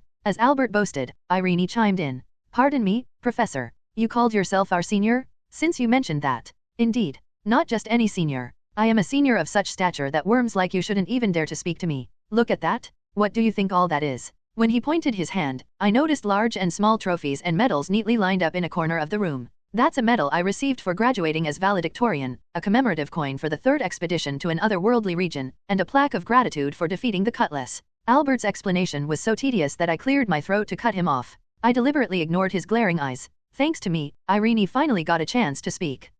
Senior, should I call you that? Professor. Call me Professor Albert. I apologize for being forward, but isn't it too much to address us as this brat or that brat even if you're our senior? We didn't even know who you were and came here because you agreed to answer our questions, and go Thailand BTS. Of course. Nowadays, the brats wandering around with Polaris badges are all low quality. This brat or that brat fits, doesn't it? Hey, you over there. He pointed his finger at me. You, how did you get in here? Through the special admissions process. Something about a special evaluation or some such though I don't remember well. See, Just as I thought, a low-quality brat? What insane awakened academy admits students like this? Violet-haired girl, you? How did you get in? I could see Irene clenching her fists slightly in frustration before letting them go. The regular exam. That's right. Irene was even the top scorer. Wasn't the test easier than in the past? Is that even a test? Back in my day, the exams were far more challenging. Now I understood why he treated us with such disdain. He believed he was exceptional and we were inferior, so he didn't feel the need to be polite. He slumped onto the sofa. Well, since you've come all the way here, I can't just kick you out. Fine, tell me your names. I'm Irene Solstice. Violet Regillin. Solstice? Wait a moment. At the mention of Irene's name, Albert seemed to recall something. After a moment, his grumpy expression brightened. Solstice? Are you perhaps from the family of the Spearmen of Radiance? I heard he had a daughter. Yes, that's my father. His face lit up, and his attitude changed completely. Haha, I see. You should have said so earlier. Damn, where is my mind? Guests are here, and I didn't even offer anything to drink. Moments later, Albert placed an assortment of cookies and tea on the table in front of the sofa. The teapot gave off a pleasant aroma. As I reached for a cookie, I noticed the professor giving me a look. There were only 2 teacups on the table. Irene, sensing my discomfort, subtly slid her teacup toward me when the professor wasn't looking. Professor Albert. Then, may we move on to the main topic now? While I savored the tea, Irene brought out the questions we had prepared. Before taking the taxi, we'd briefly agreed on what to focus on, so I knew what the questions were. So, you want to ask about the school's history? If that vulture sent you, it must be sensitive. Is this about the board of directors? Yes, that's correct. Professor, was it? Then, I'll start with the first question we prepared. When did you start working at the school? I've worked here for nearly 30 years, even before the federal era. Though I left 5 years ago. Albert's brown eyes looked at us, but it seemed as though he was gazing at fragments of the past rather than our present faces. Those were good times. Only carefully vetted, outstanding students were admitted. It was fulfilling as an educator. Miss Irene, was it? I even taught your parents directly. They weren't the most obedient students, but do you have any questions about them? A brief curiosity flickered across Irene's face before disappearing. No, it's fine. I'll ask about that later. For now, may I ask why you left? Of course. It's because that accursed chairman ruined the school completely. Ah, so the chairman really did something. Do you mean Chairman Valifor? Who else? More precisely, he started destroying the school back when he was vice chairman. It was time to proceed to the next stage. What exactly happened at the school while the current chairman was in office? First, let me explain the issues of overall consolidation and departmental expansion. That's okay. We already know about that. Could you explain something else? You're smart, just like your mother. I see you inherited her brains. Albert smiled in satisfaction, but Irene flatly refuted his words. No, Violet next to me found that information for me. Ahem. Anyway, since you already know that, I'll skip the explanation. But you probably don't know the details. After grumbling for a moment, Albert exhaled slowly and clasped his hands together, resting them on his lap. Polaris has always been an academy based on the principle of nurturing a select few elite students. To cultivate the finest talent, we rigorously assessed everything: family background, character, awakening abilities, unique talents, and even non-awakened traits like academic performance and social skills. We admitted only those who passed this stringent selection process and provided them with the best education under strict rules, refining them like steel. But one day, disaster struck. Someone with neither interest in nor knowledge of education abandoned their position as the head of a clan and joined the board of directors. Their excuse sounded noble. They claimed they wanted to help cultivate excellent human resources and contribute their utmost before retiring. However, who among the board members could voice opposition to an S-rank mass destruction weapon? How could they stand against a former leader of the 4 great clans? They'd probably just keep quiet. When I responded, Albert frowned but nodded before continuing. You're right. A loudmouthed non-expert silenced the professionals and reasonable voices. The chairman took control of the board and, as you know, began merging subpar awakening academies under the pretense of expanding educational opportunities and increasing profitability. Suddenly, the school was inundated with vulgar individuals and the unsavory cultures they brought. Some were tied to gangs, while others had abysmal academic standards. All faculty, including myself, struggled to adapt to the school's abrupt change in atmosphere. But the real problem lay elsewhere. Suddenly, everything in the room vibrated. It was like a poltergeist scene from a horror movie. Professor. Damn, I got too worked up. My apologies. Let me continue. When I and the other professors and instructors tried to resolve the chaos, the chairman issued one outrageous directive after another. He replaced members of the board one by one, lowered the passing criteria for entrance exams by half, eliminated character assessments, and simplified interviews. He recklessly expanded ridiculous admission policies. At first, I thought he was simply obsessed with money, like a degree factory. But that wasn't the case. Even wealthy and prestigious families who offered to pay exorbitant fees to enroll were turned away with flimsy excuses. Instead, only dubious individuals with no pedigree were admitted. When I confronted him directly, the chairman said, "What we need is an education with a more common touch. At that point, I couldn't help but feel the school harbored some malevolent intent. To put it another way, it was like a prestigious university deliberately flipping its entrance standards, rejecting top scorers and only admitting the bottom ranks. It was absurd upon reflection. But one curious question arose. If they deliberately filtered out certain people, how did someone like Irene, the daughter of a famous figure, get admitted? Was there a loophole somewhere? The board even went as far as to create a separate foundation, provide funding, and admit students through it. I'm not talking about the scholarship program. They would fully cover tuition as a loan, and then allow the students to repay it slowly after graduation. They provided that benefit to nearly every student. For those who couldn't meet the grade or skill requirements, they brought in so-called admission brokers and trained them. Do you think that makes any sense? And everyone else just stood by and let it happen? Of course not. We protested. We reached out to media outlets, posted about it online, and tried to bring it to public attention. But it all quieted down soon enough. One friend of mine who had been working in administration for 10 years was fired for criticizing the disastrous financial state. Professors who opposed departmental restructuring were pushed out one by one, even losing their tenure. It was a clear message: leave if you don't like it. Over time, long-serving faculty and staff left, and their positions were filled by incompetent lecturers or outright frauds.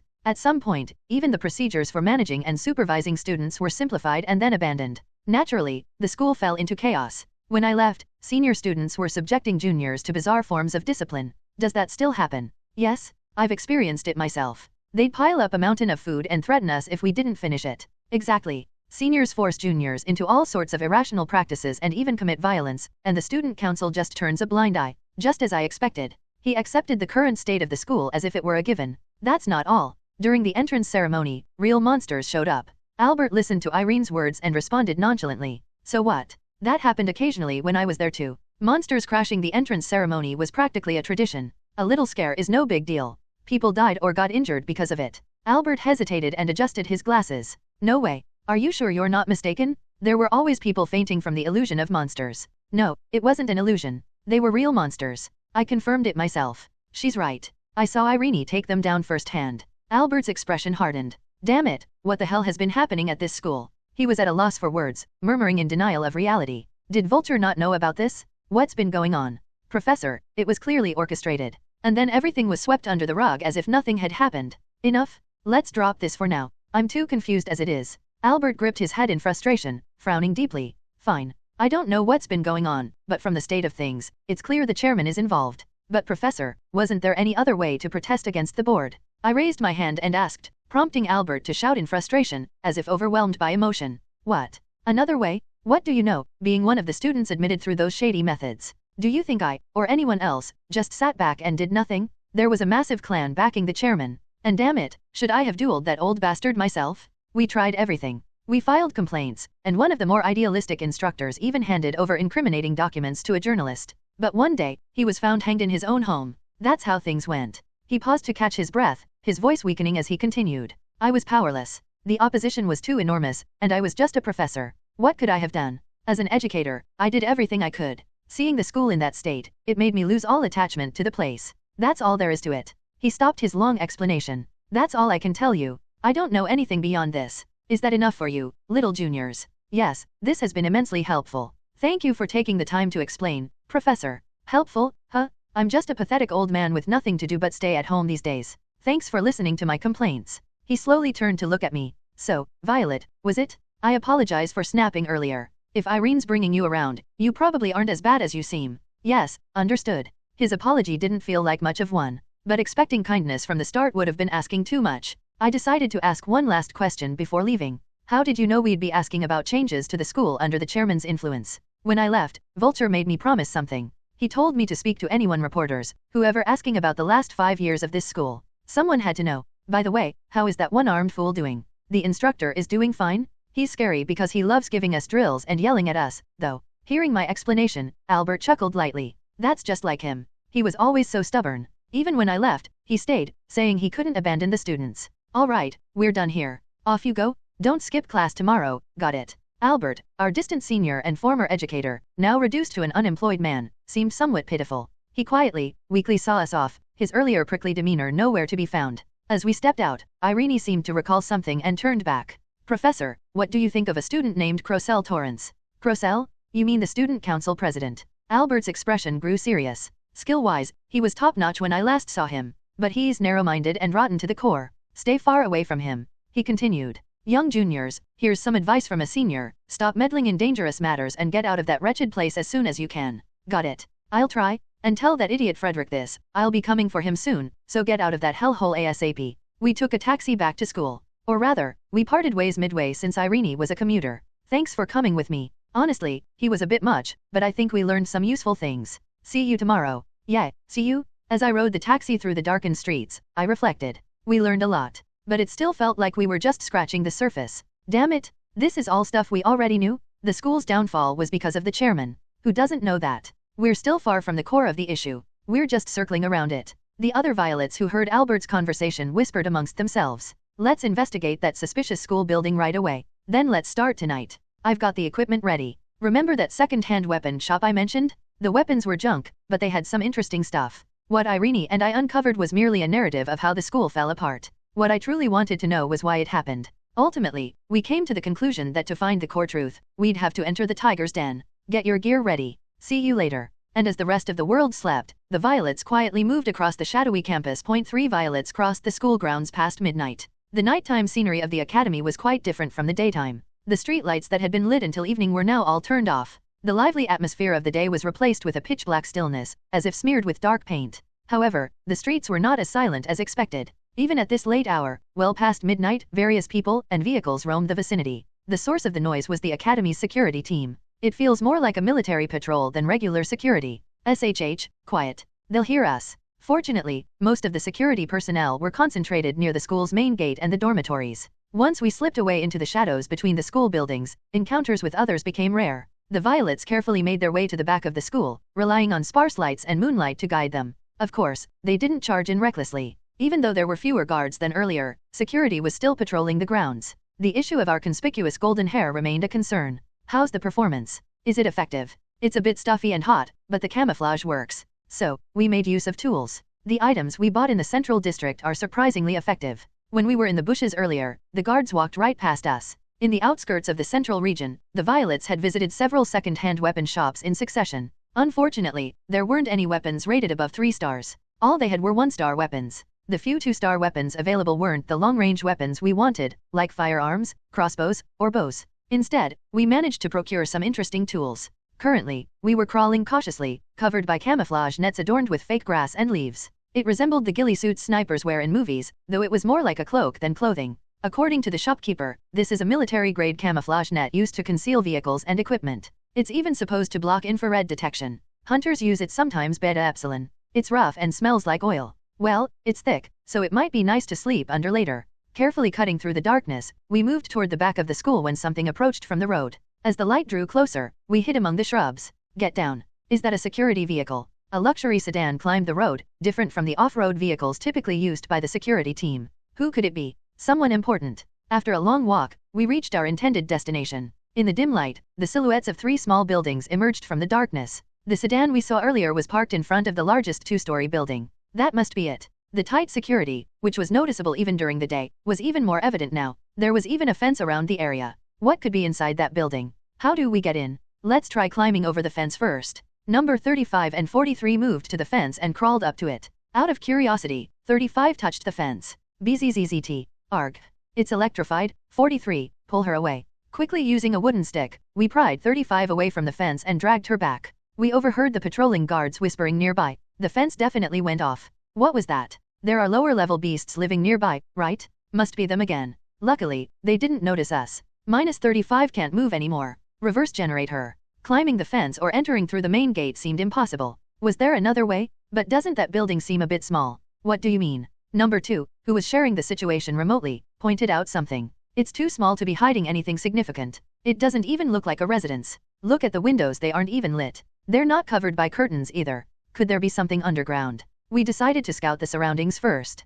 Cautiously circling the building, we eventually found several structures protruding from the ground. They were rectangular and reached only about half my height. Upon closer inspection, we saw they were covered with metal grates. What's this? Looks like a subway vent. Did this school have underground facilities? We tried lifting the grate, but it was heavier than expected. After generating 3 more clones, we used a crowbar to wedge it open, creating a gap just large enough for a person to pass through. After ensuring the coast was clear, we turned on a flashlight with a dim beam and peered inside. A maintenance ladder was visible. One by one, we climbed down. After descending about 15 meters, our feet landed on a concrete floor littered with fallen leaves and debris. Several small metal ventilation shafts surrounded us. Using a screwdriver, we removed the screws and opened one of the covers, revealing an endless void of darkness. This reminds me of the old lab days. Who's going first, and which way should we go? We flipped a coin to decide. Number 5, who won first place, confidently chose one of the ventilation passages and started crawling inside. I'll go. Number 5 plunged headfirst into the slanted metal ventilation duct, sliding down as if riding a playground slide.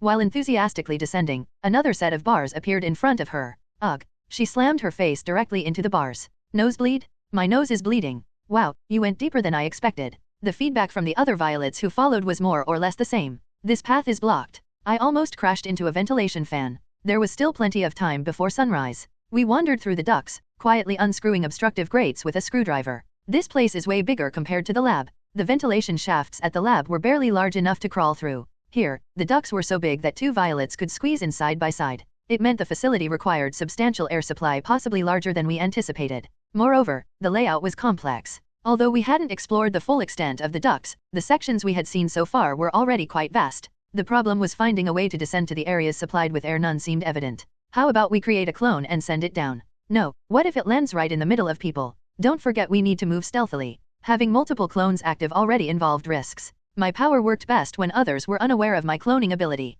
So, unless it was for classes where I had to personally appear, I usually wore masks, hoods, and hats to stay inconspicuous. There was no urgent reason to take additional risks. Be patient. Let's map out the ducts first. What about during the day? Don't tell me we're eating and sleeping in here. We can set a schedule to create new clones in here and rotate them. If that's not enough, we can alternate mental focus too. Deal. Sounds good. After a brief meeting, we reached a conclusion. Using this method, we could explore 24/7 without rest. Compared to our dusty ventilation expeditions at the lab, this was a huge step forward. First, find a secluded area where we can descend, or at least a spot to spy on what's below. Got it. Got it. Can I sleep now? See you in the morning. The violets wandering the ducts gradually grew tired. Each pulled out a blanket from their inventory and settled down for some belated sleep. While the violets diligently explored the ventilation ducts, presumably under the school, other violets were busy with their student lives. We are diligent, exemplary students, after all. And so, another morning began. I, Violet number 3, woke up in my dorm room.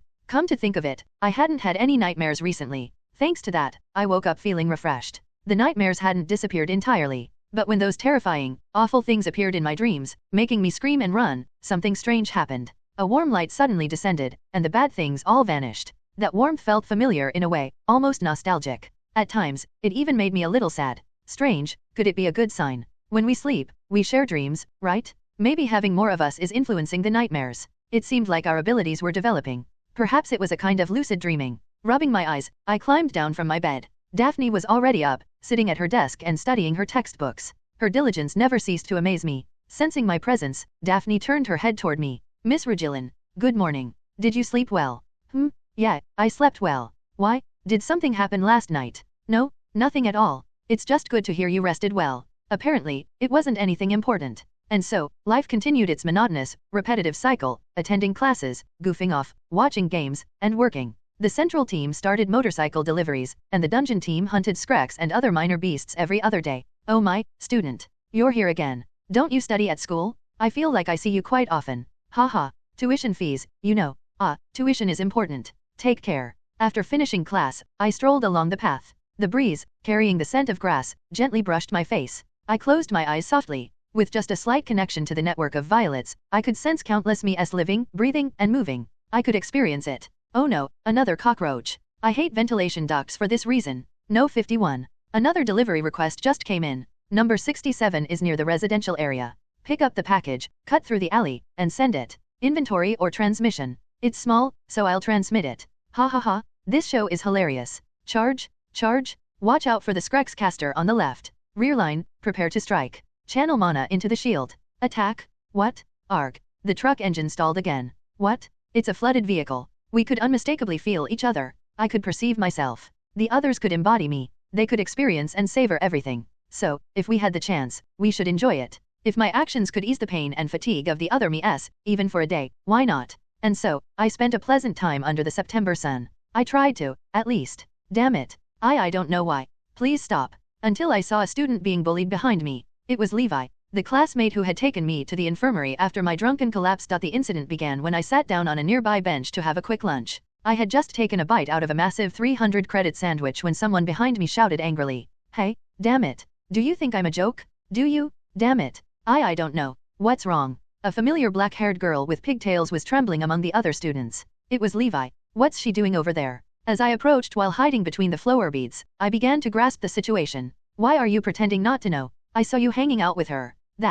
It's just because we happen to be in the same class. That Violet or whatever, that damn wench, got my friend suspended. You know that, right? Why yes. It seemed like after the hazing incident during the entrance ceremony where Kamerdine and his group were actually suspended, the remaining friends were now looking for me. Shameless bunch. But something felt off. I wasn't particularly close to Levi, except for occasionally running into her during classes after the ceremony. If they wanted to find me, heading straight to my dorm would have been quicker. Soon, I figured out why. You don't know? You don't? That's your answer. When they pushed Levi, the frail girl fell straight to the ground. Kalia. Damn it. Want me to hit you? I didn't even touch you, and you're already whining. Wow, look at this crybaby. Ha ha ha. The bullies surrounded Levi and began to threaten her. Because of you juniors, our seniors are upset. Admit your fault. Did you do it or not? What did I do wrong?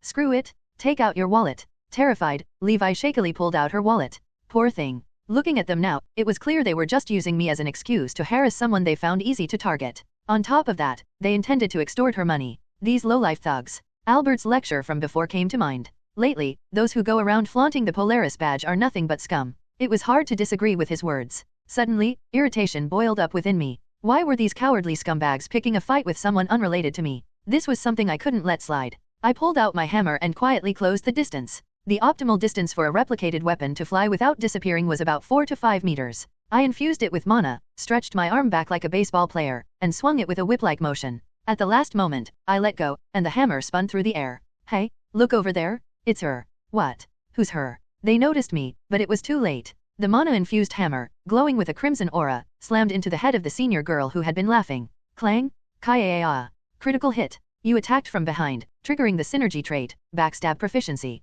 Damage has increased. The precise trajectory and flawless strike delivered a critical blow, leaving the senior girl sprawled on the ground. Weak for a senior. The remaining bullies stammered in a Levi-like tone. Is she? Who is she? Whoa. What the hell? I smirked and answered. Me? I'm that damn wench. Levi gasped and let out a choked sound before hiding behind me. I pulled out 2 single-handed swords and infused them with mana. Then I clashed them together like clapping hands. A loud metallic clang reverberated, accompanied by bursts of red etheric sparks. Was it you? Perfect. I'll settle this today. Shut up. I'm here, so let's get this over with. This crazy wench is serious. The seniors, clearly provoked, each drew their weapons. Standby units, prepare to replicate. Mana levels. Sufficient? One of the 4 is already down. Let's spawn around 10 to overwhelm them. Judging by the strength of their mana-infused blades, they didn't seem too strong. About 1.5 Violet's level of power. That should be manageable with numbers. Just as the tension peaked, and we were about to start, armband-wearing enforcers came running from afar. How did they know we were about to fight? They're like ghosts. Student disciplinary committee? Stop right there. Wadash. The enforcers, wearing expressions that seemed to scream strict, serious, and solemn, intervened between us. So, violence was being committed here. Is that correct? Yes. No? She started it. They were just. The enforcers surrounded us and drew their weapons as a warning. I halted my replication spell. A figure who appeared to be their leader stepped forward and issued a warning. Unauthorized acts of violence will result in suspension at minimum, and expulsion at worst. Seems like there was a dispute here. Correct. Yes, but that bastard started it. You must follow the rules. Rules? In this strange school? I was bewildered. One of the senior boys, unable to contain his anger, huffed and puffed. Then his expression suddenly changed as if he remembered something. Right. A duel. Yes, settle it through a duel. Will you submit a duel request? We'll guide the first-year student on how it works. The nameless senior nodded, and I eagerly showed my agreement. Good. Let's do it. As I followed the enforcers, Levi clung to me from behind. And no. Wait. Violet, I'm sorry. For what? That's a senior. He's probably stronger than you? A duel. I can pay instead. I'll be fine. As Levi trembled and tried to pull out her wallet, I stopped her immediately. Her concern touched me. But I wasn't worried. That senior didn't seem particularly strong. Maybe our standards have gotten too high. One of my clones, silent until now, finally spoke up. They might not be wrong. After experiencing blows from team leader Ogre's hammer and being crushed by the student council president's telekinetic pressure, I'd been through quite a lot. How did things escalate to this? I just wanted to take a stroll, and now I was about to duel. The enforcers guided us to the dueling grounds. It was a large building with a space about the size of a basketball court. The exterior was a gaudy neoclassical style filled with towers and arches, but the interior was surprisingly modern. Cutting-edge machines were lined up everywhere. Fill these out. Following the enforcer's instructions, I filled out the necessary paperwork related to the duel. There were waivers, agreements, and other documents. I had thought dueling was as simple as throwing gloves and drawing swords. The procedure was more tedious than I expected. Now, it's time to set the conditions. Victory terms can include most requests, except those related to academic status or excessively severe penalties. I already know that. I've done this a few times. My condition is... The unnamed senior looked at me and tossed a comment. You, Violet, right? Kneel and apologize in front of the department seniors. Why should I? I just took what was given, and Camerden whatever got punished for bringing the alcohol himself. You disrupted the order of the department? The guy, who was mid-sentence, suddenly closed his mouth and stared at me.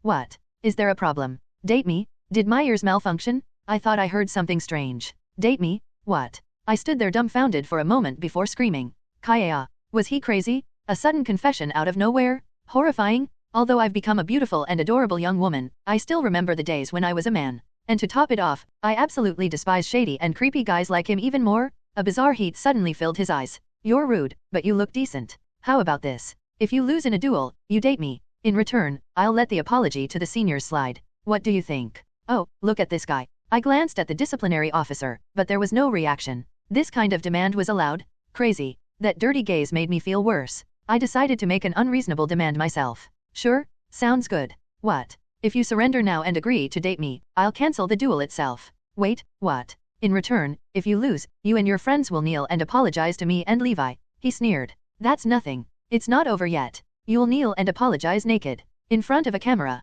What? That's ridiculous. And as a sign of apology, hand over all the money you have. In cash? Finally, stop bullying other freshmen in the department. How about that? The guy, seemingly irritated by my demands, exploded. You crazy B***TCH? You've crossed the line. Huh? So, when you said you wanted to date me, it was just a joke. I stuck out my tongue slightly, provoking him. Would this work? The senior thought for a moment before grinning wickedly. Fine. Let's do it that way. But the duel's result is absolute, so be prepared. I glanced at the disciplinary officer, who asked us in a neutral tone. Have you both agreed? Both the senior and I nodded. Approving all these ridiculous duel terms, this really seemed insane. Afterward, as a first year, I was called separately to hear about the duel's rules and methods. There were so many that I couldn't remember them all. I only recalled a few key points. The conditions for victory were threefold. First, death. Of course, not real death, they clarified. Second, incapacitation to the point of being unable to fight. Third, a declaration of surrender. Weapons were unrestricted. For those with unique abilities, there were no limitations on ability usage either. However, if ranged weapons or magic were your main strengths, additional agreements were required. Since both the senior and I would be fighting in close combat, such agreements were unnecessary. Other rules included automatic disqualification for running away without fighting for a certain time, and that victory terms were absolute. Violating them would result in punishment by the student council. That was about it. Normally, duels would be scheduled for later, but the senior insisted on having it immediately. Before entering the duel arena, I signed the final duel agreement. That idiot was shortening his lifespan knowingly. The door opened, and I stepped into the arena. It was a vast stage lined with intricate machines on both sides. Although I didn't fully grasp the disciplinary officer's complicated explanations, here's what I understood. Once inside, a virtual reality system, cleverly mixing magic and advanced technology, would unfold. You could feel pain and experience all kinds of injuries, but you wouldn't actually die. Even now, if you agree to date me, I'll call this off. Don't regret it. Ignoring him, I stepped inside. What kind of bizarre flower garden was growing in his head? He was definitely crazy. Now, let's prepare for the duel. Violet Rugilin versus. I focused and grabbed my weapon as the disciplinary officer made an announcement. The floor emitted a low hum as it vibrated, and a translucent barrier rose around the arena. The duel begins. As I curiously looked around, the senior charged at me with heavy breaths. His weapon was a flashy, double-handed sword with a strikingly dark blue blade. Here I come, 13-fold sword technique. As he noisily ran toward me, I folded my arms and observed, then gave the signal. Are you ready, guys? Got it. Let's go. Deploy. A surge of mana drained all at once. It had been a while since I summoned so many at once. As the idiot charged toward me, sensing victory, a squad of 20 violet clones armed with shields and spears appeared before him. He froze in shock.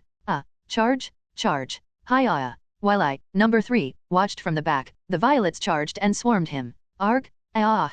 He swung his sword, which was imbued with sword energy, knocking down 1 or 2 clones. But overwhelmed by the subsequent waves, his limbs were seized, and he was subdued in no time. You bastard! Let go, you crazy bee *tch. Being an awakened, he was strong, but it took several violets piling on to finally pin him down. Let's wrap this up quickly. I approached him with a hammer in hand. The senior, surrounded by us, stuck his head out from the human pile, screaming at the top of his lungs. Surrender. You fing btch. Let me go. Since he wasn't coming to his senses, I lightly tapped his head with the hammer. Clang. Ow. Damn it. Clang. Clang. Ow. Stop it. It hurts. Clang. Clang. Clang. Ouch. It hurts. Please. After repeated hits, he finally calmed down. I learned that physical force makes people humble. Will you surrender? Yes. I surrender. Please, stop hitting me. The senior, his face a mess, begged desperately with tears and snot streaming down. The barrier surrounding the arena was lifted. The first duel ended far too easily. What a pushover! The duel ended much more easily than I had anticipated. When the veil surrounding the dueling grounds lifted, other students rushed to the upperclassmen who had been crushed beneath the violets. It was the same group that had just been extorting Levi earlier. The duel was over, so I reverse summoned my clones. The upperclassman regained his freedom of movement, and his lackeys helped him up. The duel is over. Declaration of surrender confirmed. Violet Regillin, victory. The disciplinary committee member announced the result. It was all over. However, expecting those guys to accept the outcome gracefully seemed like too much. They immediately protested to the disciplinary committee overseeing the match. This is cheating. Clone summoning? How is that fair? How can anyone win when she pushes with such overwhelming numbers? Even though they were trashy delinquents, I had to admit, to some extent, I understood their point of view. It had been a very one-sided affair, even from my perspective. Despite their heated protests, the disciplinary committee member's expression didn't change a bit as he responded. You all know this, there are no restrictions on the use of unique abilities. Moreover, you were given time earlier to disclose your capabilities briefly. But we didn't know she could summon so many. This duel is void. It's invalid. They flailed and screamed. Having to accept defeat was humiliating, so they were desperately trying to reject it. Is that so? Well, it wasn't my decision. If you have complaints, take them up with the student council. Unless internal regulations are violated, the outcome of a duel is absolute. Ugh. The disciplinary committee member's declaration left them speechless. It seemed that invoking the student council's authority was enough to shut them up. A short while later, in a room on one side of the dueling grounds, an apology session was held under the supervision of the disciplinary committee member. Levi fidgeted nervously, glancing around uneasily. Is this really okay? If it makes you uncomfortable, you can step outside. Looking back, my demand was quite perverse. But earlier, when that guy had made a sudden, over-the-top confession, I'd reacted emotionally without thinking. Once I'd made the proposal, there was no taking it back. Besides, there was a purpose to this apology session. Why did you even agree to such terms? I didn't think I'd lose like this. Damn it. My life is ruined. Regardless of gender, they trembled in humiliation as they began to undress. When they were left in just their underwear, they knelt on the ground. Now, raise your heads and look at the camera. Damn it. Repeat after me. We apologize to Violet Regillin and Levi Schneider. We will never bully underclassmen again. We apologize to Violet Regillin and Levi Schneider. We will never bully underclassmen again. Ugh. I recorded every second of them kneeling and groveling on video. Ugh, my eyes felt tainted. All right, now hurry up and get dressed. Hand over the money. It was time to collect the compensation. I gestured at them, and the upperclassmen, visibly trembling, took out their wallets. Is this everything? You told us to hand over everything we had? This is all. Who even carries much cash these days? Hey, I know you have more. Hand it over. As I squabbled with them, the disciplinary committee member interjected. Hey, first-year student. You demanded all the money they had, correct? That's right. I won, didn't I? So shouldn't I be able to ask for more? When you wrote the duel pledge earlier, you didn't specify an exact amount, did you? In this case, even if you win the duel, you can't just take everything arbitrarily. With a cute. What? There's a rule like that? Then how much can I get? Let's see. According to the regulations, for simple cash demands unrelated to damages or loss, the maximum is 500,000 credits per person. Ugh, my excitement deflated. That's not a lot of money after all. I'd hoped to wring out a bit more, but apparently, that wasn't an option. Though it wasn't a small amount, it was nothing compared to what I could earn by diligently clearing dungeons. Since they didn't have the cash on hand, they promised to deposit the amount within 3 days. I accepted. After all, the main goal was to extract an apology and ensure preventative measures against future incidents. With the agreement reached, we prepared to leave the dueling grounds. To ensure they didn't pull anything funny, I emphasized the existence of the apology video. If you even think about bullying others or plotting revenge, know that this video will be made public. Got it? Why yeah, understood. Please. Ugh. Not a video anyone would want to see. Gross. Let's just save it and bury it deep in some obscure folder. When we stepped outside the dueling grounds, the upperclassmen bolted. They wouldn't be trying anything stupid for a while. Levi seemed hesitant, as though she had something to say. Violet. Yes. Thank you, for helping me. Levi expressed her gratitude. Looking at her more closely, I realized she had a certain charm. She wasn't a character I'd encountered in the game, but she had her own distinct personality. However, no matter how much I thought about it, I couldn't recall a girl named Levi Schneider in the main story. Could she also be? Stop with the ominous thoughts. I pushed aside the unsettling notion. That event, whatever it was, wouldn't happen for a few more years anyway. Would she even still be at this school by then? She might end up elsewhere by sheer coincidence. Suddenly, the current school scenery overlapped with the image of crumbled buildings and vine-covered ruins in my mind. I shook my head to dispel the illusion. Right. Whatever happens to the school, I plan to leave after just 1 year. No point in worrying about the future. Is something wrong? No, nothing. Oh, and I'll give you all the money we got. Oh really? Thank you. The money didn't matter much to me anyway. After parting ways with Levi, I returned to my dormitory. While resting in the dorm, I reviewed the duel in my mind. I discussed it with the other versions of myself. Most praised the outcome of teasing the upperclassmen, but there were dissenting opinions. Winning was good, but did you really need to summon that many? Exactly. 20 was overkill. You drained a lot of mana. Embarrassed, number 3 tried to justify it by saying winning was all that mattered, but she couldn't counter the argument that there was no need to use a butcher's knife on a chicken. That summarized my current state. Character stat. Name, Violet Dunhind Rugilin. Title, Novice Duelist. Status, Polaris Academy First Year Student. LV, 18. HP, 3000/3000. MP, 7500/16000. Unique abilities. Collective Intelligence LV2. Dynamic Consciousness/Identity Linked Clone Technique LV2. Synergistic traits. Backstab proficiency, increases damage when attacking from behind. Weakling extermination, increases damage against low health opponents. Through steady hunting and growth, my mana had steadily increased. Soon, I'd reach level 20. From the recent duel, it was clear that if I had enough breathing room, I could summon about 20 clones at once. Reverse summoning returned half the mana used, so I wasn't lacking in mana. The collective intelligence's level had also increased. I guessed this was due to the prolonged discussions and shared memories among my clones. It was hard to pinpoint exactly what had improved. It didn't seem like our individual intelligence levels had risen. Perhaps the speed of sharing and discussing had improved slightly. However, we had another concern. The problem is that we don't know the levels of other people in this game. You showed too much at once. Even the dungeon teams arrive riding in dump trucks. The other clones waiting in the Violet network also grumbled. They weren't wrong. There would likely be many more duels in the future, and if I kept this up, challengers might start avoiding me altogether. It was important to conceal my strength appropriately. We've gotten a general sense of the students' abilities. Unless they're particularly strong, summoning 5 clones should be enough. Got it. I'll limit it to that going forward. The discussion ended with a resolution to use power judiciously. Meanwhile, while number 3 was finishing the duel, other Violets were busy scouting the ventilation ducts. This feels different from wandering around the research facility. Why is it so spacious? The current location of the Violets roaming through the ventilation ducts, when roughly identified based on the Violets on the surface, was about the depth of a shallowly buried subway.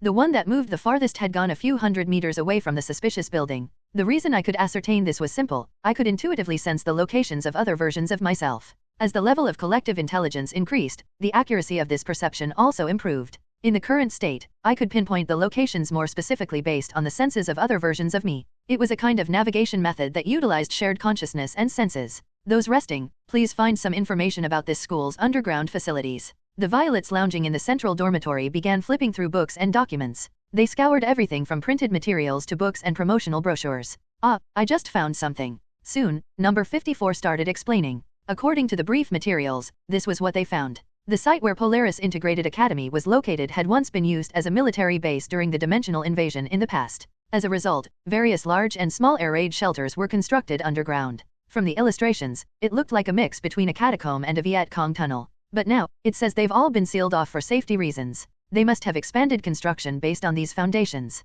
Come to think of it, Professor Albert mentioned someone who had been expelled after protesting financial difficulties. Aside from sudden mergers and reckless scholarship support, there seemed to be another reason for the school's financial burden. We're not sure yet. For now, keep mapping out the area. The list of tasks kept growing. Everyone who had been busily working on various tasks eventually fell asleep.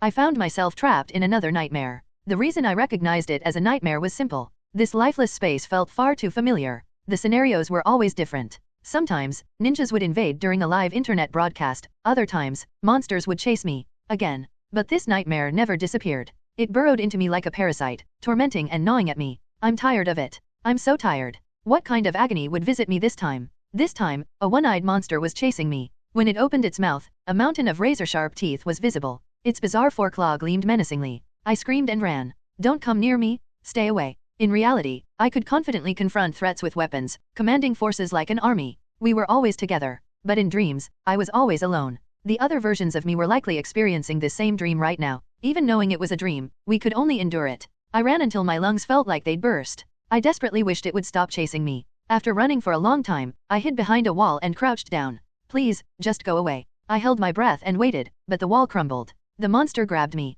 No, I thrashed wildly. It aimed its sharp claw at my head. I could tell what was coming. This monster was about to tear out my brain. It hurts. Stop it. Its claws dug into my head. My skull was torn open. Blood flowed. I cried. Stop. Please stop. It hurts. Once again, I sobbed helplessly. It hurt. Pain was my constant companion. Stop.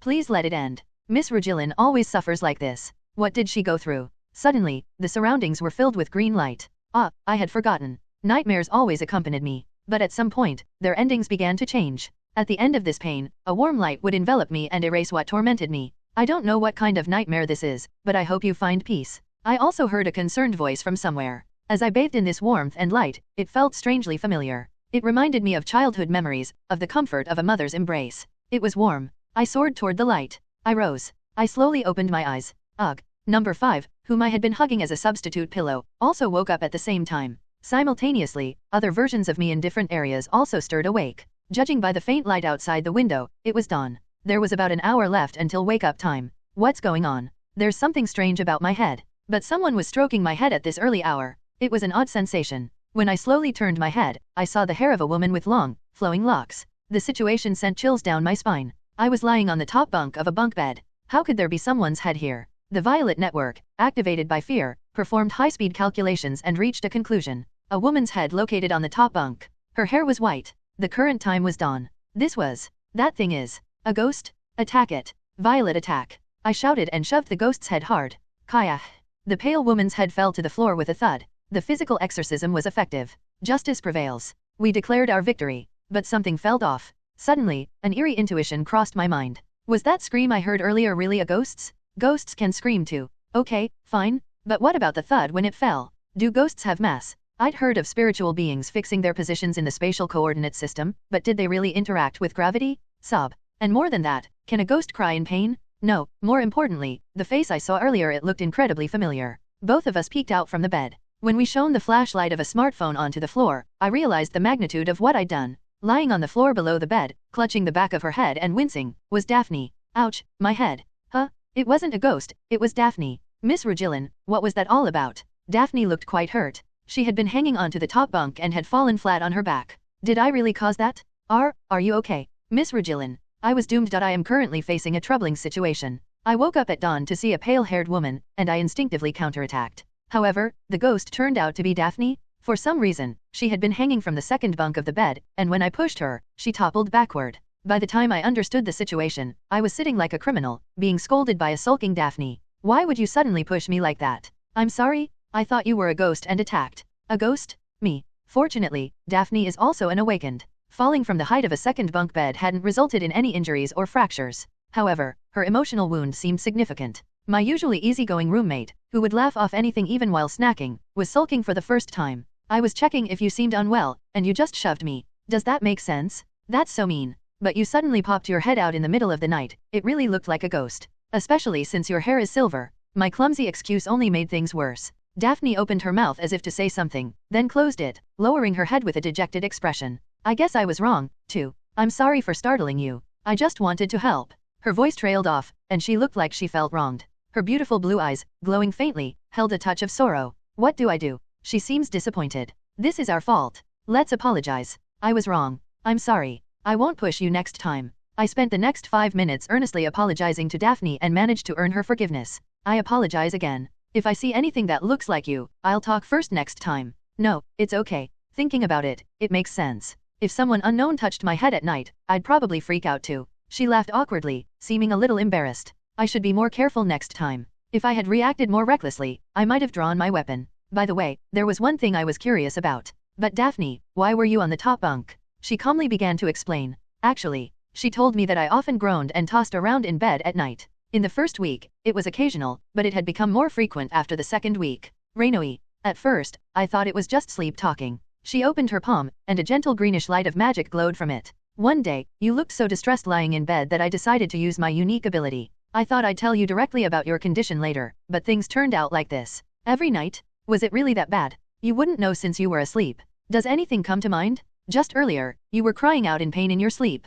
Her unique ability, she explained, included a healing power that could provide psychological stability. By carefully adjusting it, it emitted specific waves that calmed the brain, reducing pain and inducing a sense of peace. This was news to me. Was I really causing such a ruckus at night? Do any of you recall anything? No clue. We're asleep, so what could we notice? Even after discussing with my other selves, all I received were doubtful reactions. I thought back. What had happened before I slept, while I was asleep? I remember. I had a bad dream. The situation became clear. I must have been having seizures in my sleep, and Daphne used her unique ability to calm me down. Wait, judging by how she spoke, it seemed like this wasn't just a one-time thing. Wait a minute, have you been checking on me and healing me every night? Don't tell me you lost sleep because of me. Don't worry about that. The times when your condition worsens overlap with my waking hours anyway. It's not a big strain. She shrugged her shoulders. Watching her smile as if it were nothing made me feel ashamed. To think I mistook such a kind person for a ghost and knocked her off the bed. Could I be any more selfish? Thanks for forgiving me earlier. Daphne, you really are a kind person.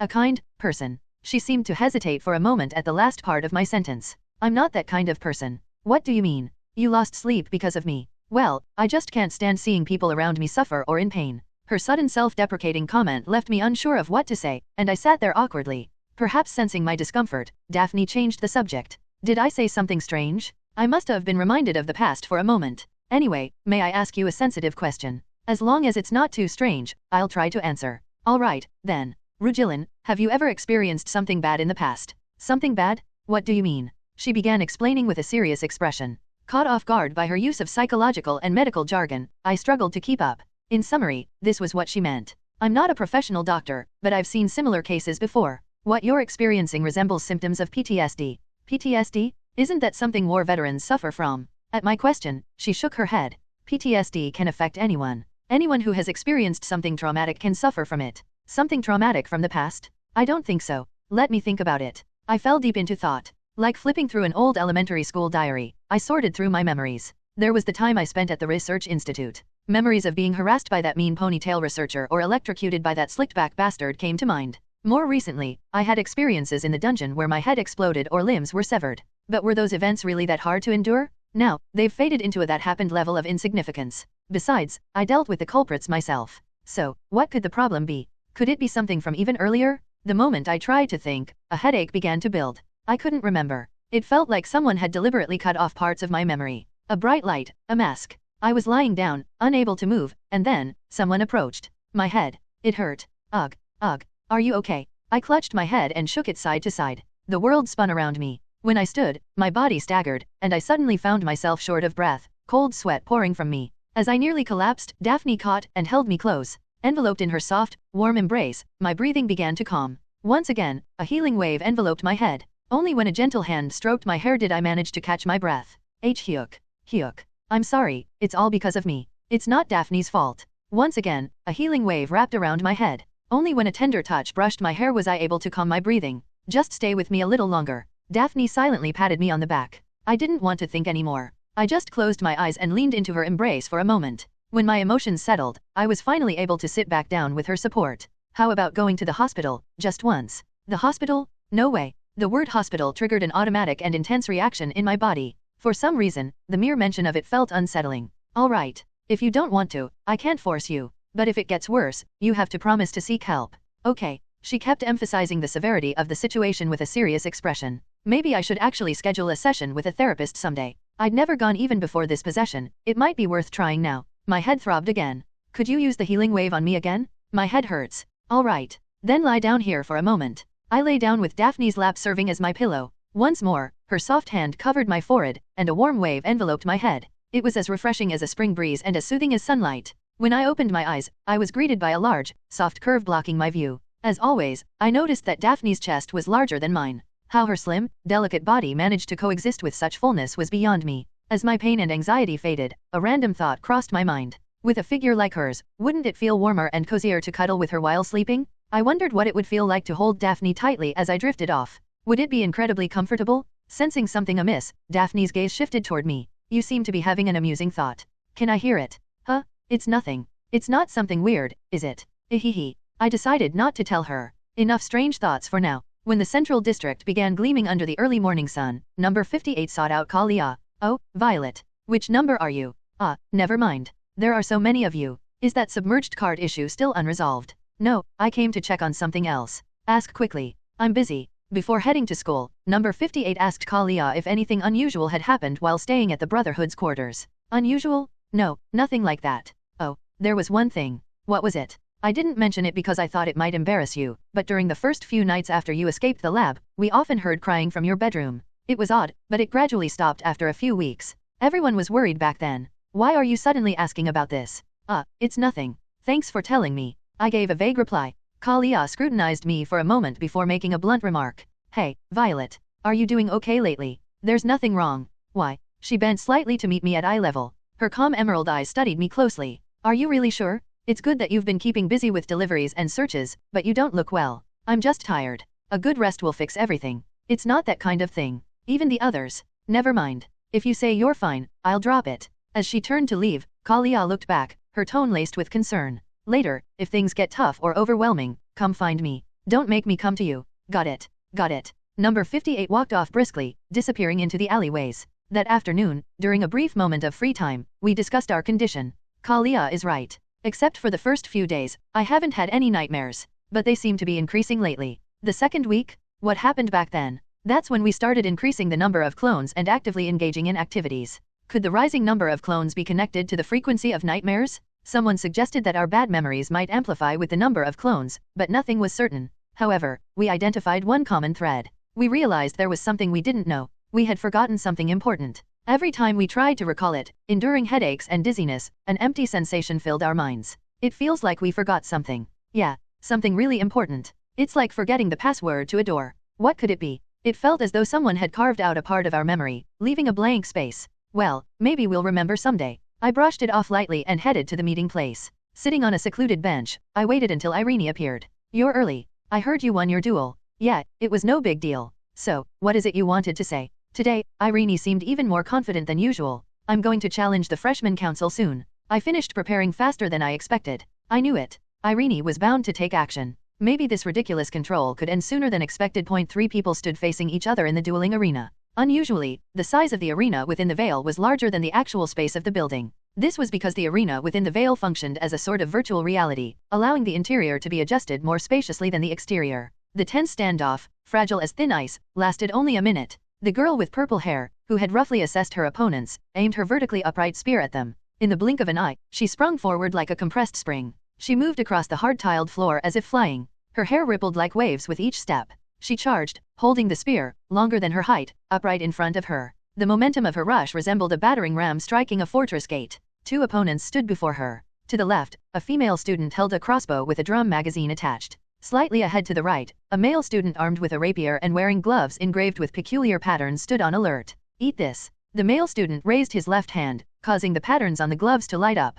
After a sharp cracking sound, glowing spheres rained down like a shower. It was the most basic type of magical bullet attack. Irene deftly stepped aside to dodge the shots, and as their number increased, she spun her spear like a windmill to deflect the falling projectiles. The magic power imbued in her spear clashed with the magic bullets, sending golden sparks flying and slightly slowing her advance. The male student charged at her, the rapier's tip glowing with a white sword aura. His thrusts were swift, akin to those of a fencing athlete. Simultaneously, the female student on the left aimed her crossbow. Magically infused crossbow bolts flew in quick succession. There seemed to be no way to evade both attacks coming from diagonal angles. If it were me, I would have been defeated there, but Irene was different. At the moment of crisis, she disappeared. What the? Where? Thud. Irene had struck her spear against the ground mid-spin, using the rebound to vault into the air like a pole vaulter. The rapier sliced through empty space. While the male student stared blankly behind him, the golden spear tip aimed straight at the female student in the rear. Kalia. The startled female student tried to aim her crossbow, but by then, the spear, glowing with golden light, had already split the crossbow in 2. It was a clean vertical slash. The spear, moving seamlessly, struck the female student on the head with a downward blow. Ugh. Damn it, you're gonna regret this. Seeing the female student collapse after being hit by the spear, the male student finally regained his senses and rushed toward Irene's back. It was a futile effort. Without even looking back, Irene thrust the butt of her spear into the male student's chest. Ugh. Gah. Struck in the solar plexus, the male student toppled over and rolled on the ground, gagging. The duel was over. All of this happened in just 5 seconds. I had been timing it to measure how long it would take compared to other clones, so I was certain of the duration. As the victory declaration was announced, the veil was lifted. Irene approached the student council member, received a folder of documents, and leisurely walked toward her defeated opponents. A promise is a promise, right? Ha, damn. Reluctantly, the defeated opponents signed the documents in the folder. With this, you're no longer members of the management committee. Understood? Also, don't forget the other promises. Why yeah, fine, whatever, ugh. Their pride seemed bruised from the loss, evident in their twisted expressions, but that was all. I had been seated in the audience and left the arena first. As I exited, some first-year students who had come to watch the duel were shouting in excitement. Irene? Irene! Freedom! Hooray! I waited for her to slip through the crowd of enthusiastic onlookers before approaching her slowly. Congratulations. As expected, you're amazing, Irene. This was nothing. Despite the victory, Irene's face showed a hint of bewilderment. They were weaker than I thought. Huh? What did you say? If they'd enrolled earlier, they would have undergone more training and gained more experience. For them to crumble so easily against such a simple tactic, it's disappointing. I partially agreed with her. Two people with ranged attack capabilities had rushed her, yet they were effortlessly outmaneuvered by a single individual. Strictly speaking, she hadn't even used her unique ability. Still, if other people hear you say that, they might get upset. Yeah, I get what you're saying. But I just can't understand how they fell apart so quickly against such basic tactics. I could somewhat understand where her disappointment was coming from. Her standards were just too high. This was the school her parents had attended, after all. Perhaps a few years ago, this school was indeed the prestigious institution she had imagined. But she already knew it wasn't anymore. Come on, don't be too disappointed. At least achieving your goals just got easier, right? I suppose, but still. While I was talking with Irene, the other clones who had observed the duel exchanged their opinions. Dash, the seniors were trash, but she's overwhelming. Dash, even if we all charged at her, we wouldn't stand a chance. It was a relief she was on our side. Her speed alone defied imagination. Her charge was comparable to the velocity of a vehicle. Even if 100 violets formed a phalanx and attacked, she could probably break through them all in a single charge. We wouldn't even get a chance to retaliate. Dash, at this rate, the process of normalizing the school will wrap up quickly. Clone 4 chimed in. The conversation from yesterday suddenly resurfaced in my mind. Before this duel took place, we had a brief discussion yesterday afternoon. The freshman management committee is like a club. It consists of a president and 4 members who create and disseminate integrated directives. So, all we need to do is get rid of them. No, the academic injustices and individual misconduct are separate from the committee's activities. However, we can immediately eliminate the mistreatment of the entire first-year class. My smartphone vibrated. I've uploaded the data to the messenger. Take a look. It was a group chat we had set up earlier. I browsed through the detailed personal information and photos of the committee members she had compiled. Among them, one particularly striking female student caught my eye, a girl with cascading blonde hair. At first glance, she looked more like an adult than a student. Martina Perian? She's the leader. That's right. She's a 4th year. A 4th year acting this ridiculously at her age, pathetic. Alright, so if we eliminate this organization through dueling, it's over, right? No, that's not the end. There's still a lot more to do afterward. Irene's violet eyes were filled with determination. I'm going to create a group to eliminate absurdities. From there, I'll address the student council, faculty, and other problems step by step. I suddenly had a question. There must be a quicker way to resolve this. Can't you just challenge the president to a duel directly? Irene shook her head. I already tried. But that person refused the duel request. What? As expected, there was a critical issue. Duels had to be mutually agreed upon. While the outcomes of school duels were absolute, it was difficult to unilaterally coerce someone into accepting a duel through threats. I had felt this during previous duels too. The procedures were incredibly complicated. There were numerous documents to fill out, and both sides had to agree on the terms and conditions of the duel. Although the winner could impose all sorts of bizarre demands on the loser, some exceptions, like requesting a transfer or expulsion, were off limits. For a place rife with absurdities and nonsensical order, they were surprisingly strict in these areas. Could it be that duels are being used as a form of internal control from above? They don't care what you do, but conflicts beyond a certain level seem to have to be resolved through duels. While we were discussing, other clones who had been observing began voicing their thoughts. All right, one question was answered. Her plan, from what I heard, seemed reasonable and had long-term goals. But another question arose. Still, will that alone solve all the problems? What do you mean? Getting rid of the management committee is good, and forming a problem-solving organization to replace them is an excellent idea. But what about the student council and other school issues? What about the incident at the entrance ceremony? Irene's expression grew serious upon hearing my words. This is just a casual question. You're right. She nodded quietly. I also don't think that clubs or groups alone can solve all the school's problems. She sighed, her shoulders briefly slumping. To begin with, the whole school is twisted. It's strange. There's not much I can do, to be honest. If the conversation I overheard with the student council president was true, she couldn't even seek external help. It was a frustrating situation. I felt her gaze on me again. Even so, I won't just stand still. I'll do my best as far as I can. It sounds like it's going to be really tough. Are you okay with that? It won't be easy. In fact, it'll be even harder. I'm not just planning to duel people. My ultimate goal is to uncover the truth about the disaster at the entrance ceremony. The entrance ceremony. The incident seemed to be a constant presence in her memory. Yes. For now, eliminating the absurdities is my priority, but I've hired people to keep investigating the monster invasion at the entrance ceremony. If I subtly provoke the student council and board of directors, they'll focus on me. That will create an opening. Won't it be too much for you? When I asked again, concerned, her eyes met mine, filled with steadfast determination despite her weariness.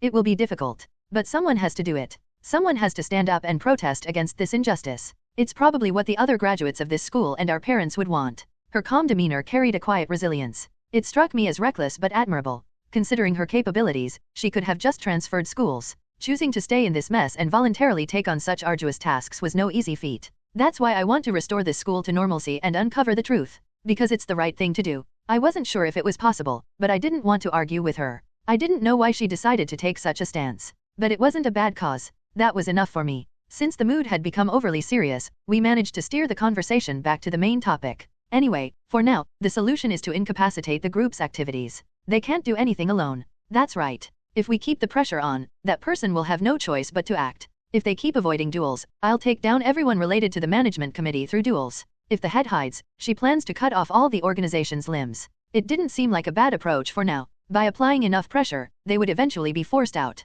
And today, there was proof of that progress. The person Irene crushed today was one of those management committee members. Those foolish guys thought they could win by proposing a 2-1 duel. And they were thoroughly defeated. Still, just a few more, and you'll probably be able to reach that management committee president or whatever. Irene, you're amazing. Thanks for the support. Seeing her smile made me think I should do what I could as quickly as possible. The underground search still hasn't made any progress. Have you found anything? Soon? Just wait a little longer? I think we're close. That night, good news came. We finally found a decent space. It looks like a storage room. One of the many violets wandering the vents had finally made a discovery. She found an empty, desolate area tucked between the walls. Finally, we have a use for this. It better be worth the money. Carefully prying open a crack, I inserted an endoscopic camera I had prepared beforehand to inspect the surroundings. It was a tool that could even connect to a smartphone. After looking around, there were no visible surveillance cameras or special alarms. Now, there was nothing to worry about. A little while later, a clone materialized in the center of the room. Dressed in pitch-black clothing and a mask, Violet surveyed her surroundings. Do you see anything? No, it's just a storage room. Only boxes here. The door to the storage room was locked. It seemed there was a padlock outside. When I slid the endoscopic camera under the door, I saw a brightly lit concrete corridor. There were no signs of life. Confirmed. No surveillance system in sight. Let's check outside briefly. A clone was created across the door as if stepping on stepping stones. The underground facility was a network of pipes and exposed structural beams. The only sound breaking the eerie silence was the faint hum of distant, unknown machinery. Beginning exploration. Don't push yourself. If anything feels off, dissolve the clone immediately. She removed her shoes and stored them in her inventory, cautiously stepping down the corridor. Several violets disappeared into the concrete passageway. What lay beyond that shadow? Central District, an empty warehouse near the Brotherhood, commonly referred to as the Violet Barracks. Numerous violets were seated in their respective positions. Some violets had placed laptops and notebooks on desks and were jotting something down. Others had set up large whiteboards and were sketching maps. We were currently monitoring the information being relayed in real time by our counterparts far away in the underground Polaris facility.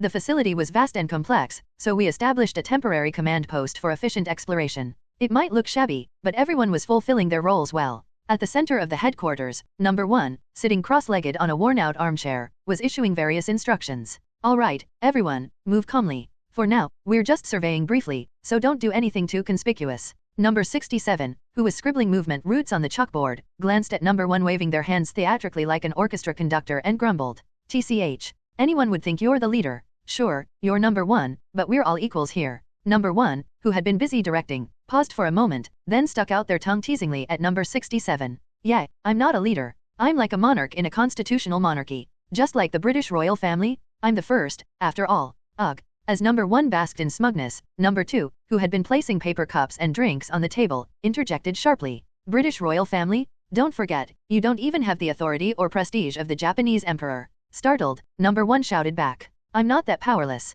I also have my rights as a citizen Violet. All right, focus. We're working right now. That's enough fighting. Those of us watching the brief squabble shrugged. Under the collective pressure, the quarrelsome clones shut their mouths and returned to their tasks. Democracy doesn't need a king, muttered Number 67. Hearing that, Number 28 reproached them. Quiet. Even if we don't need a king, we still need a traffic cop. To be fair, everyone's words made sense. While it was true that number 1 was the first, they didn't possess any extraordinary authority. After the entrance ceremony, we held the first Violet Assembly and became aware of our existence. We were controlled by a parallel connected consciousness. There was no concept of an original body with absolute control. However, I, as the first Violet, existed as a symbol. I had lived since the possession and was the entity who had died and resurrected during the entrance ceremony, marked with the number 1 on my left arm. This No 1 clone was the first Violet. While no one could be certain, the consensus was that the numbering on our arms, assigned in the order of creation, indicated that number 1 was the original. Everyone accepted this reasoning. The symbolism and impression carried by the number 1 were significant.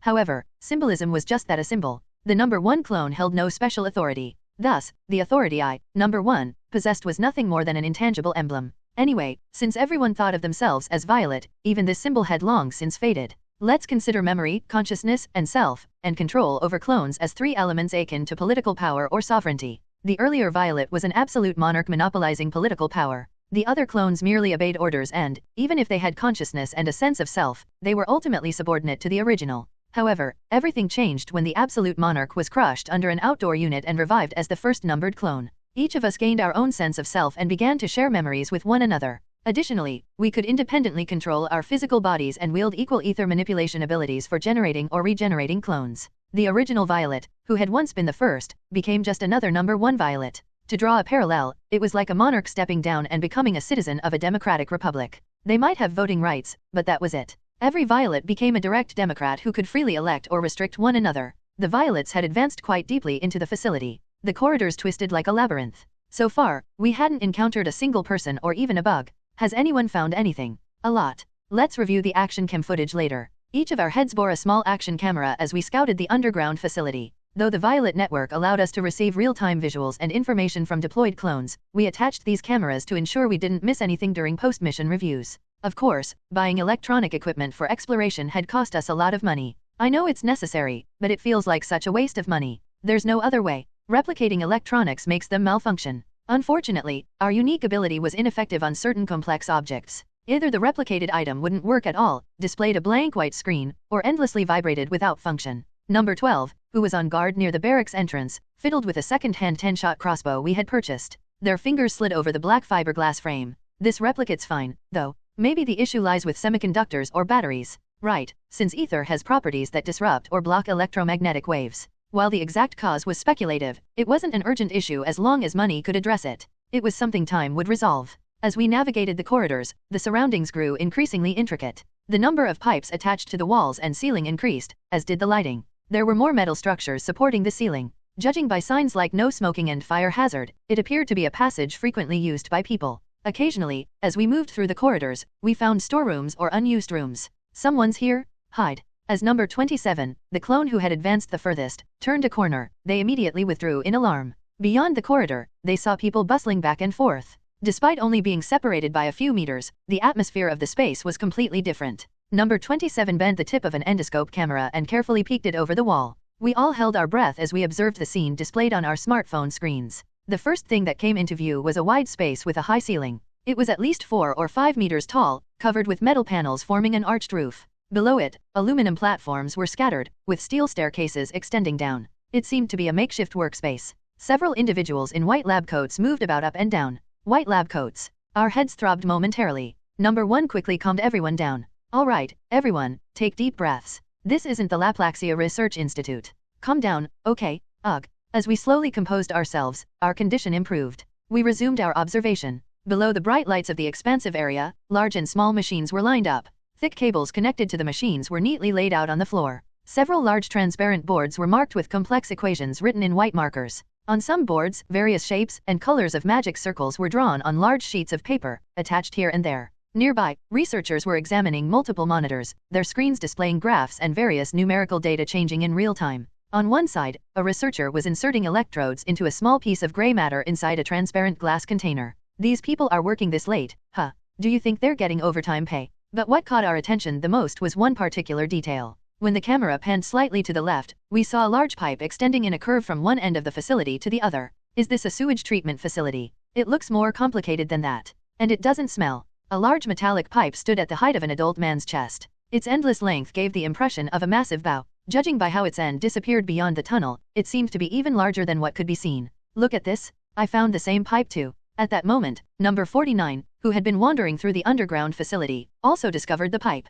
It stretched endlessly through a long tunnel. It looks similar to the pipe from earlier. Maybe they're connected. This isn't just a simple pipe. The Violet clones in the Central Command headquarters measured the positions of each Violet clone within the underground facility. Since the map was incomplete, the precise orientation or size of the facility couldn't be determined. However, it was clear that no S-27 and 49 were located at opposite ends. The mysterious pipe extended quite far. We brought our GPS with us, right?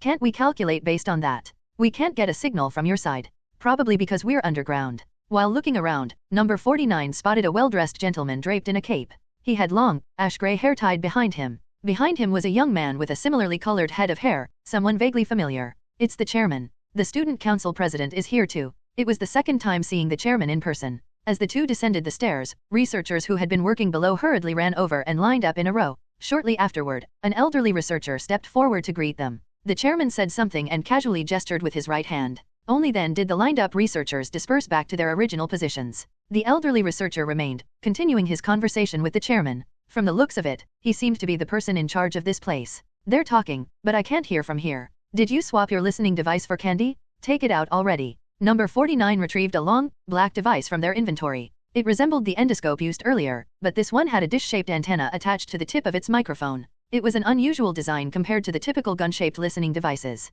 It's a hunting auxiliary tool. It's expensive, so handle it carefully. Got it. Stop nagging. I hear something. Number 49 put on the headset. Amidst the noisy mechanical hum, the voices of two men could be heard. The Violet clones in the headquarters urgently typed on their laptops as they listened. A deep male voice resonated in their ears, followed by the voice of someone slightly older. Thank you for approving the budget increase, Chairman. Thanks to you, the plan is proceeding step by step. There's no need for thanks, Dr. Sturgis. The ether resonance theory you proposed in your youth has significantly contributed to this grand undertaking. Without it, we wouldn't have even started. The board is ready to grant whatever you require. A doctor, huh? That researcher appeared to be an important figure. The conversation was difficult to follow, as parts were drowned out by background noise. Haha, you flatter me. For the legendary mage of Magna Nobis to need me, it was only natural to step forward. I merely followed instructions. Honestly, this project linking magic, ether physics, and two-dimensional biology wouldn't have been possible without your guidance, Chairman. Doctor, there's no need for such humility.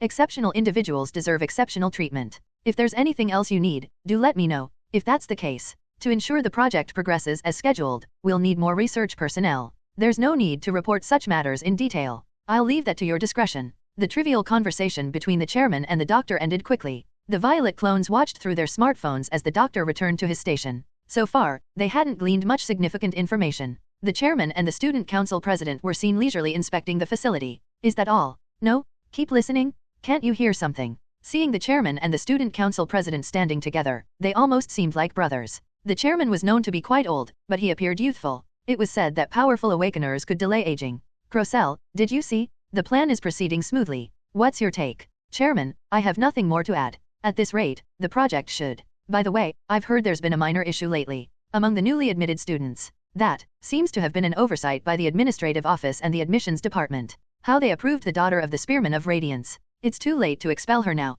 but soon.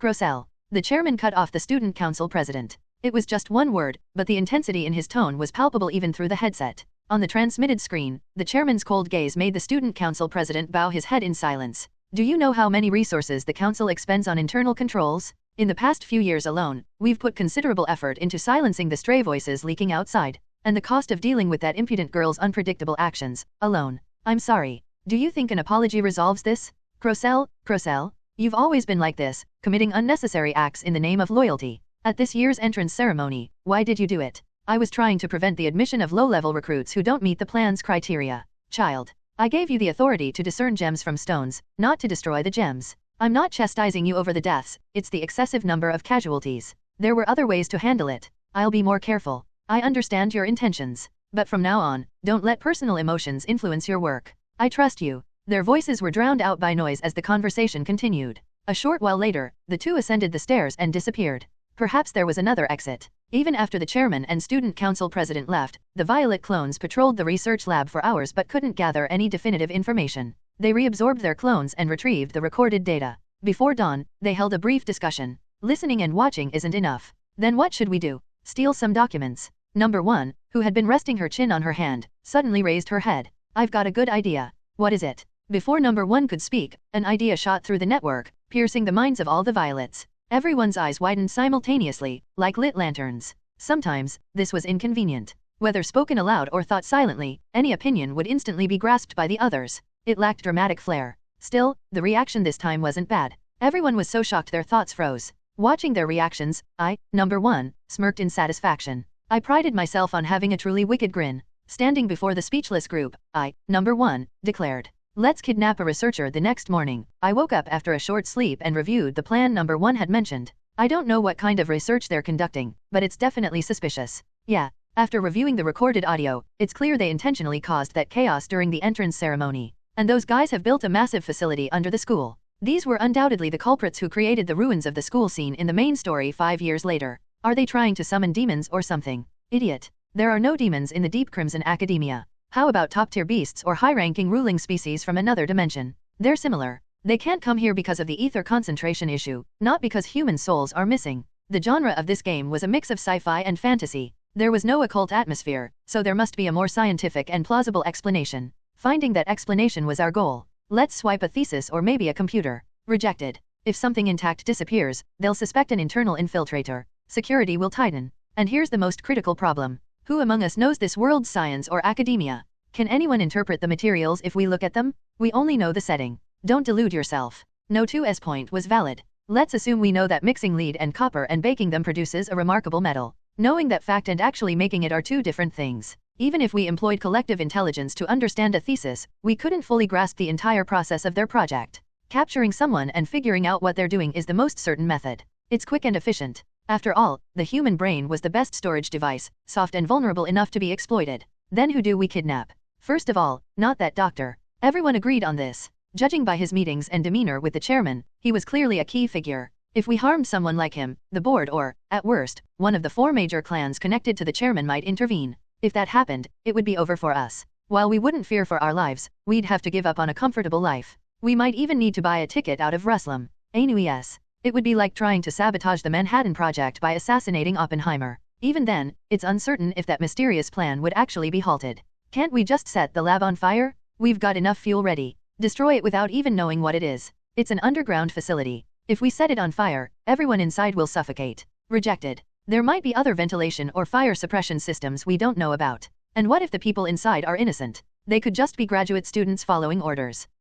That's true. We returned to the idea of abduction. No matter how much we thought about it, there was no need to painstakingly pick the lock of the complex mechanism before us. Waiting for someone to open the door and then threatening them was faster. Let's capture someone manageable. If an employee who shows up regularly suddenly disappears, they'll find it suspicious. Don't worry. The security in Academy City isn't great. As long as our presence isn't revealed, they'll think it's a robbery or a gang attack. In the worst-case scenario, there's even an organization we can use as a scapegoat. The image of the black armored soldiers we saw in the lab surfaced in our minds. Obsidian Legion. Impersonating them is risky. If we're unlucky, other clans or the Academy City authorities might get involved. Right. Let's disguise it as a gang or robbery instead. After discussion, we reached a consensus. Now, the only thing left is to find an appropriate target. Field personnel, work hard and bring someone manageable. Got it. But prepare masks, handcuffs, and a taser for us. A sedative would be nice too. Wait a moment. Let's say we capture a researcher. Where are we going to keep them? There are plenty of unused abandoned buildings nearby, or we can buy an animal cage and lock them in there.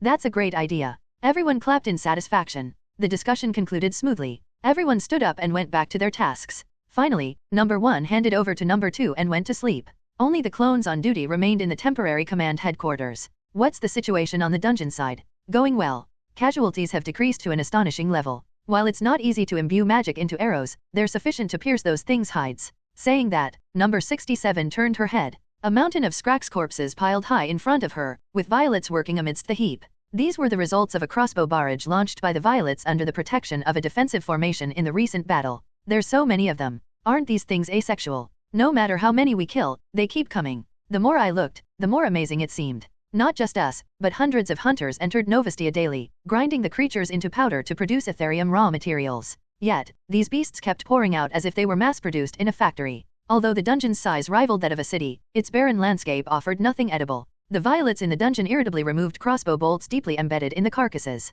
Due to the nature of the cloning ability, objects more than 4 to 5 meters away from a clone disappeared. Hence, consumables like arrows had to be recycled or purchased in bulk to stockpile in the inventory. At least the power is undeniable. After much time and effort, we found something decent on the corner shelves of a used weapons store. It was a device where pulling the lever to draw the string automatically loaded a bolt from the magazine on top. It had its inconveniences, likely due to its age. We really need to get a 3-star or higher projectile weapon. Stop chatting and gather the bolts properly. You all know how expensive these are. Interestingly, swords or simple self-defense firearms were readily available if you had the money, but high-caliber firearms, high-performance ammunition, or special arrows capable of penetrating the ether defenses of beasts or awakened required a complicated process. Thanks to my student ID, the process was slightly simplified, but there were still plenty of documents to fill out, and the cost was absurdly high. For now, since I would only be dealing with minor lower-grade beasts, this level of weaponry was sufficient. I briefly inspected the weapon. Old WNW repeating crossbow of an unknown ranger. A product of WNW, a company renowned for its bows and crossbows.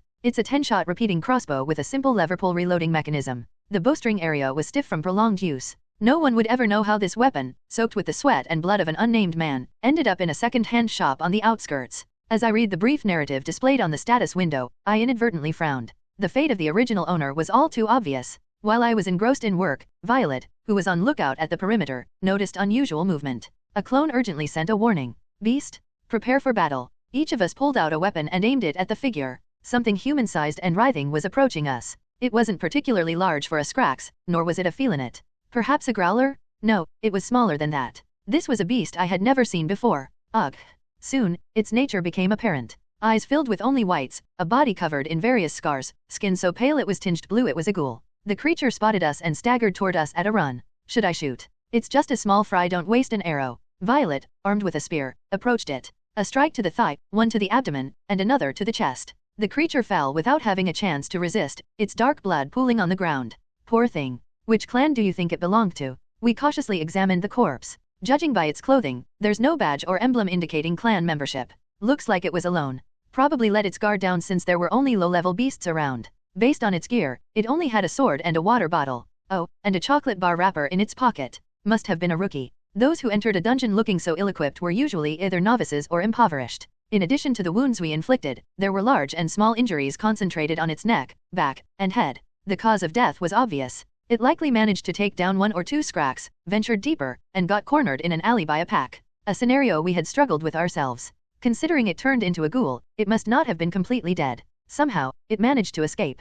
And ended up like this. What rotten luck. Aether distorts the laws of physics. Naturally, its power also applies to living beings. The larger the creature or the higher its intelligence, the more profound and unpredictable the mutations become. Positive mutations result in awakened individuals. One of the negative outcomes is the human beast, the ghoul. If you die in a dungeon saturated with ether, you usually just become a corpse. However, if the brain isn't completely destroyed, there's a significant chance of mutating into a beast. I don't know the exact mechanics. It's just how the setting works. 45, go ahead to the entrance. Show the corpse to the dungeon staff, they'll take care of it. 45 stepped outside the dungeon and handed over the unknown ranger's corpse to nearby staff. Shortly after, we received word that the identity had been confirmed through checkpoint records. The staff explained that a vehicle would come shortly to transport the body. There are always reckless people like this. Thanks to the student, we managed to recover the corpse. I guess there are a lot of people who never get found. The staff member shrugged. Of course. Even here, I've lost count of how many people hire others to search the dungeon for their lost children or parents. I watched as the ranger's corpse was placed into a body bag. The staff carried the bag to a tent with square barriers around it and set it on the ground. Inside, I noticed 2 other bags already lying there. A familiar sight. In all the time I'd been exploring this dungeon, I could count on one hand the number of times that tent had been empty. Poor guy, whoever he was, just had bad luck. This isn't the time to worry about others. 45. Head back now. When I thought about it, I considered myself lucky. I wouldn't end up like that. Day by day, I kept surviving. And I would survive tomorrow too. How annoying. Hey, get up. I even gave you the chance to fight all 7 of us at once as a senior. And you still lost. How pathetic. Aren't you ashamed? Why even live? If it were me, I'd have hung myself by now. Aren't you sorry to your parents? Don't scream, we all know you're just whining. Injuries sustained within the arena's veil are only illusions. I definitely saw you listening to the explanation earlier. Are you deaf or what? Kia haha, look at them bawling. Yes, of course. If the disciplinary committee says to stop, this lowly administration chair must comply. Consider yourselves lucky. Remember the victory conditions? Hey, stop crying. Who told you to challenge us? You were the ones who started this. Asking us to abolish unfair rules. Know your place. Oh, here they come. Let's go grab some parfaits. Me? Yeah, I'm doing fine, as you can see. It'd be even better if that purple-haired B*TCH wasn't around. She made all our members quit. Not that it'll make the administration committee disappear, though. Running away? Are you kidding? Like I'd lose to that rookie B*TCH. Ugh, she keeps challenging me to duels. It's driving me crazy. Are you mocking me? Shut up already? That spearman bitch, right? Honestly, she's making me nervous. But hey, if I don't fight back, what can she do? Huh? I'll win for sure. Just watch, I'll crush her later. How's the student council president, the president, doing lately? Says he's too busy to meet. It's so unfair. Honestly, don't you think I'm better than the vice president? I'm younger too. That Lyra chick has annoyed me from the start. I need to challenge her someday. By the way, do you know where Martin went? I definitely called him here. Haven't seen him? Ha, he must have gone off to bother the juniors again. If he causes another incident, it'll be a problem. The president told us not to cause any disturbances for now. Aren't you coming? Let's go. FE 25.09. Polaris Comprehensive Academy Duel Arena, end of recording file no 12. In the afternoon, I waited for Irene at a quiet cafe outside the school. After a while, I saw a girl with a build similar to mine walking towards me. Yeah, Violet. I've found something. Right. I've uncovered a piece of information about the entrance ceremony incident. I immediately took out my smartphone and played the recorded conversation through a directional microphone. Irene's violet eyes widened in shock, forming a curve of disbelief. Barely containing her rising excitement, Irene spoke. How did you get this? This voice, it's the chairman and Crocell? What method did you use to record this? It's a company secret, so I can't say. Hehe. Don't tell me you infiltrated the chairman's office or the board of directors building. That's not it, right? I had a hard time reassuring Irene. She eventually calmed down, and we continued our conversation. Yeah, just as I thought. We still don't know how they summoned the beast, though. I did well, didn't I? Irene stared at my face for a moment, then sighed. Don't do something this dangerous again. Got it. Before diving into the main discussion, we each ordered tea.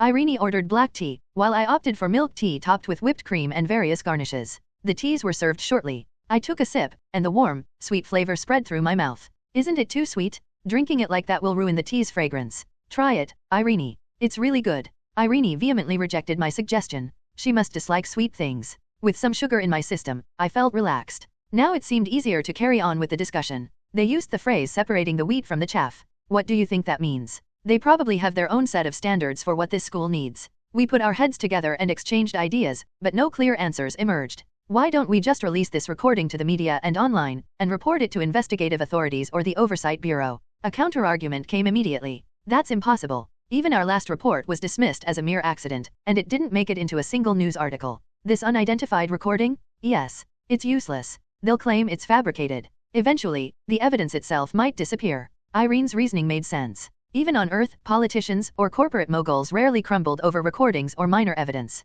It was more common for the accuser to face retaliation and be silenced instead. Villains crumbling under a single accusation? That's a scene fit for a daytime drama. In a world like this, where force often overshadowed law, stranger things could happen without surprise. Besides, artificially summoning a beast gate? Unless we can prove that method, no one will believe our claims. We'll just get dismissed as conspiracy theorists or peddlers of fake news. It seemed like a futile suggestion after all. I noticed her expression shift to one of concern. Violet, you haven't shown this to anyone else, have you? No, you're the only one I've shared it with. Good. Never share this material recklessly. You could end up in danger. It was an obvious warning. I had no intention of risking my neck either. The conversation paused for a moment as Irene sank into thought. After a long silence, she seemed to reach a decision and met my gaze. Violet, thank you for helping me so far. But let's end our meetings here. I think you should stop getting involved in this. I was utterly shocked by her sudden declaration. What? Why? I'm doing this because I want to. Thanks for getting the data. But this is too reckless? What were you planning to do if you got caught?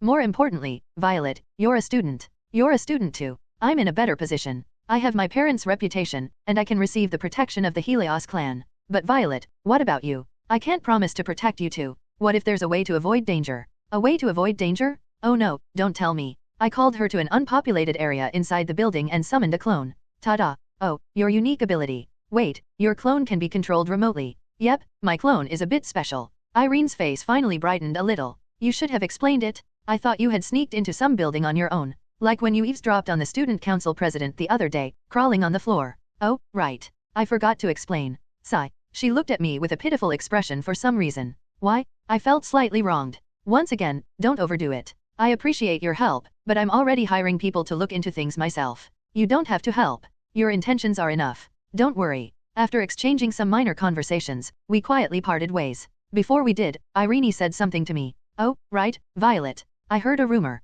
Be wary of someone named Martin Perrion. Perrion? That name sounds familiar. Is he related to that chairman of the management committee? Exactly. He's his younger brother. It's just a rumor, but they say he's a troublemaker who harasses junior female students. So be careful, and don't forget to contact me if there's an emergency. So, there's someone like that. I'll need to be careful. As I was heading back, a question suddenly came to mind. Why am I doing this? What is the reason I'm taking such risks? I was never someone who dreamed of becoming a hero of justice. Irene is one of the key characters in the original story. If I get closer to her, what will you do if you get closer? She's not even the leader of the Helios clan yet. That's 5 years later in the main storyline. Perhaps because of the realistic problem, everyone became a bit serious. Yeah, when you think about it, Irene's not wrong. Honestly, no one would blame us if we stepped back. We volunteered to help, so it's fine to step away. I agree. We didn't forget why we're staying in this dem school, did we? It's for the student ID. Making money is our priority. There were opposing opinions as well. Hey, are you just going to leave this school that's killing people and conducting strange experiments? So what? It's none of our business, right? Even Professor Albert said they're a bunch of lowlifes. And it's mostly true. What does it matter what happens to the others? What about Irene, Lucian, and Daphne? They're still alive and attending Aegis Academy 5 years from now. Our roommate? I'm not some psychopath narcissist witch. Daphne won't get hurt because of me. The number of us voicing practical arguments began to grow. Since they were reasonable, I honestly found myself a bit persuaded. Who knows when the school will collapse, but it's sure to be far off. It'll probably last at least a year. To be honest, this espionage game is tiresome. Do you know how annoying it is crawling through ventilation shafts and running into cockroaches or centipedes? A game? Hey, no 12. Didn't everyone think the same? Wasn't this a game? No 12's unexpected jab left us all speechless. Come to think of it, am I taking this seriously? Do I have a sense of purpose? Am I doing this out of a sense of justice? We're already busy enough trying to protect ourselves. And what if it gets out that we're test subjects? For now, we don't need to worry. Think about what the student council president said. They know nothing about us. They don't even have accurate information about our unique abilities. Exactly. We've been lucky. That's true. Maybe we've just been lucky. I was someone without verified identity or proper immigration records. Like a blank slate, the bald research director hired a broker to forge my records. Because of that, even the board of directors wouldn't have accurate details about who I am. Recalling the memory of my arrival, I had been smuggled into Academy City in a suspicious cargo hold. The name Violet was one the research director had given me. If they investigated more thoroughly, they might not figure out I was from the lab, but they could certainly discover my records were fake. Anyway, Irene is right. We need to take this more seriously. We really lacked a sense of crisis. Seriousness, huh? Perhaps we've become so desensitized to death that we've been seeking stimulation through these actions. As my head throbbed again, I returned to the dormitory. For some reason, I was craving something sweet today. On my way back to the dormitory, I ran into Levi by chance. To be precise, Levi spotted me first and ran over.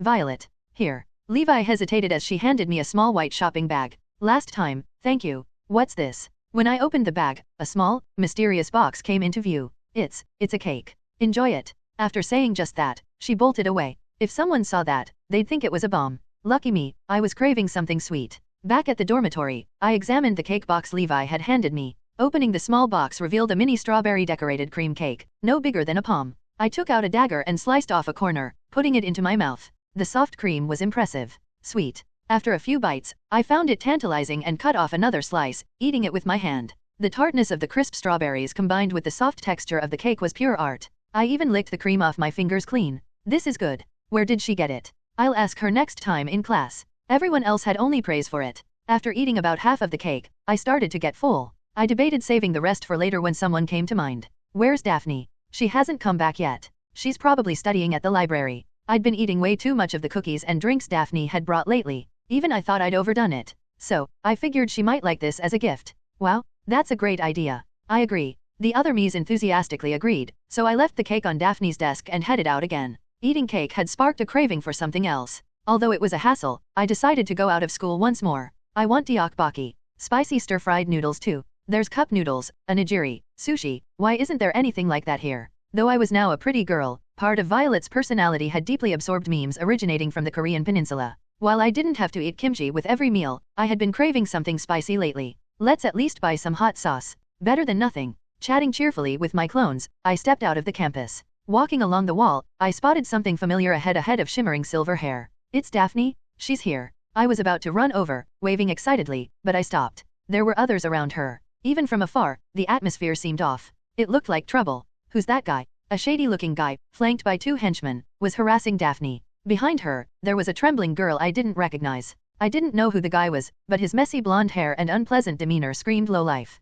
The type people crudely referred to as golden trash. I placed my hand on the wall next to me. Beyond the wall, number 71 was summoned. Check the situation. Everyone else, get the bricks ready. Understood. No 71 approached quietly and listened closely. Do you think dragging someone who said no is the right thing to do? And who the hell are you? We just wanted to hang out with her? What's it to you? Stop it. I saw you trying to drag her away. Just leave now. Sniff, sniffle. There, it's okay. Don't be scared. Judging by the situation, it seemed Daphne had stepped in to stop those jerks from harassing the girl. Peeking out from the edge of the wall, I saw an unusually firm and resolute Daphne. The sleazy look in the blonde delinquent's eyes lingered on Daphne. His gaze stopped at her chest. That look? Where does he think he's staring? Let's kill him? Kill him. After sizing her up, the guy snickered. Hey, let's do this. We'll let her go if you come with us. How about it? Excuse me, but no thanks. I can't stand people like you. Hearing her rejection, the blonde punk scoffed. He then reached out toward Daphne. His dirty hand was heading straight for her. That bastard.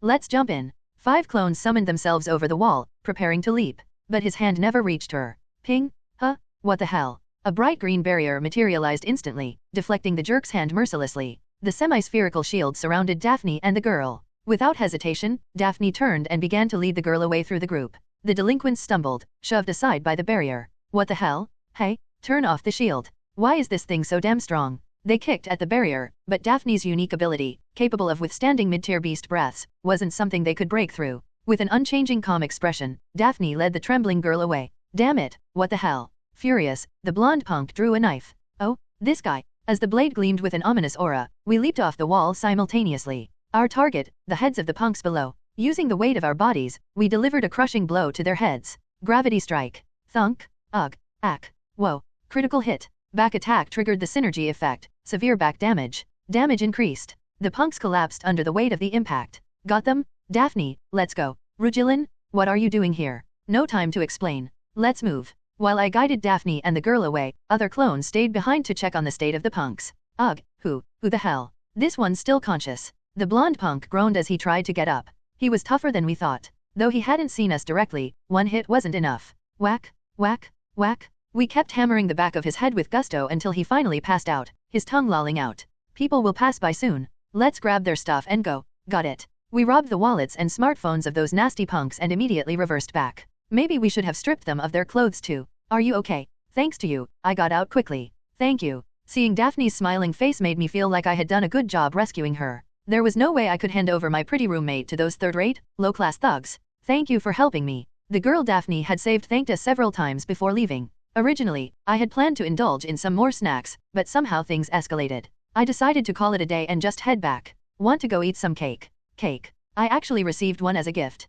Asterisk asterisk asterisk. Apart from teaching those punks a lesson, the external members had stopped their activities and were slacking off. In truth, the motivation to work had disappeared a few days ago. After discussing with Irene about the recordings, a sense of skepticism began to spread among the violets. Shouldn't we be doing something? Ugh, it's such a bother. Why do I have to do it? I didn't know. We had been repeating the same things over and over, and we ended up falling into a rut. The lack of clear progress so far also contributed to the loss of motivation. The grand plan to abduct the researchers from the underground facility was currently on hold. This was because the issue of how to bring people out hadn't been resolved. Various materials filmed internally just piled up meaninglessly. Shouldn't we analyze these things? I don't know, too much hassle. Before we knew it, everyone had stopped working and was lying on the floor. Weren't we supposed to go out for work? What about the deliveries? Deliveries? I quit. They made such a fuss and demanded a refund just because I was 1 minute late. A violet lying on the mat spoke to another clone rolling around nearby. Wouldn't it be easier to just find the protagonist and tell them what we know? It's a good idea, but how do we know if the protagonist is in the position of the scholar right now?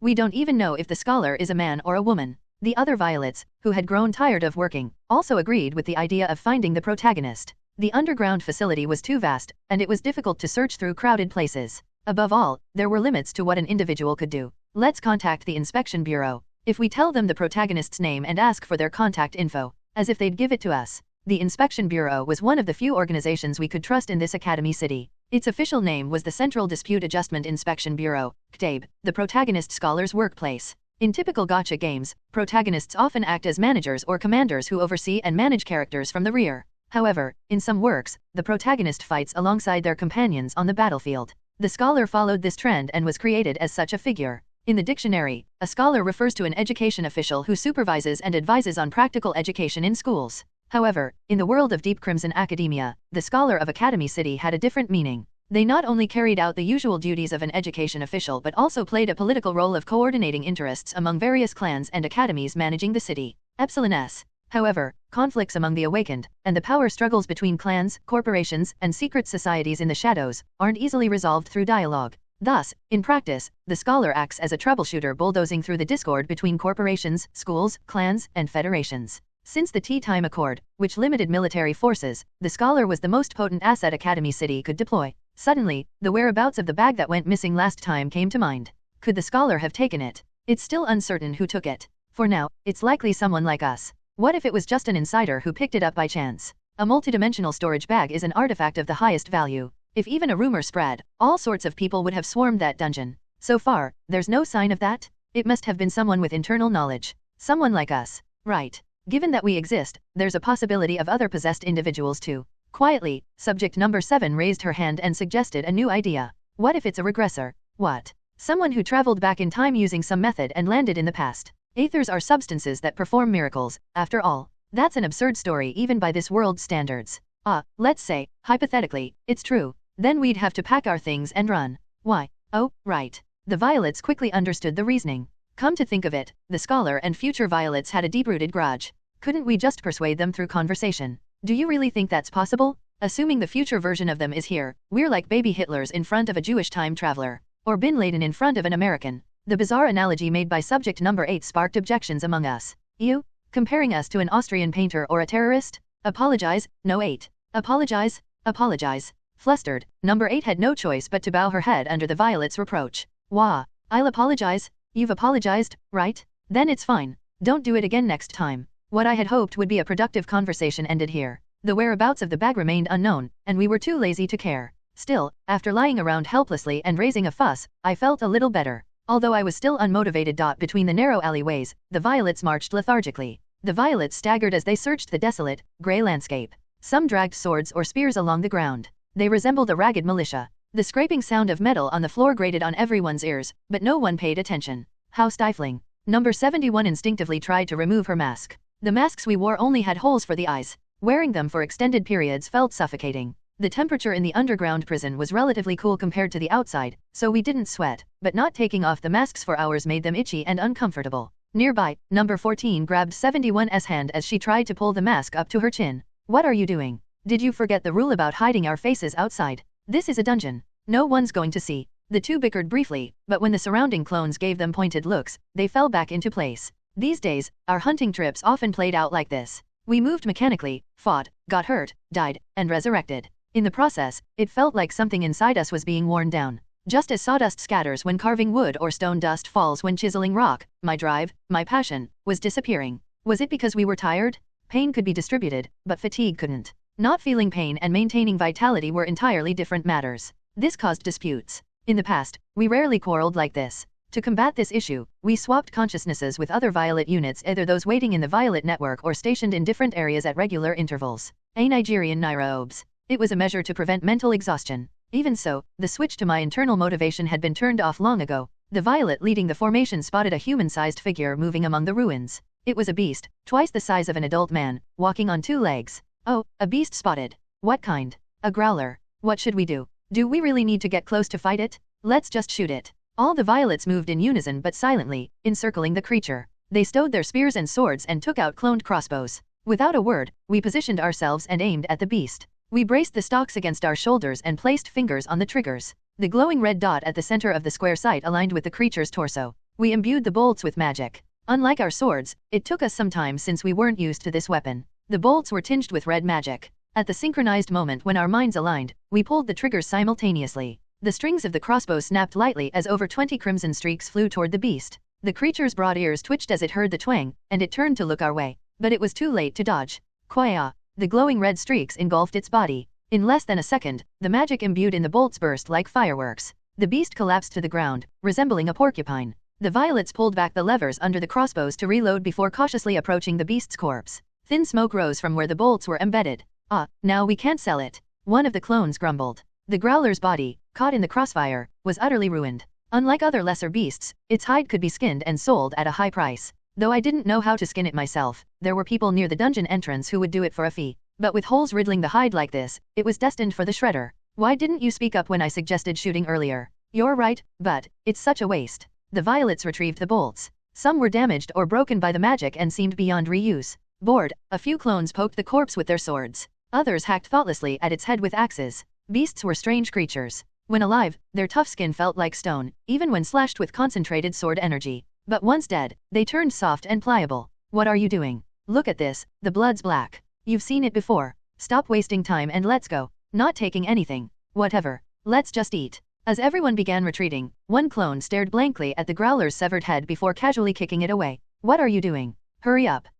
Okay. Watching the head roll away wasn't as amusing as expected. I let out a weak laugh before joining the formation, expressionless as if nothing had happened. Why am I like this? I had been doing bizarre things I wouldn't usually do. Each of us moved to the desolate outskirts of the ruins where no one was around, not even beasts. Tonight's dinner was rations. We each took a spot and pulled the string attached to the ration packs. Steam rose from them. When the time was right, we tore them open and poured the contents into disposable paper bowls. Spaghetti. Yeah, spaghetti. I twirled the fork and shoved the pasta into my mouth. It had tasted good the first time, but it grew blander the more I ate it. Had I grown tired of it? I'm done eating. One by one, the others abandoned their food. What about beer? Vodka or whiskey sounds good. When someone suggested it, we all took out the alcohol we had bought a few days ago from our inventories. But even that was unappealing. Should we call it a day since it's tough? Let's do that. Leaving the half-eaten food, we trudged back toward the exit. After walking for a while, I felt a rumbling sensation in the distance. The ground trembled. What's that sound? Probably an armored vehicle or truck. Trucks occasionally came through the dungeon to transport minerals or beast corpses, so the noise wasn't unusual. But this sound was far too loud. The vibrations grew closer. Wait, what's that noise? There? Look over there. Amid the roaring noise, something massive moved through the ruins and approached us. Could it be a crawler? It looks like it. Realizing what was happening, we panicked and began sprinting away. The gigantic figure burst through the walls, revealing itself. It was a massive beast resembling a caterpillar, about the height of a 3-story building. The crawler, the dungeon's sole mid-tier beast and the boss monster of the tutorial, had appeared. It should only be found deep in the canyon. Why was it here? We shot our bolts at it. The magic-imbued bolts flew but bounced off its metallic, glinting hide. Number 9 and 23 approached with swords. The crawler trampled over them effortlessly. It felt like we were the ones running into its path, not the other way around. We were utterly powerless. Let's run. We fled desperately. The crawler sped through the canyon, kicking up dust that was visible even from afar. Let's take some time off. Yeah, let's do that. Starting the next day, the dungeon team stopped working and holed up in the lodging. We were exhausted. Recently, we had been lying around idly, neglecting our assigned tasks. Even the clones attending classes would quietly slip out once their attendance was marked. Hey, are you not paying attention? While swinging my sword aimlessly in the air, Frederick approached me. I braced myself for a scolding as he inspected me, but surprisingly, he spoke with an uncharacteristically cautious tone. Hey, jerk. Are you sick? You look like a corpse. Are you feeling unwell? Did I really look that bad? Lying limp in the dormitory out of sheer laziness, Daphne called out to me from under my bed. Rugilin, are you asleep? I'm not. Then can I come up? Before waiting for my reply, she climbed up the ladder. Just like the other night, she half hung on the ladder and reached out, as if to check my forehead with concern. What's wrong? I thought you might have a headache. No, I'm fine. I didn't have a headache. I just felt drained, bored, weary. I didn't want to move. Did something bad happen to you? Can I help with anything? Maybe bring you something to eat. Too much effort. What? I didn't catch that. Annoying. Just leave. Why did she keep pestering me? I didn't feel like responding anymore and pulled the blanket over my head. Through the layers, her disheartened voice came through. Sorry, Rugilin. I didn't mean to disturb you when you're tired. I'll see you tomorrow. Her footsteps descended the ladder. Only then did I realize my mistake. What had I said? I carefully peeked down from the bed. Our eyes met. She looked troubled. The moment I saw those clear, blue eyes, a wave of shame washed over me. I'm sorry for snapping. She gave me a kind smile as she heard my apology. Sometimes, when you're exhausted, it's normal to get irritated by someone talking to you. Rest well for now. I lay back down and thought about it. I didn't even have a reason to be angry, yet I lashed out. What's wrong with me these days? We sat in silence, lost in our own thoughts. It wasn't just about overworking. Like clothes soaking in drizzle, the exhaustion crept in gradually. No, the word exhaustion felt insufficient to explain it. Why was this happening? Nothing particularly terrible had happened. I think I know why. Why we and the others like us are like this. The second me, lying silently, finally spoke. What is it? How many times have we died? I don't know. I never counted. How many times had we died? How many injuries had we suffered? As I tried to count and recall, a wave of overwhelming fatigue unlike anything before surged over me. It hurt. My arms trembled. My head throbbed. When I came to my senses, I realized I was trembling uncontrollably. Finally, I understood. I knew I hadn't forgotten. I couldn't forget. We remembered it all, even if we didn't realize it. That statement resonated with all of us. I had died countless times. My neck severed, my head blown off, crushed, my chest pierced through. Unluckily, I was dragged among the beasts and torn limb from limb. Even with pain dispersed, having my stomach ripped open and my entrails spilling out was a strange sensation. Losing limbs became almost routine. After gaining the ability to disperse pain, we fought more recklessly. Injuries increased despite our improving skills. It didn't hurt, so we threw ourselves headfirst. By then, losing a finger or toe wasn't even considered an injury. Yet, somewhere deep inside, it must have left a mark. Was I breaking down? Maybe I just buried it. The sense of something missing or blood draining from my body was unpleasant and I didn't want to recall it. It was an experience I had never had before this life. Something no ordinary person should endure in their lifetime. To be honest, we've lacked a sense of purpose or will for a while. With how we treated our bodies, it's no wonder we've lost motivation. Should we take a break? Yeah, honestly, we've pushed ourselves too hard. Let's take some time off. That sounded good. I wasn't invincible. I needed to handle myself with care. Fewer deaths. Fewer injuries. Now that I knew the reason, I could see the solution. For now, let's skip school for a while. Slack off. Pretend we're tourists here. Yeah, since we're stuck in this game world anyway, no need to live so seriously. We've earned enough money. Let's just enjoy ourselves. With a positive outlook, a ray of light appeared in the shadows of our minds. From now on, let's relax. Buy a game console, set up computers at home. There are decent games here, too. Hehe. Let's open an internet cafe. Maybe becoming a girl after being possessed made me this restless. If it had been the old me, I might have taken this more positively. Of course, as a man, I had never died or lost limbs, but I prided myself on having lived diligently. I studied hard and applied for jobs to build my career. Unfortunately, I often didn't even pass the initial application screenings. Before possession, weren't you on your way to an interview? Yeah, I was applying as a temporary administrative support to match my major. Thinking about the past, we chuckled quietly. Who would have thought an air conditioning unit would kill me? If I knew I'd get possessed, I wouldn't have prepped so hard. Exactly? Who even preps their introduction? Hello? I'm applicant number 10. Wait, who was I again? I can't remember. Are you stupid? Applicant no 10. Come on, that's our name. Our name? What do you mean? Our name is Violet. Everyone froze. Suddenly, nothing came to mind. What? Hey, why is everyone quiet? The first me spoke slowly, but even she sounded confused. What was it? Why couldn't we answer? Why? I remembered everything about life before possession. The school I attended, the military service, what I did after graduation. My likes, my birthday, I knew all of it. But my name. Wait, what was our name? We're Violet. No, I mean our real name. Before we were Violet. We screamed silently. I couldn't remember my name. What was it? My name. I couldn't remember. Why? Since when? I knew I had forgotten something. I thought it was insignificant since I remembered everything else. But I couldn't recall my name. I'm Violet. That's true. But I was someone else, too. A man in his late 20s, a Korean. Those memories were there. Who was I? What was my name? Out of all things, I couldn't remember my own name. The realization left me stunned. Finally, I understood what I had been missing.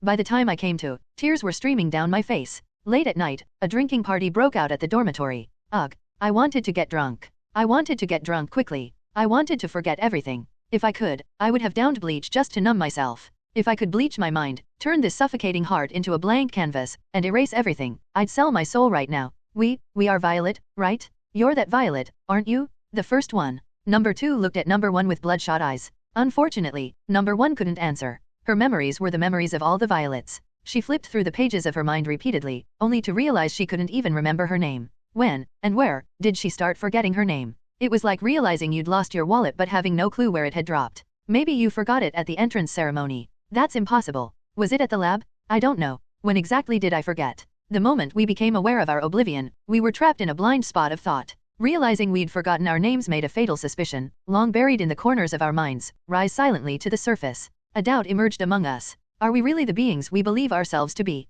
What nonsense is that? Number 1 is here. Number 1 proves our existence. Maybe it's just an illusion? You don't even remember your name. Maybe it's something we momentarily forgot. As No 2's voice trailed off, number 45, who had been gulping vodka like water, couldn't suppress her anger and slammed the bottle onto the floor. Crash. What are you doing? Forget? You idiots? Get it together? It's not forgotten, it's erased. We've tried deep breaths, discussions, all sorts of things, and it just doesn't come back. N beta. If we associate differently. Stop it? Association? What kind? We've already combed through everything, from our IDs to our old memories. Number 45 cried out in frustration. Some of us lowered our heads, while others silently gulped down their drinks. It was as if someone had maliciously erased our names from all our memories. If only it had been just our names. Sadly, we realized that other fragments of memory had disappeared along with them. The impressions of people we'd met over the past 2 decades had faded. Whether the memories were good or bad, they were blurry. It felt as if someone had cut pieces of film, thrown them away, and haphazardly spliced the rest together.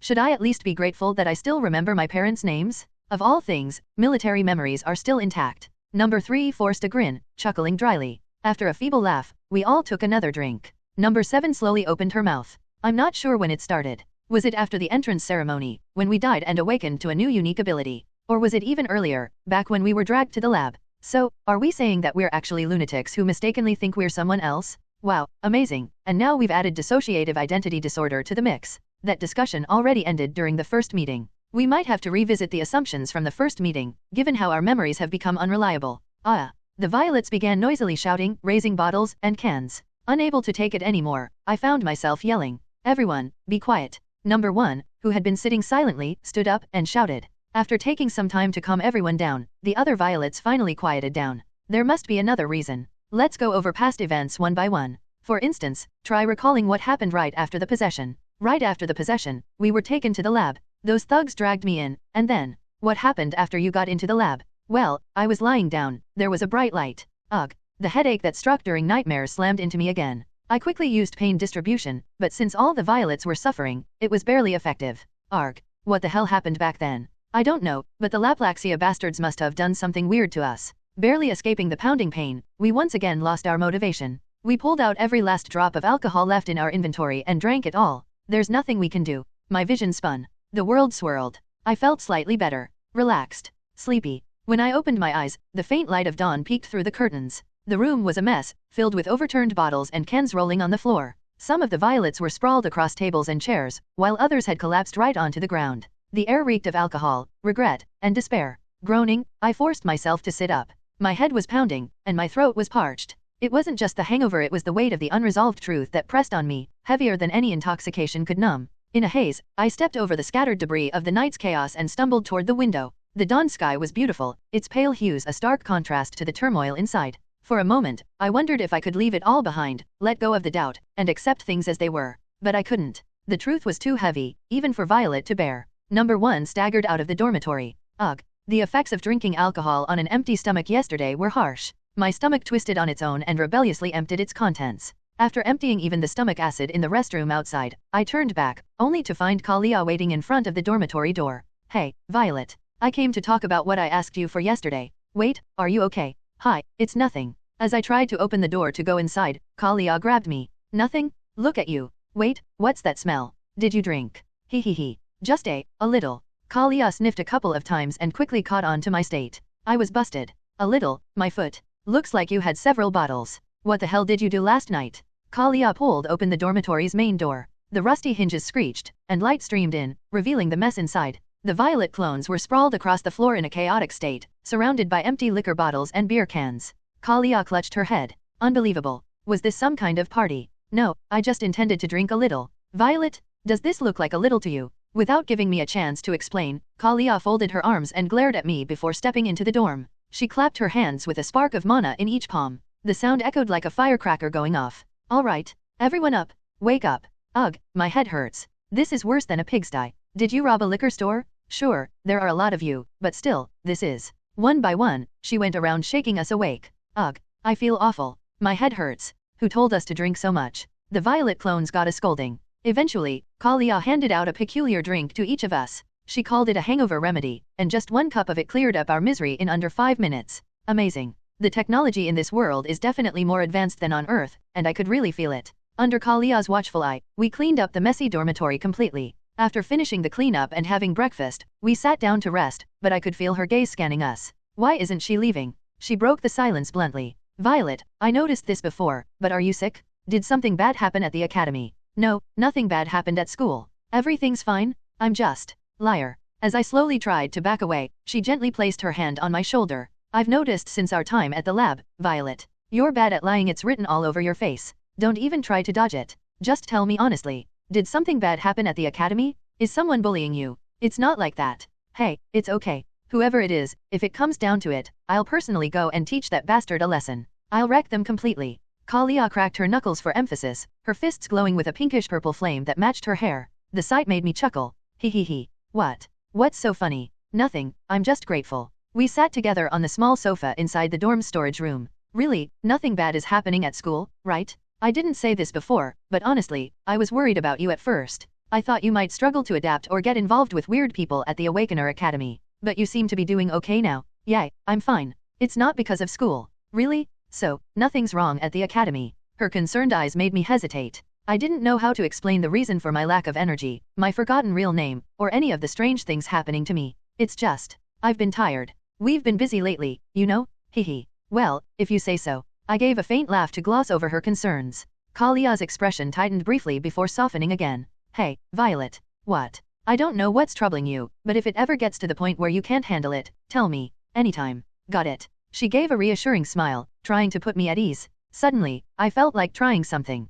Then, could you hug me for a moment? When I asked, Kalia hesitated for a second, then opened her arms and embraced me. She was taller than me, and it felt sturdy, warm. Seeing me being hugged, the other clones started to stir. Wait, Kalia, how can you hug number one only? Me too, hug me too. The other violets, wobbling on their feet, gathered around Kalia, encircling her. Hey, Violet? Or, how should I address you all? Which numbers are you? Hug me. Fine, geez, I'll hug you all, but get in line first. After hugging all the dozens of violet clones, Kalia finally managed to leave the dormitory. Don't forget. If you need help, you must tell me. Got it. I will. The scars still remained deep in my chest, but being held by someone else's warmth made me feel a little calmer. Thank you, Kalia. I can't tell you everything right now, but I'll be honest with you someday when I get the chance. On a weekend morning, I felt a little better after hugging Kalia tightly. There's nothing quite as stabilizing for the mind and body as holding someone close. However, I did get scolded a bit. Do you think I'm some kind of hugging machine? This isn't like when you were a puppy and dozens of you swarmed me. You didn't do this to anyone else, right? I didn't? Really? I swear. Ugh. Don't ever do this to anyone else. Got it? If they're non-awakened, someone could get crushed or throw out their back. What Kalia said wasn't wrong, but she was describing my affectionate gestures as if they were a disaster. That's too much. Shouldn't someone be happy and generously accept it when cute girls like us come rushing toward them? But it was warm. It felt better than hugging just among ourselves. It felt different from when we hugged each other and slept on the bed. Honestly, it was much better. Maybe it was because of the height difference. The girls I knew were all about the same height as me or taller. I hadn't seen anyone smaller than me. We're only 150 centimeters tall. Not particularly tall even for girls, so it can't be helped. Didn't it smell a bit sharp during the hug? Like cigarettes. Kalia doesn't smoke. It's the smell of gunpowder. I hadn't seen anything unusual last night. Had there been a hunt or some trouble in the area during the night? The security of the Academy City was managed by the clans, so places like the city center or near schools were very safe. However, the outskirts they ignored weren't as secure. In such areas, people preferred to arm themselves with personal defense weapons and form vigilante groups rather than waiting for the police, who might never show up or might make things worse if the criminal was awakened. The most effective way to deal with an awakened criminal was to confront them with another awakened individual, since ether protection wrapped around their skin could only be penetrated by magic. I'd heard that ordinary citizens in this world sometimes hired awakened individuals as problem solvers. While non-awakened people could fight awakened ones by preparing with automatic rifles or explosives, it caused significant collateral damage, so hiring an awakened was relatively less destructive. Though it cost a lot of money and required some discretion, everything in life has its pros and cons. The streets were quiet when we drank last night. There shouldn't have been any trouble. Right. This neighborhood is patrolled by the Brotherhood, so it's safe. The Brotherhood included Kalia and other awakened members, so there was no need to rely on others. So, what's your plan now? Number 2, who had been silent, finally spoke. Plan for what? Let's think calmly. Our situation, where we've forgotten our names, hasn't changed. School and everything else are still piled up. What's your next move? Should we quit? I don't want to, but... Number 1, who seemed to have regained some energy, stretched and stood up. For now, we have to survive in this strange world. Exactly. Let's help Irene for a bit first, and then think about the rest later. The shock from yesterday hadn't disappeared entirely. The fact that our memories weren't intact was an undeniable reality. We couldn't avoid or ignore it. Still, with immediate reality staring us in the face, we had to push it aside, even if forcibly. Let's take it easy for a while and avoid tough jobs. Yeah. Number 27 lay on her dormitory bed, pulled the blanket over her head, and closed her eyes again. Listening to the voices of the violets in her mind, the slight excitement she had felt subsided. She still didn't have the will to do anything. Lying down, she stretched her legs and counted the beams on the ceiling. Suddenly, someone called her from under the bed. Rugilin, are you asleep? Peeking down from the ladder, I saw Daphne getting ready to go out. No, I'm not asleep. Why did you call me? The weather's nice. Want to go to the city outside the academy with me? Wait a second. I was about to decline out of laziness but suddenly recalled yesterday. The memory of snapping at innocent Daphne stung my conscience. It felt right to go along with whatever Daphne wanted here. There's a cafe nearby that serves delicious parfait. I'll treat you. All right, I'll go. After throwing on some casual clothes and grabbing my wallet, I noticed Daphne giving me a strange look. Rugilin, what? It's an outing. Why don't you wear something other than your tracksuit? It's comfortable. Besides, all my other clothes are similar to this. Don't you have anything else? I shook my head firmly. When I stayed at Kalia's place, I had bought clothes, but my stubborn preference for convenience meant I didn't have a single skirt besides my school uniform. Kalia wasn't the type to fuss over fashion, so she hadn't cared either. When I opened the wardrobe to show her, Daphne's blue eyes widened in disbelief. This is all. Everything is the same color. Huh? Is there a hole in the clothes? At my reply, Daphne sighed deeply. That's not the problem. I'm glad I spoke up. Come on, let's go clothes shopping first. Wow, this was the first time my gentle roommate had shown such a bold side. I couldn't even resist and was helplessly dragged outside the academy. Save me? When we arrived in the city, the first place we visited was a small clothing store. I already have clothes. I'm fine, really. Tracksuits and hiking clothes don't count as clothes. No wonder you only wear your uniform. Sigh. Excuse me, are you the staff here? Could you help me, please? Yes, of course, ma'am. And so, I spent almost an hour trying on various outfits, practically like a dress-up doll. So annoying. Look in the mirror. How is it? Huh? Surprisingly, not bad. In the mirror stood a girl wearing a simple flared skirt and blouse, with a cardigan draped over it. The clothes felt unfamiliar, but the reflection looked unexpectedly decent. It was the first time I had worn such clothing since I had been possessed. After buying a few outfits, we left the store, and Daphne, who seemed satisfied, suddenly asked me a question. Do you have any makeup? Or none? I do. Lotion. What about other things? Camouflage cream. As I thought, you don't. Wait a second. Didn't you say you'd buy me crepes? And parfaits? I'll buy those for you afterward. Now, let's go. This time, I was dragged into a cosmetics store. Wait a second, let me go. Apart from skin lotion, I don't know a thing about makeup. Everything here is completely unfamiliar. I came out to eat desserts but somehow ended up getting a crash course in using women's cosmetics. It was ridiculous. This is used like this. And that is applied here. Like this. Ms. Rugilin? That's men's skin lotion. Not that come here. You weren't paying attention to me, were you? Hehe. At first, I thought of buying anything randomly and leaving, but my clumsy attempts at handling makeup products and tools must have been obvious. Daphne gently but persistently asked me about this and that, and I had to admit I knew nothing about women's cosmetics. Her shocked reaction was quite striking. Was this how fantasy novel protagonists felt when they encountered primitive people who didn't know how to grill meat? Once the explanation ended, Daphne gave me a quick makeover as a demonstration. There, all done. Wow. Looking in the mirror, I understood why she let out that short exclamation. Is this me? It was astounding.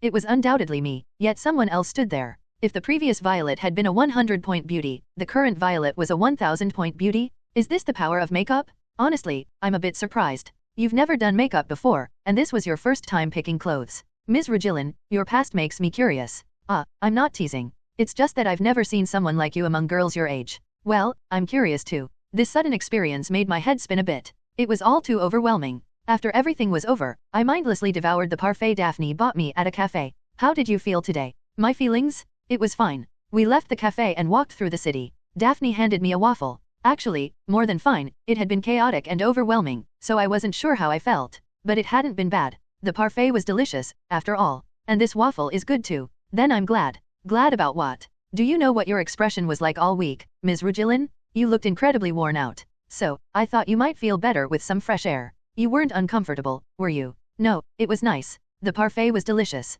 Then that's a relief. Really. I think I heard her sigh, but maybe it was my imagination. Soon enough, the outing, which was both long and short, was coming to an end. The academy gates were visible in the distance. This morning's thoughts briefly crossed my mind. What would it feel like to hug Daphne? Can I hug you? I casually approached her and spread my arms. She looked puzzled but responded to me. I gently buried my face against Daphne's soft chest. It was cozy. So soft. Her body smelled faintly of lavender. It wasn't a bad day. Thanks to her, I felt a bit more energized. Although my situation hadn't changed, I felt ready to focus on what needed to be done. On the way back, we had a brief conversation. You don't know about makeup or clothes. That's a bit surprising. Nobody ever taught me that stuff. Over 20 years of memories living as a man had taught me what was expected of a man, but I'd never learned how to live as a beautiful girl. Though my mind had adapted to being a girl, it didn't mean that knowledge magically fell from the sky. Nobody taught you? Not even your parents? Or friends? Oh, parents? They're dead. Friends, don't have any. I am sorry. I stated the facts casually, but the atmosphere froze.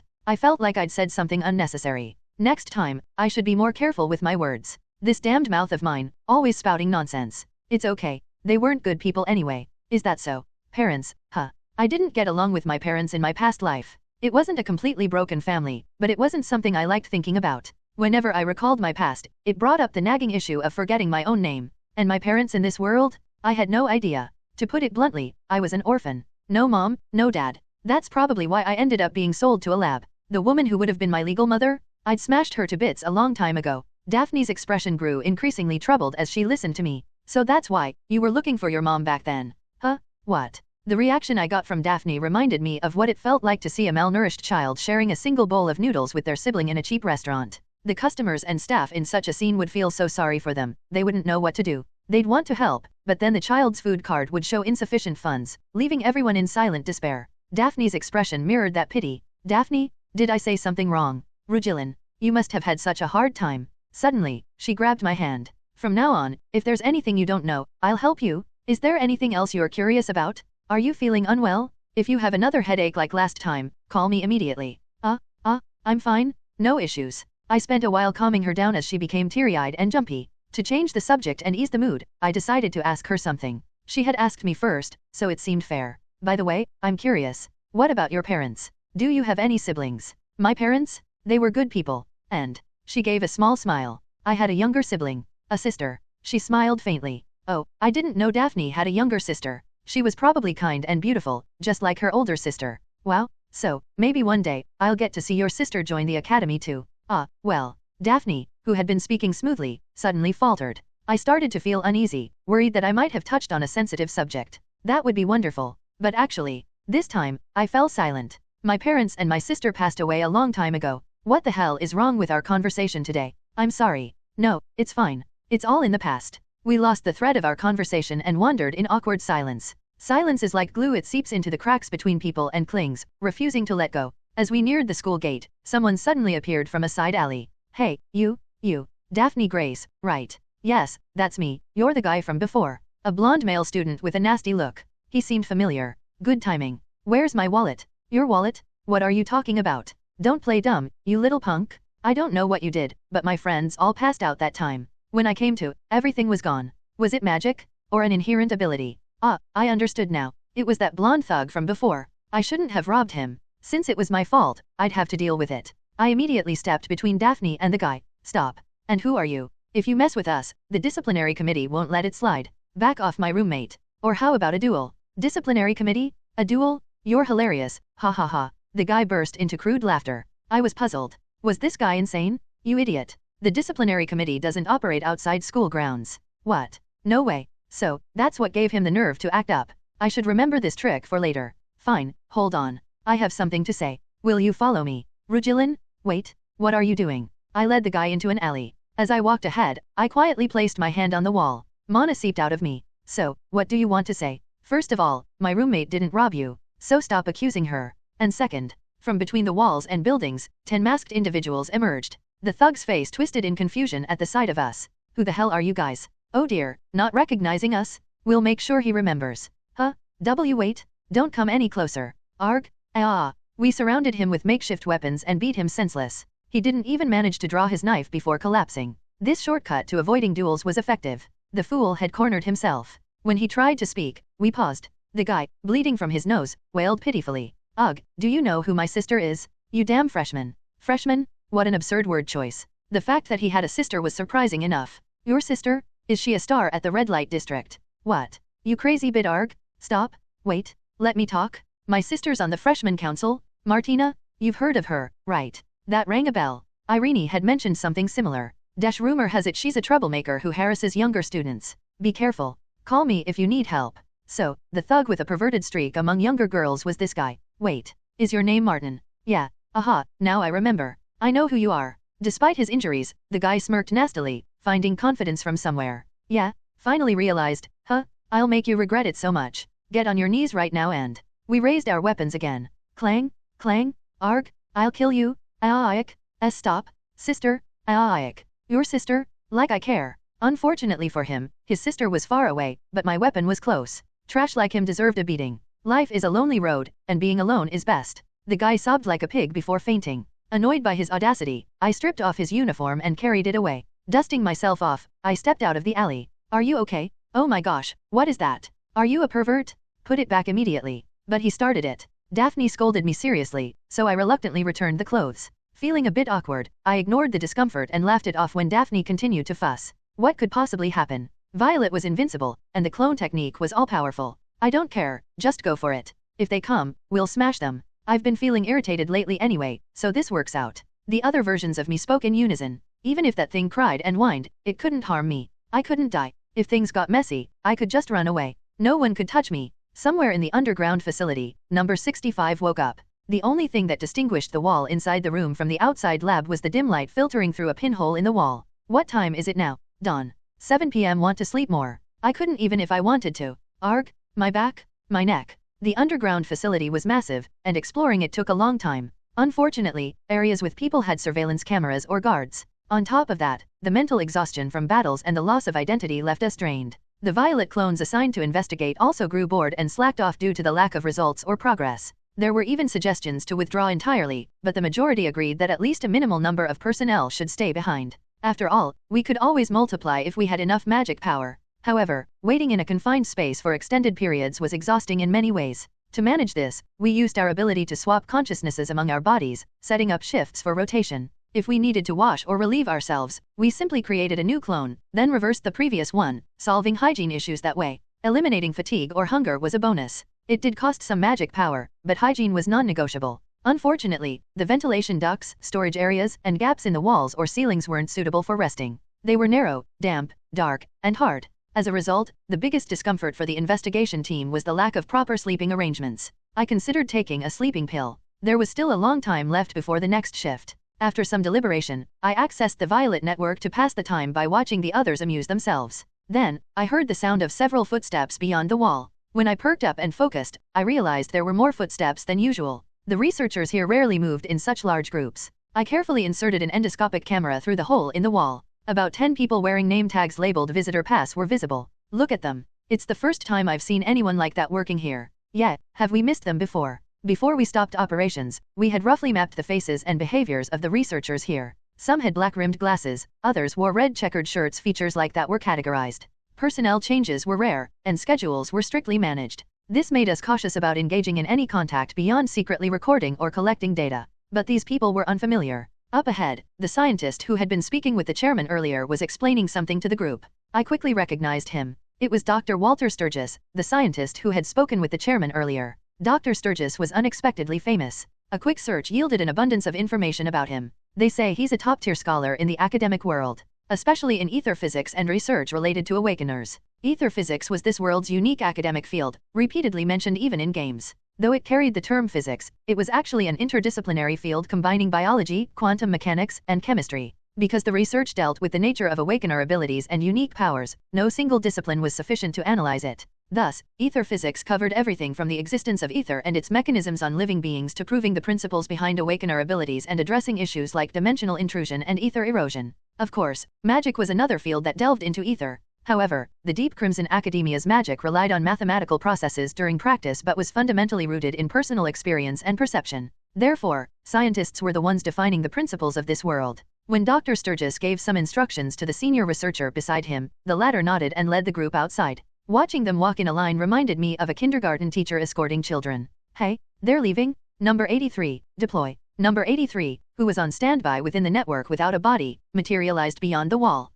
Number 83, cautiously tailed the group as they disappeared down the corridor. The senior researcher calmly guided them through the facility, and people of various genders and ages followed. As you can see, the research building is divided into 5 sections, and for this project, the postdoctoral research period is. I understood master's and doctoral degrees, but what was a postdoctoral research program? Weren't professors the next step after a doctorate? It seemed there were still things I didn't know. It looked like they were akin to graduate students. As the senior researcher spoke, the attendees began asking questions one by one. The duration seemed short for something titled a postdoctoral research program. This is the first I've heard of Polaris Comprehensive Academy conducting independent research in ether physics. The senior researcher explained calmly. We mentioned this during the previous meeting. It's a secret project. Besides, none of you are unfamiliar with Dr. Sturgis, right? Who here had Dr. Sturgis as their academic advisor during their graduate studies? Raise your hand. More than half raised their hands. The senior researcher clapped briefly a few times. See, you all know each other well. The professor is offering you this opportunity out of consideration. You haven't forgotten the salary and contract terms, right? Yes. The attendee's eyes gleamed with interest. What kind of contract could elicit such a reaction? Our project is nearing its end, but we're short on manpower. Some are on sick leave, too. You heard the details before coming, right? The contract said we'd automatically transition to regular research positions once the term ends. Exactly. There's no better deal than this. The term is short, too. Now, shall we continue? Just as the senior researcher was about to move on, someone at the back spoke up. Excuse me, I didn't hear this part. What exactly is the purpose of the project we're joining? That's something we'll cover right now. I strained my ears to listen. Beep. A sharp mechanical sound interrupted the conversation. Damn, the noise drowned out their words. The group went back into the research wing and shut the door. From here, even a sound amplifier wouldn't let me hear. Those people probably know about the project's purpose, right? Yeah, what a shame. That was an important part. Suddenly, an idea struck me. What if we kidnapped one of them and asked directly? If we can't have chicken, we'll take the pheasant. They might have overheard the project's purpose earlier. That's a bit reckless, don't you think? No, it's not. The fact that they were brought into this underground facility at all means they have some connection to the board members here. Normal people wouldn't be allowed into such a secure place. Maybe for outsourced work, but that's it. The clones held a brief emergency meeting. I agree. More importantly, they used the term academic advisor. That means they're either Dr. Sturgis's students or at least familiar with his research topics. And unlike the researchers here, those people wouldn't be immediately missed if one or two disappeared. We didn't expect to find the answer right away, did we? But what do we do after kidnapping them? We've prepared a room and iron restraints, but then what? We'll investigate them. If they're bad, we'll just starve them. If not, well, we'll figure it out when we get there. Should we try it? A sense of unease crept over me. So, you're bragging about getting beaten up by a freshman? You idiot. The woman sipping coffee at her desk sneered. The man standing before her grimaced. His appearance was a mess. Bruises covered his face, a bump had formed on the back of his head, and his left eye was swollen shut. No, sis, that bastard hit me first? I told you, didn't I?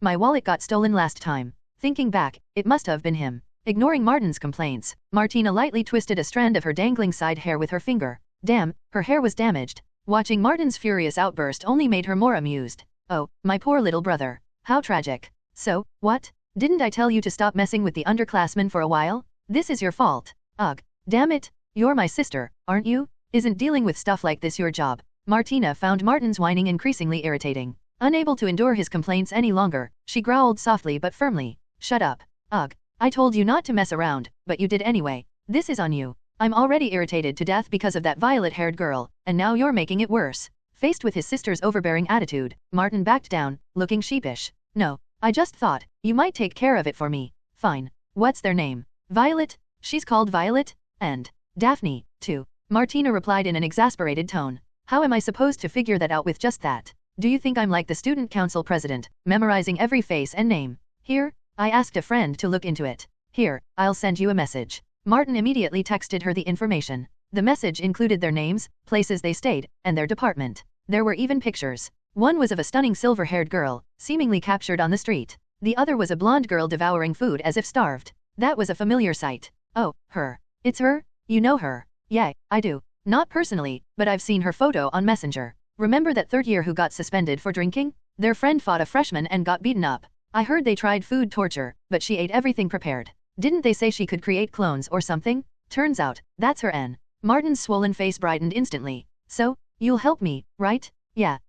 Wait a minute. Oh, the student council president. Her expression shifted when she saw the message from the student council president appear on her phone screen. It was a rare response. Feeling cheerful, she decided to humor her dumb little brother's request. Well, I can't deal with it directly due to management committee rules, but, fine. I'll reach out to some friends or acquaintances. I'm a bit curious myself. Now she realized the ridiculous rumors were about this girl. She thought, this cheeky little brat could use a taste of the real world. Too many underclassmen had been getting cocky lately. The fact that several had simultaneously challenged upperclassmen to duels recently was proof enough. It was time to set an example. As she scrolled through the images, she paused at the one of the silver-haired girl. Her foolish brother had probably gotten into trouble trying to hit on her. Looking at her, it was understandable. Though Martina had no personal grudge, she considered giving the silver-haired roommate a hard time as well. It might be unfair to her, but collective punishment was a thing. And she was a little too pretty. Fairly decent looking, but surely had some work done. Martina didn't like pretty underclassmen. The assistant researchers were guided around the facility until 11 p.m., touring various areas.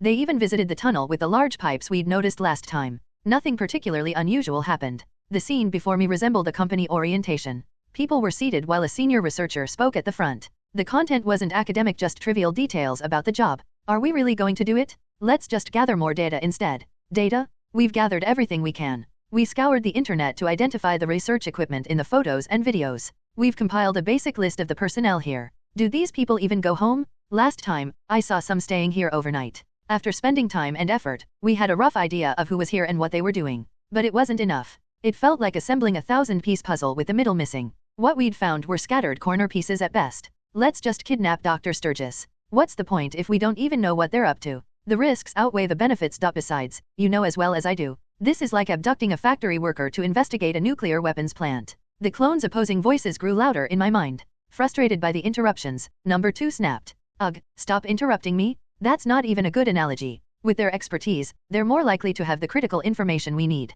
And most importantly, number 2 projected an image into my mind. It was a photo of a document titled Level 1 Confidential Security Pledge. It looked like a standard government or military document. The contents were mostly predictable. Our focus shifted to a silvery magical pattern resembling a QR code near the signature line. A neural engraving pledge spell. Ugh, I didn't think I'd actually see one of these. Let's not forget the main reason we dropped the abduction plan wasn't exhaustion. It was this thing. This object was a type of magical gag order. Failure to meet the contract's conditions caused excruciating pain. In extreme cases, the spell could incinerate the subject's entire nervous system, killing them. In the game, there's a subplot where an advisor accidentally signs a contract with this spell and suffers for it. The security pledge's summary boiled down to this. Do not disclose any information about the internal projects of the lab to anyone unauthorized without explicit permission. The terms were written so strictly and explicitly that even hinting at the information through indirect means was prohibited. Had we executed the abduction plan without noticing the contract, we'd have ended up watching someone die, smoke rising from their body. The arrival of armed forces would have been the icing on the cake.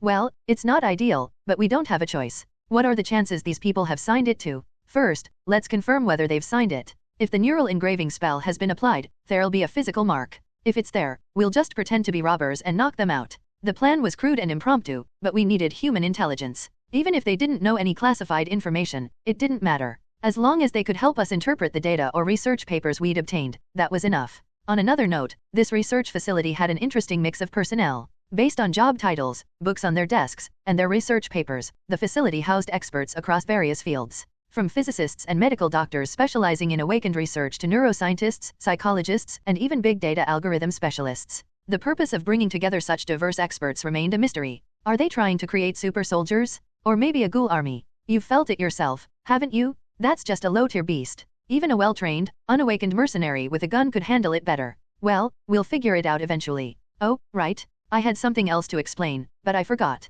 Huh? When did you take these? Violet number 2 clicked on some photos she had taken before but forgotten about, displaying them on the screen. They were pictures of a calendar and a chart. The schedule chart showed parts marked as winter break and start of second semester. As for the calendar, most of it just contained trivial personal notes, but between December and February, there were many sections marked with stars or shaded in red. This place uses a September semester system, right? That's why the second semester starts in January. Why did they mark those dates? Who knows? Must be something important. While we were chatting, a researcher announced the end of the session. Please don't be late tomorrow. Anyone absent will be considered as opting out.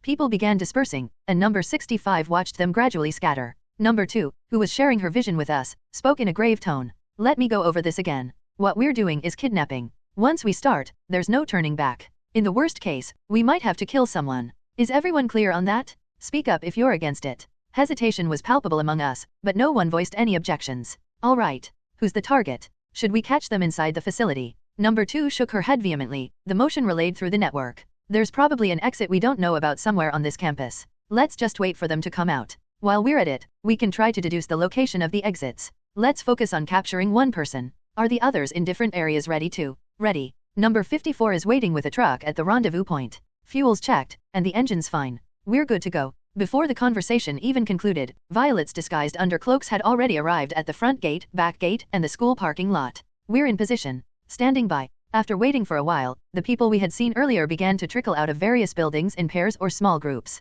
All right, let's begin. We followed at a distance, observing for the right moment. Then, a signal came from the Violet stationed in the parking lot. Hey, I see one of the targets we noted earlier. Looks like they're heading to their car. Can you get close? Yeah, no problem. Under the dim shadows and lights, a man in a gray sweater opened his car door. The Violet cautiously moved into range for clone generation. As the car's engine started, one Violet appeared in the trunk and another on the back seat floor. They flattened themselves against the floor, holding their breath to avoid detection. Thankfully, the darkness seemed to keep the man unaware. What about tracking the others? We've secured one. That's enough. Going after 2 or 3 would be too much. The car exited the parking lot and headed down the road, passing through the front gate. Begin pursuit. Violets stationed outside the school mounted motorcycles and trailed the car at a cautious distance. Those of us hitching a ride felt the vehicle moving. Because our tracking abilities weren't entirely accurate, we brought a tracker just in case. The tailing team monitored the car's movements in real time while keeping their distance to avoid suspicion. After about 30 minutes, the car came to a stop.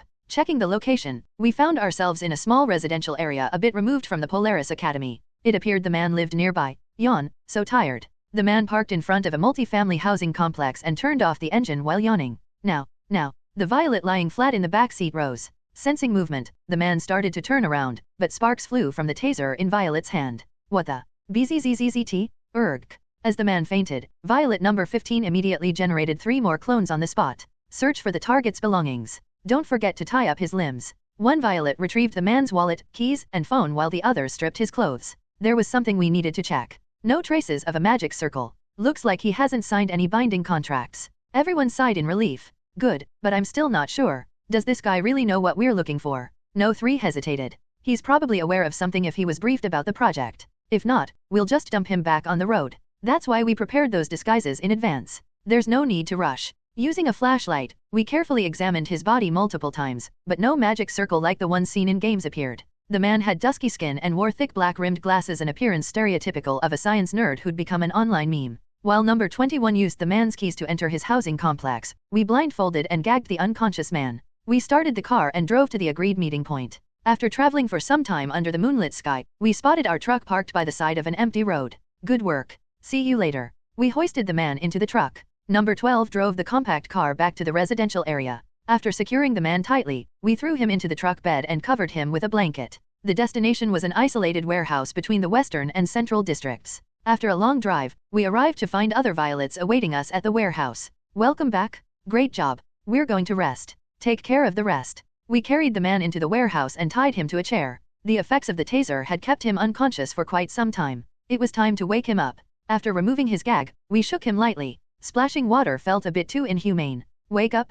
It's time to leave dreamland. Where am I? What's going on? Help? Is anyone there? Good. Let's start asking questions. Hopefully, he has something useful to share. Bringing another person here would be too much trouble. A 32-year-old unemployed doctor named Ulrich realized he had been kidnapped when he came to his senses. He lamented his situation inwardly. Why on earth? I don't even have money. Luck and misfortune, like 2 sides of a coin, are said to be twin sisters who walk together 24/7, and that seemed true. The enticing offer of a regular research position thrown at him by a professor who had harassed him since his undergraduate years was too good to pass up. All he had to do was participate in a confidential project for a few months, and he could secure a permanent research position at a lab managed by his former advisor. A dreamlike condition? Dr. Sturgis, the man in question, was a prominent figure in the academic world despite his advanced age. Ulrich remembered meeting him during his doctoral studies. While he was a bit fussy as an advisor, he was undeniably a great scholar worthy of respect. For such a man to have remembered his clumsy student and contacted him directly while Ulrich was merely working as an instructor, it was an offer one would be insane to refuse.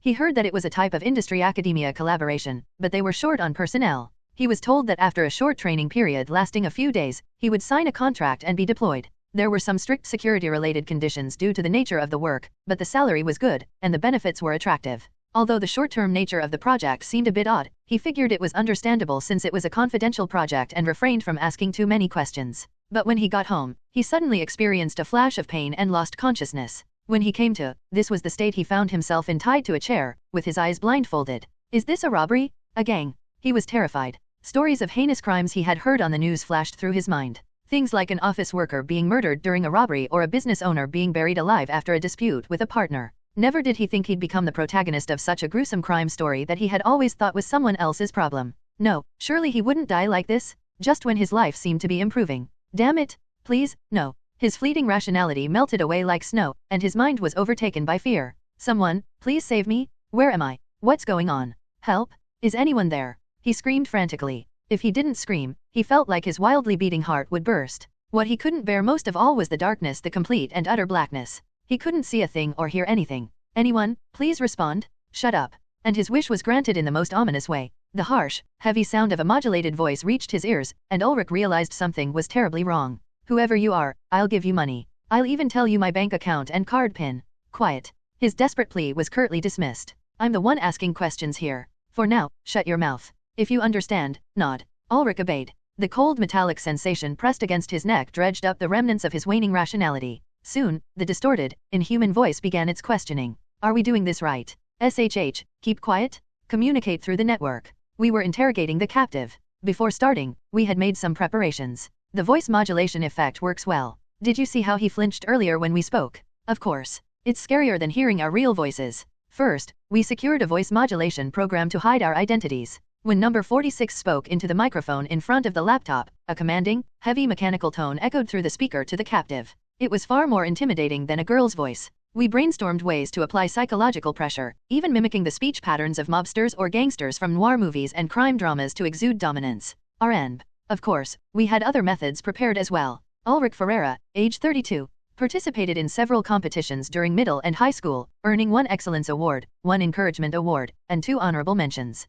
Later graduated from Harmonia University's physics department and completed both your master's and doctoral studies there as well. How do you know that? Currently residing in Unit 101, Building 51, in Western District 13. Living alone. You had a girlfriend, but you broke up. You're close friends with Marin and Navin, both university classmates. What do you want from me? You have an old dog named Gordo. Shall we change the topic? You often have K-brand chocolate cereal for breakfast and prefer Alpine beer. How do you know this? Who are you people? The man began trembling and lost his composure, shouting almost like a whale. I felt a bit sorry for him. If someone unknown recited my personal information like that, I'd be terrified too. This is the kind of creepy thing only a student council president would do. Ugh, I can't even deny it. While we were bringing the man here, the other Violets used the stolen phone and house key to gather as much information as possible in a short time. Thanks to the fingerprint recognition, accessing the internal data was quick. Inside his house, an old dog lay motionless with a collar on. From the trash bins, bookshelves filled with graduation albums, and various awards in the drawers, we could deduce who he was.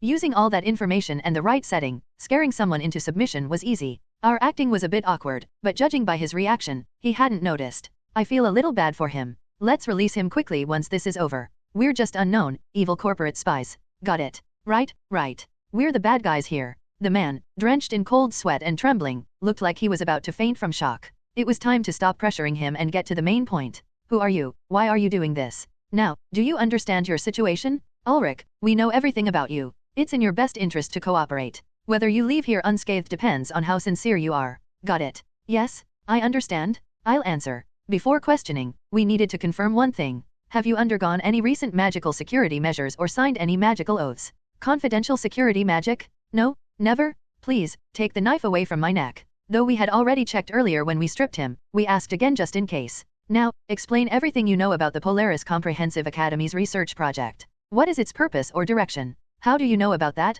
Okay, I'll answer. I don't know. I really don't. Was he lying? I pressed the flat of the knife against Ulrich's neck slightly. Don't lie. We already know plenty. Surely there must have been others who were curious. It's true. I asked too, but they said they wouldn't explain until after the training period and signing the security oath. And we're just fill-in personnel, so we wouldn't know everything. Number 3, watching nearby, handed me several guide sheets taken from Ulrich's bag and nodded. It checks out. The documents state that the project's objectives and direction are classified. Based on the wording, it seems like they're only expected to follow instructions. Ugh, was this a waste of time? This task was doomed from the start. It's okay. We still have other questions left. Moving on to the next question. Tell me everything you've been told and know about the project. Everything. All of it. Ulrich began to carefully explain. I heard it's a university-industry collaboration project where several corporations provide support, and the school takes the lead. That's why security is supposedly important. There's a particle accelerator using Ethereum underground. I have no idea how they managed to install something like that under the school.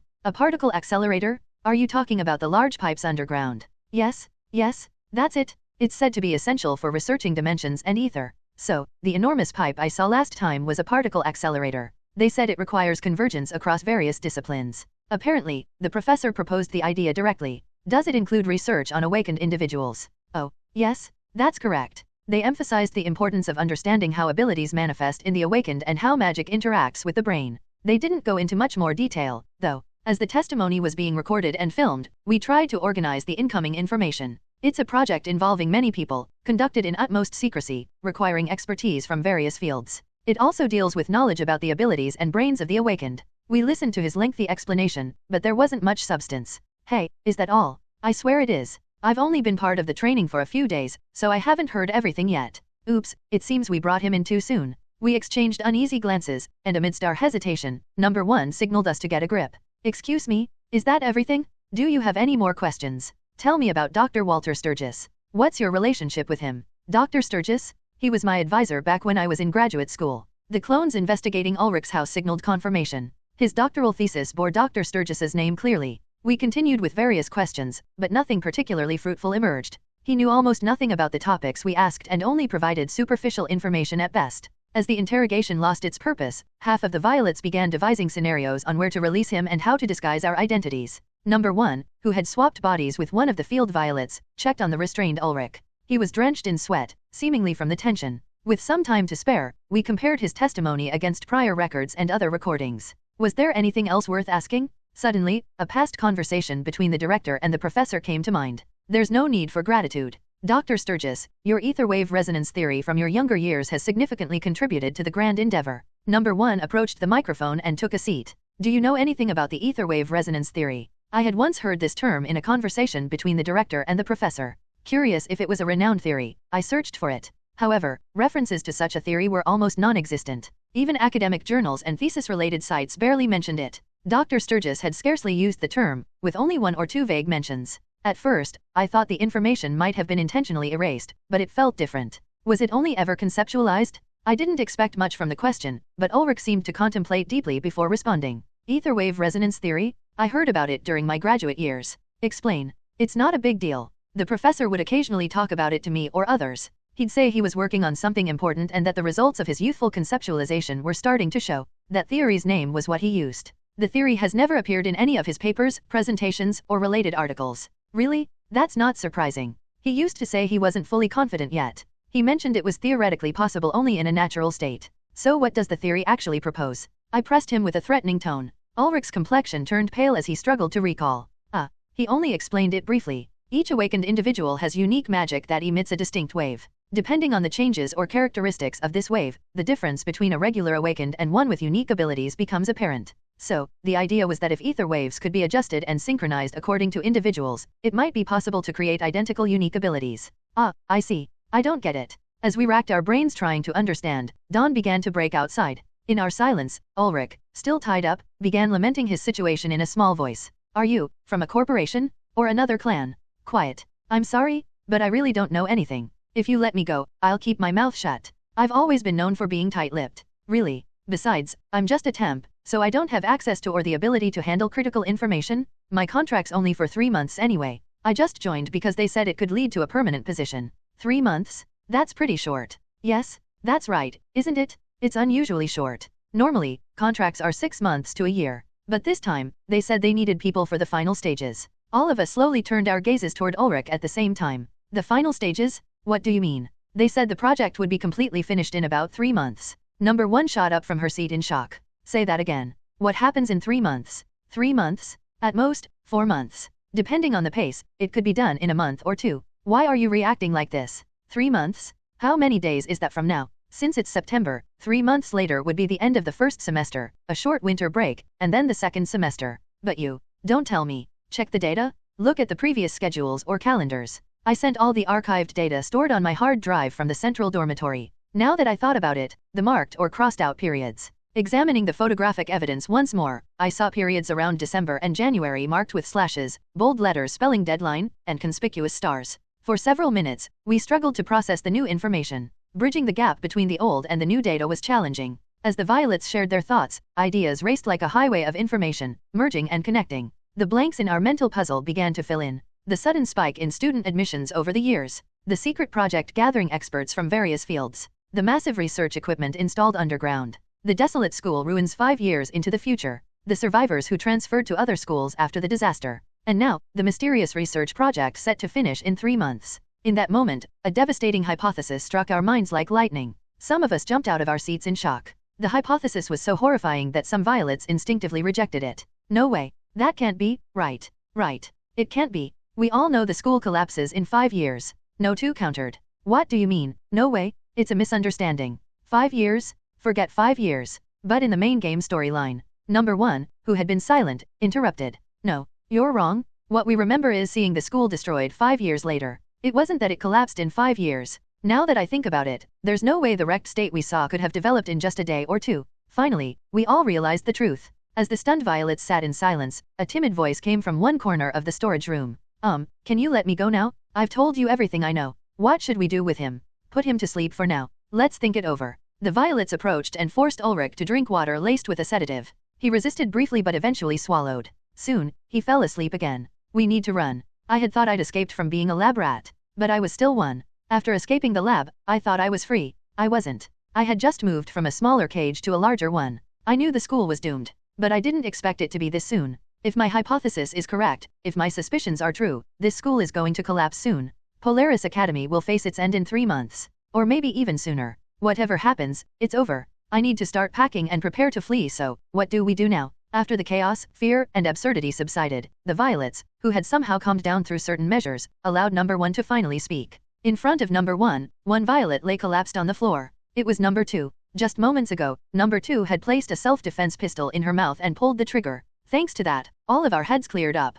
Golden magical particles scattered, and no 2's corpse disappeared. I didn't think this would work. The regenerated number 2 shook her head. If there was one disadvantage we violets had compared to ordinary people, it was that when faced with a serious mental shock, the intensity of that shock would grow exponentially greater than if it were an isolated incident. Once a negative emotion was generated and surpassed its threshold, it would sweep through the network of our minds, growing colossal in the process. This amplified flame of emotion would then explode in a chain reaction, akin to nuclear fission, engulfing all of our minds in one fell swoop. In this state, no matter how much we wanted to calm down with reasonable words or positive thoughts, it would be impossible. To regain our composure, we needed a shock even greater than the emotions overwhelming our minds, something physical. For instance, number 2 raised her hand calmly and began explaining in a soft tone to the rest of us. Now, calm down. It's just 3 months. And you know, right? We don't die. All that's changed is that we might have to leave the school a little sooner than planned. For now, maintaining the status quo seems like the right move. Number 7, who had been sitting with her arms crossed, glared at number 2. To be precise, number 7, who was in the school, sent the sensation of glaring at number 2 through mental transmission. Idiot? Polaris is a massive petri dish. We're just microbes cultivated on top of it. It's no different from that secret lab we used to be in. At the mention of lab, our minds, which had barely settled down, began to quake as if struck by an earthquake. A lab? Oh, right. That place where they electrocuted us on the necks every day, fed us disgusting baby food, and beat people up whenever they felt like it, that wretched place. A pseudo-psychiatric ward where you couldn't see the wind, the sun, or even dirt. And that sinister ponytailed woman. I don't even want to remember it. That place holds nothing but terrible memories. If it weren't for Kalia, we wouldn't have made it out of there head on. And, ugh, my head. My head is throbbing again. What is this blank memory that causes pain just from trying to recall it? Moreover, aside from the psychological burden, there were also practical dangers remaining. They say it's 3 months, but it could happen sooner. What about October? Or November? What if some researcher or scientist suddenly shouts, Eureka, and finishes the plan in just a day or two, in gobes? They seem to be planning something with ether waves. What if we turn into ghouls? We also need to consider the possibility that our unique abilities could be neutralized. Faced with this unexpected point, number 2 fell silent, unable to think further. Taking advantage of the pause, the other violets, who had been quiet until now, burst out. Yay, let's run. Didn't we kill those researchers and escape for freedom? That's right. 3 months, my foot. It could happen much sooner. Let's get out of here quickly. We've got money, don't we? There's nothing holding us back. We can get the hunter certification later. Freedom, freedom. As the excited violets shouted one by one, the inside and outside of our collective minds became truly chaotic. Before long, the discussion devolved into a waste disposal site, filled with meaningless emotions and garbage. Amidst the chaos, number 21, who had been clutching her head and leaning against the wall, suddenly remembered something and sprang to her feet. Hey, what about the others? What do you mean? Oh, them? Who cares if they live or die? Professor Albert said the same, didn't he? This place is full of trash. Some of the violets reacted indifferently, while others scoffed. Having only seen the worst sides of this school, our affection for it had long since plummeted through the basement floor. Evil schemes and impending tragedies objectively seemed bad, but I don't know. I just can't find a reason why I need to be the one to stop it. I just happened to fall into this world by chance, didn't I? And our goal is to lead a peaceful and comfortable life. Sure, the shadows of Ruslam, the Academy City, are filled with sinister plots and various black operations, but if we close our eyes and live in the light, we could live a fun and easy life as long as we have enough money. Saving the world? Upholding justice? That's the task of a scholar 5 years from now, not ours. Most importantly, the enemy plotting schemes at the school right now is like a combination of a notorious private military company and a megacorporation, capable of advancing 1,000 kilometers toward a nation's capital. If we recklessly go up against them, the best-case scenario would be sipping bluish tea before the end. The worst-case scenario? We'd end up fighting against private armies from clans that hunt people down as persistently as exterminators dealing with cockroaches. In such a case, we'd barely escape with our lives. Barely. Seeing our horrific imagination play out, number 21 waved her hands dismissively. I know, I'm not saying we should suddenly become champions of justice. But, number 21 trailed off under everyone's gaze before taking a deep breath. What about Daphne? What about Irene? Are we just going to leave them? I don't know how they lived in the original story, but with us as variables, who knows what'll happen now? No 21's words snapped us back to reality. That's right. Those two are good people. Forget about their roles as important characters in the game or the original story, none of that matters. What matters is that they're people who've had some interaction with us and even helped us before. Just abandoning them didn't sit right with our conscience. Then, if we feel the situation has gotten worse, let's just get those two out. It's not like we're running away immediately, right? Number 35, who had remained silent throughout the conversation, dug something out of her memory and presented it to us. What about that girl who thanked us with a cake? And that big guy who carried me to the infirmary when I was passed out from a hangover? Their names were Levi and, what was the other one? Granite? Fine. We see them in class sometimes and say hi, so let's get them out later too. With that, our discussion came to an end. Everyone dispersed and went off to their respective workplaces. Well, most headed to their beds rather than workplaces since we hadn't done deliveries or hunting in a while. Although we had a calm conversation with each other, making things a bit better than before, a corner of my heart still felt unsettled. Is this the right thing to do? Most of the people at the school are strangers, and we've seen plenty of bad sides. Even so, there must be a few innocent people among them. Even if some of the culprits aren't outright terrible, it still feels off letting them die or turn into ghouls. I couldn't explain it, but knowing that an unprecedented disaster was coming and just standing by felt wrong. What would the scholar have done? Suddenly, the protagonists of this game, the siblings Sages and Safil, came to mind. I thought that since they were the protagonists, they must have somehow resolved things by gathering students and allies. Ugh, I don't know. Before I realized it, I was hungry. Now that I thought about it, I hadn't even eaten breakfast. I needed to resolve that quickly. Thud. There was a noise coming from the corner of the storage room. It was the sound of something hitting the floor and breaking. Did one of us make a mistake? But no one seemed flustered. The source of the noise came from one side of the room. That room, weren't we using it earlier? Now that I think about it, the person we captured. Bang! The man kicked the door open and bolted out.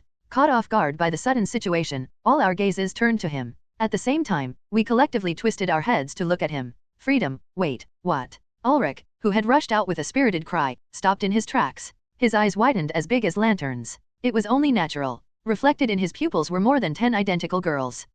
What? Again, the same girl, clones. Ulrich seemed to forget his escape plans and froze in place. His hands trembled as he pointed at us with a dazed expression. It looked like he was stammering in shock. Oh right? We forgot to dispose of that guy while we were having our discussion. It's about time the sedatives wore off. What? The violets were startled. Wait, that man. Did he just see our faces? Our thoughts aligned at the speed of lightning, and we charged like a thunderstorm. Catch him. Charge, charge. The man finally came to his senses and tried to run, but in the blink of an eye, he was tackled to the ground by the violets. It turned out he had freed himself from the ropes by breaking a chair in the room. The chair must have been old, so he had smashed it against the floor and used the fragments to loosen his restraints. Monster? A clone army? Save me? Someone, please SA, MMPH. MMPH. He screamed at the top of his lungs, so we covered his mouth first. I had thought he was just an ordinary scholar, but seeing him escape and attempt to flee, he was much more resourceful than I had expected. And now, he had seen our faces. There was no way we could let him go. What should we do? Kill him. The man flinched, and his face turned pale at one of the violets' murmured words, despite the gag in his mouth. For now, we knocked him unconscious with a blow to the back of his head. We deliberated over how to deal with the unconscious Ulrich. Kill him? Are you insane? He's an innocent man. But he saw our faces? If our unique abilities are exposed, we'll be in trouble. We already looked into this man. He's lived an honest life without doing anything bad. If we can't release him, let's at least lock him up in our home? We even have a spare room and some restraints we acquired when planning that old kidnapping operation. What? Are you seriously suggesting we drag him to our hideout? That does sound plausible. Killing an innocent person was undoubtedly wrong. However, now that he had seen our secret, letting him go was not an option. If rumors started to spread about a group of countless identical girls, the advantage of Violet's being able to appear anywhere would vanish. Until we came up with a better solution, keeping him under our supervision was the safest course of action. Look at this, the screen is full of text messages. They're from Professor Sturgis. Ulrich's smartphone was filled with messages asking for his participation in a project. One contact was saved as advisor, and the others were unknown. We had already extracted all the important data. We destroyed the smartphone immediately, gathered the fragments, and planned to burn and melt them completely later. Team at the hideout, clean out one of the unused rooms and bring some locks. We're heading up now. In the end, we decided to detain this Ulrich for the time being. Looking at the unconscious man, I felt a bit sorry. He was going through unnecessary suffering because of us. Since this is our fault for capturing him, let's make sure he gets the best treatment, including meals and other amenities. We should even pay him a salary. Agreed. We securely restrained Ulrich with ropes and handcuffs, loaded him into the back of a truck, and prepared to head to the central district. We had also cleaned up all traces, so there was no need to worry about being tracked. Just as we were about to start the engine and leave, an emergency signal came from one of the Violets at the school. It was from the Violets stationed in the underground facility. Hey, guys, listen up. This is bad. Right now. Suddenly, a powerful psychic shockwave swept through us. Kaya. My vision went black. Hello, everyone. As we wrap up this video, I want to share a quick note. I have a Patreon account. If you'd like to support me and enjoy on-demand audiobooks, you can become a Patreon member. Alternatively, you can check out my Google Drive link, which has 500+ novel audiobooks available through my Ko-fi or Patreon shop. I appreciate your support.